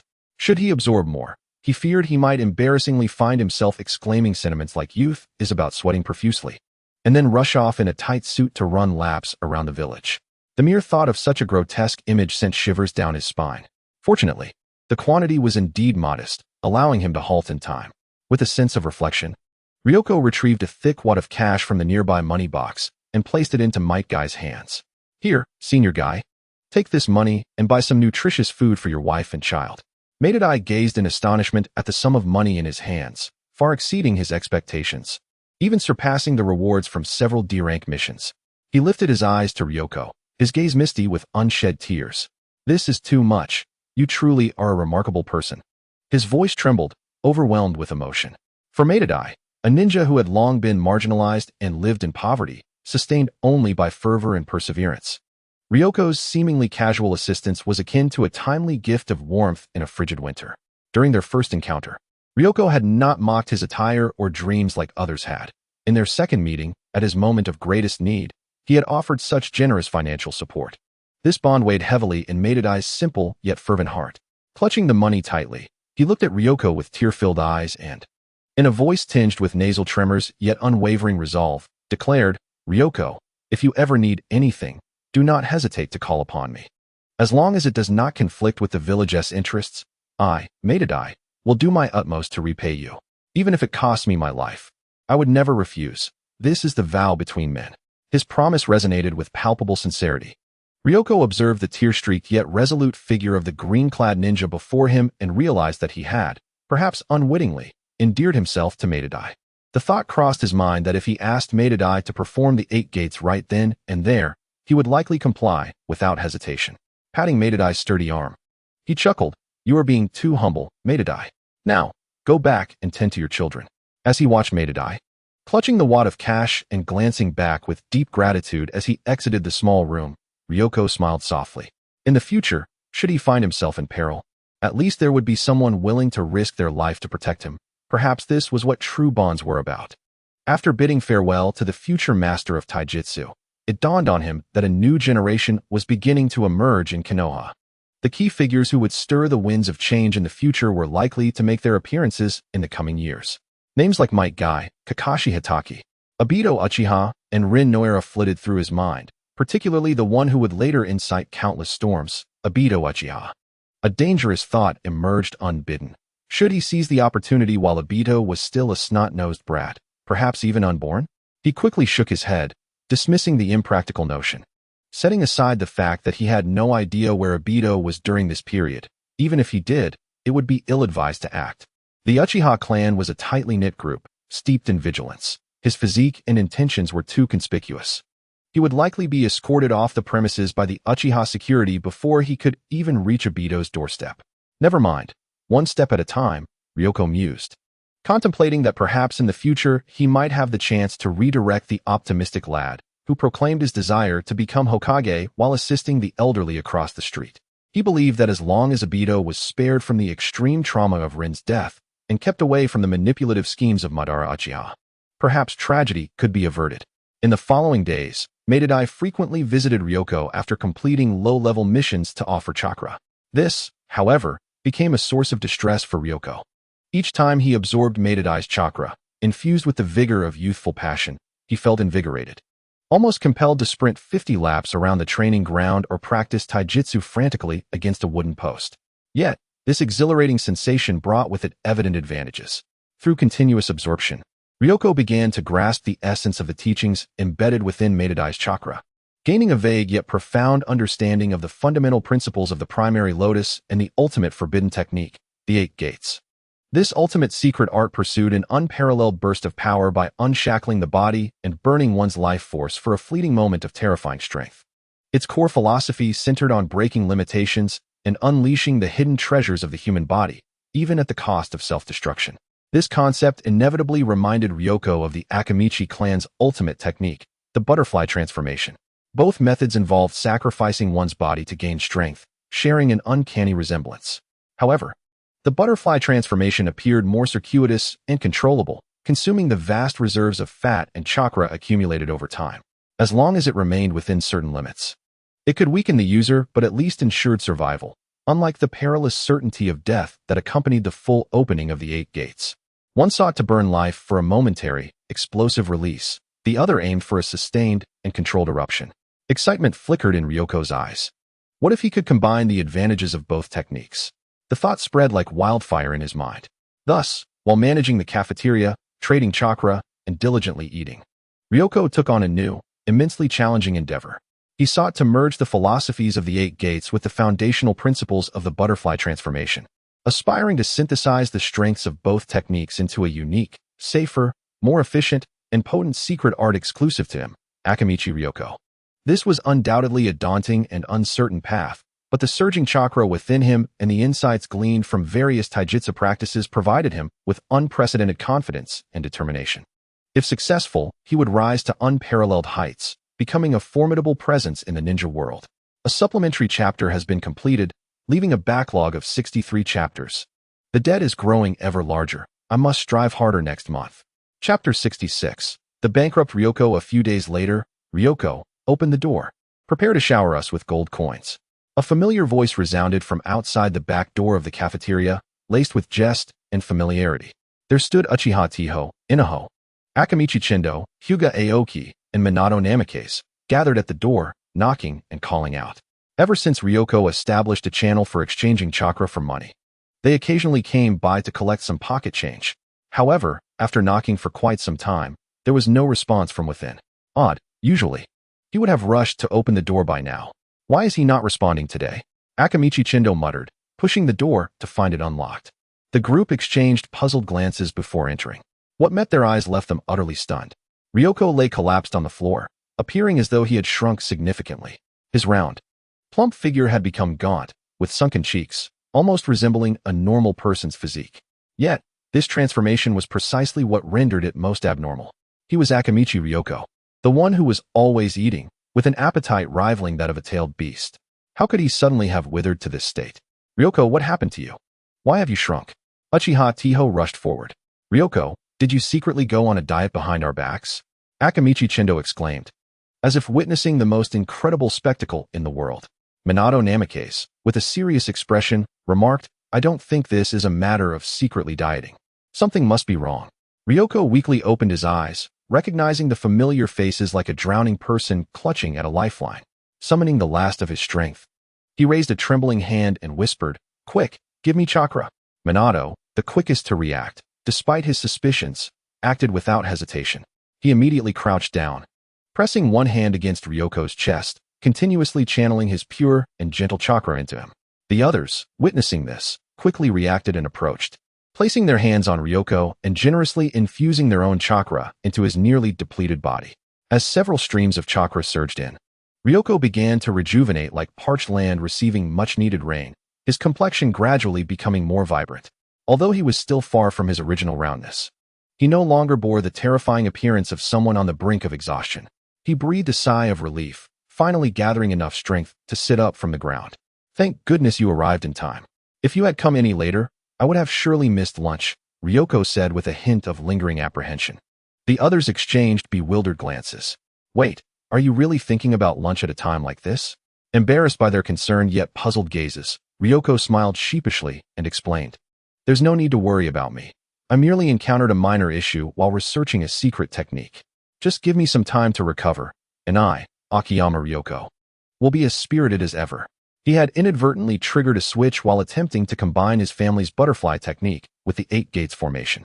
At that moment, the vast reserves of fat and energy within him ignited like a gasoline depot, burning with unprecedented efficiency and speed, transforming into an overwhelming chakra that left him in awe. The sensation of power was intoxicating, as if he could shatter mountains with a mere gesture, a feeling more exhilarating than when he unleashed his full strength. He even felt ethereal wings made of pure chakra manifesting behind him, creating an illusion of soaring through the skies. This overwhelming sense of strength was beguiling, nearly causing him to lose himself in it and making it difficult to halt the uncontrolled combustion. When he finally extricated himself from that state and forcibly ceased the uncontrollable burning, the vast energy he had stored was already consumed, leading to the perilous situation they had just witnessed. So, you drained yourself dry while researching a new secret technique? Akiyama Chindo said, dumbfounded. Ryoko nodded helplessly, glancing at his gaunt arms with a twinge of sadness.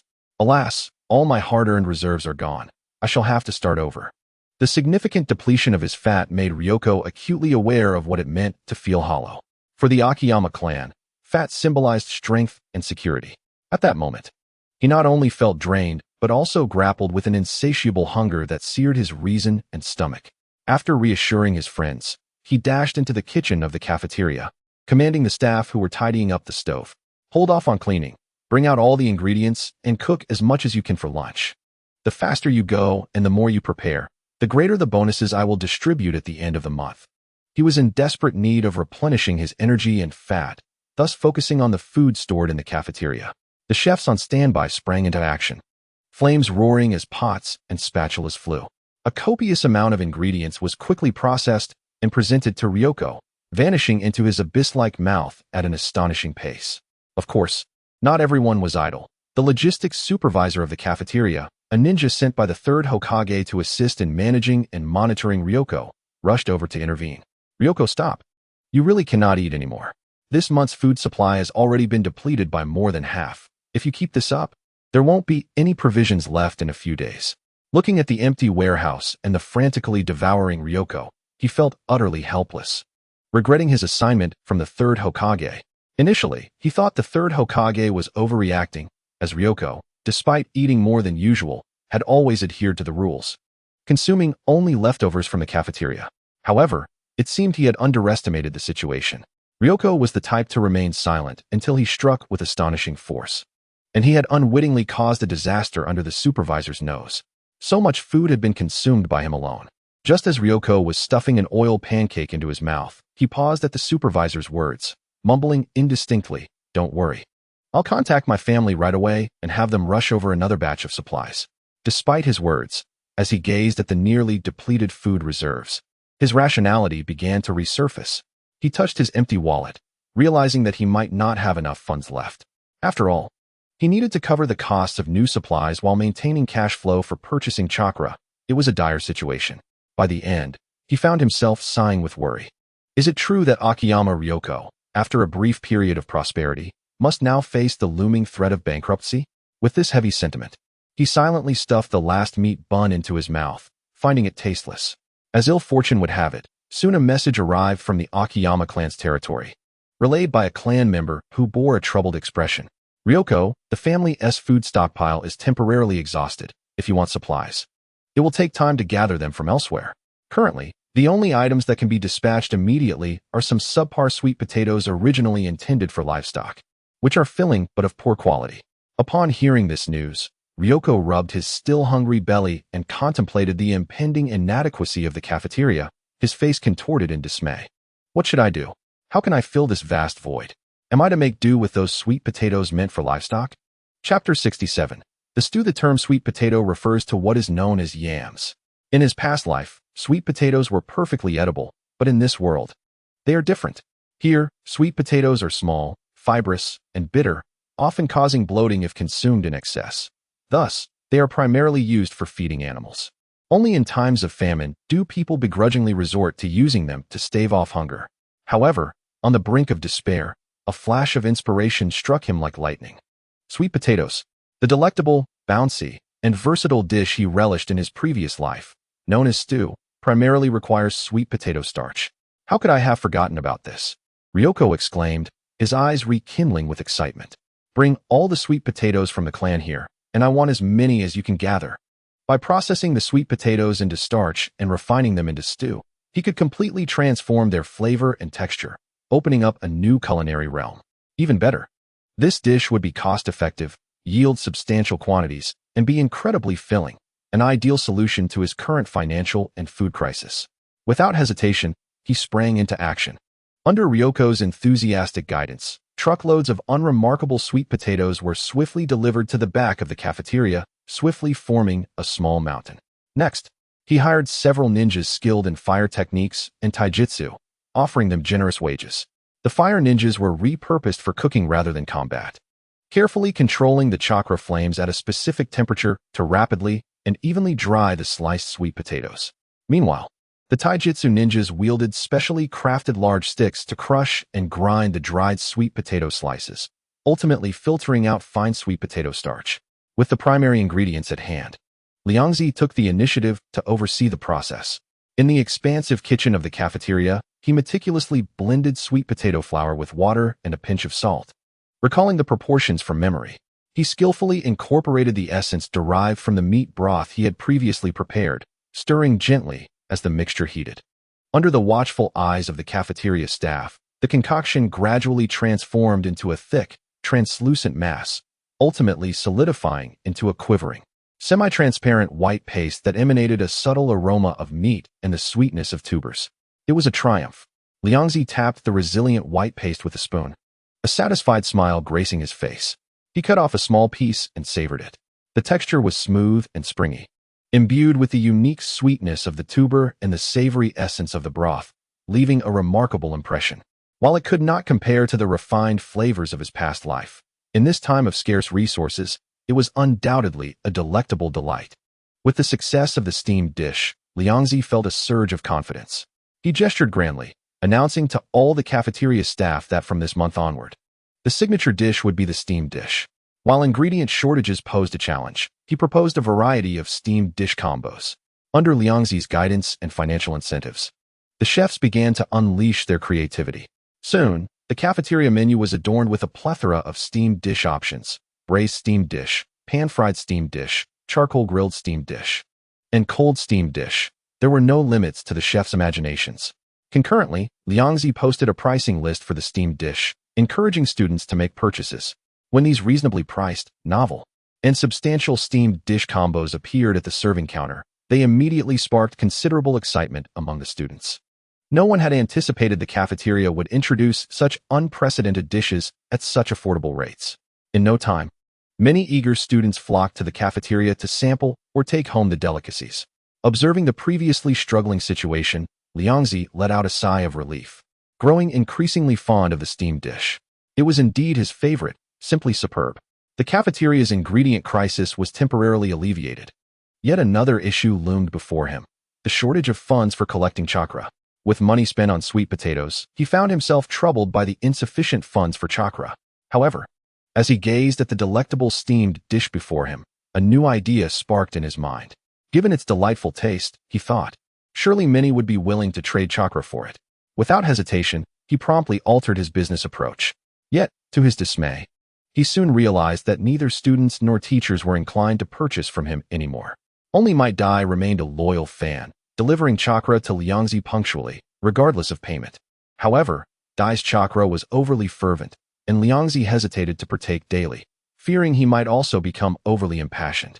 Just as Liangzi fretted over his financial and chakra sources, the ever-contributing Might Dai noticed his distress. Liangzi, are you facing difficulties? If there's anything I can assist with, please don't hesitate to ask. Dai inquired with his characteristic enthusiasm.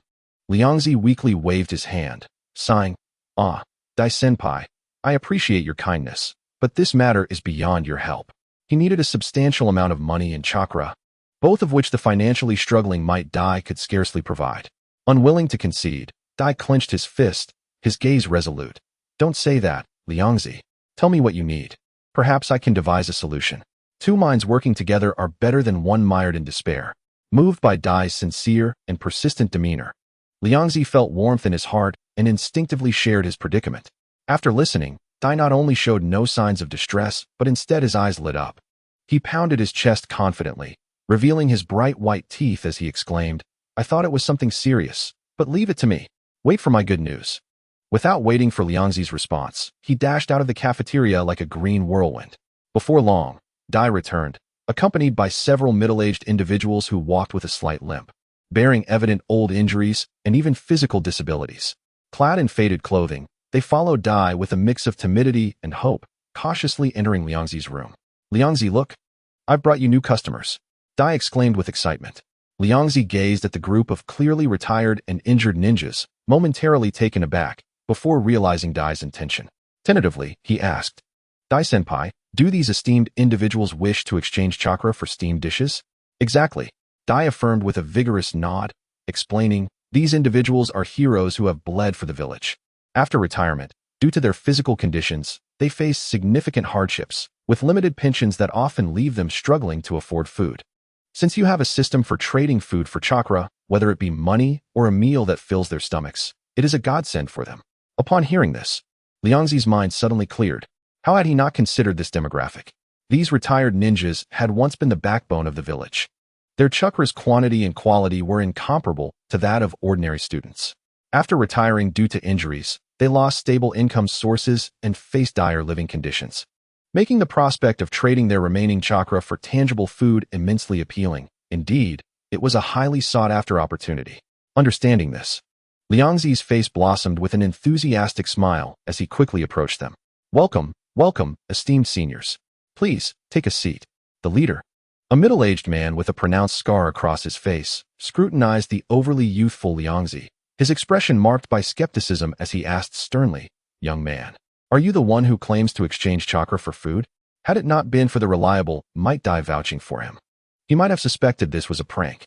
Indeed, esteemed senior, Liangzi replied, his demeanor shifting to one of seriousness and sincerity. I do indeed accept chakra. The more chakra and the better its quality, the more food I can provide. As he spoke, he stepped aside, revealing several large bowls filled with freshly cooked, steamed dishes. The glistening, translucent texture, the quivering form, and the unique aroma combining the essence of tubers and savory broth immediately captured the attention of the retired ninjas. The tangible scent of food wafting through the air proved more persuasive than any words. Upon witnessing Liangzi's abundant and appealing food offerings, the last remnants of doubt dissipated from the faces of the retired ninjas, replaced by a glimmer of hope. After their retirement, lacking other sources of income, they had endured the hardships of erratic meals for far too long. Now, the ability to trade chakra for sustenance felt like a ray of light in the darkness. The scarred middle-aged leader took a deep breath, suppressing his excitement, and inquired, Young man, we understand the rules. How exactly do we transfer chakra to you? Liangzi gently patted his slightly less rounded belly and explained, It's quite simple. My esteemed seniors need only to place their palms against my abdomen and, just as they would normally channel chakra, steadily transfer it to me. My physique is rather unique, allowing me to directly absorb and store this chakra. Upon hearing this explanation, the retired ninjas exchanged knowing glances, their eyes reflecting a sense of understanding. So, it is a physique endowed with a special bloodline limit, murmured the scarred-faced man, his tone tinged with a subtle envy, yet predominantly filled with a sense of relief. At their age and in their circumstances, they had long surpassed the phase of harboring fantasies about powerful bloodlines. Being able to trade their residual worth for sustenance was already a blessing. Without further hesitation, the transaction commenced. One by one, these former warriors, who had once shed blood on the battlefield, quietly placed their hands upon Liangzi's abdomen, allowing the chakra they had refined within themselves to flow steadily and smoothly. Liangzi closed his eyes, concentrating intently. The chakra he was receiving now was distinctly different from that of his students and teachers. Though the chakra of these retired ninjas lacked some of the sharpness due to their prolonged absence from battle, its overall volume was quite formidable and deeply rooted. More importantly, this chakra bore a unique essence, forged through the trials of war, a blend of tenacity, the scent of blood, and the rich sediment of practical experience. Its texture and density far surpassing that of ninjas nurtured in peaceful environments. The abundant and rich chakra surged into him like a sweet spring nourishing parched earth. Liangzi could distinctly feel the energy he had previously expended in his research being replenished, the void and weakness gradually replaced by a sense of fullness and stability. He narrowed his eyes slightly, an uncontrollable smile of satisfaction gracing his face. He had not anticipated that his casual remark would yield such tremendous assistance. It was truly invaluable that Might Dai had helped him connect with this unique group of retirees. These retired ninjas were like untapped reservoirs of chakra. Even more splendidly, they required no monetary compensation.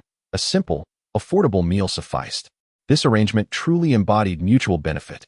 After absorbing the substantial chakra from these retired ninjas, Liangzi felt invigorated. He personally escorted them to the dining hall entrance, generously providing each with 10 pounds of steaming, oil paper-wrapped food. The weight of the meals brought undeniable joy to the faces of these once struggling veterans. As they parted, Liangzi sincerely expressed, "Thank you, esteemed seniors, for today. If you know others in similar circumstances who might find it difficult to get by, please feel free to bring them along. If mobility is an issue, just provide me with their address, and I can deliver food personally." He paused, presenting an even more enticing proposition. "For every new friend you refer for a transaction, I will additionally offer 10 pounds of food." He had an abundance of meals and intended to utilize this referral incentive to unearth this overlooked group within Konoha, establishing a stable and quality chakra supply network. As for the ninja school, he planned to temporarily set it aside. Upon hearing this, the retired ninjas brightened, exchanging glances before nodding solemnly at Liangzi. They did not refuse the proposal, after all. Introducing one more person could secure an additional 10 pounds of food to fill their bellies, a tangible benefit for them and other retired ninjas alike. After bidding farewell to this first batch of new clients, Liangzi turned to Might Dai, who was beaming with pride. "Dai-senpai, I truly owe you one." Liangzi expressed with heartfelt gratitude. "I don't have much to repay you with, so please take as much food from the kitchen as you desire. Consider it a small token of my appreciation." He had never anticipated that Dai would assist him so significantly and was overwhelmed with joy. However, Might Dai quickly waved his hands, his ever-energetic face radiating pure joy. No, Liangzi. Just being able to help you and seeing you overcome your difficulties brings me immense happiness." He patted Liangzi's shoulder, his gaze warm and sincere. "Moreover, you helped me so much before, providing me with financial support when I needed it most. It is only right that I assist you in this small way. This is the essence of youth. Helping one another is what makes it truly vibrant." With that, he flashed his signature bright smile, giving a thumbs up. His expression so radiant it seemed to dispel all shadows. Watching his infectious smile, Liangzi couldn't help but chuckle. The exaggerated grin now felt warm rather than awkward. Chapter 69. The support of Sarutobi Hiruzen in the following days. Liangzi's initiative of exchanging food for chakra reached an unprecedented peak. Thanks to the word-of-mouth promotion from the initial retired ninjas and the referral incentives, an increasing number of struggling retired ninjas sought him out. Among them were those missing arms, others with broken legs, some leaning on crutches, and even a few being carried by comrades on makeshift stretchers, a heart-wrenching sight. Most of these individuals were civilian ninjas without any familial support, with a few hailing from already diminished or small clans. Regardless of their origins, they all faced the same predicament. After retiring due to injuries, they lost their primary source of income as ninjas, and with limited pensions and lacking other skills, their lives deteriorated, struggling to make ends meet. Witnessing more such scenes stirred a growing sense of sympathy within Liangzi, intertwining with his initial calculations of utilizing them for chakra. He could empathize with their helplessness, having once fought for the village only to find themselves in such dire straits. While he was indeed acquiring their chakra, he was also, to some extent, improving their living conditions, which provided him with a modicum of solace. However, the number of disabled retired ninjas accumulated over the years in Konoha slightly exceeded Liangzi's expectations. Although his inexpensive sweet potato meals were plentiful, they could not suffice to feed so many hungry mouths, as the stock of meals in the warehouse dwindled at an alarming rate. Threatening to disrupt the normal supply for students in the coming days, Liangzi realized he needed to seek more stable and ample resource support. Thus, he set his sights on the highest authority in Konoha, the Hokage's office. Early one morning, Liangzi, with carefully prepared meals in hand, once again visited the Hokage's office. "Hokage-sama, I have come to see you." Upon hearing the familiar voice, Sarutobi Hiruzen lifted his gaze from a pile of documents. When his eyes landed on the familiar food container in Liangzi's hands, his mouth involuntarily twitched. He had become all too familiar with this item recently. The dining hall served it daily, and while he found it intriguing and delicious at first, after several consecutive days of consumption, it had lost its appeal. Moreover, he had heard that Liangzi had practically replaced the entire dining hall menu with this dish, reaching a point of madness. "Ah, it's you, Liangzi," Sarutobi Hiruzen said, setting down his pen and rubbing his brow. "What brings you here today?" He remained vigilant in his heart, knowing that this young man's visits were rarely for good reason. Ryoko placed the food box aside, his smile unwavering. Yet a hint of gravitas beyond his years colored his tone. "Lord Hokage, I come to you today to address a matter of utmost importance. Many of our village's retired ninjas are living in dire straits, their existence marked by hardship and despair." He stepped forward, raising his voice slightly. Infused with genuine emotion, these are heroes who bled and sacrificed for the village, achieving remarkable feats. Now, due to injuries sustained in service, they lack the necessary support to live decently. How can this be acceptable? Subsequently, Ryoko passionately recounted the plight of the retired ninjas he had witnessed firsthand, those who were missing limbs, bedridden, and struggling to secure their next meal, vividly illustrating their circumstances to Sarutobi Hiruzen. Listening intently, Sarutobi fell silent, a complex expression crossing his face. Leaning back in his chair, he exhaled a plume of smoke. Did he not know the realities Ryoko described? As Hokage, he was acutely aware of the challenges faced by these retired ninjas. Each time he reviewed the pertinent reports, his heart ached in sympathy. However, the village's annual budget was finite, with countless demands for funding, military preparedness, education, infrastructure, operational maintenance, and compensations for the fallen, each representing significant expenditures. The ninja profession is inherently perilous, and the number of injured veterans accumulating over the years is staggering. To provide comprehensive support for all retired ninjas, given Konoha's current financial state, was utterly impractical. It was a heavy and inescapable reality. Sarutobi observed Ryoko's impassioned and compassionate demeanor. Yet he was well aware of the young man's ulterior motives.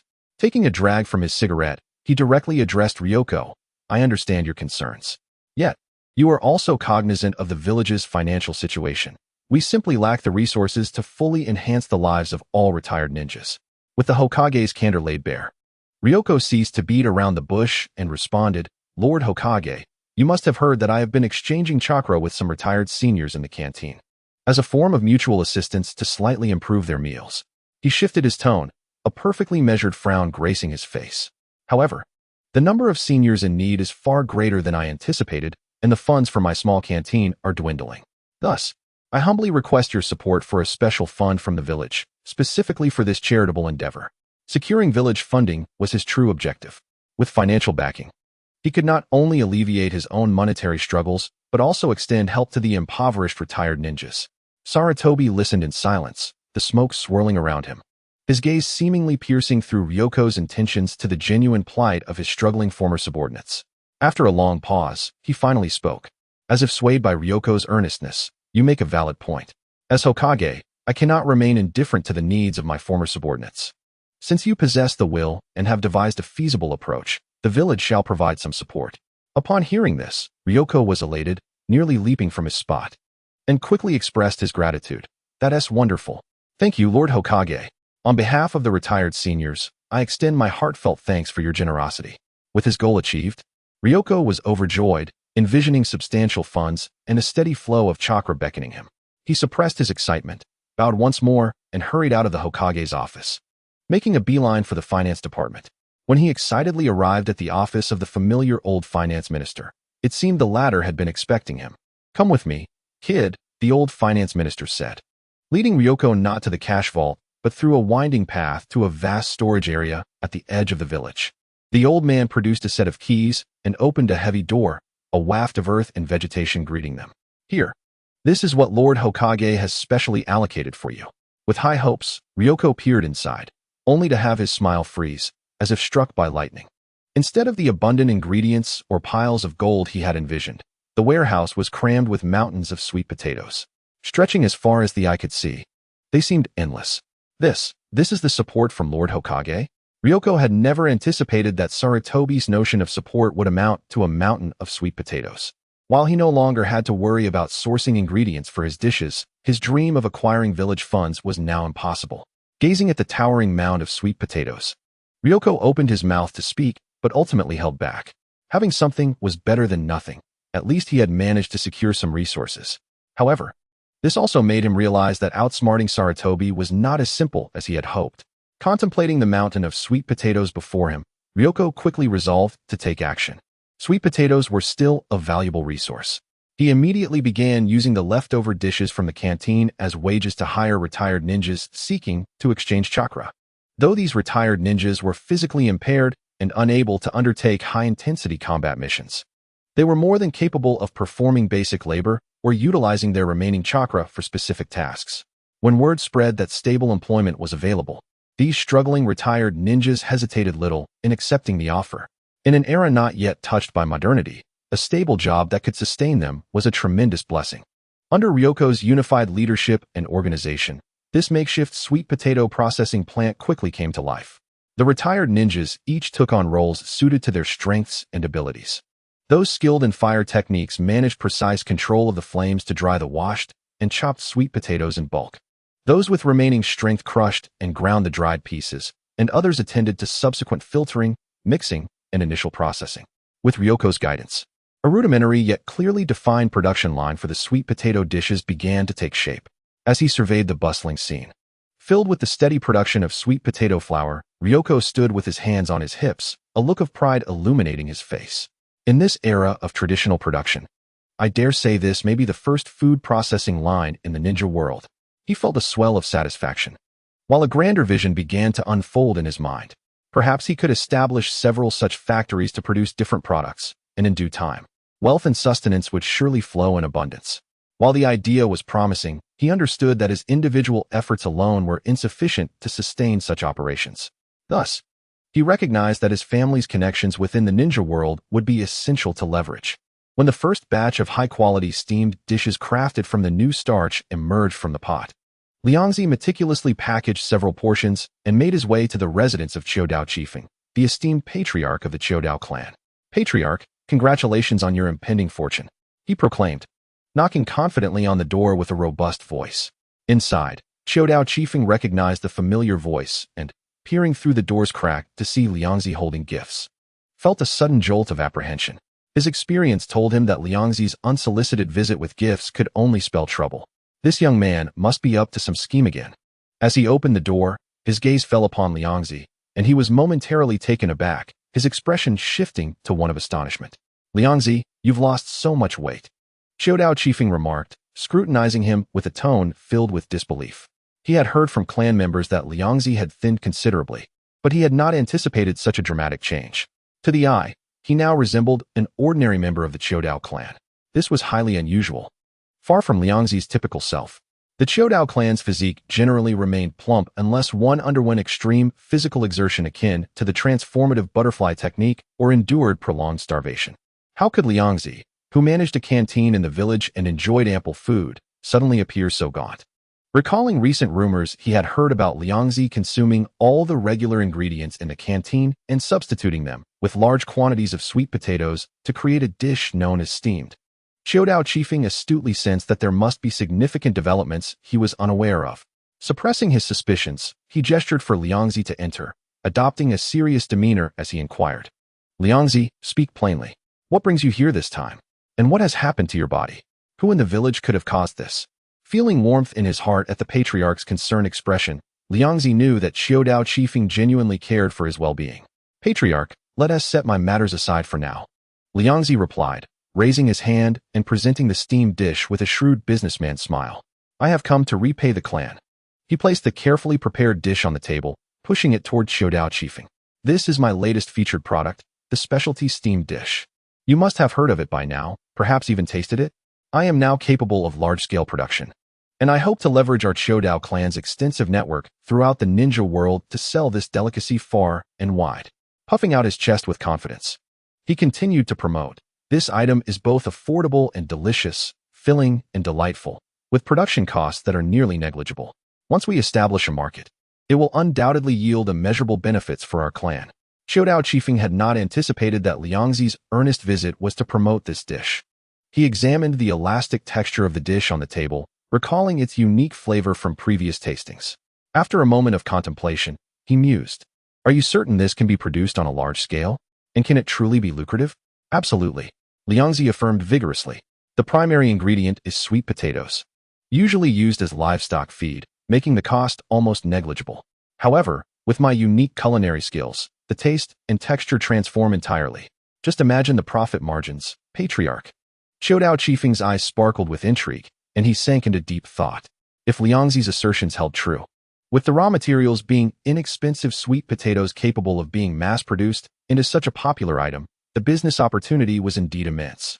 This was practically a no-risk venture. Considering the Showdown clan's natural advantages in sourcing ingredients and logistics, if managed properly, this could become a new and stable source of income for the clan. After weighing his options, Showdown Chiefing resolved, "Very well, since you are so confident, the clan will support you in this endeavor. I will arrange personnel and channels to conduct a small-scale test to gauge the market's response. After all, should this succeed, the clan stands to gain significantly. And even if it fails, the losses are minimal. This investment is worth a try." Having finalized the business arrangement, Showdown Chiefing's expression turned serious once more, his gaze piercing as he returned to the initial, troubling question. "Now that the business matters are settled, let us discuss you. What is going on with your body? How did you become so emaciated? Who could have done this to you in the village?" Chapter 71. The concept of the butterfly technique. Liangzi had grown under his watchful eye and was a rare talent for the clan, embodying the hope that could sustain the Showdown lineage. His health was paramount, and there could be no room for error. Realizing he could not evade the inquiry, Liangzi touched his nose, a complex expression of mixed relief and excitement crossing his face as he spoke in a light-hearted tone. "Patriarch, please don't worry. It's nothing serious. I recently delved into researching the clan's butterfly technique and became overly engrossed, inadvertently pushing it too far." He spoke lightly. Yet the mention of the butterfly technique and the lack of control resonated in Showdown Chiefing's ears like thunder. "What? You audaciously practiced the butterfly technique on your own? And succeeded?" Showdown Chiefing bolted from his seat, his voice rising in pitch, his face etched with shock and alarm. As the clan leader, he was acutely aware of the perilous nature of the butterfly technique. It was a forbidden art that exacted a toll of burning fat for power. A moment's miscalculation could lead to death. Even more astonishing was the fact that Liangzi had not consumed the clan's tricolored pills, showcasing a talent that far surpassed previous clan leaders. This act was utterly unfathomable. Amidst his astonishment, an inexplicable thrill and deeper concern surged within him. Drawing a deep breath, he endeavored to maintain a stern tone. "This is sheer recklessness. Is the butterfly technique something to be trifled with? One misstep, and what burns is your very life. Do you understand how perilous this is? You must promise me that until you reach adulthood, without the guidance and protection of clan elders, you are absolutely forbidden from practicing it again." His worry was palpable. Even he, as the clan leader, exercised the utmost caution when employing the butterfly technique, unable to guarantee complete control without leaving potential hazards, let alone Liangzi, who was still a child. Liangzi understood that the patriarch's concern stemmed from care, and he subdued his casual demeanor, nodding earnestly. "Patriarch, rest assured, I understand the gravity of the situation. I was indeed too reckless this time. It will not happen again." While he verbally assured the patriarch, his mind had already begun to devise a safer experimental plan for the next occasion. Following the previous incident, he felt no fear. Instead, having experienced the exhilarating surge of power, the concept of merging the two ideas became increasingly vivid in his mind. Gazing at the patriarch, who was so close, Liangzi suddenly conceived a brilliant idea to gain a favor from him. To achieve this goal, he carefully chose his words and addressed Showdown Chiefing. "Patriarch, the reason I dared to explore the butterfly technique was that I discovered another method to liberate my body's limitations and unleash my physical strength. Although this method is somewhat challenging to cultivate, It offers a significant advantage, the ability to control the extent of chakra release within my body. Showdown Chiefing narrowed his brow, signaling him to continue. Liangzi elaborated, I was contemplating whether it would be possible to utilize this method in conjunction with the butterfly technique, controlling the fat burned within a certain range, and perhaps establishing different levels of transformation. He extended his finger and enumerated the first stage. The basic transformation requires the combustion of merely 1/10 of the fat stored within the body, yielding a fundamental enhancement in strength, speed, and chakra with minimal side effects. A period of rest and nourishment allows for rapid recovery. The second stage, the intermediate transformation, necessitates the burning of approximately half of the fat, granting significantly greater explosive power, sufficient to contend with most formidable foes. However, one may experience weakness and hunger afterward, requiring substantial energy replenishment. The third stage, the advanced transformation, entails the consumption of nearly all fat reserves in exchange for a terrifying strength comparable to tailed beasts for a brief period. Yet, upon its conclusion, one will succumb to extreme weakness, necessitating a reliable guardian and immediate energy replenishment. The ultimate mode, which is originally a mutually destructive state, can be designated as the fourth stage, the ultimate transformation. Building upon the advanced transformation, it involves the reluctant ignition of life force as a last resort. He summarized, thus, by meticulously controlling the amount and stage of combustion, we can transform a perilous, one-time use forbidden technique into a controllable and graded conventional secret art adaptable to the circumstances of battle. Is this not a considerable enhancement in safety and practicality? Listening to Ryoko's coherent, even imaginative yet logically sound proposal, Akimichi Yoshiko was utterly taken aback. He opened his mouth, momentarily at a loss for words to counter. This notion was audacious. It completely overturned the Akimichi clan's ingrained understanding and application of the transformation technique. But what if it could truly be realized?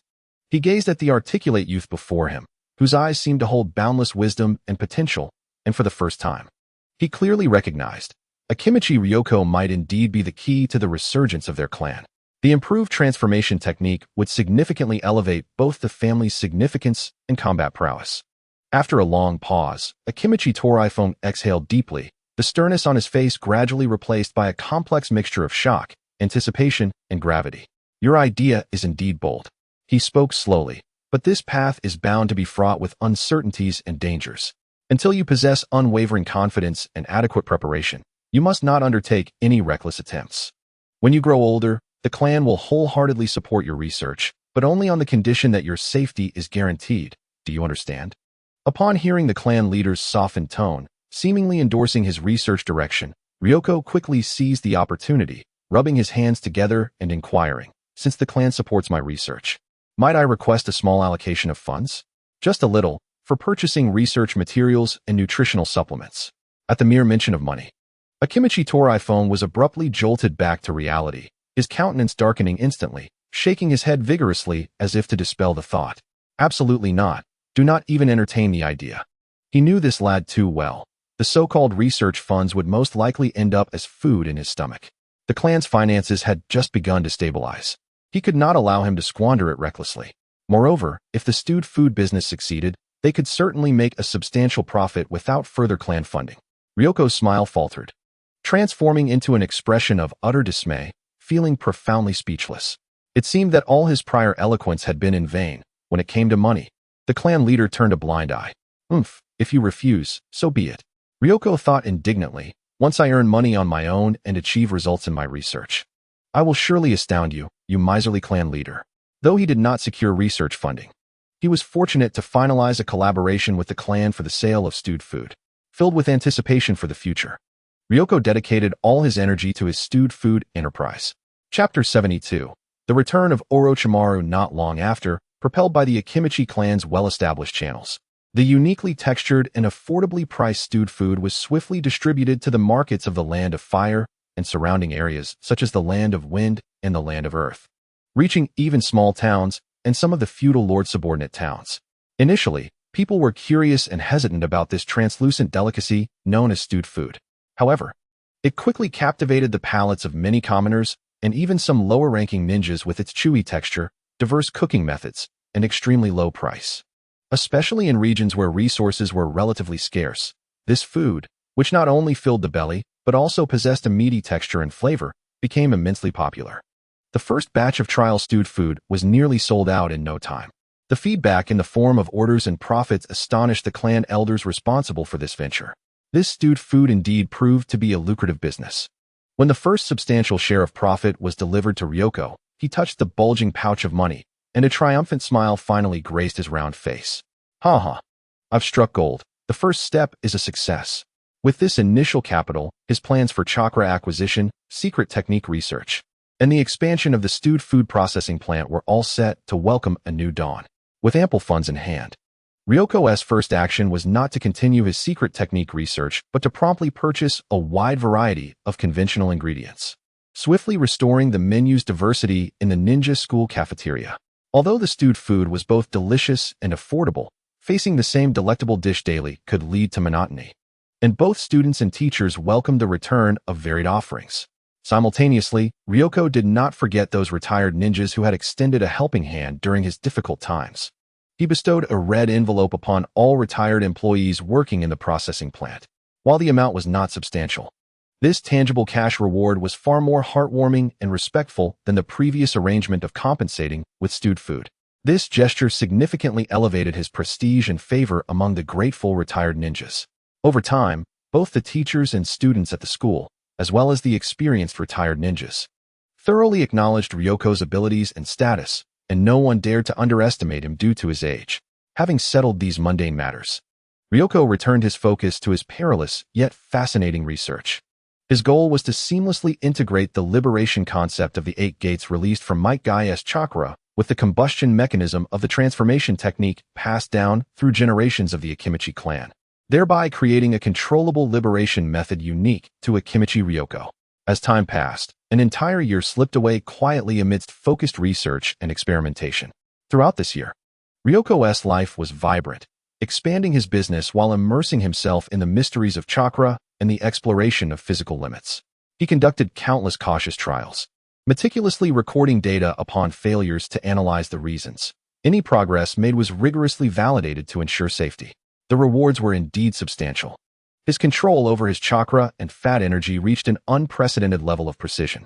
Now, he could stably achieve a controllable liberation of fat reserves within 50, entering what he defined as the intermediate transformation state, gaining a formidable enhancement in strength, and safely recovering through ample nourishment afterward, eliminating life-threatening risks. However, further advancement proved challenging. The repeated setbacks left Ryoko feeling somewhat mentally fatigued. He decided to temporarily set aside his research and visit the sweet potato processing plant he had established to refresh his spirits. Yet, as he stepped through the factory doors, he sensed an unusual atmosphere. The retired ninja employees were all aglow with excitement, animatedly discussing something, and the entire factory buzzed with a festive atmosphere. What was going on? Is there a grand celebration in the village? Liangzi, filled with curiosity, grasped the arm of a familiar employee and inquired. Upon recognizing him, the employee immediately expressed his excitement. Reporting, Boss Liangzi, you may not be aware, but Lord Orochimaru, one of the legendary Sannin, has returned from his mission. Today, he personally visited our factory to extend his regards to us old comrades.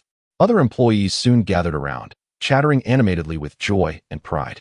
Indeed, Lord Orochimaru still remembers us. The so-called waste. I am so moved. He even patted my shoulder and asked how I was doing.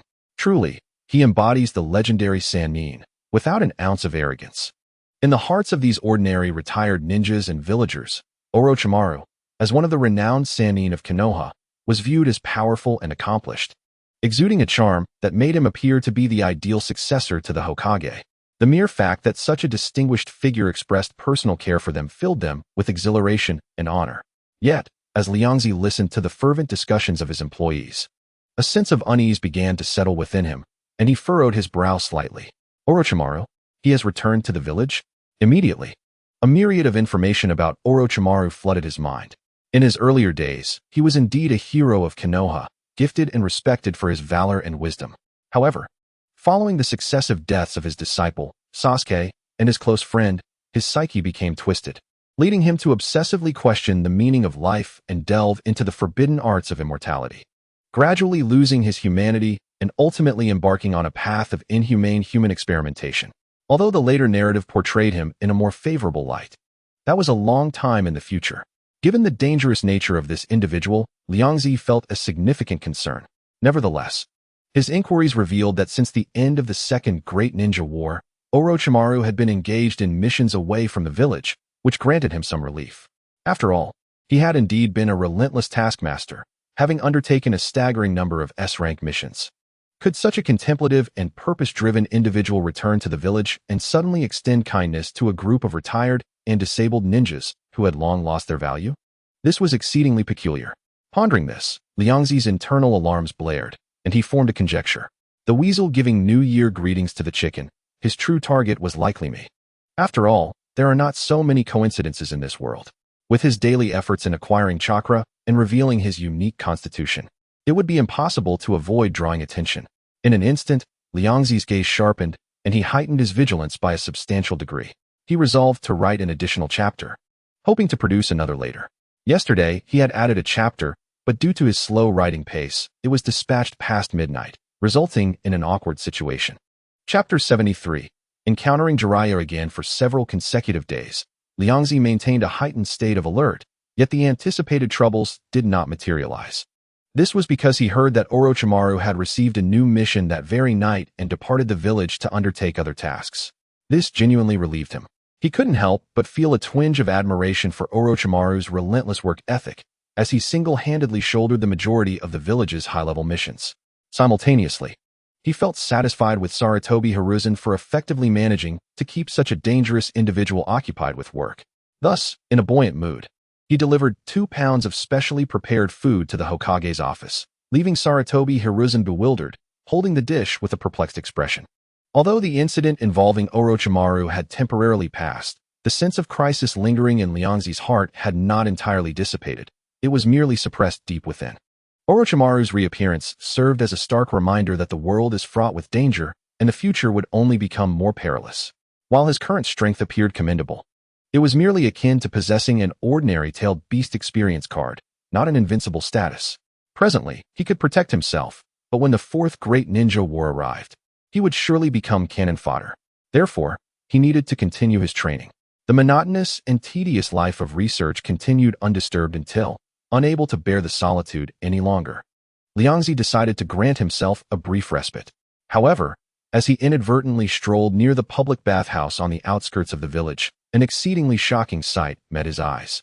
A tall man with flamboyant white hair was lewdly perched on the wall outside the bathhouse, peering in with an exaggerated posture while emitting perverse chuckles. The clandestine demeanor of this individual incensed Liangzi, and he felt compelled to confront him, wishing to deliver a couple of firm kicks to that exposed backside. As a benevolent figure of Konoha, Liangzi could not tolerate such moral decay and behavior that tarnished the village's image occurring in broad daylight. Fueled by righteous indignation, he stealthily approached and found a suitable vantage point to observe. Goodness, the scale and lines are exquisite. The white-haired man was entranced, almost drooling, his eyes sparkling with infatuation, completely oblivious to the presence of a chubby little boy nearby.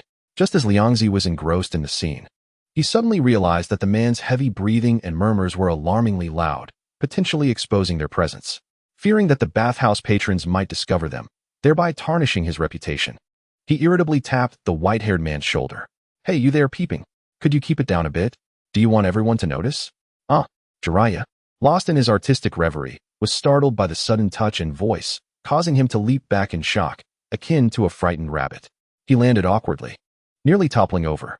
Regaining his composure, he looked to see that the one who had interrupted him was merely a plump child with a displeased expression.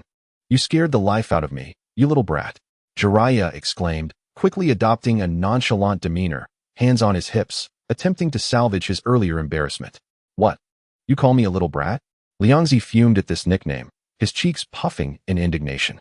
Such a derogatory label was a severe affront to the dignity of the esteemed Akimichi Liangzi. "You peeping pervert at the women's bathhouse. I have caught you red-handed," Liangzi declared, assuming a righteous pose with his hands on his hips, ready to enact a moral judgment upon Jeriah. To Liangzi's surprise, rather than feeling ashamed, Jeriah smirked, wagging a finger playfully. "Kid, don't play coy. You were also peeking earlier. If this gets out, neither of us will escape unscathed." He appraised Liangzi's physique with a mischievous glint in his eye, adding, "And if we're pursued, with your speed, you'd definitely be the one left behind. Humph. Liangzi scoffed, his mind racing as he quickly found a counterpoint. I am not like you. I was merely observing to prevent your perverse behavior and gathering evidence out of necessity. But, he continued, deliberately elongating his words and donning a sly smile. The illustrious Lord Jeriah, one of the legendary Sannin, is indeed a perverse voyeur outside the women's bathhouse. If this scandal were to spread, I wonder how many jaws would drop in disbelief. While what? As Jeriah's triumphant smile abruptly froze, it was replaced by sheer astonishment. He widened his eyes, incredulously gazing at the unremarkable yet astonishingly articulate chubby boy before him. While the boy's identity was not a closely guarded secret within the village, it was not something that a casual stranger could easily discern. After furtively scanning the vicinity to ensure no one was around, he leaned closer to Ryoko, lowering his voice in an urgent whisper. Hey, kid, who exactly are you? How do you know my identity? Observing Jeriah's nervous yet curious demeanor, Ryoko inwardly chuckled. Such overt characteristics were easily recognizable, and he had unraveled Jeriah's identity with a mere glance. The initiative now lay firmly in his hands. Affecting an air of mystery, he stroked his chin and feigned a profound demeanor, then cheerfully presented his condition. Want to know? It's simple. Treat me to a meal. As long as I am satisfied with the food and in good spirits, I shall reveal how I came to know you. Upon hearing this request for merely a meal, Jeriah breathed a sigh of relief, quickly reverting to his generous persona, thumping his chest with gusto. Ha ha ha, I thought it was something significant. A mere meal is nothing for this sage. He puffed out his chest, proudly tossing aside his white hair, exclaiming, just in time. As I have recently received my manuscript fee and am destined to become a best-selling author, today, I shall take you, little rascal, to experience the finest restaurant in Konoha, ensuring your satisfaction. The two departed from the women's bathhouse, making their way towards the bustling commercial district of Konoha. Initially, Jeriah walked with an air of pride befitting his status as a senior and one of the legendary Sannin. Treating a junior from his own village to a meal was a trivial matter for him, a chance to display his generosity. However, as they proceeded, he began to sense something amiss. Passers-by, whether busy villagers, laughing children, or patrolling ninjas, seemed to direct their attention first towards the chubby boy, greeting him enthusiastically. Good afternoon, Ryoko. Hey, Ryoko, any new dishes in the cafeteria today? Ryoko, out for a stroll again? In contrast, Jeriah, walking ahead, received merely curious glances, with no particular acknowledgement. It became evident that most ordinary villagers and ninjas did not recognize the recently returned Jeriah. This realization left him utterly dumbfounded. He pointed to himself and then at the unperturbed Ryoko, a barrage of questions flooding his mind. Who was this boy? How could he possess a reputation in the village that overshadowed even that of this sage? Judging by his physique and clan emblem, he surely belonged to the Akimichi clan. But when had such a notable figure emerged from their ranks? Had he truly been so isolated from news during his travels? With a heart full of questions, they arrived at a restaurant renowned for its elegant decor and favorable reputation in Konoha. To uphold his dignity as a senior, Jeriah gestured grandly, declaring, "This is the place. The cuisine here is exceptional. Today, I shall broaden your horizons." Seeing Jeriah's extravagant demeanor, Ryoko couldn't help but chuckle inwardly. Being treated to a meal at such an upscale establishment was simply delightful. He could almost hear the call of delectable dishes. Upon entering the restaurant, Jeriah, eager to showcase his grandeur, addressed the approaching proprietor with a booming voice. "Boss, serve us your finest signature dishes. Today, I am treating this little rascal to a splendid meal." The restaurant owner, upon hearing his voice, emerged from the kitchen with a beaming smile. However, as his gaze drifted past Jeriah to the familiar, rotund figure of Ryoko, his smile faltered, and his hand holding the menu trembled involuntarily. His eyes widened as he glanced between the boisterous white-haired patron and the eagerly awaiting Akimichi Ryoko, his throat constricting in apprehension. Clearly, he recognized Ryoko, after all. Within Konoha's culinary scene, Ryoko was a figure of almost demonic notoriety. With great effort, the owner managed a strained smile, subtly cautioning, "Are you certain you wish to treat this gentleman? Our supplies may not suffice." Unaware of the proprietor's well-meaning warning, Jeriah misinterpreted it as the stinginess of the establishment and waved dismissively. "Just serve the food. Can a restaurant fear running out of ingredients? Hurry up, no dawdling." Seeing the obstinate white-haired patron, the owner could only sigh and reluctantly head to the kitchen to prepare. He hoped fervently that this patron's wallet was as robust as his bravado. Moments later, a series of appetizing signature dishes were brought to their table, filling it with an array of tantalizing aromas. Just as Jeriah intended to dig in, he noticed Ryoko had already pounced on the food with the ferocity of a ravenous tiger. His chopsticks moved so swiftly they almost seemed to blur, and the dishes on his plate vanished at an astonishing rate. Watching Ryoko's voracious consumption, Jeriah felt a twitch in his eye, an unsettling premonition creeping in. Nonetheless, he maintained his composure, attempting to steer the conversation back to the earlier topic. "Hey, kid, now can you tell me? Which household do you hail from? How did you recognize me so quickly?" Jeriah remained fixated on this inquiry. Ryoko, swallowing a large meatball, mumbled indistinctly, "Oh, that's simple. I occasionally dine at the Hokage's place and have seen your group photo with the other Sannin in his living room several times. Your white hair is so conspicuous that it's hard not to remember." His statement was a blend of truth and fabrication. The memories of his past life were indeed a significant factor, but his frequent visits to Saratobi's home were also a reality, making his claim plausible. "Oh, you often dine at the old man's place?" Jeriah exclaimed, his surprise evident as he scrutinized Ryoko anew. This boy, clearly well acquainted with his Hokage mentor, was indeed no ordinary child. He had not anticipated such an intriguing character emerging during his absence from the village. Jeriah was poised to inquire further when he glanced down to find the table, once laden with dishes, now nearly depleted. Ryoko was reaching for the last roasted chicken leg. "Hey, you little brat, leave some for me. I paid good money for this," Jeriah exclaimed, losing all semblance of seniority as he joined the fray, wielding his chopsticks in a futile attempt to snatch food from Ryoko.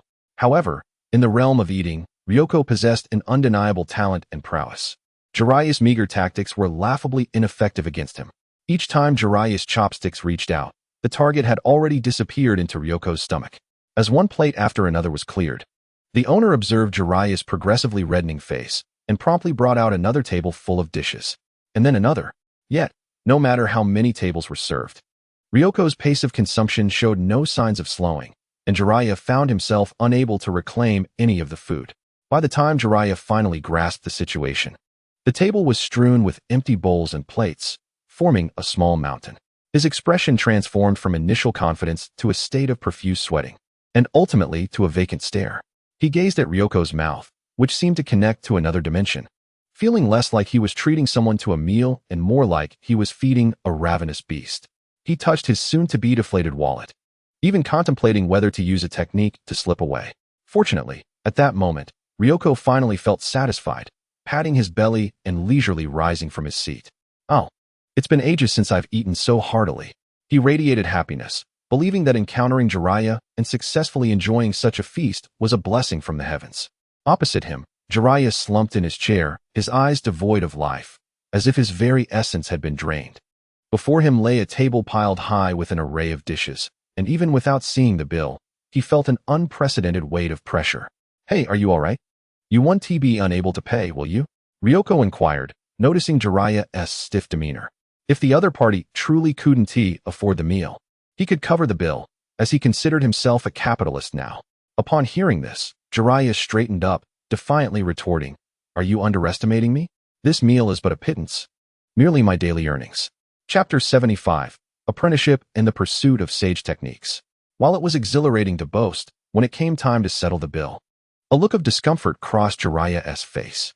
After a delay, he settled the account and turned to Ryoko, feeling a surge of irritation. He had come to extract information, yet he didn't even know the other's name, and his wallet was now completely empty. Who exactly was this person? He approached Ryoko, draping an arm over his shoulder in a familiar manner. "Having consumed so many delicacies from this sage, I realize I don't even know your name."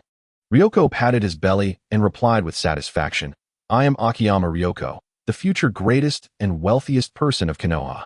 "Akiyama Ryoko," Jeriah murmured, furrowing his brow. The name sounded somewhat familiar. He felt as though he had heard it before, but could not recall from where. He shook his head, deciding not to delve further for the moment, and emphasized, "All right, Ryoko, it seems we've become acquainted through this encounter. However, you must keep our earlier bathhouse incident a secret. Otherwise, my illustrious reputation will be tarnished." Ryoko assured him, "Rest assured, Lord Jeriah. I, Akiyama Ryoko, am a man of my word. Your little secret will remain with me." After saying this, his beady eyes began to dart around Jeriah, glimmering with calculation. Lord Jeriah, as one of the renowned legendary three of Konoha, your abilities must be extraordinary, right? Ryoko flattered.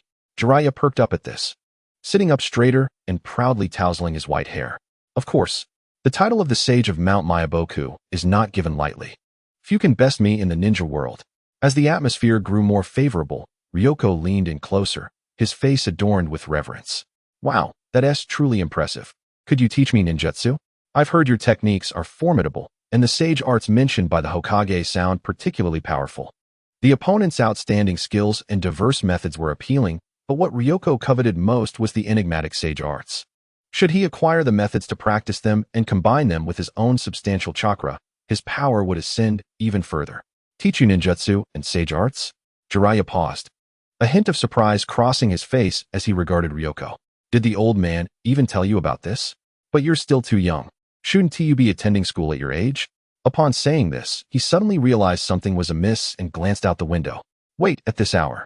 You wouldn't be skipping class, would you? Ryoko waved his hand dismissively, wearing an expression that suggested Jeriah was underestimating him. I am not skipping class. The material taught at school presents no challenge for me. My abilities surpass what you might imagine. He briefly released a hint of his chakra, which had been refined through numerous transformations and the absorption of vast amounts of chakra.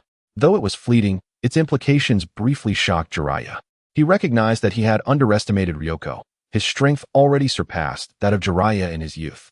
As for attending school, Ryoko shrugged and continued. The Hokage has granted special permission. As long as it doesn't affect my studies and necessary assessments, I can arrange my training schedule freely. So what do you say, Lord Jeriah? Consider taking on a gifted disciple who won't be a financial burden? He blinked expectantly at Jeriah. Jeriah stroked his chin, re-evaluating the little chubby boy before him, able to dine at the old man's place, recognized by him without the need to follow the traditional schooling path. And with such a voracious appetite, this kid does seem intriguing. However, taking on a disciple is no trivial matter, especially for someone like me who roams the world. The primary concern is still his enormous appetite. I fear he might eat me out of house and home. Therefore, he decided to consult his teacher, Hiruzen Sarutobi, before making a decision. With crossed arms, he adopted an air of mystery, stating, Kid, becoming my disciple is not a simple task. It requires careful consideration. Furthermore, this sage often travels the ninja world, seeking the mysteries of fate and existence, leaving little time to serve as a full-time caretaker. Upon seeing disappointment flicker across Ryoko's face, Jeriah added, However, given your commendable strength, I will consider it carefully. But don't hold your breath, understand? Seeing that Jeriah had not dismissed him outright, Ryoko remained patient, aware that some things cannot be forced. After all, he had already made a familiar impression and enjoyed a free meal, which was a win in itself. Moreover, he believed that with the potential he had displayed, this generous and eager to teach legendary 3 would likely not be able to resist him. If all else fails, he could always shamelessly seek assistance from Lady Peepa Lake to whisper sweet nothings into Hiruzen's ear. As they parted at the entrance of the restaurant, Ryoko, content and patting his belly, strolled back, contemplating his upcoming plans and how to further impress Jeriah. Meanwhile, Jeriah pondered for a moment before turning toward the Hokage's office. Inside the Hokage's office, Hiruzen Sarutobi was engrossed in paperwork when he suddenly felt a sense of foreboding. Lifting his head, he saw his wayward disciple casually push the door open. Oh, it's Jeriah. Hiruzen set down his pen, a gentle smile gracing his face, tinged with curiosity. Aren't you supposed to be traveling throughout the ninja world? What brings you back to the village? Jeriah grinned as he approached the desk, casually grabbing a piece of fruit to nibble on. I heard that Orochimaru has returned. I happened to be nearby, so I thought I'd drop by and catch up. Who knew that guy is still a mission fanatic? I barely stepped into the village before he vanished again. At the mention of Orochimaru, Hiruzen's expression dimmed, and he sighed softly. Alas, the events surrounding Shinjuro and Dan have taken a significant toll on him. For these years, he has thrown himself into missions to numb himself and rarely stays in the village. The tone was imbued with a sense of compassion and helplessness towards the state of the disciple. Upon hearing the words, Jeriah's previously nonchalant smile faded slightly, and a flicker of complex sorrow passed through his eyes, an echo of the pain they had both endured together. However, he quickly regained his composure, re-establishing his smile as he leaned in closer, adopting a tone of playful curiosity. Old man, enough of that. On my return, I encountered a rather amusing little chubby fellow who claims his name is Akimichi Yoshiko. You seem quite familiar with him. Does he often dine at your home? At the mention of Akimichi Yoshiko, Sarutobi Hiruzen's face revealed a hint of knowing amusement, his eyebrows arching in intrigue. Oh, you've met that lad? What are your impressions?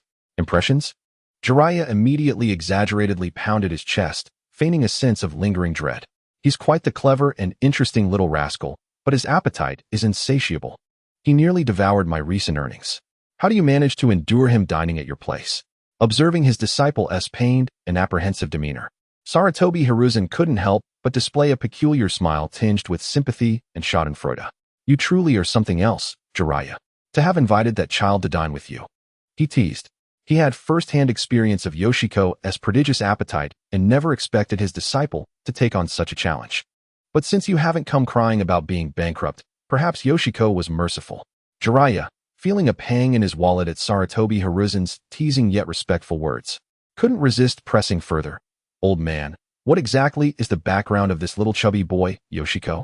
I've encountered members of the Akimichi clan before, but none have been quite so outrageous. I recall their appetite is merely 2 or 3 times that of an average person, at most. Taking a drag from his cigarette, Sarutobi Hiruzen slowly exhaled a cloud of smoke, seemingly reflecting on Yoshiko's astonishing feats. His gaze turned meaningful as he addressed Jeriah. Do you recall a few years back when there was a rumor about a colossal infant born in the Akimichi clan weighing a staggering 18 pounds? Jeriah paused, his mind racing as he searched his memories, before enlightenment dawned upon him, his eyes widening in realization. Could that legendary giant infant have been him? Indeed. It was him, Akimichi Yoshiko, Sarutobi Hiruzen affirmed with a nod.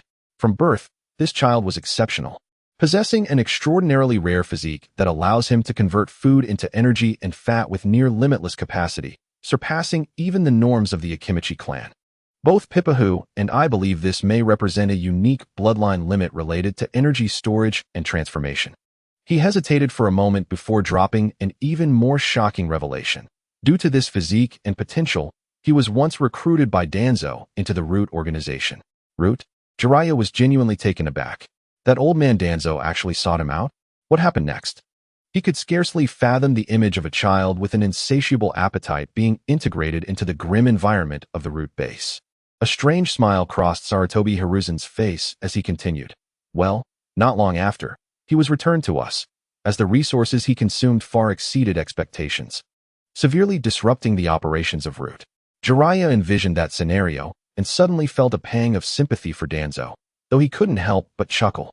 To have a child with such an appetite cause the notoriously frugal Root to send him back was nothing short of an unprecedented achievement. Afterward, he was sent to the Ninja Academy, Sarutobi Hiruzen elaborated. After some twists and turns, I recognized he possessed a degree of administrative talent and allowed him to oversee the school cafeteria. The results were quite remarkable. He managed the cafeteria with flair and gained considerable renown. However, his monstrous appetite nearly brought the cafeteria's finances to ruin. Just when Sarutobi Hiruzen thought he would collapse under the pressure, he said with a hint of admiration, that lad ingeniously devised a solution to the financial crisis. He transformed inexpensive sweet potatoes, typically used for livestock, into a novel dish called menzai. It was both delicious and cost-effective, successfully turning the situation around. Now, not only did he maintain the cafeteria, but he also established a small processing plant, employing numerous struggling retired ninjas and genuinely improving their lives. Upon hearing Sarutobi Hiruzen's account, Jeriah's jaw dropped, unable to close it for a long while. Had this child truly traversed such extraordinary experiences? From being part of Root and returning, to thriving in the cafeteria, yet nearly causing its collapse, to creating a best-selling food product from livestock feed, and ultimately launching a factory to aid retired ninjas. Could these feats truly be accomplished by a normal child? The sheer strangeness of it all surpassed even the most outlandish plots he could conceive for his Paradise of Affection series. He wouldn't dare to write such a tale. Observing the incredulous expression on his teacher's face, Jeriah inhaled deeply and murmured, "Old man, are you certain all of this was accomplished by that little chubby boy and not just a figment of your imagination?" His curiosity about Akimichi Yoshiko had escalated from mild interest to intense fascination, bordering on an urgent desire for deeper observation. This child indeed possessed something remarkable. Perhaps it was truly worth contemplating his request to become a disciple. For such a legendary journey reminded him of the prophecy regarding the child of prophecy spoken of by the sage of the six paths. Nagato possessed the rinnegan of the sage, making him a likely candidate for the child of prophecy, yet Akimichi Yoshiko seemed to share a certain potential as well. Although the likelihood was slim, it warranted attention. Rest assured, I am not deceiving you. If this boy can mature, he will undoubtedly become a pillar of Konoha in the future, Sarutobi Hiruzen affirmed with conviction. While Yoshiko may be a food connoisseur, he is also quite intelligent, adept at leveraging his strengths for personal gain. At the same time, he possesses a compassionate heart, aiding retired and injured ninjas to the best of his ability. Such qualities and character instill in me a sense of reassurance and satisfaction regarding Yoshiko. Jeriah stroked his chin contemplatively and addressed Sarutobi Hiruzen. Old man, this boy wishes to become my disciple. Do you think I should agree? At this, Sarutobi Hiruzen raised an eyebrow, displaying a hint of surprise before quickly coming to terms with it. The legendary Sannin of Konoha were revered throughout the ninja world, making it no wonder that Yoshiko harbored such aspirations. After a moment's contemplation, he lightly tapped his fingers on the table and spoke slowly. To be candid, Jeriah, I have indeed contemplated the matter of instructing Yoshiko. His talent and uniqueness necessitate a mentor with experience and broad vision. Your extensive travels have granted you vast knowledge. And your character, let's say, sufficiently adaptable, makes you one of my candidates. Since he has expressed interest and you are intrigued, why not give it a try? At this juncture, Sarutobi Hiruzen switched topics, retrieving another document from his drawer and handing it to Jeriah. However, I have another child in mind who I believe is equally outstanding. I hope you can assess him as well to see if he might also join your tutelage. If feasible, I would like you to nurture both of them into capable individuals, becoming the future pillars of Konoha. Jeriah received the document with curiosity, lowering his gaze to peruse its contents. An additional chapter has been completed, leaving 62 more to go. Unfortunately, I may not be able to produce the second chapter today, as my dermatitis seems to have flared up again, causing intense itching that tempts me to scratch. I shall observe whether applying the ointment will yield improvement. If so, I shall continue writing. I extend my gratitude for everyone's support. Chapter 77. Covert Investigation. The documents meticulously chronicled various details about a civilian student named Namikaze Minato. His theoretical assessments consistently yielded perfect scores, while his physical prowess and ninjutsu talent were remarkable. With a quick intellect, he displayed exceptional leadership and tactical acumen during several simulated battles and collaborative exercises, earning an outstanding reputation among both peers and instructors. As Jeriah perused this nearly flawless record, a look of astonishment returned to his eyes. Were it not for the emergence of a remarkable anomaly named Yoshino, Minato would undoubtedly stand out as the most brilliant genius among this cohort, even when compared to several previous classes. His demonstrated potential rendered many signs of clans with bloodline limits overshadowed. Oh, another extraordinary youngster, Jeriah mused as he closed the file, his interest intensifying. One was a glutton endowed with a unique bloodline limit, while the other was a quintessential, well-rounded prodigy. This combination significantly heightened his desire to take on disciples. He lifted his gaze toward Hiruzen Sarutobi, his expression growing serious. I understand, old man. I shall personally investigate and engage with both of these children. Should they meet my standards and find mutual compatibility, I would not hesitate to accept them both as my students. Hiruzen nodded in satisfaction, a smile of contentment gracing his face. He recognized that while Jeriah often appeared frivolous, he was exceptionally discerning and responsible when it came to selecting and mentoring disciples. The promise made was the best possible outcome. Then it is entrusted to you, Jeriah. The future of Konoha requires more exceptional young sprouts to flourish. I trust your judgment. Jeriah beamed, carefully securing Minato's information, his mind already devising strategies to assess these two uniquely promising yet vastly different individuals. Perhaps this return to the village would prove far more intriguing than he had anticipated. 3 days later, Jeriah meticulously examined Minato's character, temperament, and talents through various means, and he was thoroughly satisfied with the results. Consequently, he formally took the golden-haired youth as his disciple, commencing the transmission of essential foundational training methods and insights. Having settled one concern, Jeriah turned his attention to the remarkably impressive rotund boy, Akimichi Yoshiko.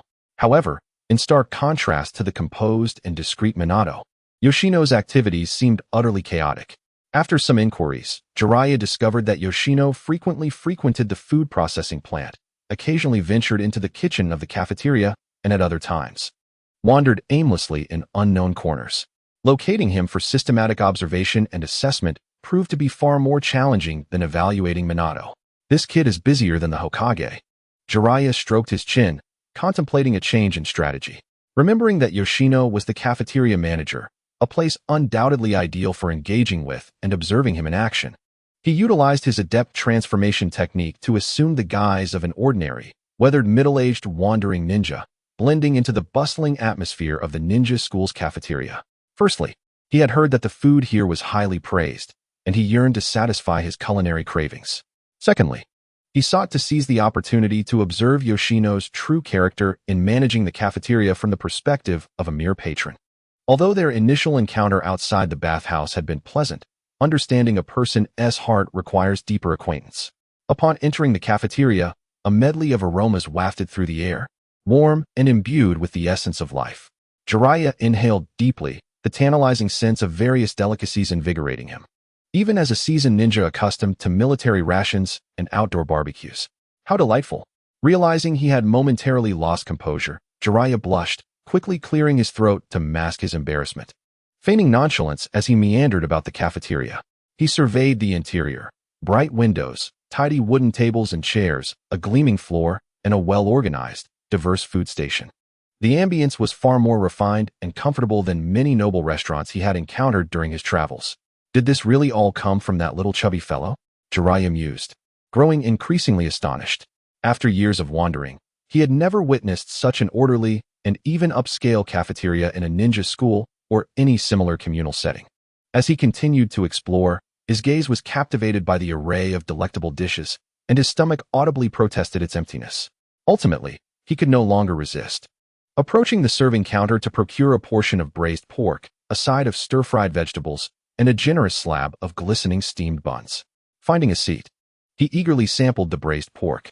The meat was tender and flavorful, rich without being greasy, the robust sauce mingling with the meat's essence, making him squint in satisfaction. Sampling the steamed buns made from sweet potatoes, he found them delightfully chewy and smooth, infused with a unique char and the savory essence of the broth, completely devoid of any earthy taste or bitterness that might have been expected from sweet potatoes. To transform such humble fare into this exquisite dish, this kid truly is a genius. As Jeriah devoured his meal, his admiration for Yoshino only deepened. Yet, as he waited and scanned the cafeteria, he grew increasingly impatient, unable to spot the familiar rotund figure. Apparently, he is not here, Jeriah mused, patting his full stomach. Remembering the intelligence that mentioned Yoshino's processing plant, he resolved to explore that location in hopes of encountering him and gaining further insights. Such unique materials might even find their way into his new book. Following the directions he had gathered, he swiftly located the steamed bun processing plant on the outskirts of the village. Though somewhat remote, it was quite expansive, featuring several spacious workshops bustling with activity.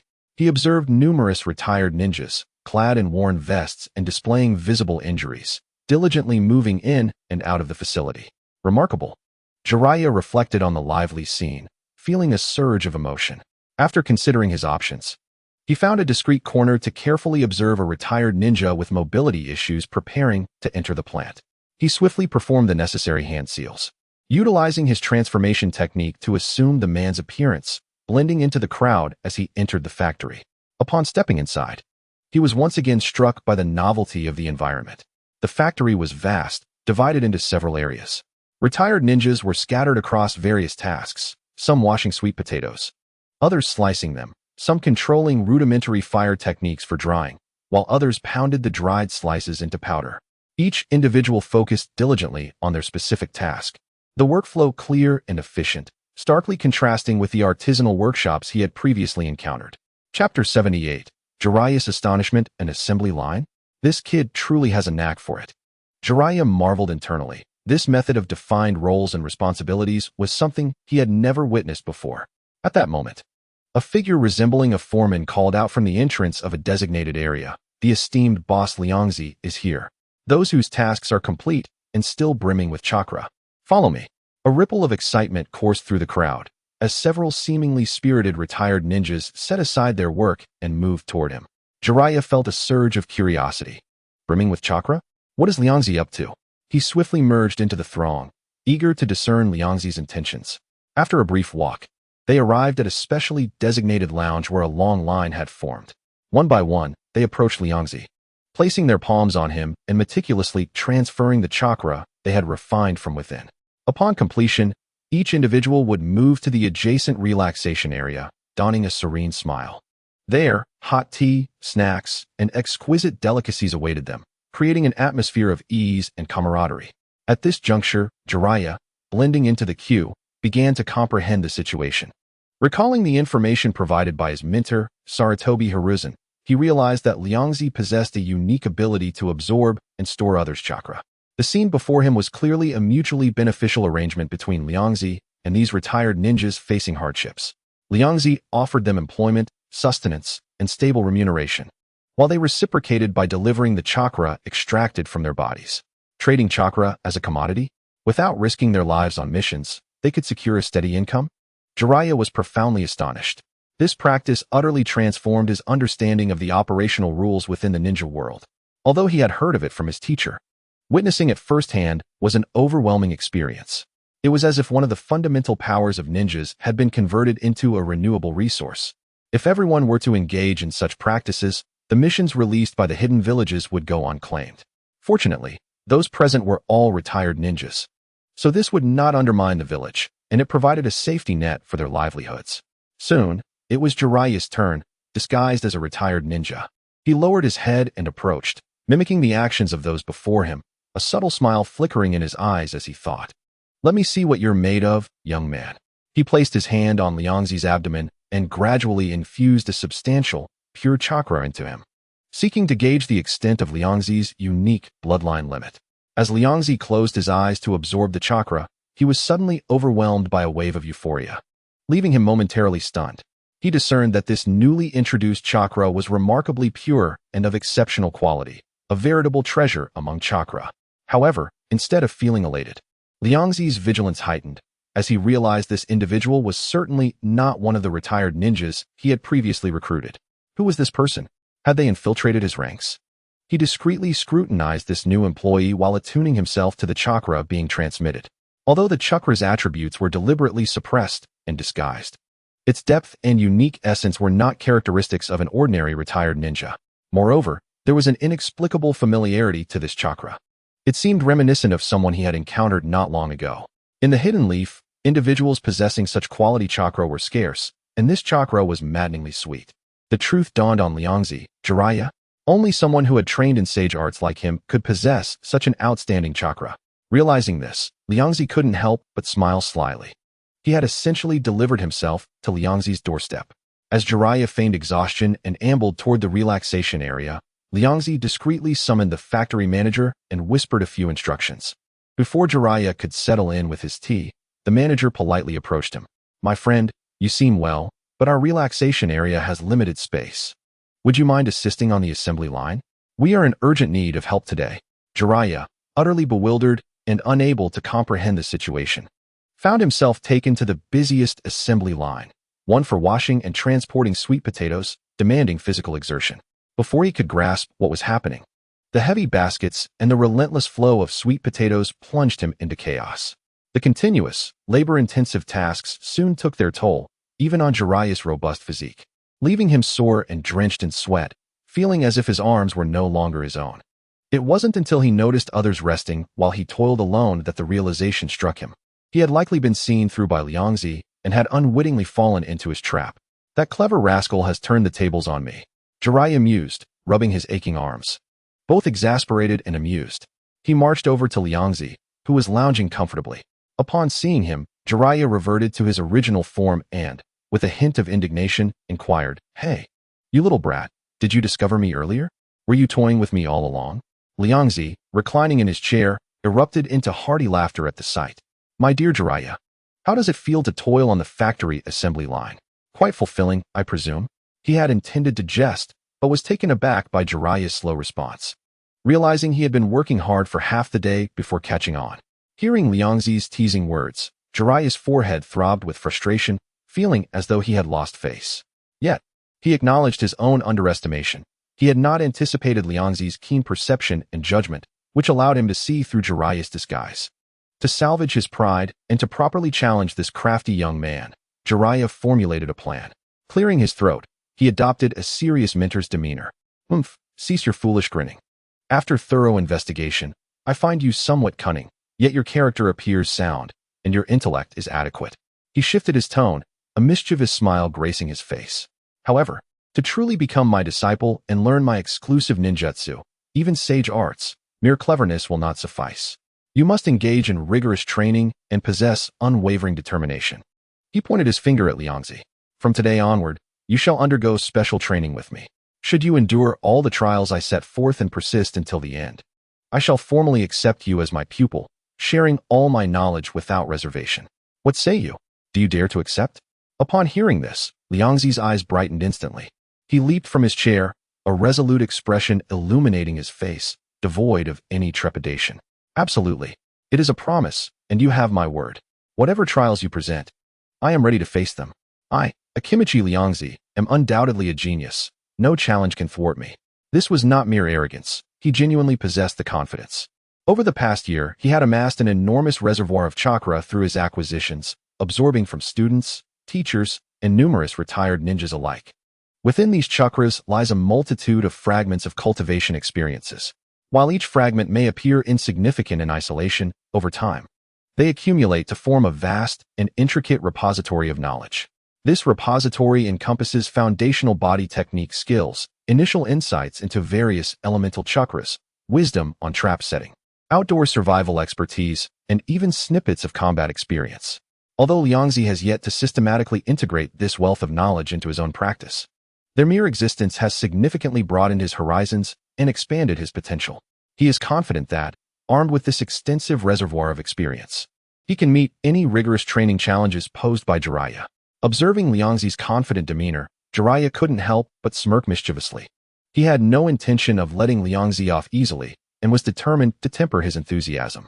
Soon, the appointed time for their special training arrived. Following instructions, Liangzi made his way to training ground number 44. The area was expansive and adjacent to the dense and ominous forest of death, providing a serene environment perfect for clandestine training. Upon entering the training ground, Liangzi not only spotted Jeriah, who was waiting with crossed arms, but also a familiar golden figure, Minato Namikaze. Minato? Liangzi exclaimed, surprised, and then quickly understood. Are you here for Jiraiya-sama's special training as well? Minato, equally taken aback upon seeing Liangzi, soon broke into his signature gentle smile and nodded. Yes, Jeriah-sama has given me an opportunity, and I am officially starting my training today. His voice brimmed with unmistakable excitement and honor, as being accepted as a disciple by one of the legendary Sannin was a dream come true for him. Liangzi nodded, thinking to himself, indeed, the course of history is unfolding as expected. Hey, you two, save the reminiscing for after the training. Jeriah interjected, stepping forward with a serious expression. First, I need to gauge your foundational skills. Therefore, today's first assessment will be tree climbing, followed by water walking. He immediately introduced two training tasks that demanded extraordinary precision in chakra control. These two techniques, seemingly simple, actually require meticulous and stable manipulation of chakra output, making them classic methods for honing chakra control. Typically, these skills are only taught to genin by their jounin instructors, as they are not covered in ninja academies. Liangzi's eyes gleamed with understanding upon hearing this. He had suspected Jeriah's assessment content beforehand. Given the original storyline, the foundational training of climbing trees and walking on water was naturally included in his expectations. Having anticipated this, Liangzi felt no panic. Although his physique might not suggest agility, his coordination and sense of balance were quite commendable. More importantly, among the myriad of chakras he had absorbed, there were experiences from seasoned chunin and even special jounin. Their chakras contained invaluable fragments of knowledge regarding how to precisely condense chakra at the soles of one's feet, how to perceive the adhesive forces with trees or water surfaces, and how to finally adjust chakra output to maintain balance. These experiences lay dormant in his mind like scattered puzzle pieces. At this moment, when needed, he simply needed to focus and actively delve into these relevant memories to swiftly grasp the essence. Thus, Under the watchful eyes of Jeriah and Minato, Liangzi confidently approached a large tree. Instead of rushing up like an ordinary person, he first closed his eyes and took a deep breath, seemingly recalling and sensing something. After a moment, he opened his eyes, his gaze becoming focused and serene. He gradually concentrated his chakra at the soles of his feet, feeling the subtle sensation of contact with the tree bark, and then carefully mimicked the successful experiences from his memories, cautiously taking his first step. Initially, his movements were a bit awkward, his body swaying slightly, but he quickly stabilized. It felt as though invisible suction cups had sprouted from his feet, with chakra adhering to the trunk like spider silk. He adjusted his breathing and chakra output, step by step, not fast but incredibly steady, making his way toward the top of the tree. Minato watched in amazement, never expecting that the larger Liangzi would possess such talent in chakra control and adapt so swiftly. Meanwhile, Jeriah, arms crossed, maintained an outwardly impassive demeanor, though internally he was astonished. What is going on? Has this kid practiced before? How is he climbing so effortlessly? However, Jeriah quickly dismissed his own thoughts, recognizing that although Liangzi appeared at ease, he was indeed making continuous progress, gradually grasping the nuances. Upon reflection, even Orochimaru, the most accomplished of the legendary Sannin, had not exhibited such extraordinary ability. Liangzi successfully reached the top of the tree, though beads of sweat formed on his brow. His face radiated exhilaration. He turned back and flashed a brilliant smile at Jeriah below, as if to say, "See? This basic training is a piece of cake for me." Jeriah's lips twitched, feeling his initial intimidation factor had diminished considerably. Clearing his throat, he pointed toward a nearby stream. "Don't get too cocky. Climbing trees is merely an appetizer. Next is the water walking training, which is significantly more challenging." He was keen to see if Liangzi could manage this task given his size. Upon hearing Jeriah's mention of the water walking exercise, Liangzi's expression remained calm and unruffled. He did not act immediately but, as before, quickly sought to absorb relevant experiences from within. Water walking demands even more exquisite chakra control, with the key lying in balancing the instant output of chakra at the soles of the feet with the tension of the water's surface, requiring real-time adjustments with the undulations of the waves. In his mind, he sifted through the scattered experiences of various retired ninjas regarding walking on water, gleaning lessons from failures and successes to gradually form a coherent and actionable theoretical model. It was indeed more intricate than tree climbing. After a moment, Liangzi opened his eyes and mused aloud. However, both principles are interconnected. It is merely another application of chakra control. Taking a deep breath, he approached the edge of the stream. This time, he did not strive for immediate success as he had with the tree. Instead, he was more cautious. He began by gently directing chakra to his right foot, feeling the unique, fluid feedback upon contact with the water's surface. During his first attempt, as his foot touched the water, his chakra output was slightly rigid, failing to provide adequate support, and with a splash, his lower leg submerged. Oh, it seems it's not as simple as just taking a glance. Jeriah, witnessing this, felt a bit more balanced and braced himself to watch Liangzi stumble a few more times. However, Liangzi merely shook off the wetness from his foot, displaying no sign of defeat. Instead, he wore an expression of newfound understanding. He swiftly adjusted his strategy, no longer attempting to solidify his footing on the water, but instead envisioning a layer of ever-flowing, adaptive cushioning formed by chakra beneath his feet. On his second attempt, Liangzi stood steadily on the water's surface. Although his body still wobbled slightly, he had not truly sunk. Following this, his left foot followed suit, this time with even greater ease. With each subsequent step, his initial cautiousness gradually transformed into stability, eventually evolving into a smooth and natural gait. Under the astonished gaze of Jeriah and Minato Namikaze, Ryoko not only walked effortlessly on the water's surface, but even began to attempt a light jog. His figure glided gracefully across the shimmering water, his rounded form appearing unexpectedly harmonious, as if the buoyancy of the water were tailored exclusively for him. How is this possible? Jeriah's mouth fell agape, his jaw nearly grazing the ground, and he rubbed his eyes vigorously, doubting whether he had fallen victim to some illusion. "Hey, you little brat, confess honestly, have you secretly practiced this technique before? Or did the old man give you special training in private?" He simply could not fathom that anyone could master the art of walking on water so completely in such a short time, let alone run upon it. This surpassed the realm of genius, delving into the extraordinary and unfathomable. Even Orochimaru in his prime had never been this outrageous. With a deft turn, Ryoko halted at the center of the water, shrugged at the gobsmacked Jeriah on the shore, and confidently proclaimed, "I told you I'm a genius."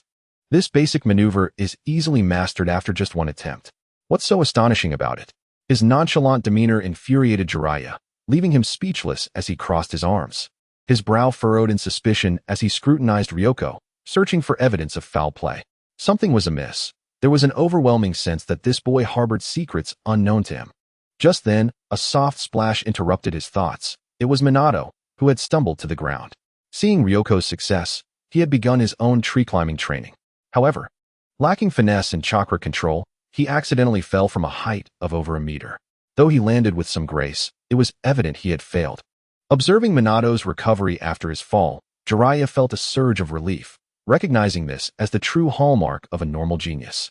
It seemed he had discovered a theoretical basis. Pointing at Minato while addressing Ryoko, "This is what a normal person looks like, who runs up trees and across water after just one try, and with such exuberance. You must have practiced in secret." Ryoko remained silent, continuing to showcase his water-walking prowess, even attempting advanced skating maneuvers. Meanwhile, Minato rose from the ground, dusting himself off, his expression devoid of discouragement, instead reflecting a newfound seriousness. Glancing at Ryoko gliding effortlessly over the water, he sincerely remarked, watching Ryoko perform with such simplicity and fluidity, "I never anticipated it would be so challenging to attempt myself." With this, he embarked on a second and third attempt.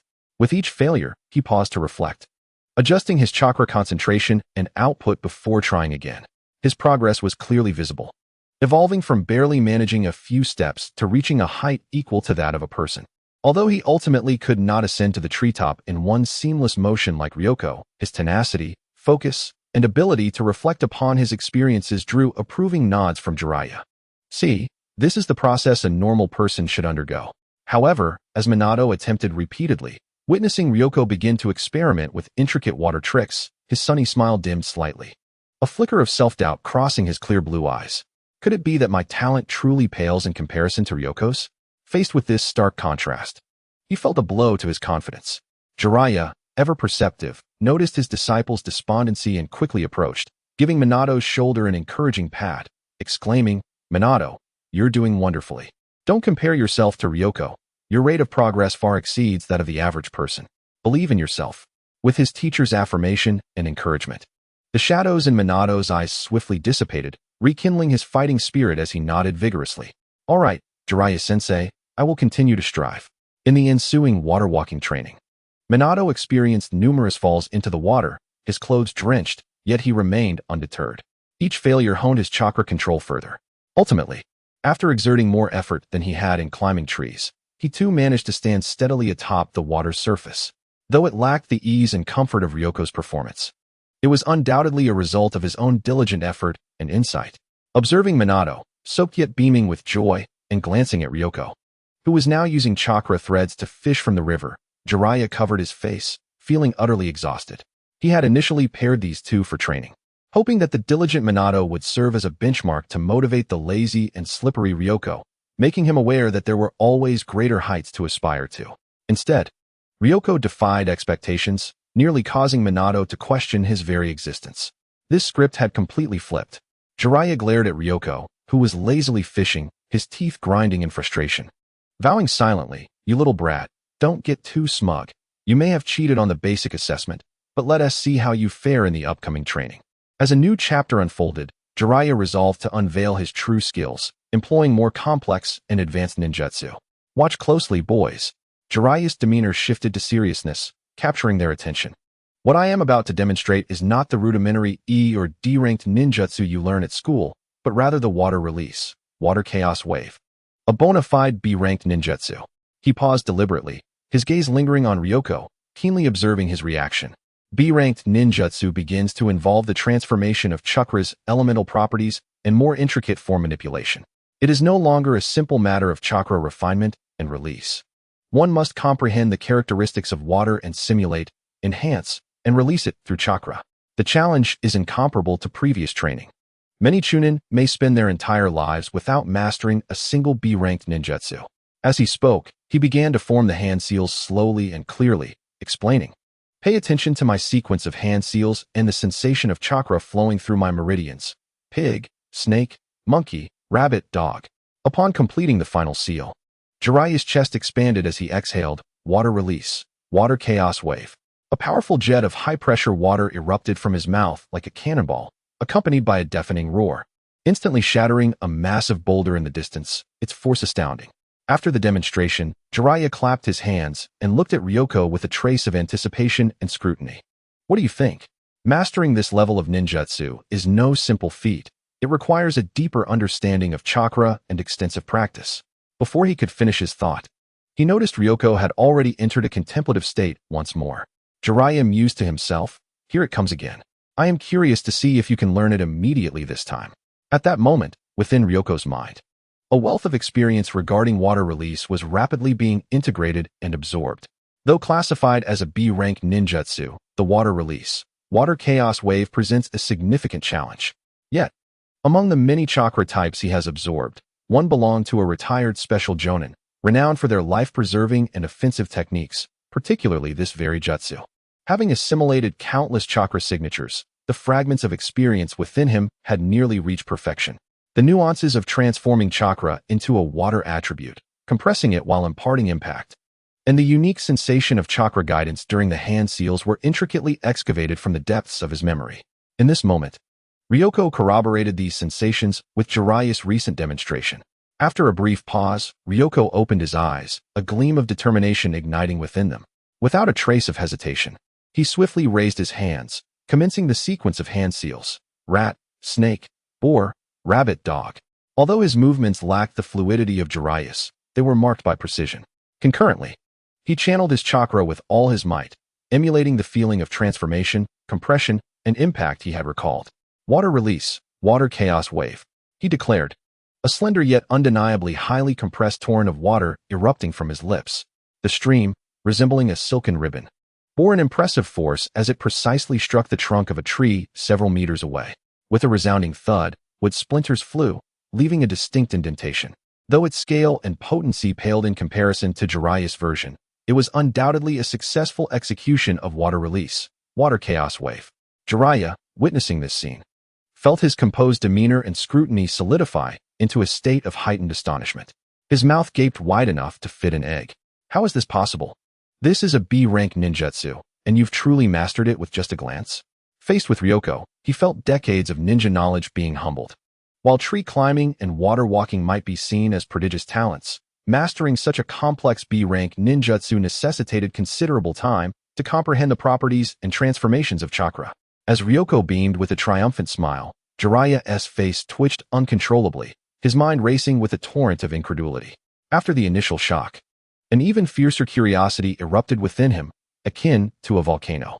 How on earth did this kid manage that? Could he have awakened the Uchiha clan Sharingan? But upon observing Ryoko's bright, dark eyes, he swiftly dismissed this absurd notion. Determined to probe Ryoko's limits, Jeriah resolved to unveil an even more formidable technique. He was skeptical that this young genius's exceptional learning ability had no ceiling. Don't get too cocky. The water chaos wave is merely a B-rank ninjutsu. Testing the fundamental properties and transformations of chakra, Jeriah proclaimed, crossing his arms to maintain his authoritative stance.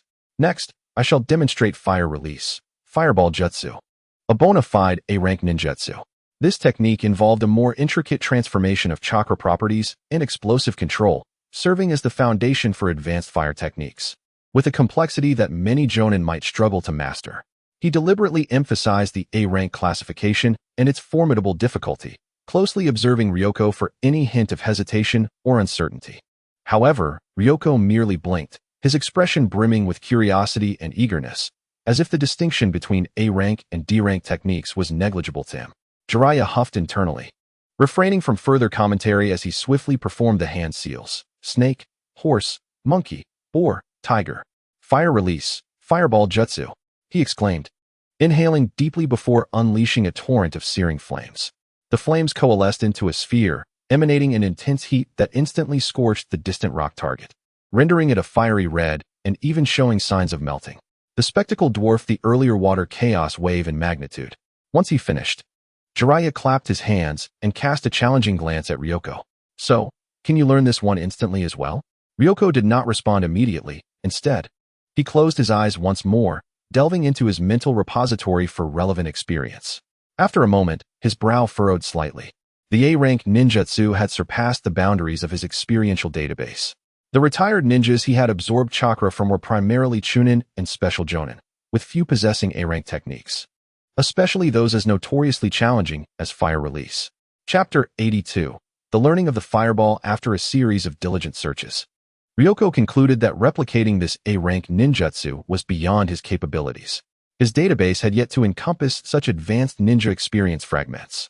Observing Ryoko's closed eyes and furrowed brow, Jeriah felt a weight lift from his chest. It seemed that the boy's remarkable ability to learn at a glance did indeed have its limits. Yet, it made sense. The complexity of A-rank ninjutsu far exceeded that of ordinary techniques. If he could master every ninjutsu with a mere glance, it would be more ludicrous than the Uchiha's Sharingan. After a prolonged silence without any sign of movement from Ryoko, Jeriah crossed his arms and donned a playful smirk, teasingly elongating his tone. So, our little genius can't learn this one, huh? At his words, Ryoko slowly opened his eyes, not betraying any sense of defeat, but instead adopting an innocent expression as if to say, "What are you talking about?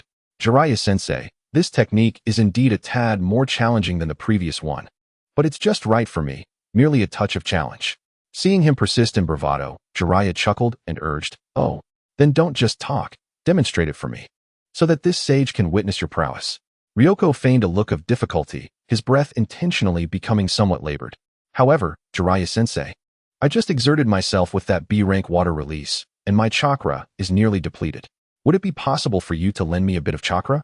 I need to recover quickly." He swayed slightly, portraying the image of someone on the brink of chakra exhaustion. Jeriah regarded Ryoko's pitiful demeanor with suspicion, yet reasoned that it was only natural for a child using advanced ninjutsu to be drained. Moreover, sharing a bit of chakra seemed harmless enough. Fine. Consider it a debt owed to you." Jeriah sighed, approaching Ryoko and placing a hand on his shoulder, gradually infusing his pure and potent chakra into the boy. "Here you go, recover quickly, and don't waste time." As Jeriah's high-quality chakra flowed into him, Ryoko closed his eyes tightly, striving to absorb it. The quality of Jeriah's chakra was remarkably high, and having just used the fireball, it left behind a wealth of experience fragments, serving as the most impeccable textbook to elevate Ryoko's understanding of the fireball jutsu to mastery. In mere moments, Ryoko transitioned from a bewildered novice to an experienced master of fire release. Meanwhile, Jeriah felt as though his chakra was being devoured by a black hole, the consumption alarmingly significant. As he neared his limit, he could not help but urge, "Hey, you little brat, are you done yet? The chakra within me is nearly depleted." Upon hearing this, Ryozi ceased his absorption of the other's chakra and slowly opened his eyes. In those eyes, the previous signs of weakness and difficulty vanished, replaced by a blazing confidence and clarity akin to a roaring flame. A dazzling smile, tinged with a sense of cunning triumph, blossomed on his face. "I'm ready," Ryozi declared, his voice ringing clear with unprecedented certainty. In the next moment, without waiting for Jiraiya's response, he raised his hands and began forming hand seals with a skill and speed far surpassing before.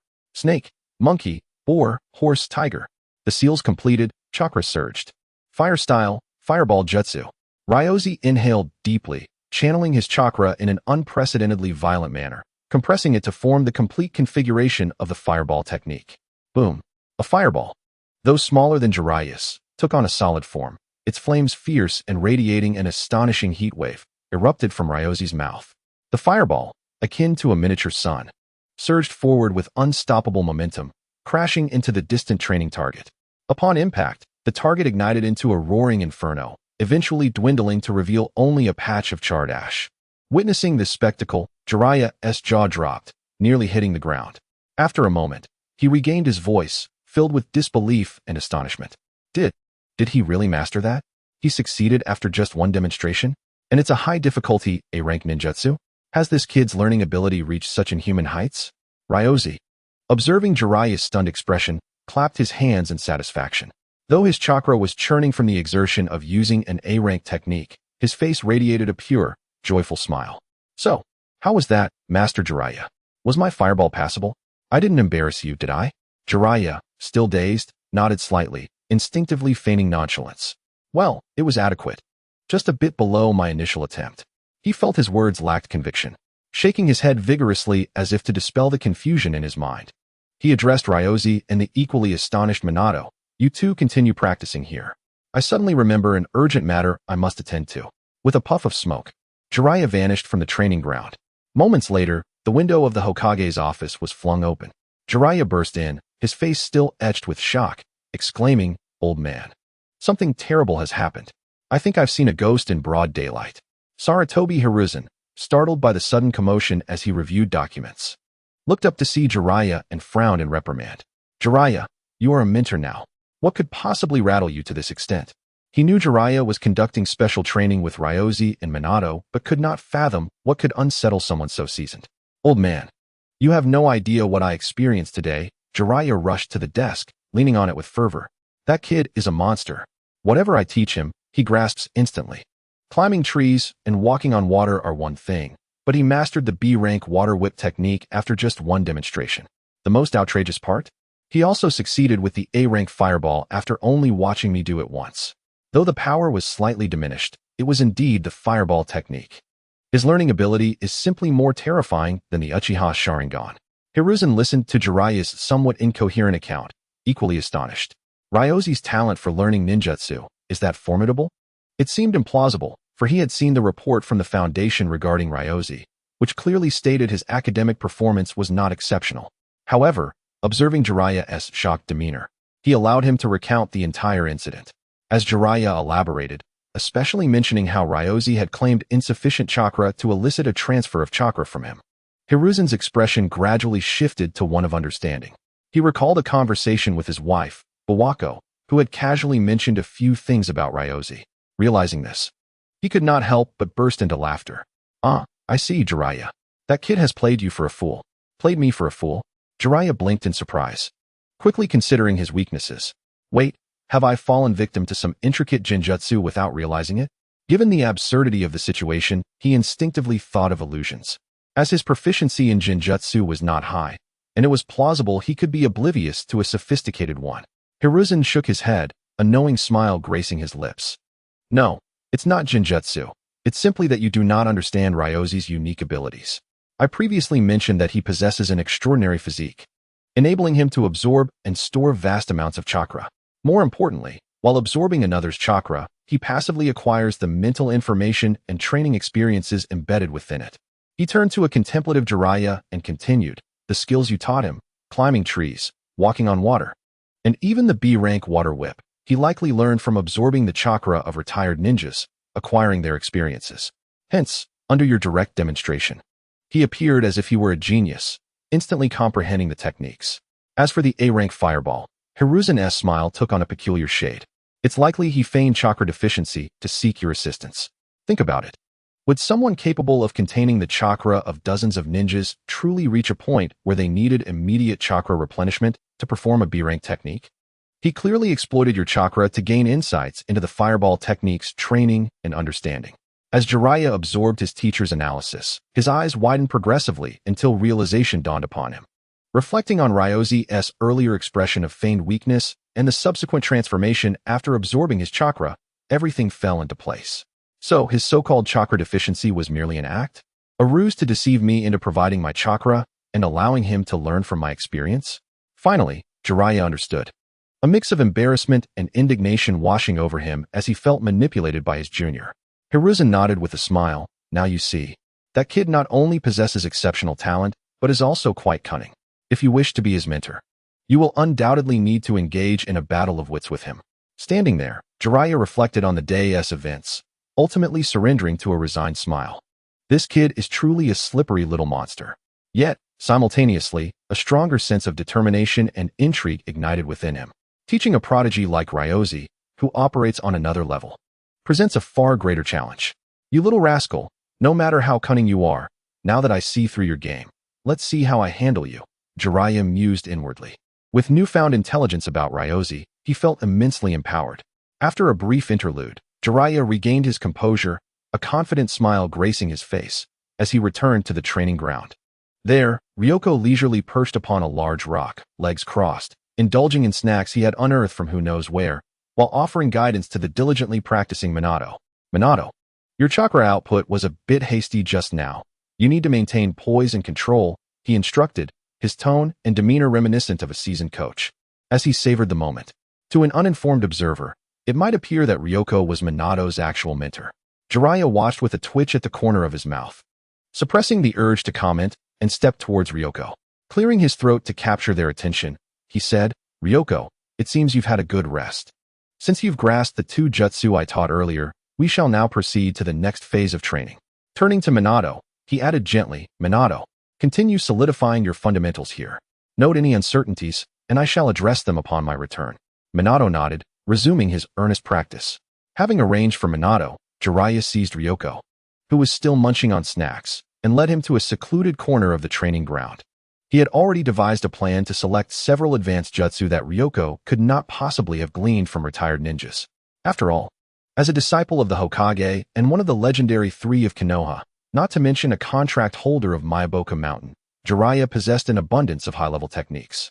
Moreover, this time, he was resolute in not granting Ryoko any opportunity to access his chakra. Listen closely, Ryoko, Jeriah proclaimed, crossing his arms and adopting a stern teacher's demeanor. I will now demonstrate a new A-rank jutsu, and I hope you can tap into your potential and grasp it immediately. With that, he swiftly performed the hand seals. His movements fluid as though rehearsed 1,000 times, ultimately slamming his palm downwards towards the earth. Doton, Yomi Numa. As the incantation echoed, the once solid ground transformed before their eyes, softening and collapsing into a mire of murky sludge, as if stripped of its very essence. More astonishingly, the swamp seemed alive, emanating a formidable gravitational pull. The soil churned, bubbles bursting, as if any object daring to tread upon it would be mercilessly consumed and dragged into an abyss of darkness. He stood firm, turning to the observing Ryoko, a faint, barely perceptible smile gracing his lips as he feigned indifference. What do you think? Did you catch that? If so, demonstrate it for me immediately. This A-rank Doton was a carefully chosen technique, originally developed by the village to combat colossal summoning beasts and tailed beasts alike. Its complex structure demanded exquisite chakra control, rendering it unattainable for ordinary ninjas, let alone mastering it in a short span. Jeriah could almost foresee the predicament Ryoko was about to face. Despite maintaining a calm facade, Ryoko was internally screaming. Another entirely new A-rank jutsu. Jeriah's generosity was indeed overwhelming, treating the lesson as casually as one might with a mundane subject. Chapter 84. Ryoko's dilemma. Though the technique was impressive, he found himself genuinely overwhelmed. Previously, he had feigned genius by relying on others' training insights, but now, confronted with advanced ninjutsu, he felt stripped of all pretenses. With no fallback, Ryoko found himself in an awkward position. However, he refused to surrender the image of a prodigy. Closing his eyes tightly in an attempt to sift through the chaotic fragments of experience for information relevant to Doton.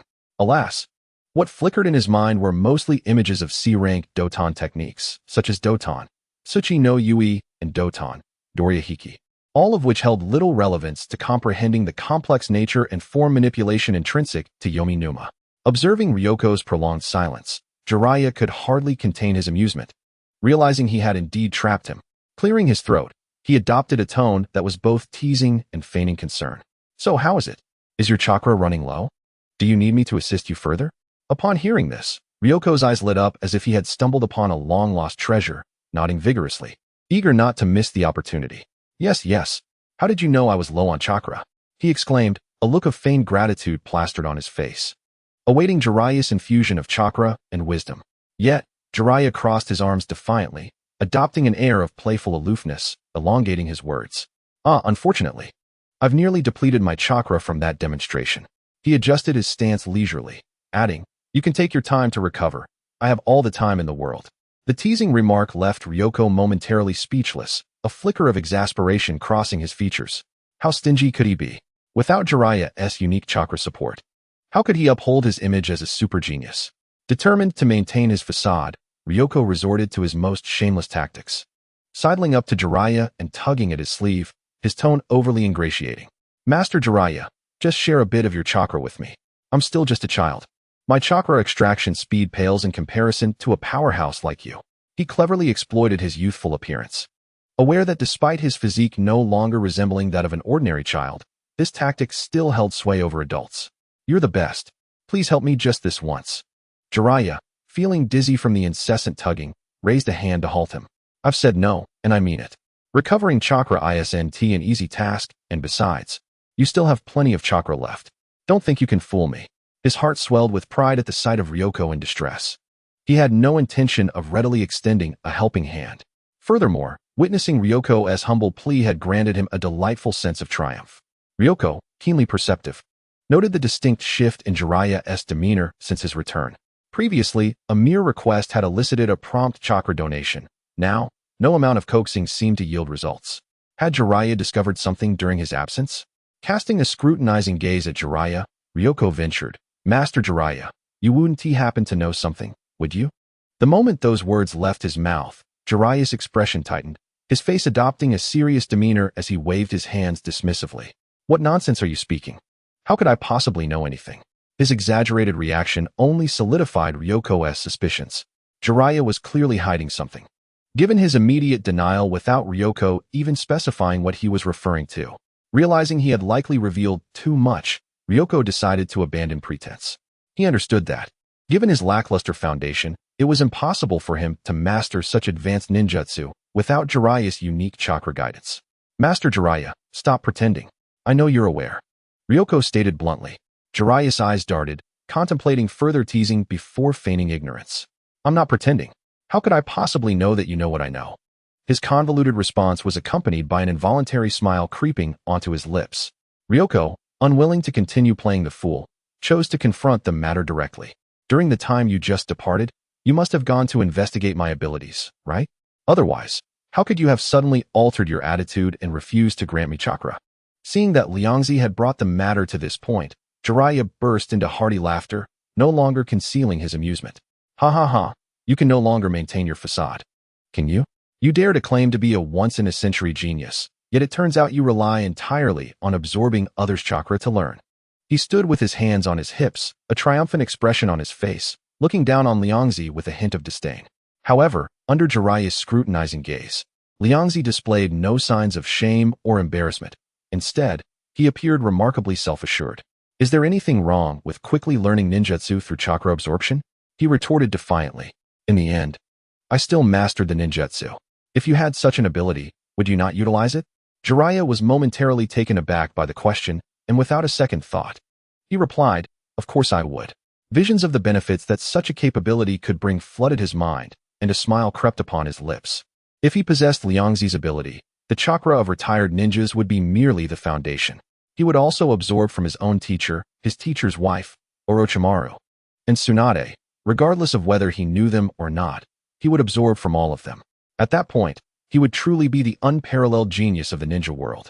Haha, then the title of ninjutsu instructor would rightfully belong to me. Just imagining such a scenario caused him to feel a little lightheaded, nearly drooling at the thought.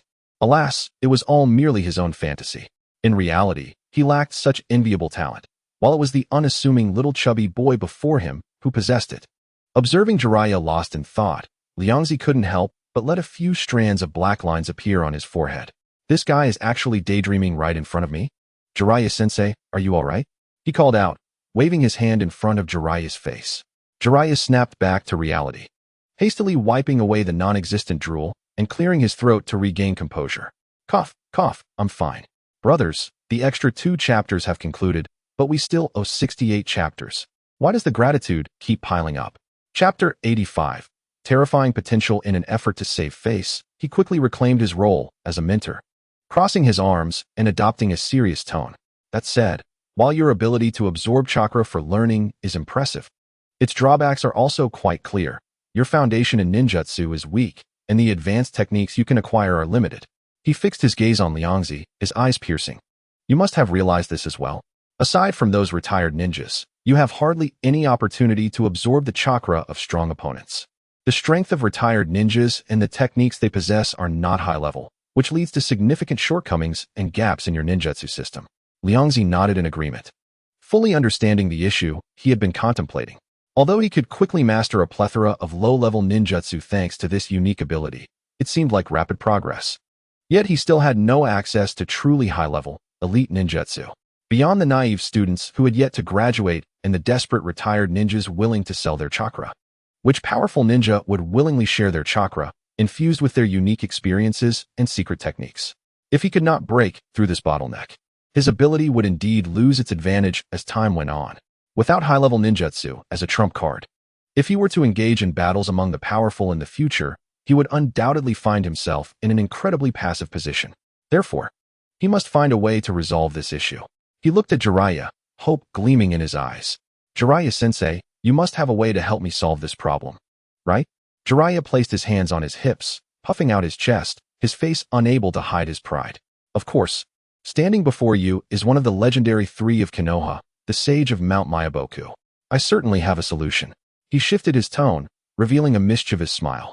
Now, let me help you solidify your foundation and transform all that scattered experience you've absorbed into genuine strength. Before he finished speaking, Jeriah moved with lightning speed. Bang!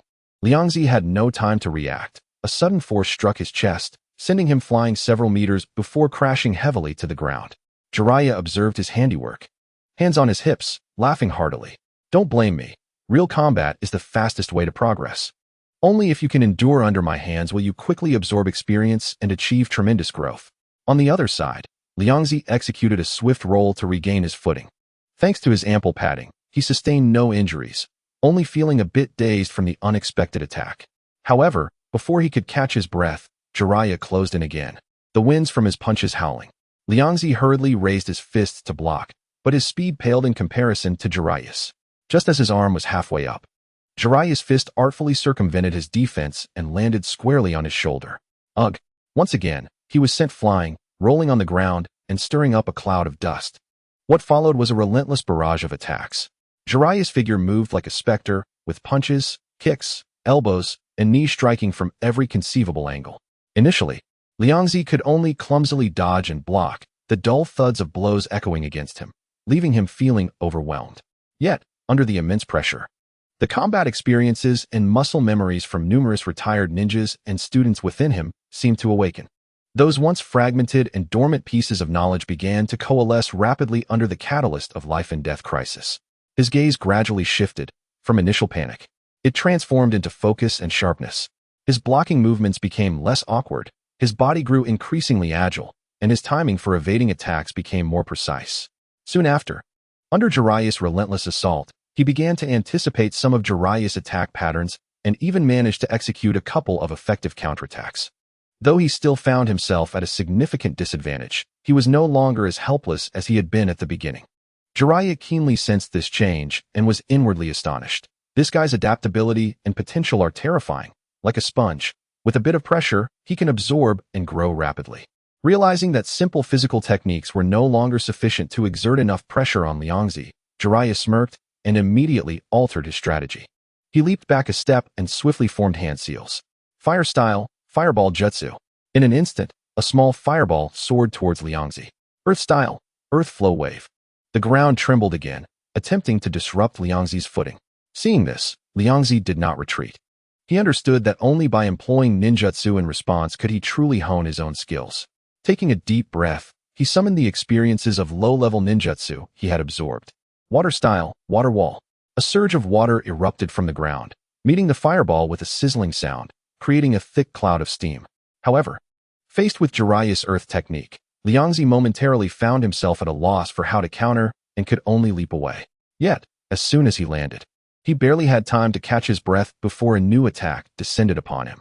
Earth style, earth dragon bomb. Jeriah's hand seal speed was incredibly swift, and low-level ninjutsu came effortlessly, leaving Liangzi with little opportunity to react. Confronted with the earth-style jutsu that formed the shape of a soil dragon, Liangzi quickly formed hand seals to counter with the same technique. Although he fumbled at first, the ensuing excitement allowed him to successfully defend himself. Meanwhile, as he faced suppression, he seemed to experience a moment of enlightenment, triggering a surge of previously dormant ninja techniques and experiences within him. Initially overwhelmed by Jeriah's onslaught, he gradually transformed his panic into adept responses, employing various jutsu as they came to mind. Earth style, earth dragon bullet, wind style, whirlwind fist, fire style, great fireball technique. Water style, water severing wave. One low-tier jutsu after another flowed from him, moving from clumsiness to proficiency in merely a few minutes. As he utilized more techniques, his understanding of chakra attributes and transformations deepened, resulting in increasingly fluid executions. By the end, amidst Jeriah's relentless barrage, Liangzi gradually found his footing, even managing to counterattack on occasion.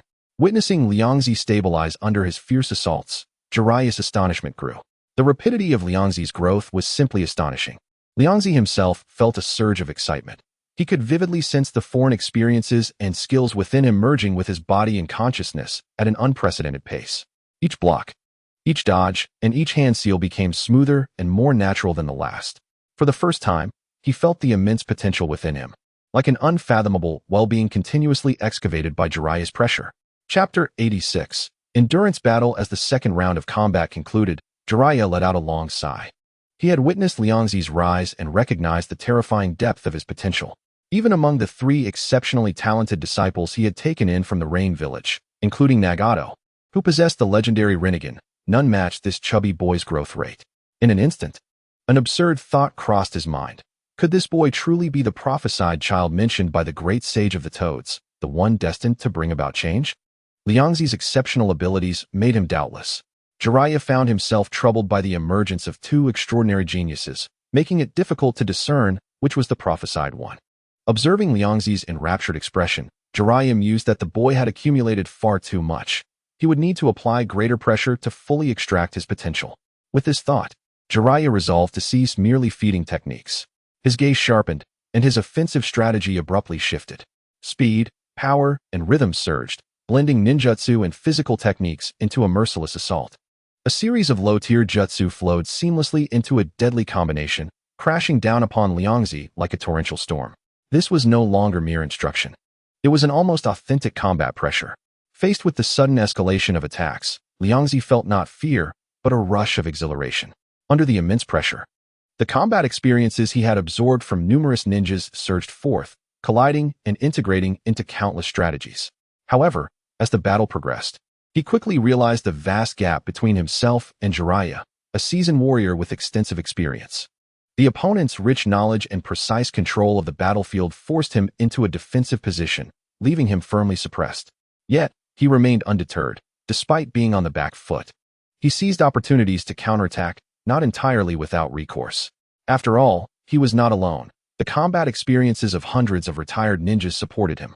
Moreover, his trump cards remained unutilized. His family's secret technique, multiplication technique, and the newly developed butterfly transformation technique were still in reserve. However, when Jeriah closed in for close combat and unleashed the unpredictable hair thousand needles technique, Liangzi could no longer hold back.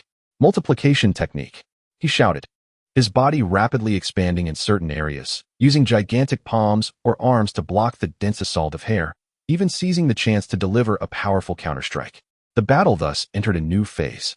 Upon witnessing Liangzi employ his family's secret techniques, Jeriah suddenly remembered that he was from the Akimichi clan, known for their secret techniques. It was only natural that a member of a secret technique family would possess their clan's abilities. This meant that Liangzi had been concealing his capabilities all along.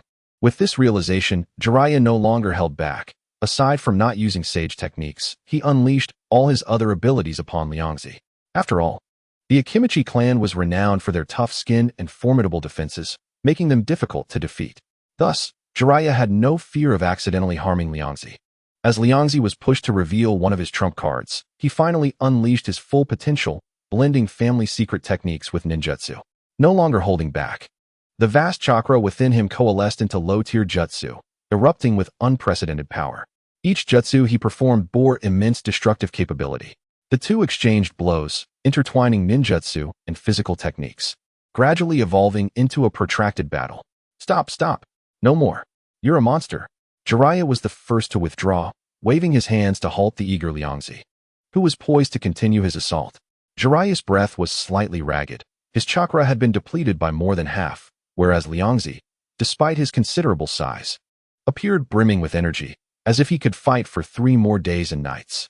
This made Jeriah feel a pang of regret for having been deceived by Liangzi's earlier claims of insufficient chakra. Even voluntarily feeding him chakra, just thinking about it made his face flush with embarrassment. Liangzi paused, his fervent battle spirit quickly dissipating as he released the multiplication technique. Returning to his original size, he had indeed been lost in the exhilaration of rapid growth, completely unaware of the passage of time. Fortunately, His chakra reserves were ample, and this expenditure was not enough to cause him distress. "Hey, Jeriah-sensei, what do you think? Am I improving?" he asked with a hint of anticipation. Jeriah looked at him, unable to suppress a twitch at the corner of his mouth, feeling a mix of emotions within. He had taught many students, but none had reached such a level in a single day. Although he still had sage techniques and summoning techniques in reserve, those required preparation time or involved secrets of the summoning sanctum. It was hardly feasible to call upon the two elder toads from Mount Mayaboku to assist him in a training match. That would be utterly humiliating. Not bad. He managed to maintain a teacher's composure, speaking in as neutral a tone as possible.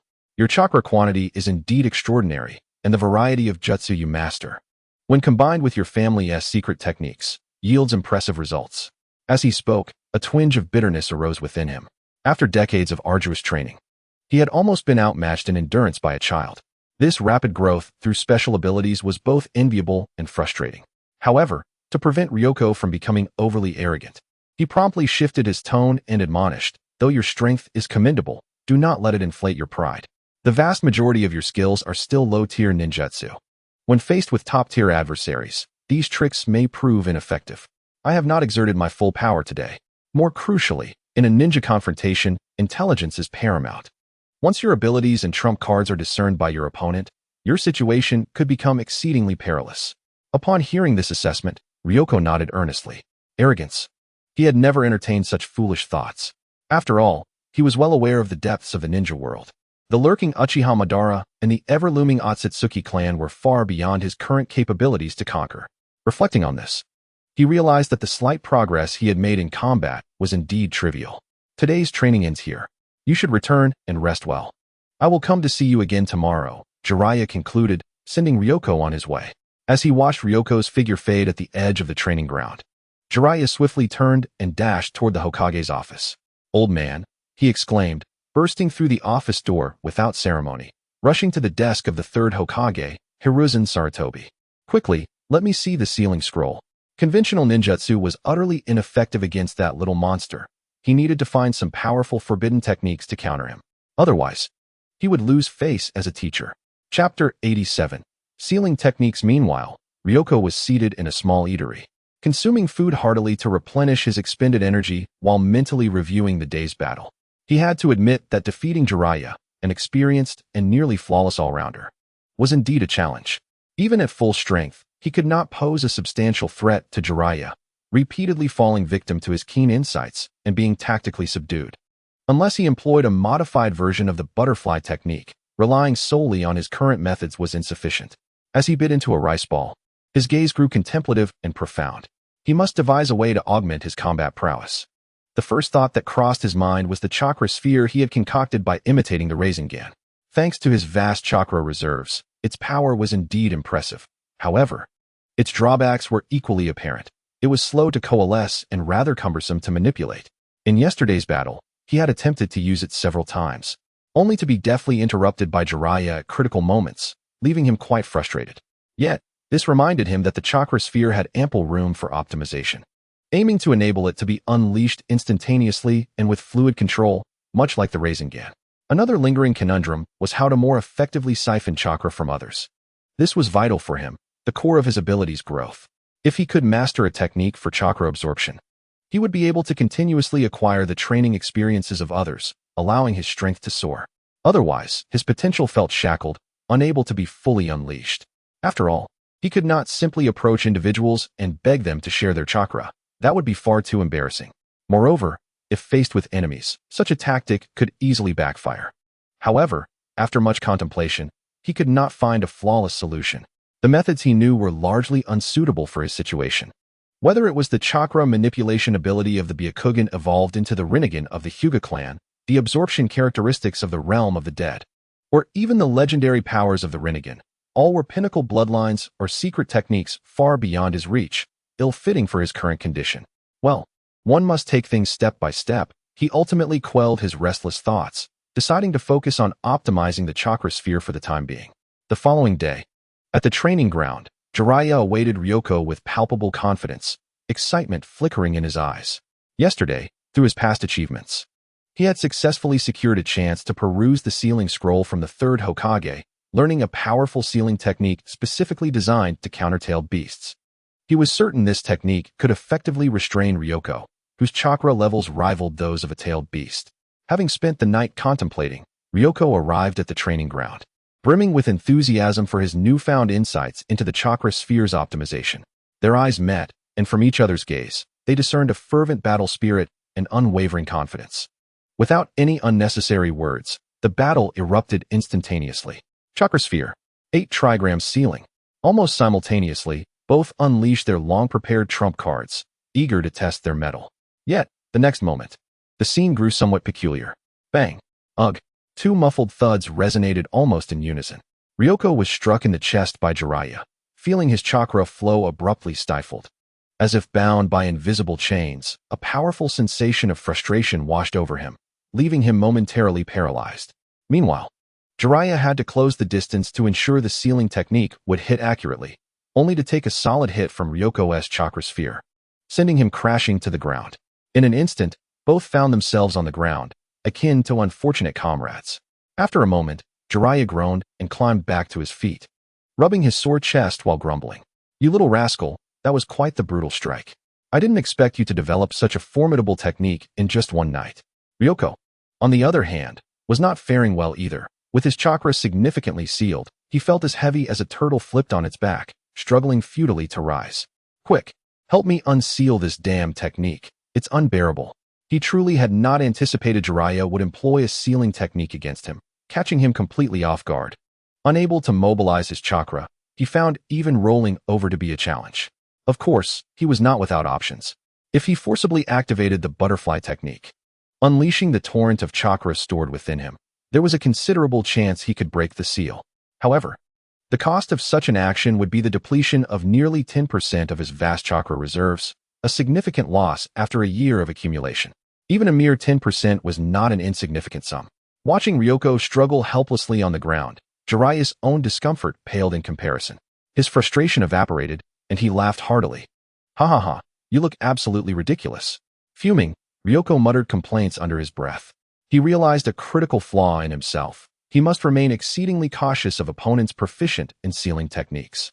Such techniques were indeed his bane and utterly vexing. After Jeriah had his fill of laughter, he approached and performed the necessary hand signs to lift the 8 trigrams seal he had set. The sensation of chakra flowing freely once more allowed Ryoko to breathe a sigh of relief. He instantly sprang up from the ground, stretching his limbs and relishing the reassuring feeling of restored power. Without chakra, his robust physique had become a cumbersome liability, rendering him vulnerable. He silently vowed to master the methods of countering and even learning sealing techniques. But for now, there was a ready teacher right before him. "Jeriah, my esteemed teacher, please impart this sealing technique to me. It is truly remarkable." Liangzi stepped forward, his eyes brimming with fervor. Upon hearing this, Jeriah's gaze became evasive, and he stammered. This was his current secret weapon to subdue the boy swiftly.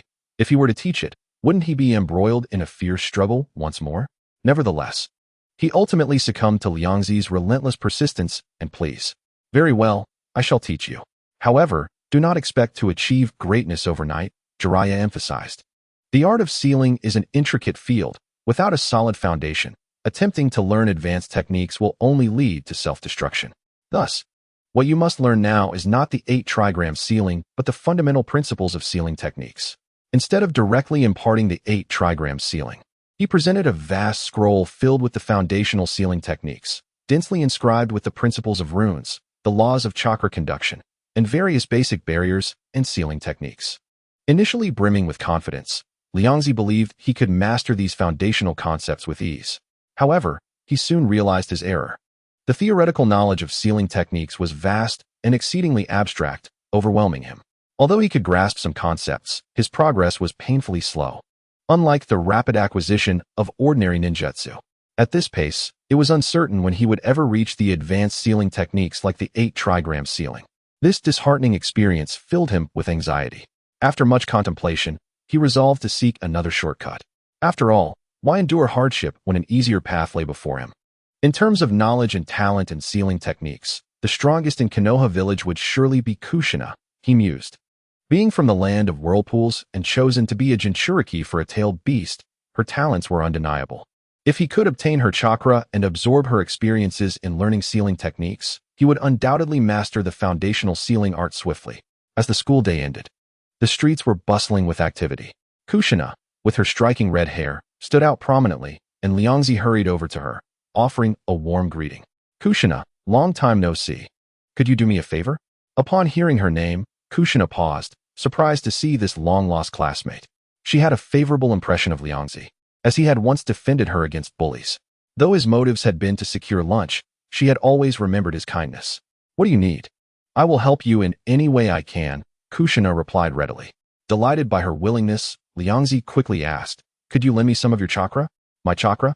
Kushina blinked her large eyes, looking somewhat puzzled, yet she did not refuse outright. She understood that Liangzi possessed a unique physique and had been gathering others' chakra through various means.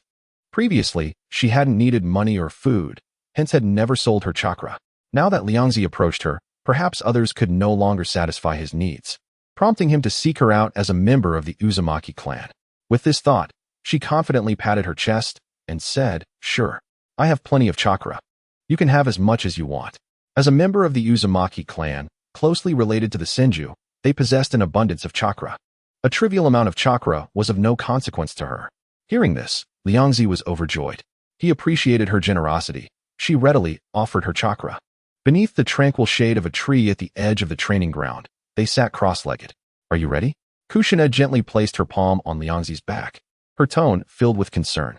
No problem, let us go. Liangzi took a deep breath, focusing his mind. In the next moment, a warm and powerful surge of chakra flooded into him like a river breaking its dam. This chakra not only exceeded the normal amount, but also carried a unique, life-affirming warmth, as if sunlight were coursing through his veins. Liangzi was astonished. No wonder she is from the Uzumaki clan, a close relative of the Senju, and the future mother of the main character. The quality and quantity of her chakra rivaled that of a jonin. It was remarkable to consider that she was still an adolescent. Once she reached adulthood and harnessed the chakra of the Nine Tails, it was unimaginable what her power would be. After a brief moment of reflection, Liangzi quickly focused his mind, striving to absorb the fragments of information that accompanied the chakra. Those insights, experiences, and memories that Kushina had garnered while studying and practicing sealing techniques began to flow into his consciousness. As he had anticipated, Uzumaki Mido had already begun imparting the core sealing knowledge to Kushina. At this moment, the complex and arcane knowledge regarding rune configurations, precise chakra manipulation, and barrier construction principles transformed into countless flickering lights, merging into his sea of consciousness. The foundational sealing techniques that had previously bewildered him suddenly became clear and coherent, as if a fog had lifted.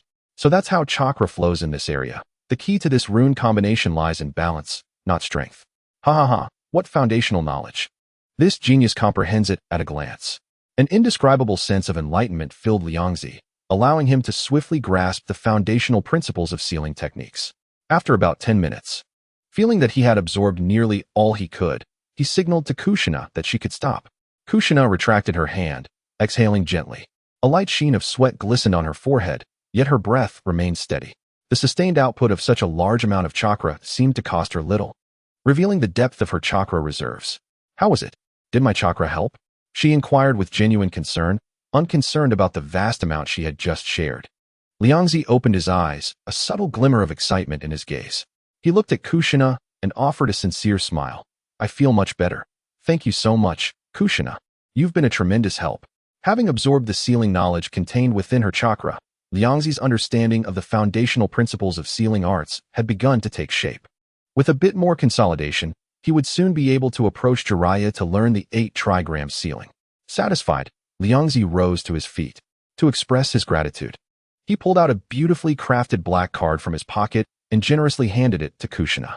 This voucher is for you, as a token of my appreciation. With it, you can redeem 100 pounds of steamed buns at any shop displaying the Akimichi clan emblem. Kushina accepted the unfamiliar voucher, turning it over in her hands. Her face lit with curiosity. When did Konoha start circulating something like this?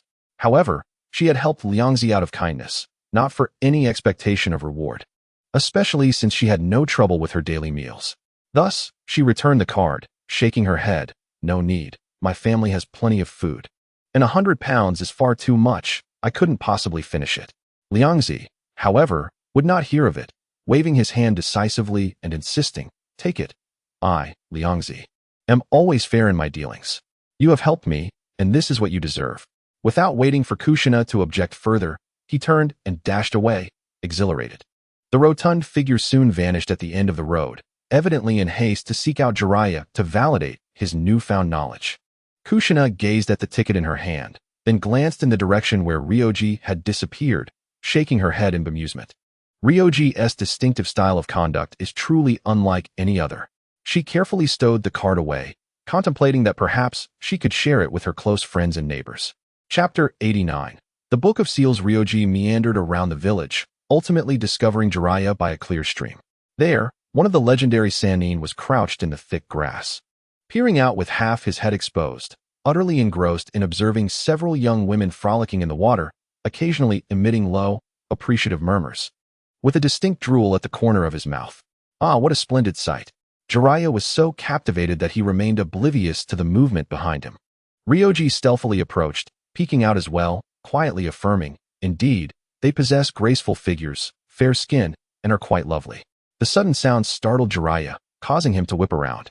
And upon seeing Ryoji, he was both surprised and vexed. "How did you find me here? Shouldn't you be at home diligently studying those basic sealing techniques?"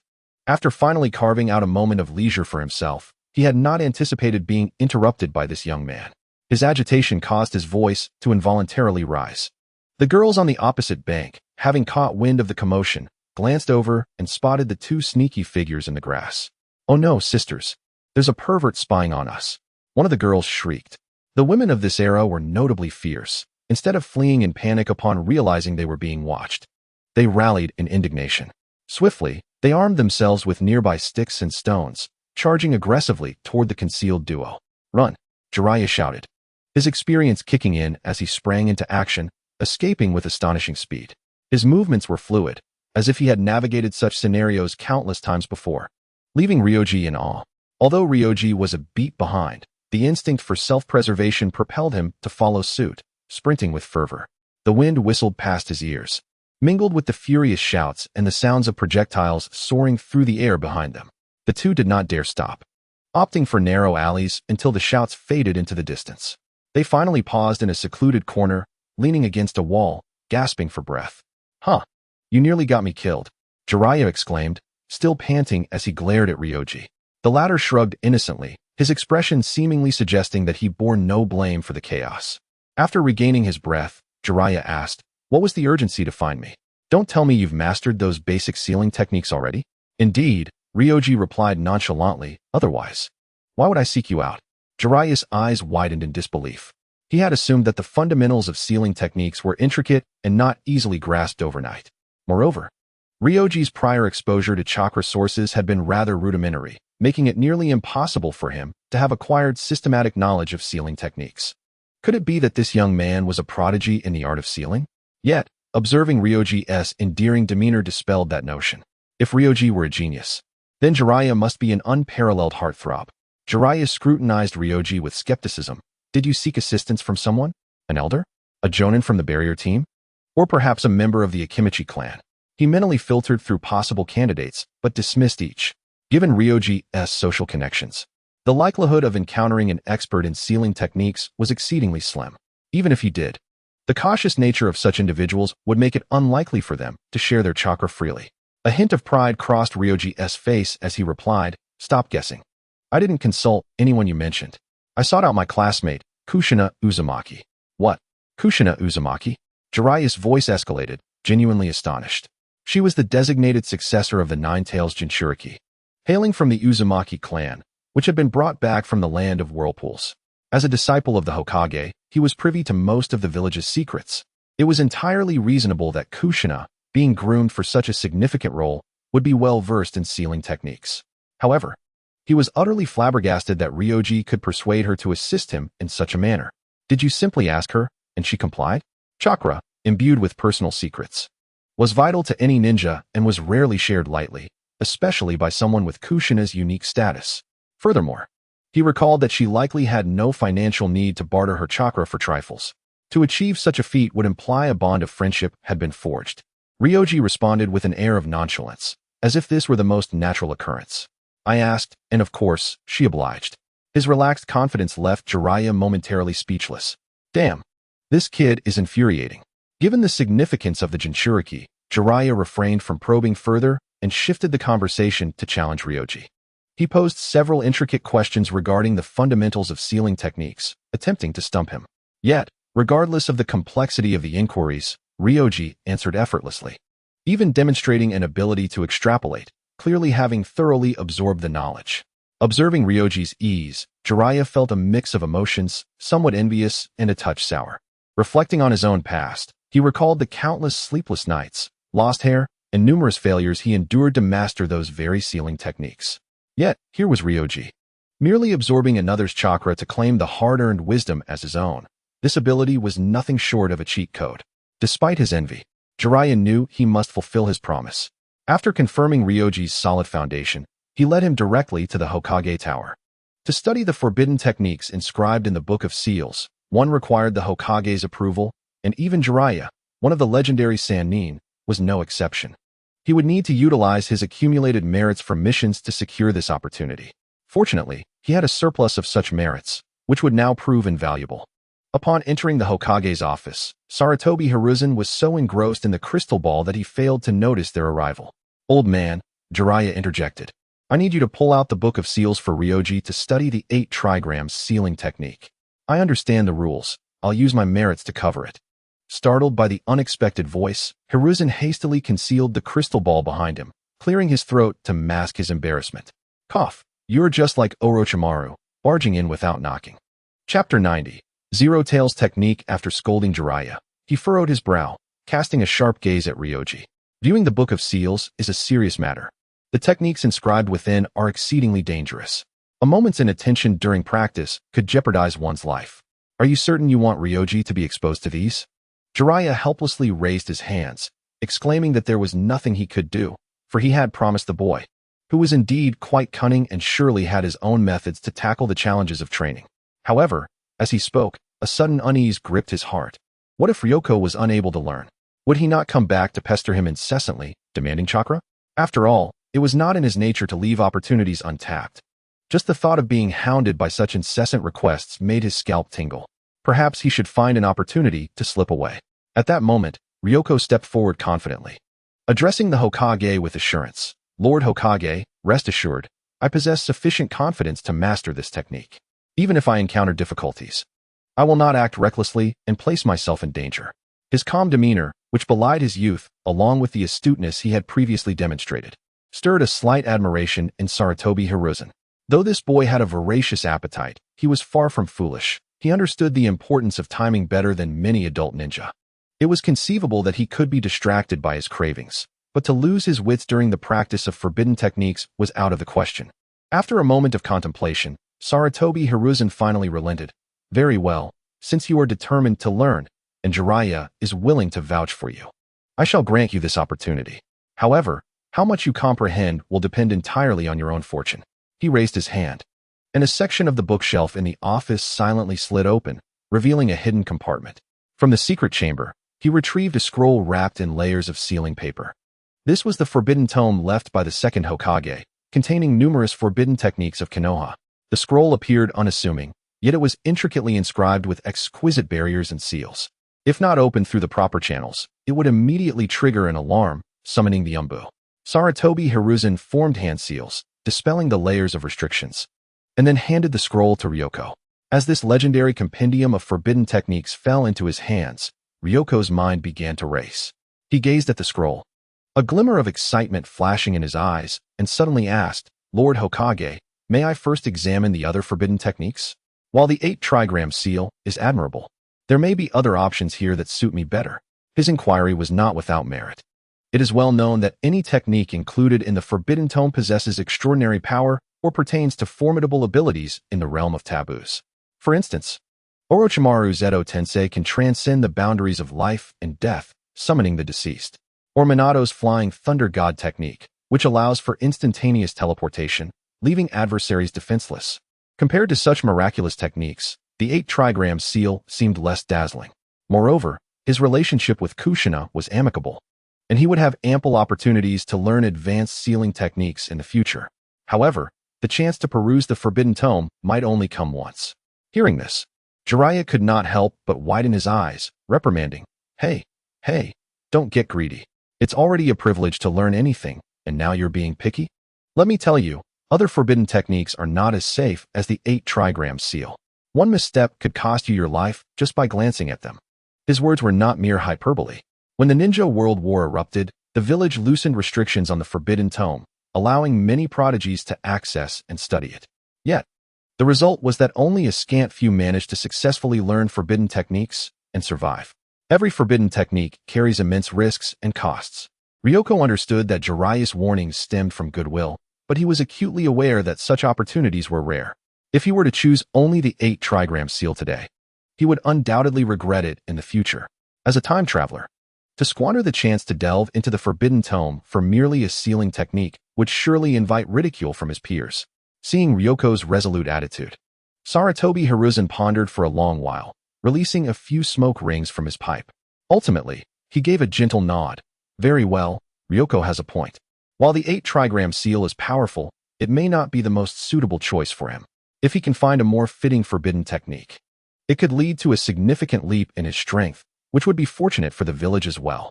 He looked solemnly at Ryoko, his gaze piercing. Remember your promise. The reason forbidden techniques are deemed forbidden is due to their tremendous costs. Do not be seduced by power and lose your sense of proportion. Suppressing his excitement, Ryoko nodded earnestly. As he faced the weighty scroll handed to him, his fingertips trembled slightly. After all, he held the most valuable forbidden tome of Konoha, a treasure trove of taboo knowledge that countless ninja yearned for. Taking a deep breath, he slowly unfurled the scroll. The yellowed pages were densely inscribed with ink, seemingly resonating with some ancient rhythm. The first words that caught his eye were startling. Forbidden technique, Shiki Fujin. Below that, it detailed a terrifying technique that requires the user's soul as a price to summon the death god to seal an opponent. Ryoko merely sensed the chilling aura emanating from it, and swiftly turned the page. Such a self-destructive technique was certainly not what he sought. Next came the 8 gates release. This technique could push the human body beyond its limits to achieve a momentary brilliance, which Ryoko had already received from Might Guy, so he quickly skimmed past it. He continued flipping through the scroll, his gaze darting over a series of bizarre forbidden techniques: spirit transformation technique, dark walking technique, mutual explosive tag, flying thunder god technique, multiple shadow clone technique. Each name represented a means to break conventions and gain formidable destructive power. Ryoko's breath quickened involuntarily. These techniques, which had only existed in fantasy in his previous life, were now laid bare before him. However, faced with these potent forbidden techniques, he continued to skim through, eager to reach the back. When he turned to a specific page, his gaze suddenly froze. The ability of the forbidden technique depicted on the scroll precisely addressed his shortcomings, as if this technique had been tailor-made for him. This was it. With just a glance, Ryoko confirmed the forbidden technique he desired, no longer needing to look at others. The page bore the prominent inscription, Zero Tails Technique. After settling on his choice, Ryoko's fingers steadied on the scroll, his voice clear and resolute. Lord Hokage, I have made my decision. I will learn this one. Both Sarutobi Hiruzen and Jeriah leaned in, and upon recognizing the name and content of the technique recorded on the scroll, astonishment appeared on their faces simultaneously. Zero Tails Technique? Sarutobi Hiruzen's brow furrowed deeply, his tone laden with caution. Ryoko, this technique is a failed product created by predecessors attempting to replicate the energy cycle of tailed beasts. While it can absorb others' negative emotions to generate and replenish chakra, its defects and side effects are equally considerable and highly unstable. Jeriah chimed in, his expression unusually grave. Indeed, while this can help you siphon chakra from others, constructing it is exceedingly complex. Moreover, if not controlled properly, the immense negative emotions absorbed can easily erode the user's psyche, posing too great a risk. They had never anticipated that Ryoko would select this seemingly obscure and poorly regarded Zero Tails technique among so many powerful forbidden techniques. They would not have been as surprised had he chosen the Flying Thunder God or the 8 Gates release. I have made my decision. This is the one I shall choose. Ryoko's tone was unwavering, her eyes shimmering with a contemplative brilliance. However, beneath this calm exterior, her heart was far from tranquil. She never anticipated that this core forbidden technique, employed by Boss Shinong in the theatrical version, would manifest within the Book of Seals. This revelation indicated that the world she inhabited was a complex amalgamation of numerous theatrical realms. In the theatrical narrative, Shinong achieved a near-immortal state through the zero-tail technique, which provided an almost limitless reservoir of dark chakra, combined with the 8 gates and the technique of bodily regeneration. Of course, Ryoko's ambition was not to entirely replicate Shinong's path. What captivated her was the boundless potential arising from the synergy between the zero-tail technique and her inherent talents. This technique could perfectly address her most pressing shortcoming, the inability to actively acquire high-quality chakra and the training experiences of elite ninjas. Once she successfully constructed the zero-tail chakra core system, she would possess the ability to absorb others' chakra indefinitely. At that point, she could seek out the technique of bodily regeneration and, in conjunction with the butterfly technique, realize a true metamorphosis into an infinite being.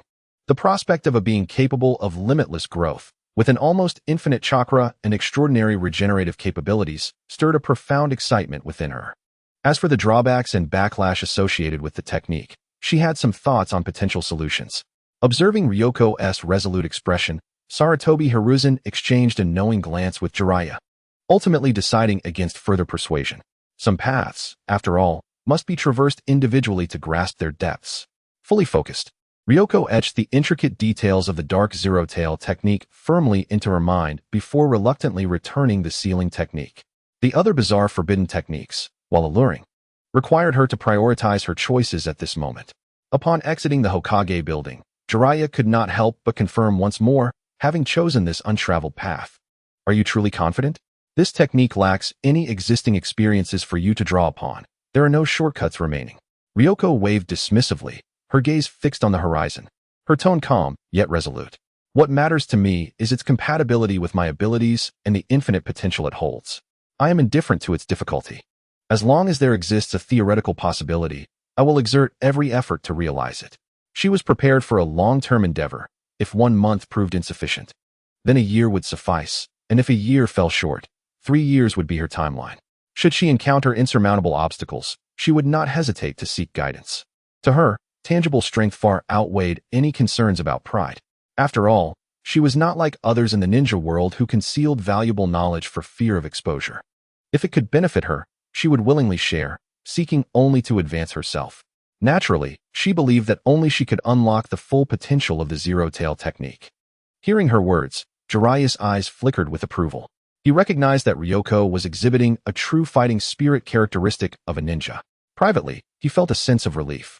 This young woman was immersed in the study of an unfamiliar forbidden technique, granting him ample time to indulge in his own pursuits. Upon returning to her residence, Ryoko immediately devoted herself to the in-depth study of the dark zero-tail technique. According to the records, zero-tail, also known as void, is an artificially synthesized conglomerate of dark chakra. It possesses no fixed form. Its existence and power entirely rely on drawing from the darker aspects of humanity.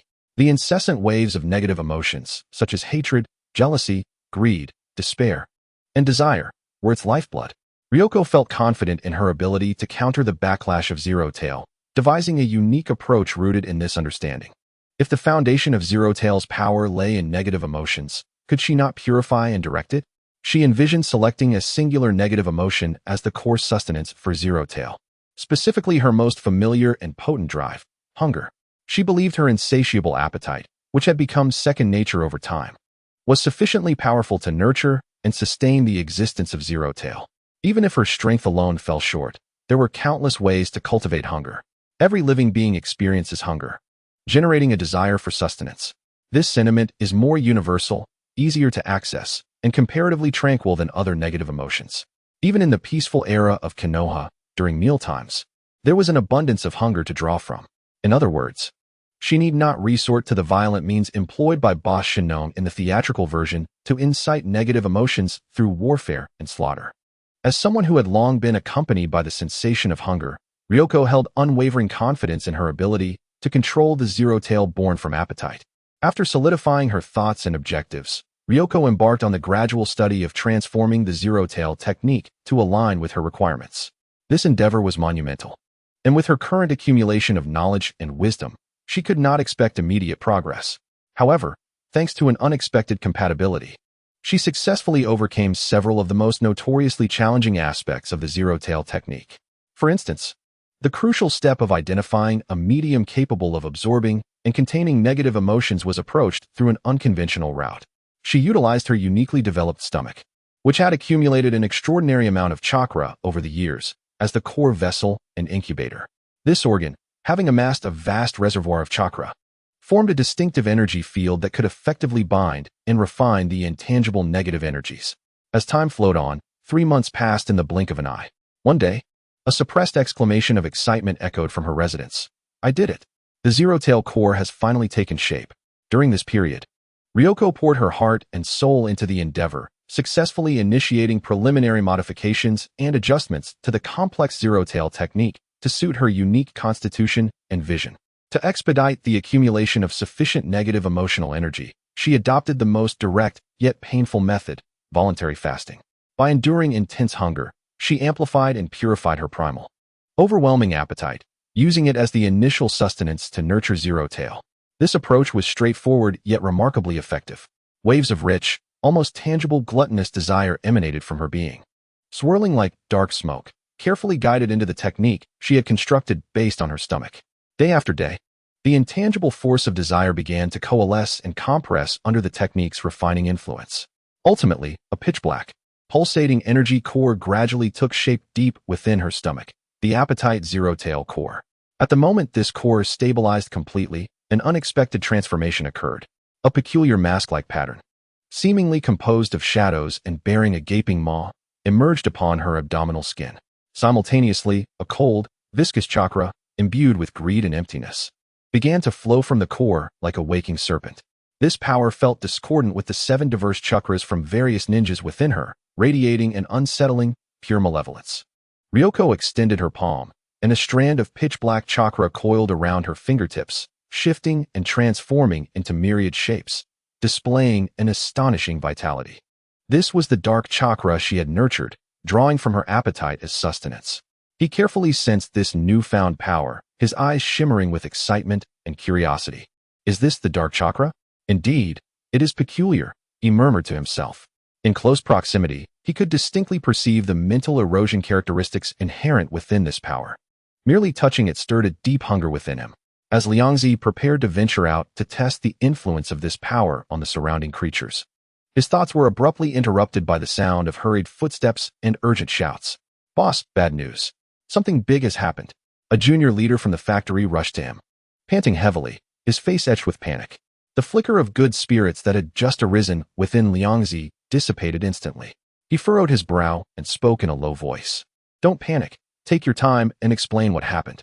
It's our steamed buns, the junior leader gasped, speaking rapidly. There are numerous knockoffs outside. They've copied our buns. Not only in the land of fire, but I've heard they've spread to the land of wind and the land of earth, and they're selling for much lower prices. Liangzi frowned, his expression remaining composed. He had anticipated this day. After all, the method for making steamed buns was simple, the ingredients inexpensive, and their unique flavor had garnered him a significant profit. It was only natural that someone would attempt to replicate his success. However, he was taken aback by the speed of the spread and the wide reach. This was no ordinary commercial competition. How could this happen? Liangzi steadied his mind and probed further. What are the specific details? Please elaborate. I heard it from someone visiting from the village of Leaves. It was brought by my uncle's cousin's brother. The junior leader began to recount, the information disjointed and chaotic. Liangzi patiently listened for quite some time before he could discern the general outline. A food item that closely resembled his steamed buns had recently emerged in neighboring countries. Due to its low price, it quickly captured a significant market share, even causing some suppliers and partners to waver, which in turn instilled panic among the factory workers. Liangzi pondered deeply, his eyes sharpening. Was the recipe leaked? Or was there a mole within the factory? To uncover the truth, he promptly set off for the steamed bun processing factory, seeking clues. Faced with the anxious workers, he displayed an unexpected calmness beyond his years, soothing their fears. After a brief investigation, he found no significant issues among the personnel, which only deepened his confusion.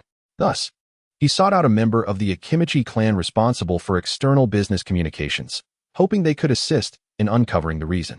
They had their own intelligence and commercial networks across the ninja world. Uncle Takayama, have you heard about the recent knockoffs of our steamed buns in the ninja world? Liangzi approached Akimichi Takayama directly. Though an ordinary genin, Takayama was quite capable in business and managed the Akimichi clan's commercial channels. Upon seeing Liangzi, he immediately nodded.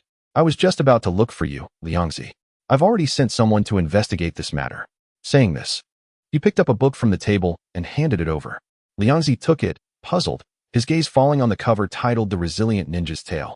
The title seemed familiar, as if he had seen it somewhere before. Upon glancing at the author's name, his confusion deepened as it read Jeriah's renowned name. Isn't this the novel written by my teacher Jeriah? How could it be connected to him? Takayama pointed to a page with a folded corner. Take a look here, and you will understand. Liangzi turned to that page, filled with apprehension, and began to read carefully. The story described a determined ninja named Naruto who, during his travels, encountered a village plagued by famine. Faced with barren land and scarce, inedible sweet potatoes, Naruto ingeniously processed the sweet potatoes into a food called steamed buns, assisting the villagers through their hardship.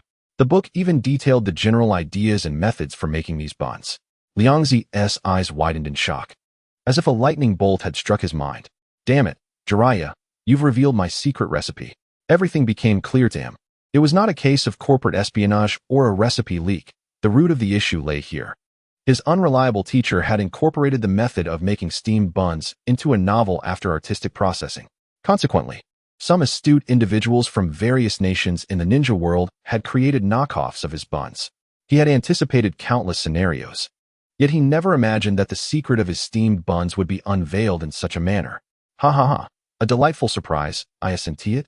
And there's more. I still owe 65 chapters. Chapter 93. The Sage of Steamed Buns. With a belly full of indignation, Liangzi began searching for Jeriah within the village of Leaves. However, after inquiring around, he learned that this rogue had slipped out of the village 3 months prior, venturing who knows where for inspiration. He ran away rather quickly.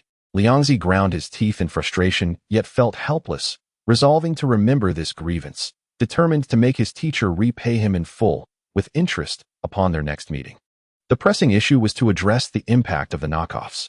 Since the method for making steamed buns had become widely known through the novel, losing its uniqueness, he had to introduce a new product.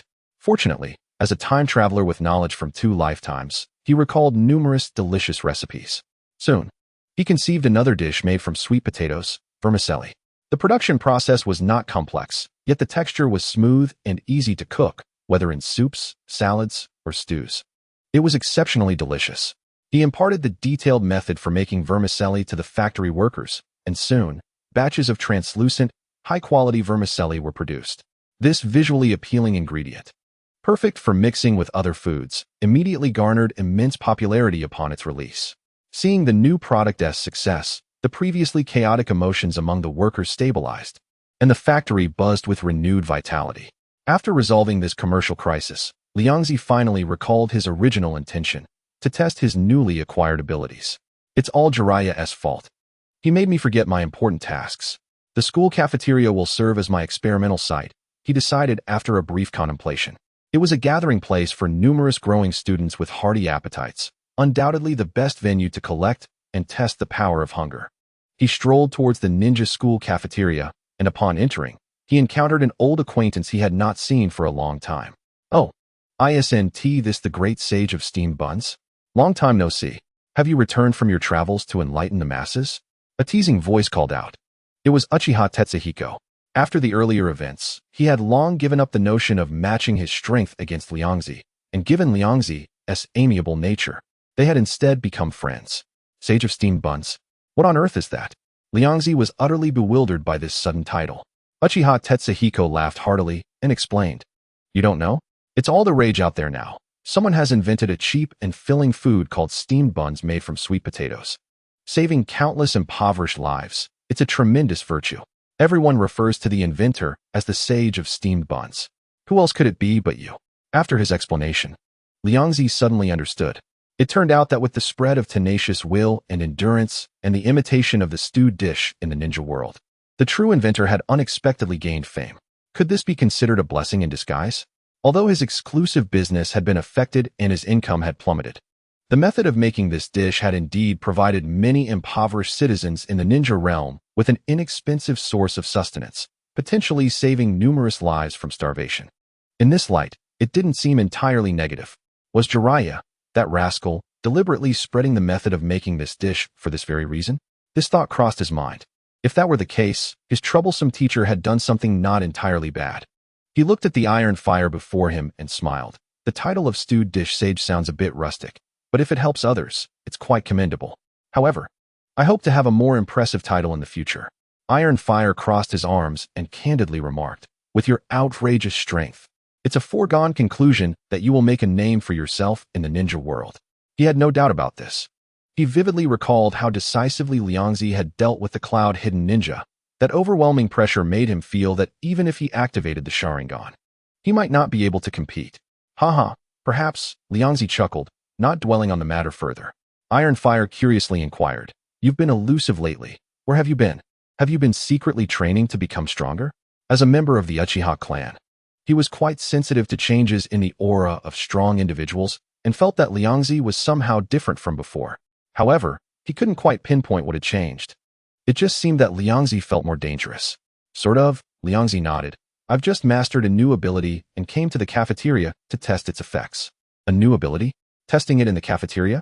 Iron Fire was perplexed. What kind of ability needed to be tested in such a place? Was it a technique that could stimulate appetites or enhance the taste of food?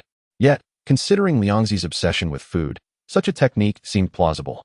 Liangzi did not elaborate much, as his attention was already drawn to the influx of students entering the cafeteria. Observing the growing crowd, he decided not to wait any longer. As he concentrated, the intricate patterns of the greedy mouth mask on his abdomen seemed to emit a faint warmth. An invisible and intangible dark chakra quietly spread from him like ripples in water. As this power swept through the area, the behavior of the students began to subtly shift.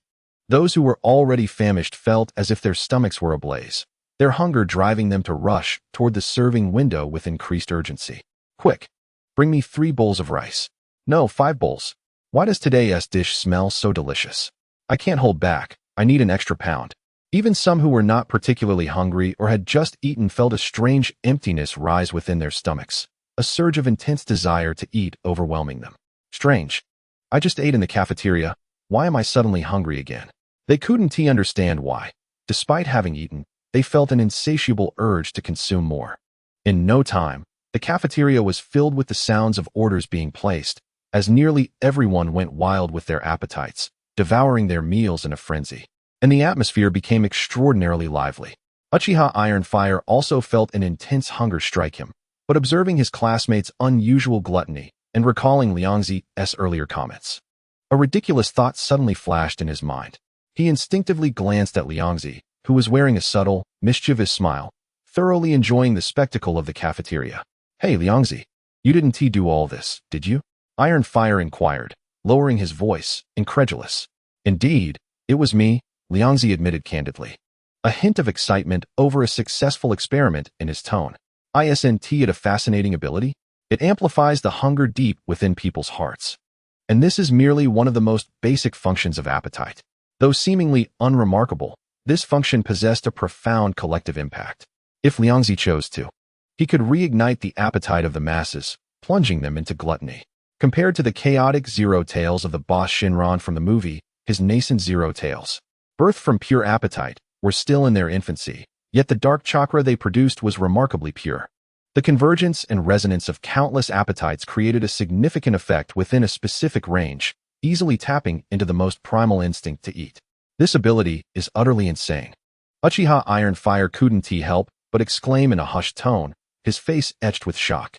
To affect so many people without a sound is comparable to a large-scale illusion or area ninjutsu.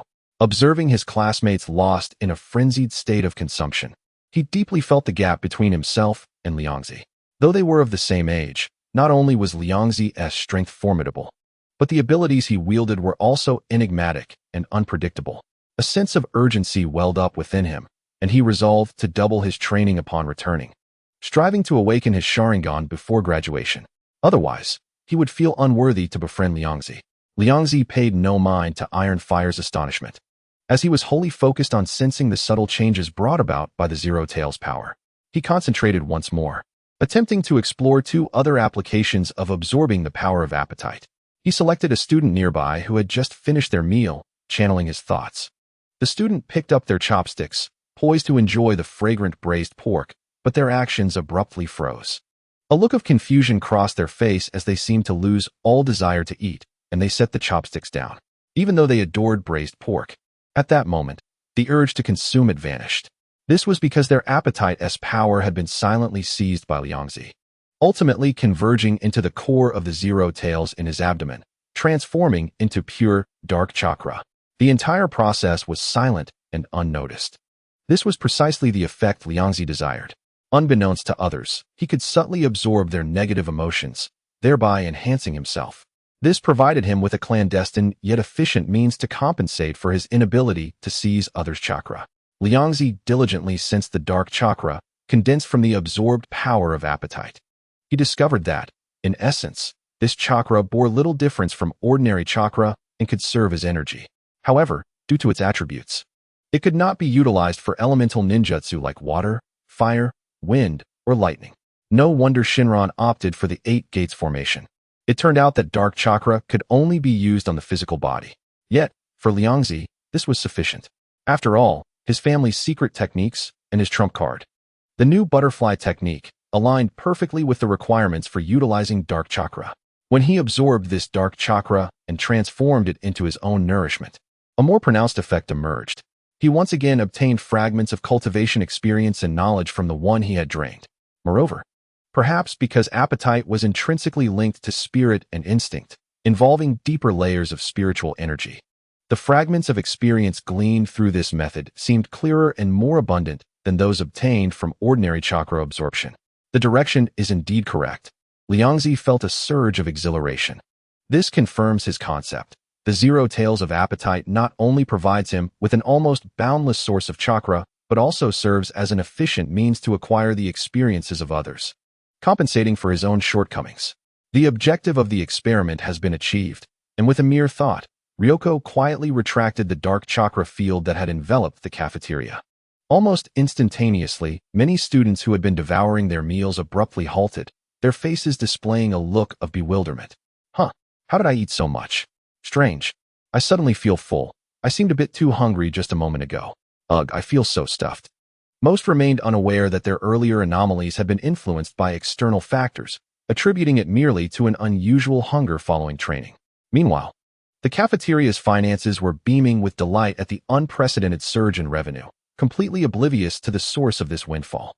After bidding farewell to the somewhat dazed Uchiha Tetsuhiko, Ryoko immersed himself once more in the in-depth study and refinement of the zero tails of appetite, striving to unearth its further functionalities and potential. Time flew by. Lost in the exploration of his newfound power, Ryoko nearly forgot the passage of time until the graduation season of the Ninja Academy arrived. Due to his unique circumstances, having navigated the school system both within and outside its confines, being a student while not bound by conventional classes, the school still sent someone to inform him of the graduation examination, inviting him to participate.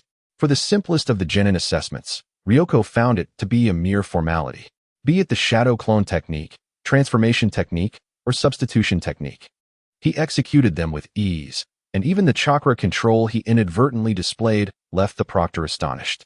After the evaluation, the homeroom teacher, Hinata Ishikawa, solemnly handed a brand new Leaf Village forehead protector to Ryoko, a smile of satisfaction gracing his face. Congratulations, Ryoko. As of today, you are a true Leaf Ninja. Receiving the cool metal protector, a myriad of emotions surged within Ryoko. He had not anticipated that his aimless wandering would lead him to this moment, officially becoming a genin. A genin. This was a Leaf Genin, a title of remarkable prestige. He carefully stored the protector, resolving that, barring unforeseen circumstances, he would refrain from pursuing advancement in the ninja examinations. Successfully graduating as a genin was indeed a cause for celebration. Thus, he decided to host a graduation party, eager to revel with his classmates.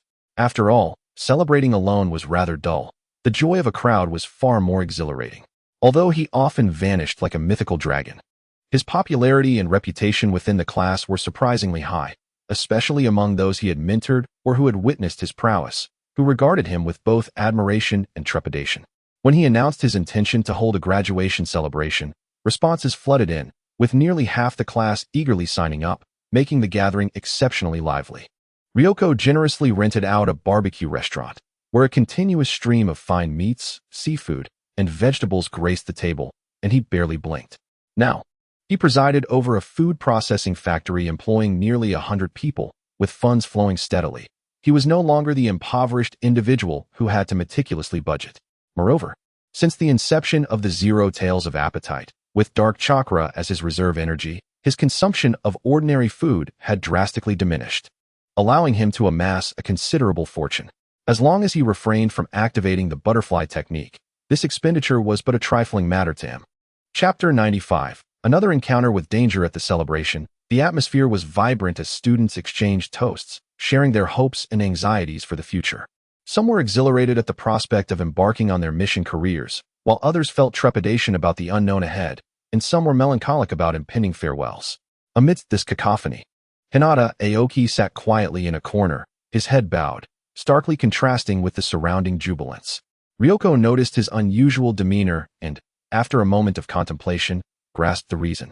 The cloth covering Aoki's forehead clearly indicated he was a branch family member. His post-graduation trajectory was nearly predetermined. Returning to the family, he would unconditionally serve the main house, forever bound by the curse of the caged bird. Such a future indeed offered little in terms of freedom or hope, explaining his somber disposition. Upon reflection, the circumstances of the members of Konoha's two major ocular bloodline clans were indeed worlds apart. The brothers Tetsuhiko and Inahiko might find themselves assigned to the Konoha Police Department after graduation, a stable job, a golden opportunity to serve the state. Ryoko lifted a drink and approached Hinata Aoki, gently patting his shoulder, speaking with an unexpected gravitas for his age. Aoki, do not dwell too much on it. As long as your heart remains steadfast, there is no chain in this world that cannot be broken. Hinata Aoki's head shot up at these words, his Byakugan wide with shock and disbelief. He stared at Ryoko, his lips trembling slightly. Was this mere casual comfort, or was there deeper significance? Did he somehow know of the existence of the caged bird? Was his statement a subtle hint at a way to resolve the despairing curse that had plagued the Hinata branch family for countless generations? Ryoko remained unaware of the tumultuous waves his casual reassurance had stirred within Hinata Aoki. However, he did harbor thoughts regarding the Hinata clan's Byakugan, for it was a power capable of evolving into the formidable Tensegan, rivaling even the Rinnegan. Acquiring it would undoubtedly elevate his strength once more. As the festivities continued, Ryoko momentarily cast aside his constraints, indulging in an extravagant feast. After the gathering dispersed, his classmates filtered out, and he found himself walking home alone. Not far along the way, he raised an eyebrow slightly. How intriguing. It appeared someone in Konoha village was keeping tabs on him. Thanks to the Zero Tales' acute perception of negative emotions, the blatant malice emanating from his pursuer stood out to him like a bonfire in the night. Ryoko smirked, a playful expression crossing his face as he contemplated entertaining this unexpected guest.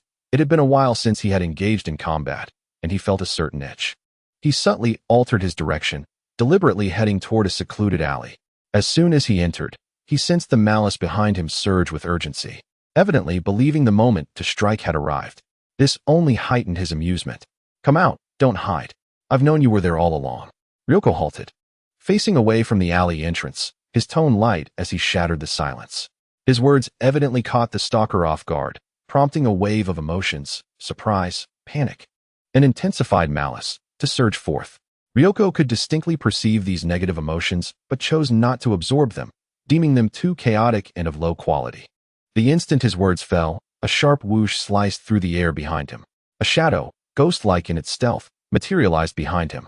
A hand slicing through the air with lethal wind pressure aimed precisely at his neck. The intent was unmistakable, a decisive strike to incapacitate him. However, this seemingly inevitable blow felt as though it had struck a layer of impenetrable sponge. The soft-looking layer of fat at Ryoko's neck, bolstered by a surge of chakra, offered an unimaginable level of cushioning and defense. The hand that could shatter stone failed to even make him flinch.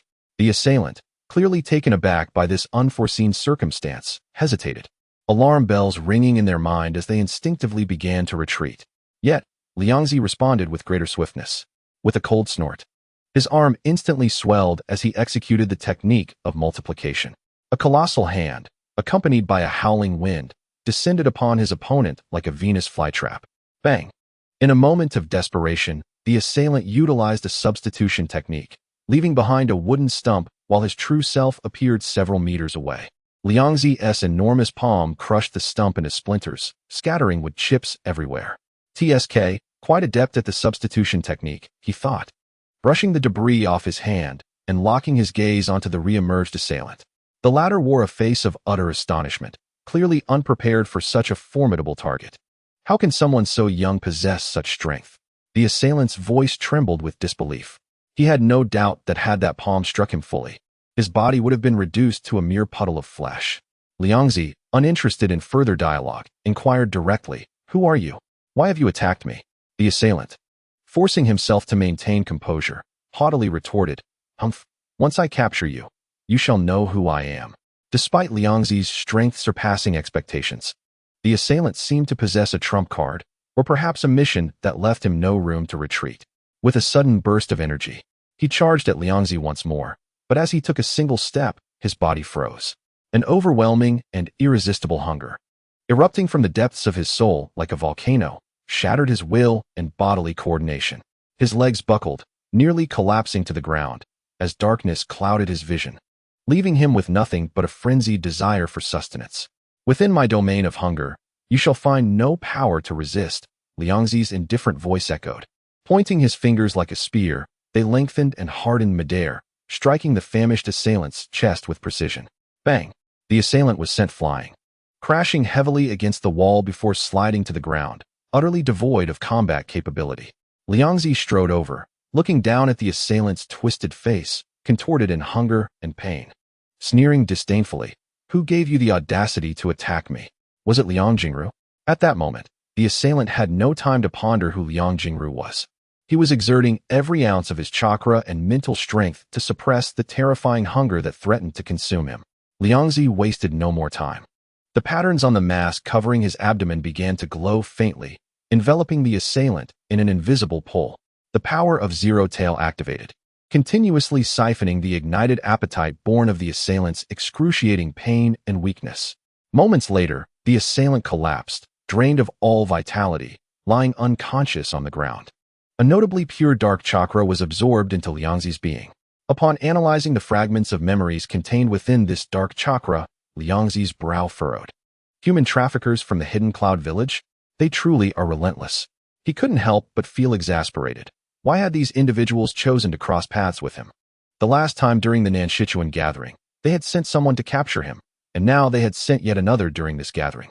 Had he committed a crime by merely attending the gathering? Another chapter completed, yet he still owed 68 chapters. He expressed gratitude for everyone's support and donations. Additionally, he humbly requested assistance in promoting his work, as his traffic had been severely impacted lately, and he felt as if he were losing readers. Chapter 96, The Rescue of Kushina. From the fragmented memories, he discovered that this individual was executing a covert mission, tasked with searching the world for children with special qualifications or bloodlines to bring back to the Hidden Cloud. Their leader had initially fixed on a target, a recently graduated girl from the Uzumaki clan with red hair. However, upon observing Liangzi, who seemed to possess immense potential while dining, they decided to capture him as well. They had never anticipated that Liangzi's strength would far exceed their intelligence reports. What was the Hidden Cloud Village truly after? Why did they consistently target children from other villages? Liangzi mused. The third Hokage's ability to suppress information is indeed remarkable. It seems the Hidden Cloud remains oblivious to my previous defeat of one of their squads. After a moment's contemplation, he resolved to personally verify the situation. If his suspicions were correct, the red-haired Uzumaki they were after was most likely Kushina. After just inviting her for a meal, she had already caught the attention of others. The plot truly had a way of rearing its head.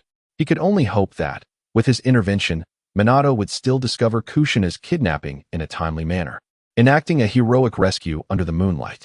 Should this romantic thread be severed, the birth of the future protagonist, Naruto Uzumaki, would remain uncertain. Without Naruto, where would he seek the reincarnation of Ashura to obtain Ashura's chakra? Liangzi did not delay, promptly utilizing the transformation technique to take on the appearance of the assailant. Racing towards a remote forest outside of Konoha, based on the information gleaned from the assailant's memories. There lay a weak point in the barrier discovered by the hidden cloud ninjas, allowing for silent infiltration and exfiltration. However, en route to his destination, he unexpectedly encountered Minato. The latter was deep in thought, gazing at a strand of red hair in his palm, his expression marked by hesitation and caution, as if tracking something. Impressive.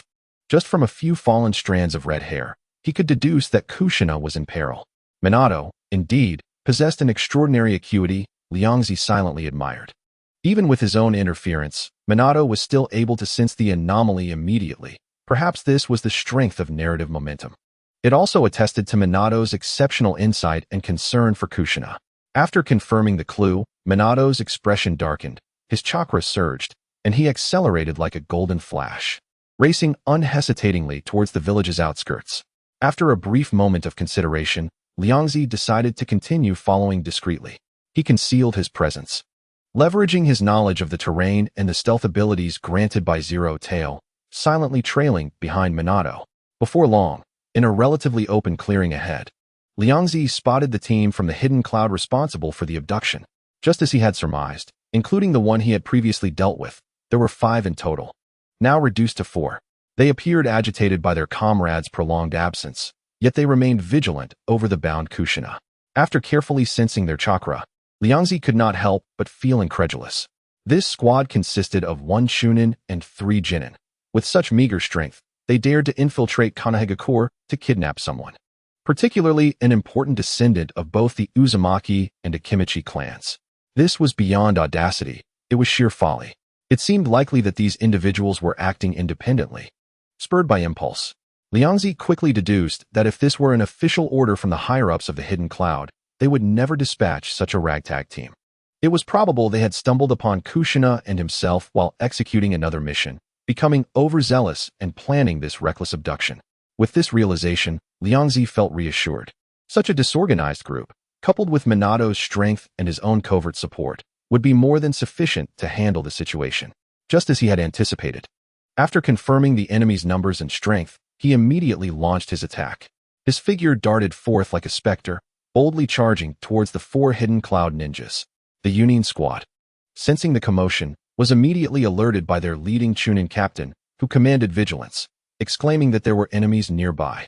However, when they discerned that the approaching figure was merely a young boy with golden hair, their tension dissipated, replaced by expressions of disdain and menacing grins. The Chunin captain scoffed. I thought it was someone formidable. Turns out it's just an arrogant little brat who dares to rush in alone to meet his demise."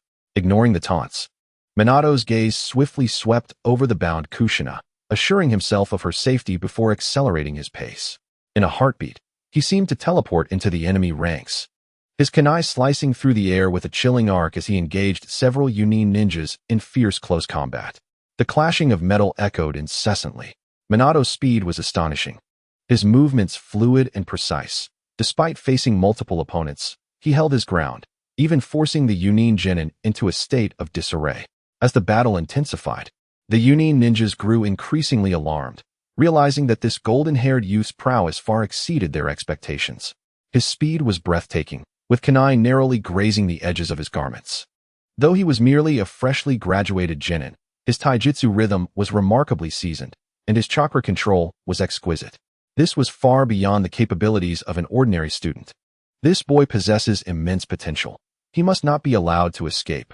One of them shouted to his comrades, his eyes flashing with determination. "We must do whatever it takes to subdue him." Simultaneously, 3 figures surged forward, crackling lightning dancing upon their weapons as they launched an assault on Minato. Yet, he merely sidestepped slightly, his kunai carving a silver arc that accurately deflected the first shuriken. Another Yunin ninja seized the opportunity to thrust forward, only to find his wrist caught in Minato's grip, who then effortlessly threw him over his shoulder towards a third opponent. Bang! As the two collided and fell to the ground, Minato's kunai was already poised against the throat of the last Chunin. "It's over." The forest fell silent once more. The remnants of the recent skirmish scattered across the ground. Minato swiftly approached a tree, carefully untying the ropes binding Kushina's wrists before leading her away from the scene. When the forest was once again left with only the whisper of the wind through the leaves, Ryoko leisurely emerged from his hiding place behind a tree. He kicked at a Yunin ninja lying unconscious at his feet, his expression filled with bewilderment. I truly wonder what you were thinking, he mused, shaking his head with a hint of absurdity. With such scant manpower, you dared to infiltrate Konoha to abduct someone, especially a descendant of the Uzumaki clan? Should I call you brave or foolish? Reflecting on the inexplicable actions of this group from the original narrative, he found their audacity even more ridiculous now that he had experienced it firsthand. Chapter 97.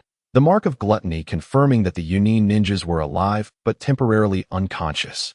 Ryoko skillfully bound them with specially designed ropes. He had been struggling to find suitable volunteers to test some new functions of Zero Tail, and these individuals had conveniently presented themselves. Dragging his captives away, he vanished silently into the depths of the forest. Shortly after their departure, several Umbu members adorned with animal masks appeared at the battle site like phantoms. They meticulously examined the surroundings, noting that apart from signs of struggle and a few bloodstains, no one remained. The leading Umbu captain signaled, and they quietly retreated, as if they had never been there. In the dim, damp underground chamber, only a few oil lamps provided a feeble light. Dongsong Jian let out a low groan as he gradually opened his eyes. The intense pain coursing through his body immediately reminded him of their recent humiliating defeat. Their entire squad had been annihilated by a golden-haired boy from Konoha. Realizing he was in enemy territory, a heavy dread settled in his heart. Struggling to survey his surroundings, he discovered that he and his teammates were tightly shackled to cold stone pillars by sturdy iron chains. This place resembled a dungeon, yet strangely lacked the usual implements of torture, which only heightened his unease. Just then, a steady sound of footsteps approached, resonating clearly in the silent space. Dongsong Jian abruptly looked up, following the sound to see a rotund figure descending the stone steps. The flickering light from the oil lamps danced upon the young face, concealing its expression. "Awake, are you? It seems you are the one with the best physical condition among them," Ryoko remarked. Dongsong Jian was taken aback. This person appeared far too youthful, and their demeanor bore no resemblance to that of a Konoha interrogator. "Who are you? Where's this place?" He forced himself to sound calm, though an ominous premonition spread within him. Ryoko opened his arms, revealing a somewhat sinister smile in the dim light. "Congratulations. You have become my test subject. You will have the privilege of witnessing my most mysterious side." To be honest, delivering such a classic villain's monologue brought an inexplicable thrill to Ryoko. Test subject? Dongsong Jian's pupils contracted sharply, his face reflecting shock and disbelief. The implications of that term sent shivers down his spine. Though he had come for kidnapping, he had never anticipated becoming a subject of experimentation. Isn't Konoha supposed to pride itself on righteousness? How could they engage in such acts? What do you intend to do? What are you experimenting on me? Is this an order from Konoha's higher-ups? I demand to see the Hokage. He struggled fiercely, the chains rattling as he attempted to draw attention with his shouts. Ryoko merely chuckled, his tone laced with mockery. Shout all you want. Scream to your heart's content.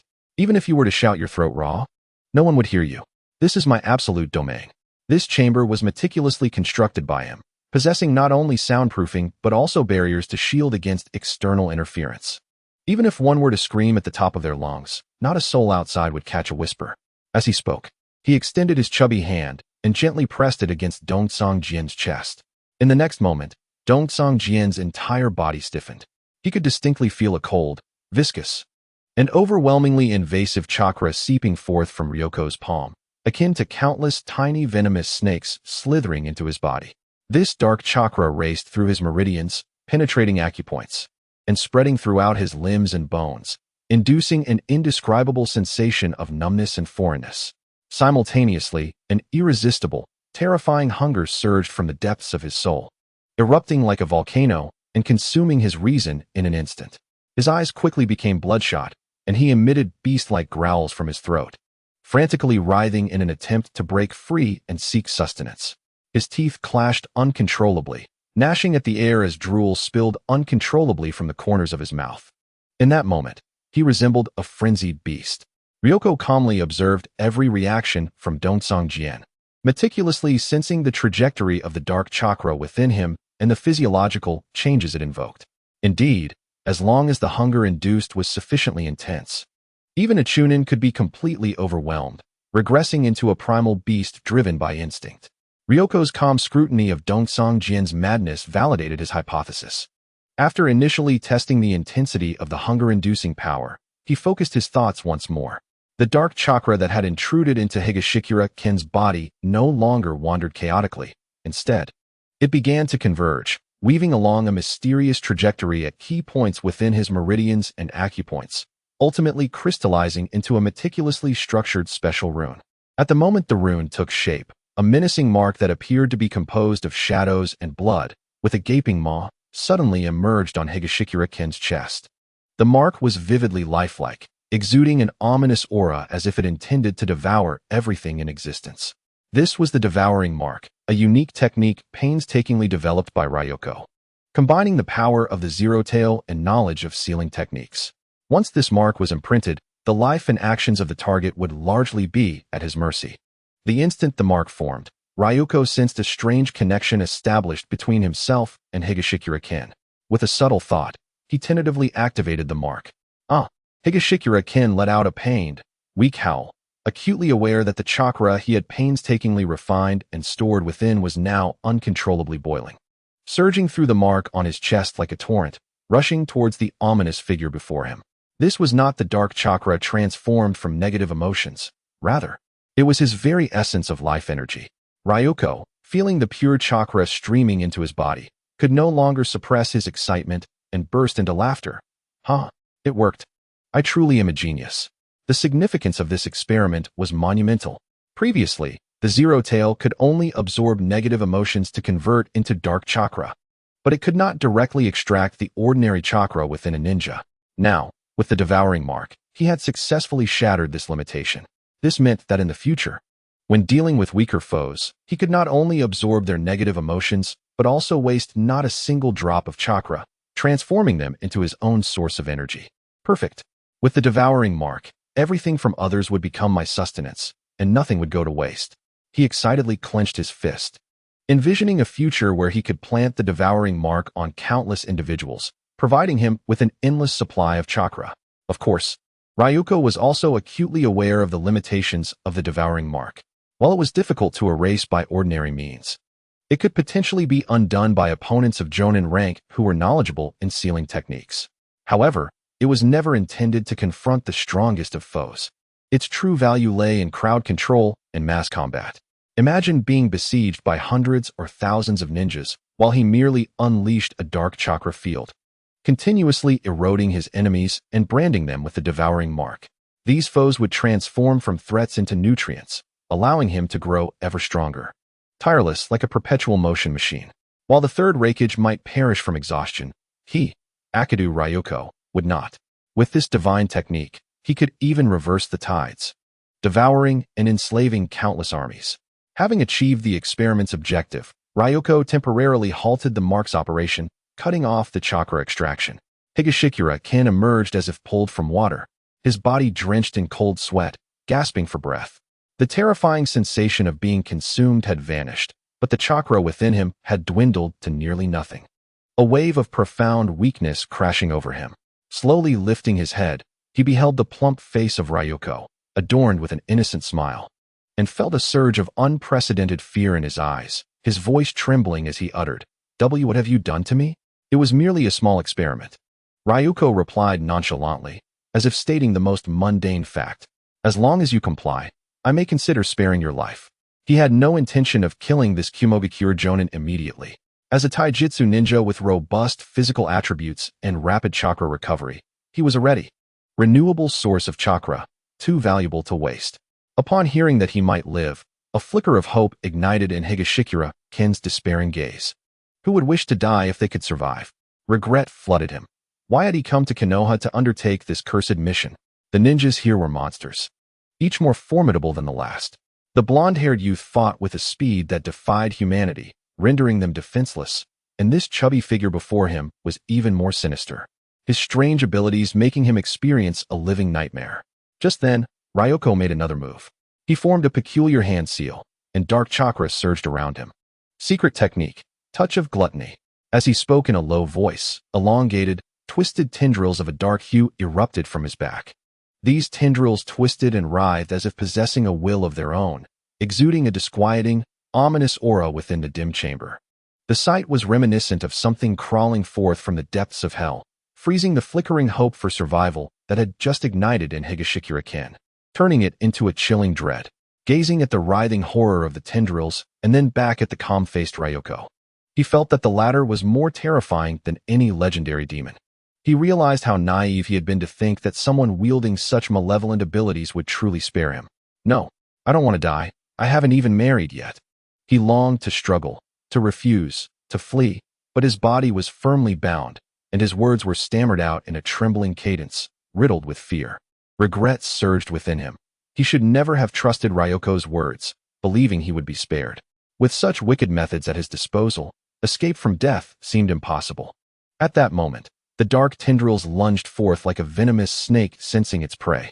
They viciously pierced his shoulder, instantly penetrating through clothing and flesh, embedding deep into his very being. It felt both real and illusory, yet undeniably present. A piercing scream escaped Higashikura-ken's lips as he felt the spot where the tendril entered ignite with a fire from the abyss, mercilessly scorching his flesh and soul. Even more terrifying, his entire body felt as if it were being forcibly activated, squeezed, as it uncontrollably churned forth massive amounts of chakra. Yet before this newly born chakra could circulate, the embedded tendrils greedily devoured it at a breakneck pace. This was a form of plunder more tyrannical and despairing than the previous extraction, as if seeking to drain the very essence of his life. As Higashikura-ken let out a heart-wrenching scream, several Kumogakure Chunin bound to a nearby pillar felt their eyelids twitch uncontrollably. They had long been awake, but were too terrified by Ryoko's unfathomable and horrifying techniques to dare open their eyes, desperately feigning death. Hearing their captain's agonizing wail only sent them into a further panic. Ryoko, feeling the pure chakra continuously flooding into his body through the touch of gluttony, displayed a glimmer of satisfaction in his eyes. With a thought, the grotesque dark tendrils slowly withdrew from Higashikura-ken's shoulder, retracting like living entities back into his body, vanishing without a trace. The skin where the touch of gluttony had made contact bore no scars, as if the entire ordeal had been an illusion. Just as I had anticipated, as long as it hits, I can instantly siphon a substantial amount of chakra from my enemies. The touch of gluttony, distinct from the gluttonous mark focused on marking and continuous absorption, is a lethal technique crafted specifically to confront Jonin and even Kaga-level adversaries. It amalgamates the devouring traits of the Zero Tail, the principles of forcibly unleashing potential found in the Eight Gates, and certain aspects of the Akimichi butterfly technique that burn energy, resulting in an exceedingly peculiar mode of attack. Should an enemy be successfully pierced by this appendage, they would instantaneously find their life force forcibly consumed, generating a copious amount of chakra, which would then be devoured by the touch of gluttony, feeding back to Ryoko. Even if the opponent reacts with remarkable speed, instantly breaking free or severing the connection, within that fleeting moment, Ryoko would have already profitably harvested a portion of chakra. This self-serving approach is utterly insidious. His gaze shifted to the few Kumonin still feigning death nearby. "We are comrades. It would be unjust to treat you differently," Ryoko remarked lightly, as several slender appendages of gluttony emerged from behind him, striking with the precision of venomous serpents towards those lower-ranked ninjas. "Ah, no." In an instant, the chamber was filled with intensified, brief cries of despair. Ryoko meticulously controlled the timing, attending to each for merely about a second. When all the appendages retracted, every Kumo ninja, including Higashi Soken, appeared utterly drained of vitality, their heads drooping and faces ashen. They were drenched in cold sweat, lacking even the strength to lift a finger, as if they had just endured a protracted battle that sapped every ounce of their being. Chapter 99. Undertaking a mission observing this group of utterly incapacitated test subjects. Ryoko nodded in satisfaction. His choice to pursue the seemingly obscure path of dark zero-tail techniques, pouring his efforts into constructing this combat system centered on devouring, had indeed been vindicated. Its strangeness and complexity far surpassed ordinary ninjutsu, perfectly aligning with his constitution. As he digested the absorbed chakra, fragments of memories surged into Ryoko's mind. From these fragmented pieces, he caught sight of a key name that fortuitously surfaced: Barubi. Barubi? Who is this? Ryoko found the name vaguely familiar, yet he could not immediately recall the specifics. Furrowing his brow in contemplation, he cross-referenced this name with the intelligence from Kumogakure and the hazy memories from his previous life. Suddenly, a spark of realization ignited within him. Could it be that this Barubi is the partner of the future third Hokage? The future A and B combination is renowned across the ninja world. However, during this period, perhaps due to the overwhelming prowess of the third Hokage himself, his partner's presence was significantly overshadowed, rendering Barubi nearly invisible. Wait, it dawned on me. This Barubi must be the Jinchuriki of the Eight Tails during this time.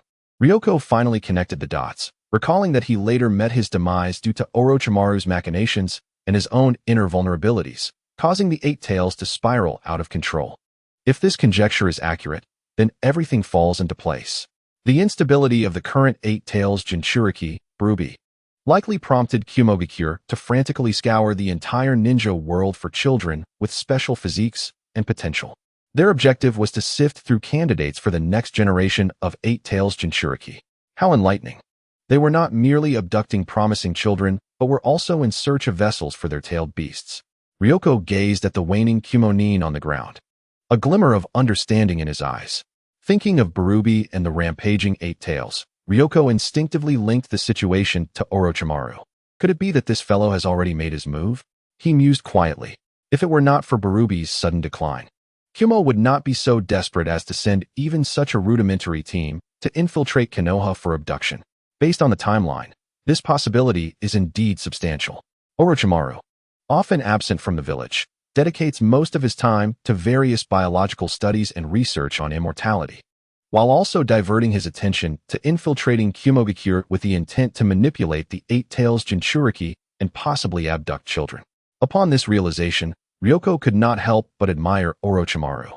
This fellow is truly a master of time management, tirelessly toiling year-round for his scientific research and pursuits of immortality. After re-establishing more covert gluttony marks on Higashi Soken and his companions, ensuring their inability to escape or divulge secrets, Ryoko quietly returned to the village. Upon arriving home, he heard of a recent internal investigation within the village, seemingly in search of something. Ryoko was well aware that this was likely related to the infiltration by the Kumonin and the botched kidnapping of Kushina. Yet, he feigned ignorance, skillfully avoiding suspicion. A few days later, Ryoko unexpectedly received a summons from the third Hokage.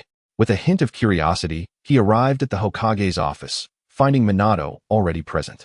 Ryoko, Minato, you have arrived. Sarutobi Hiruzen set aside the documents in his hand and looked at the two. I have summoned you today to assign you a mission. He paused, elaborating. As per tradition, you should have been assigned designated instructors upon graduation. However, since both of you have taken Jeriah as your mentor, and he seems to have vanished, he is currently unable to lead a team. Therefore, this mission will be executed independently by the two of you as a team. Sarutobi Hiruzen regarded his two students with trust in his gaze. Nevertheless, I have great confidence in your abilities. Even without a guiding instructor, I believe you will successfully complete the mission. After all, both had previously achieved victory against a Kumo team, showcasing their strength far exceeding that of their peers. Ryoko's interest was piqued. He had yet to embark on an official mission since graduating, and he curiously inquired, "What is the mission, Hokage-sama?" "A noble from the Land of Fire has reached out for assistance," Sarutobi Hiruzen explained. Their territory, situated near the border, has recently experienced a surge of wandering ninjas and samurai, committing robbery and wreaking havoc in the region. He hopes Konoha can send aid to pacify the situation. And I believe you two are well suited for this task, hence my recommendation. Sending these two was a calculated decision by Sarutobi Hiruzen. They are undoubtedly the most dazzling new stars of Konoha's next generation, and this opportunity would allow them to showcase themselves before the nobility and daimyo of the Land of Fire, while also demonstrating that Konoha has a promising future with an abundance of talent. It would also serve to bolster their credentials, facilitating their advancement. To the Land of Fire to eliminate bandits? Ryoko's eyes instantly lit up. Ever since arriving in this world, he had never left Konoha, and this mission presented a splendid opportunity for a funded excursion. "Hokage-sama, I, Akimichi Ryoko, accept this mission," he declared without hesitation. Beside him, Minato's thoughts were far more straightforward. Filled with excitement and a sense of duty towards the impending task, he nodded earnestly. "Hokage-sama, we will do our utmost to fulfill the mission." After receiving the mission scroll, Ryoko and Minato quickly arranged a meeting time and location before returning home to prepare their necessary items for the journey. Before long, the two convened at the gates of Konoha. Minato, clad in standard ninja attire, appeared sharp and efficient, carrying a suitably sized backpack filled with essential supplies such as ninja tools, food pills, and a first aid kit, reflecting professionalism and preparedness. However, when Minato caught sight of Ryoko, he was momentarily taken aback. Only then did one see Liangzi, burdened with an enormous package almost as wide as himself, bulging at the seams, within which various prepared ingredients were faintly visible. Even a small pot was peeking out. This demeanor was hardly indicative of embarking on a perilous mission to eradicate bandits. Rather, it resembled a venture for a picnic in the countryside. Mizumoto could not help but point at the colossal package, incredulously inquiring, "Liangzi, with so much gear, won't your movements be hindered?" Liangzi hefted the weighty burden on his back, nonchalantly responding, "It's not so bad, is it? I've pared it down as much as I could." Observing Mizumoto's astonished expression, he added, "This is merely my rations for 3 days." To him, sustenance was of paramount importance. Mizumoto, witnessing Liangzi's expression of self-restraint, opened his mouth, but ultimately swallowed his words of persuasion. With a resigned smile, he thought, after all, Liangzi possessed formidable strength. This load shouldn't impede him much. "All right, shall we set off then?" Mizumoto adjusted his forehead protector. "Let us go." Liangzi, brimming with enthusiasm, shouldered his small mountain of a pack and strode forth with steady steps alongside Mizumoto on their journey to the borders of the Land of Fire. Chapter 100. Nobility of the Land of Fire. The path from Konoha village to their destination town was uneven, at times broad and flat, while at others it necessitated traversing dense and rugged forests, which was rather taxing on the legs. However, for Liangzi and Mizumoto, this posed no significant challenge. Mizumoto moved with a lightness akin to a bird flitting through the trees, agilely leaping between branches, swift and graceful. In contrast, Liangzi employed a wholly different style. With his robust physique and enhanced chakra, he disdainfully bypassed detours. He plowed straight through thickets and barged past obstructing saplings, carving a direct path through the complex terrain with surprising speed. After nearly half a day of travel, the duo arrived at their destination, Nagasawa Town. This town, adjacent to the capital of the Land of Fire, boasted a prime geographical position and a prosperous commerce, with shops lining the streets. In the distance, the opulent kabukicho could be glimpsed, and among the passers-by were numerous elegantly attired nobles and merchants. The noble who had commissioned them to eliminate the bandits was none other than Hashimotoji of the Hashimoto family, the town's overseer. Following the provided directions, they located a lavish and grand estate. Mizumoto approached and gently knocked on the door knocker. Before long, the door opened a crack, revealing a middle-aged butler, impeccably dressed and with a stern countenance, peering out with a scrutinizing gaze. "Whom do you seek?" Mizumoto stepped forward and politely replied, "Greetings, we are ninjas from Konoha village, dispatched by your esteemed house to address the bandit troubles at the border." Upon hearing this, the butler's face displayed clear astonishment and skepticism. He scrutinized the two excessively youthful boys before him, particularly Liangzi, who with his exaggerated baggage and round physique, hardly resembled a formidable ninja capable of confronting vicious bandits. Not wishing to engage in idle chatter, Liangzi pulled the mission scroll from his pocket and tossed it toward the butler. "Here, see for yourself, it's authentic." The butler fumbled to catch the scroll, unrolling it to verify the Konoha emblem and Hokage seal. Once confirmed, his expression shifted from doubt to one of respect. "My apologies. It appears you are esteemed ninjas from Konoha. Please, come in. My master has been waiting for some time." The butler promptly stepped aside, graciously ushering the two into the estate. Upon entering the noble's residence, Liangzi unabashedly expressed his curiosity, glancing around to observe the decor and layout of the estate. He held a genuine interest in the lifestyle of the nobility in this world, eager to discern any peculiarities. However, after surveying the surroundings, he felt a slight disappointment. Aside from the larger space and the abundance of decorative antiques, calligraphy, and screens, the overall ambience felt somewhat parochial. It paled in comparison to the truly elegant and grand ancient architecture he had encountered in his previous life. His inquisitive demeanor drew a few veiled glances from the accompanying servant, who evidently regarded Liangzi as a naive rustic unaccustomed to the ways of the world. The group arrived at the main hall, where a middle-aged man, adorned in opulent attire and with a face powdered white, was kneeling beside a low table, leisurely fanning himself with a palm leaf. He was the noble overseer, Hashimotoji. "My lord, the ninjas from Konoha have arrived," the middle-aged butler announced respectfully. Upon hearing this, Hashimotoji lifted his gaze, his tone betraying a hint of urgency and scrutiny. "Oh, have they finally come? I hope this time they will not disappoint me." The bandits that had been plaguing the area had indeed caused him considerable distress, disrupting the peace, and, more critically, scaring away many nobles who came to partake in leisure, severely impacting his family's interests. Previous hires of wandering ninjas had returned defeated, leaving him with no choice but to pay handsomely for Konoha's assistance. As his gaze fell upon Liangzi and Mizumoto, his brow furrowed in displeasure. These two youths seem rather young, especially the plump one with that extravagant pack. Are they truly the elite ninjas dispatched by Konoha? Hashimotoji's voice was laced with unmasked skepticism. Mizumoto stepped forward, maintaining his composure as he replied, "Indeed, my lord Hashimoto. We come under the orders of Lord Hokage to eliminate the bandits." Hashimotoji's doubts deepened, and just as he was about to voice his concerns, Liangzi, as if reading his thoughts, interjected, "My master is Jeriah." A mere 5 words caused Hashimotoji's expression to change drastically. The skepticism melted away, replaced by a warm and somewhat obsequious smile. "Ah, my apologies. So you are a distinguished disciple of Lord Jeriah, one of the legendary Sannin of Konoha. No wonder you possess such remarkable poise and confidence in undertaking this task." Witnessing Hashimotoji's abrupt change in demeanor, Liangzi felt a wave of incredulity wash over him. He had not anticipated that Jeriah's name would wield such influence, even among the nobility. Yet, on second thought, it was foolish not to leverage a renowned name. It would save him considerable effort in negotiations. Hashimotoji summoned his servants, instructing, "Quickly, prepare a lavish feast to welcome our esteemed guests from Konoha." Upon hearing the word feast, Liangzi's eyes sparkled with delight. He found Hashimotoji to be rather agreeable, winning his favor. This way, he could indulge in a hearty meal to replenish his energy after the journey. Before long, a table brimming with sumptuous dishes was laid out. Liangzi, making himself at home, began to eat with abandon, his voracious appetite leaving the attending servants somewhat taken aback. Hashimotoji smiled indulgently, taking the opportunity to discreetly inquire about the two's backgrounds.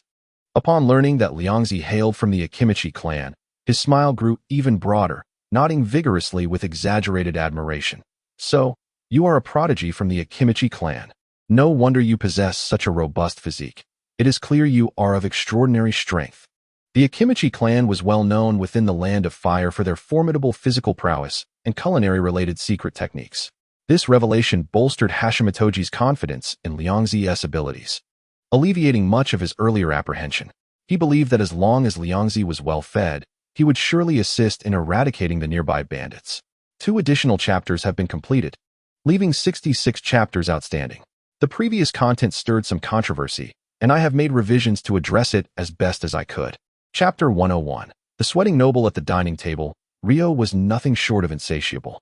As soon as the servants placed a dish before him, it vanished into his stomach in the blink of an eye, his voracious appetite reminiscent of the legendary beast known for its gluttony.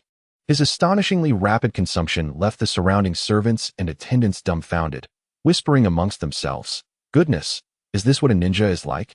How can he eat so much?" It was rumored that the Akimichi clan's members became stronger the more they could eat. Judging by this nobleman's demeanor, his prowess was undoubtedly profound. Perhaps our town's crisis with thieves might soon be resolved.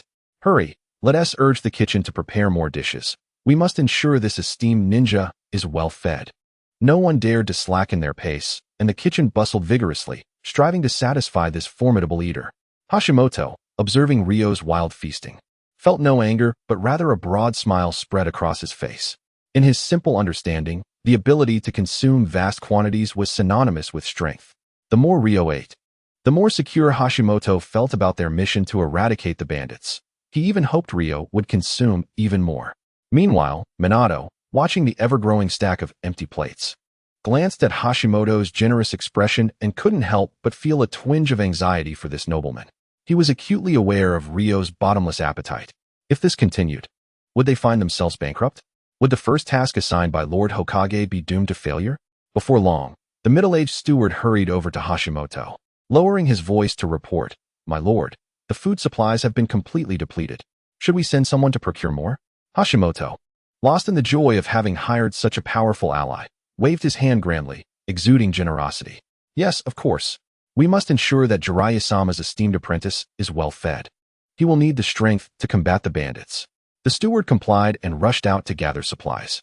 Soon, new ingredients were transformed into dishes and brought to the table once more.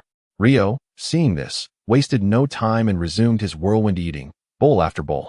However, as the servants continuously cleared away plates that nearly formed a small mountain, Hashimoto's smile began to stiffen, beads of cold sweat forming on his forehead.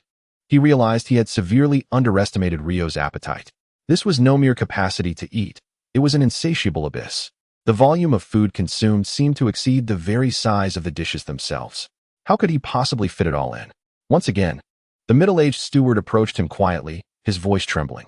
My lord, the newly procured ingredients, they're gone again. Shall we continue? Hashimoto's lips twitched, feeling as if his heart were bleeding. Yet, recalling his earlier bravado and the dignity of his noble house, he gritted his teeth and replied, yes, keep buying. My family, the Hashimoto clan, is a prestigious lineage. Can we not even satiate a ninja? It would be a laughingstock if word got out. At that moment, despite his heartache, he had no choice but to endure. When the next round of food was served, Ryo's eyes widened with delight, looking at Hashimoto with genuine joy. He thought this nobleman was truly kind-hearted, going to such lengths to ensure he was well fed. The path ahead seemed bright. No longer a wandering ninja, Lord Akimichi Ryo would undoubtedly complete the task with perfection. The more Ryo ate, the more rigid Hashimoto's smile became, his heart tightening as if gripped by an invisible hand, causing him increasing pain. The expenses had far exceeded his expectations, and he began to frantically contemplate how to gracefully conclude this financially painful banquet. Just then, the middle-aged steward hurried back once more. Upon seeing the steward, Hashimoto felt an inexplicable glimmer of hope. Could it be that the supplies had run out again? Allowing for a natural conclusion, he could hardly contain his eagerness, urgently inquiring, what is it? Is the kitchen unable to provide more food? The steward leaned closer, speaking in a hushed, tearful tone. My lord, all the liquid assets the estate could mobilize have been completely spent, used to buy food, consumed by that ninja. What? Hashimoto felt darkness cloud his vision, a rush of blood to his head nearly making him faint. All the estate's liquid assets gone. How much food had been purchased to reach such a sum? Regret flooded him. Had he known, he would not have held out for the sake of pride. This enormous expense was nearly equivalent to the losses inflicted on his business by the bandits. He could already envision the taxes he would have to raise and the schemes he would need to concoct to barely fill this gaping hole. As Hashimoto's heart twisted in anguish, Ryo elegantly wiped his mouth with a napkin, pausing his feast. With a profoundly satisfied expression, he sincerely thanked him. Thank you, Lord Hashimoto, for your generous hospitality. I am quite content, having eaten to about 50% fullness. It has been so long since I've enjoyed a meal this thoroughly. The pleasure of consuming food without concern was delightful, although the taste and energy could not compare to his specially prepared meals. The sheer indulgence of eating freely brought him joy. Upon hearing Ryo mention being only 50% full, Hashimoto's lips twitched violently, the forced smile far more grotesque than a frown. He quickly responded, as long as you are satisfied, that is what matters. He dared not pursue the topic of 50% fullness, fearing Ryo might suggest finishing the remaining portion. If that were to happen, Hashimoto's family would likely declare bankruptcy by the next day, selling off ancestral lands. Gentlemen, since we have dined sufficiently, let us set off to confront the bandits. The threat they pose is severe. As long as they remain at large, the economy of this small town will be affected. Hearing Hashimoto's almost urgent prompt for them to immediately embark on their bandit hunting mission, Ryo and Minato understood and decided not to linger. After confirming the general whereabouts frequented by the bandits with the steward, the two promptly departed from the memorable Nagasawa town. Upon leaving the town, the surroundings quickly became desolate. Dense primordial forests replaced the intricate fields, and the roads turned rugged and treacherous. In such an environment, it was indeed easy for bandits to hide, explaining why previous groups of ninjas had returned empty-handed. However, sometimes luck is inescapable. Shortly after entering a patch of woodland, rustling sounds emerged from the nearby bushes.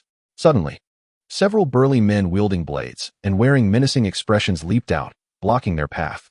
Chapter 102. The greasy dregs at the forefront was a rugged-looking rogue ninja with a scarred face, greedily eyeing the bulging backpack behind Ryo. His eyes glinting with the light of a predator spotting its prey. Hand over everything valuable you possess. The scarred man bellowed. Observing Ryo's stout physique, he concluded that this individual must be wealthy, his backpack surely filled with treasures, for anyone so rotund must feast on lavish meals daily. Beside him, a gaunt rogue ninja let out a lewd chuckle, his gaze roving over Minato.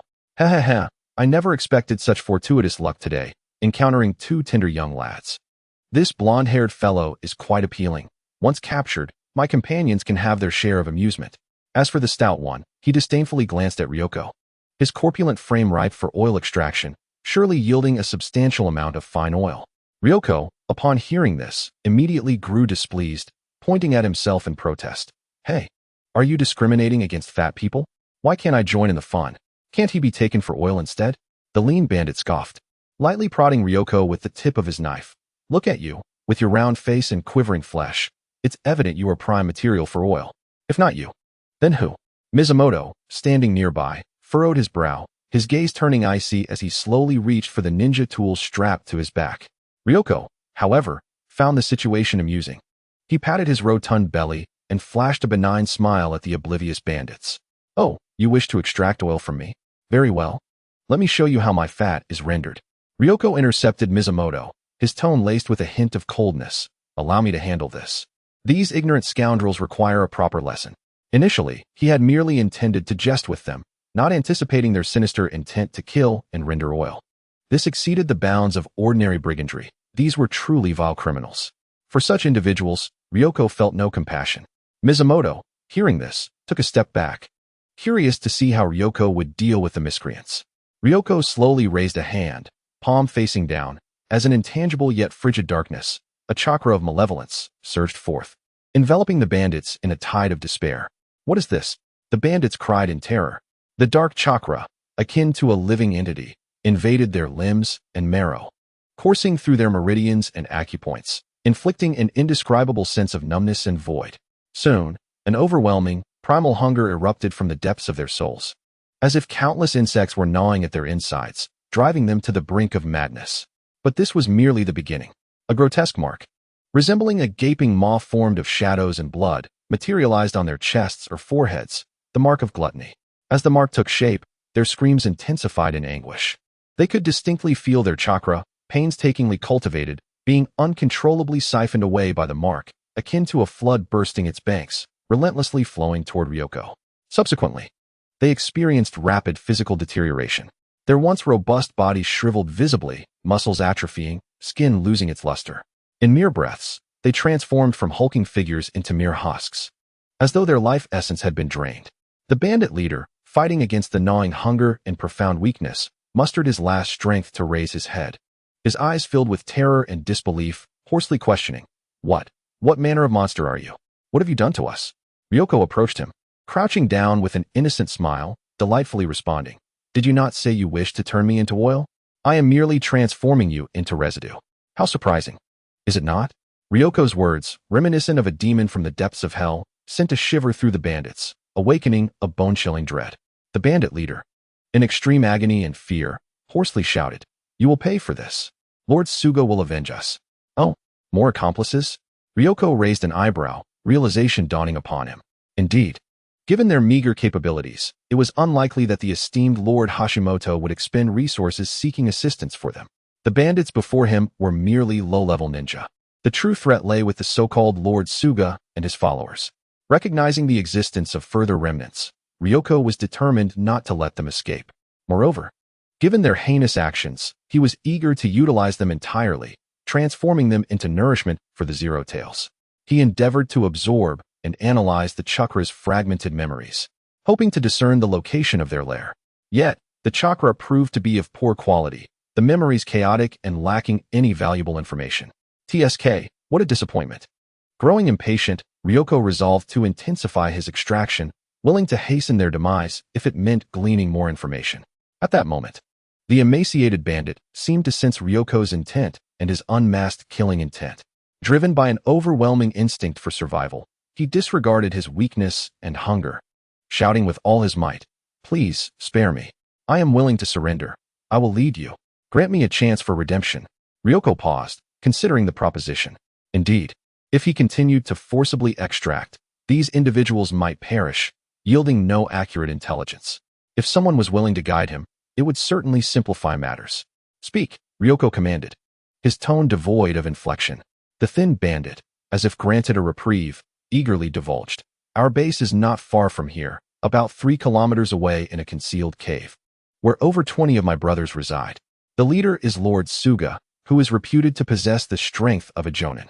At the mention of jonin strength, Ryoko's interest peaked momentarily. However, reflecting on the bandit's penchant for exaggeration, he surmised that even the notorious Lord Suga's prowess might be somewhat overstated. Fine, since we are here, let us meet this jonin. He shrugged nonchalantly. He instructed the surrendering bandit to lead the way, while he and Mizumoto followed leisurely behind. The bandit leader, witnessing this, erupted in a tirade against the traitor. You scoundrel, traitor. However, before he could finish, Ryoko merely waved a hand dismissively, unleashing a stronger pull. The little chakra and life force he had left were again forcibly siphoned away, leaving him utterly exhausted, collapsing to the ground like a dried fish, devoid of even the strength to curse. The others fared similarly. Their life force and chakra drained significantly. They lay feebly on the ground, incapable of movement. The reason Ryoko spared them instead of ending their lives was that he intended to conduct one more experiment. He sought to determine whether he could utilize these individuals as sustainable chakra batteries, continuously supplying him with energy. As they journeyed toward the bandit stronghold, Mizumoto cast several curious glances at Ryoko, appearing hesitant to voice his thoughts. Noticing his gaze, Ryoko spoke up. Mizumoto, are you curious about my new ability? Mizumoto nodded, candidly responding, yes, this technique feels remarkably unique, entirely distinct from the secret arts of the Akimichi clan. The enigmatic dark chakra and the method of forcibly extracting the powers of others truly diverged significantly from any ninjutsu he had ever comprehended. Ryoji did not conceal this fact and candidly stated, I acquired this from my teacher Jeriah. It is a forbidden technique recorded in the Book of Seals, and its potency is indeed remarkable. He paused, a hint of encouragement lacing his words as he addressed Minato. When that old lecher returns next time, do not hold back. Be bold and ask him directly. With your talent, he will undoubtedly oblige. In Minato's original fate, his ability to master the Flying Thunder God technique was likely aided by Jeriah's influence and resources. After all, Minato, devoid of the Flying Thunder God, seemed to lack a certain essence. Upon hearing this, Minato suddenly understood. This was indeed a forbidden technique from the village's most secretive Book of Seals, which explained its peculiar and formidable nature. He comprehended that Jeriah's willingness to impart such a high-level forbidden technique to Ryoji was a testament to his recognition of Ryoji's strength and character. This realization fortified Minato's resolve to work harder, striving to earn his teacher's acknowledgement and learn even more powerful techniques. It would be disingenuous to claim he felt no envy. Ryoji's original prowess was already unfathomable, and now, with the acquisition of such a terrifying forbidden technique, his power surged to a level that left Minato bewildered.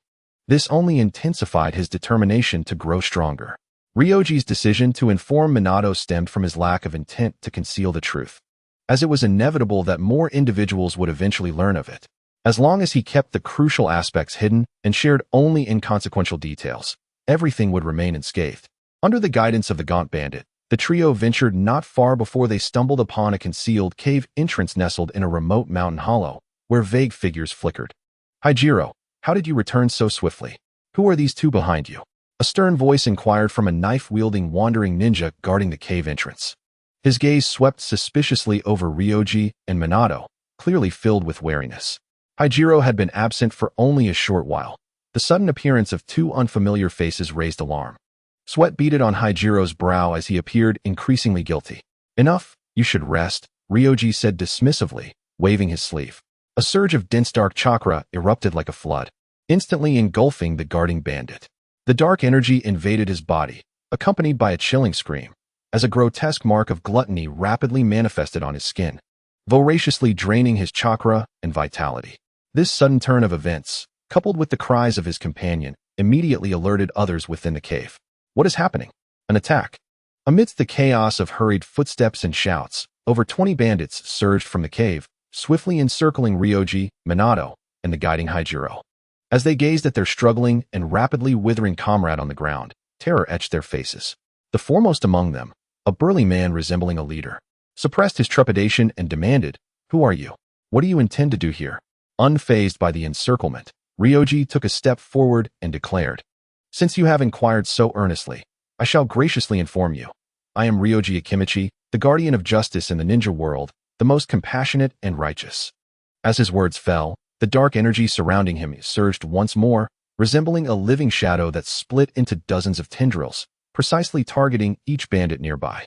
In an instant, the black mist enveloped the majority, accompanied by the disconcerting sounds of erosion and the agonizing wails of the afflicted, creating a scene reminiscent of a hellish tableau that sent chills down one's spine. Amidst this turmoil, a shadow darted swiftly through the gaps in the black fog. The figure was shrouded in impenetrable black fabric, revealing only a pair of cold, serpent-like eyes that emanated a chilling aura. He glanced at the struggling, wailing bandit, his expression betraying no emotion, as if observing inconsequential ants. In the next moment, he distorted his form like a phantom, exuding an intense, murderous intent. Akin to a predator that had long awaited its prey, lunging at Ryoji with incredible speed, far surpassing that of the previous rabble. There is indeed someone with substance. Ryoji mused, momentarily invigorated by the opponent's speed and aura. This level of skill would be considered formidable even in Konoha, likely on par with that of a special jonin. Moreover, the aura steeped in the realities of battle and bloodshed was indicative of someone far beyond a mere wandering ninja or a small village's shinobi. Very well. By subduing you, I shall uncover your true nature. As the adversary launched a fierce assault, Ryoji remained steadfast, not flinching nor retreating. His right hand expanded instantaneously, invoking the multiplication technique to transform into a massive wall of flesh, propelling forward. With a thunderous crash, his enormous palm struck down, causing the ground to tremble violently, leaving a profound imprint. Yet, the pit remained empty.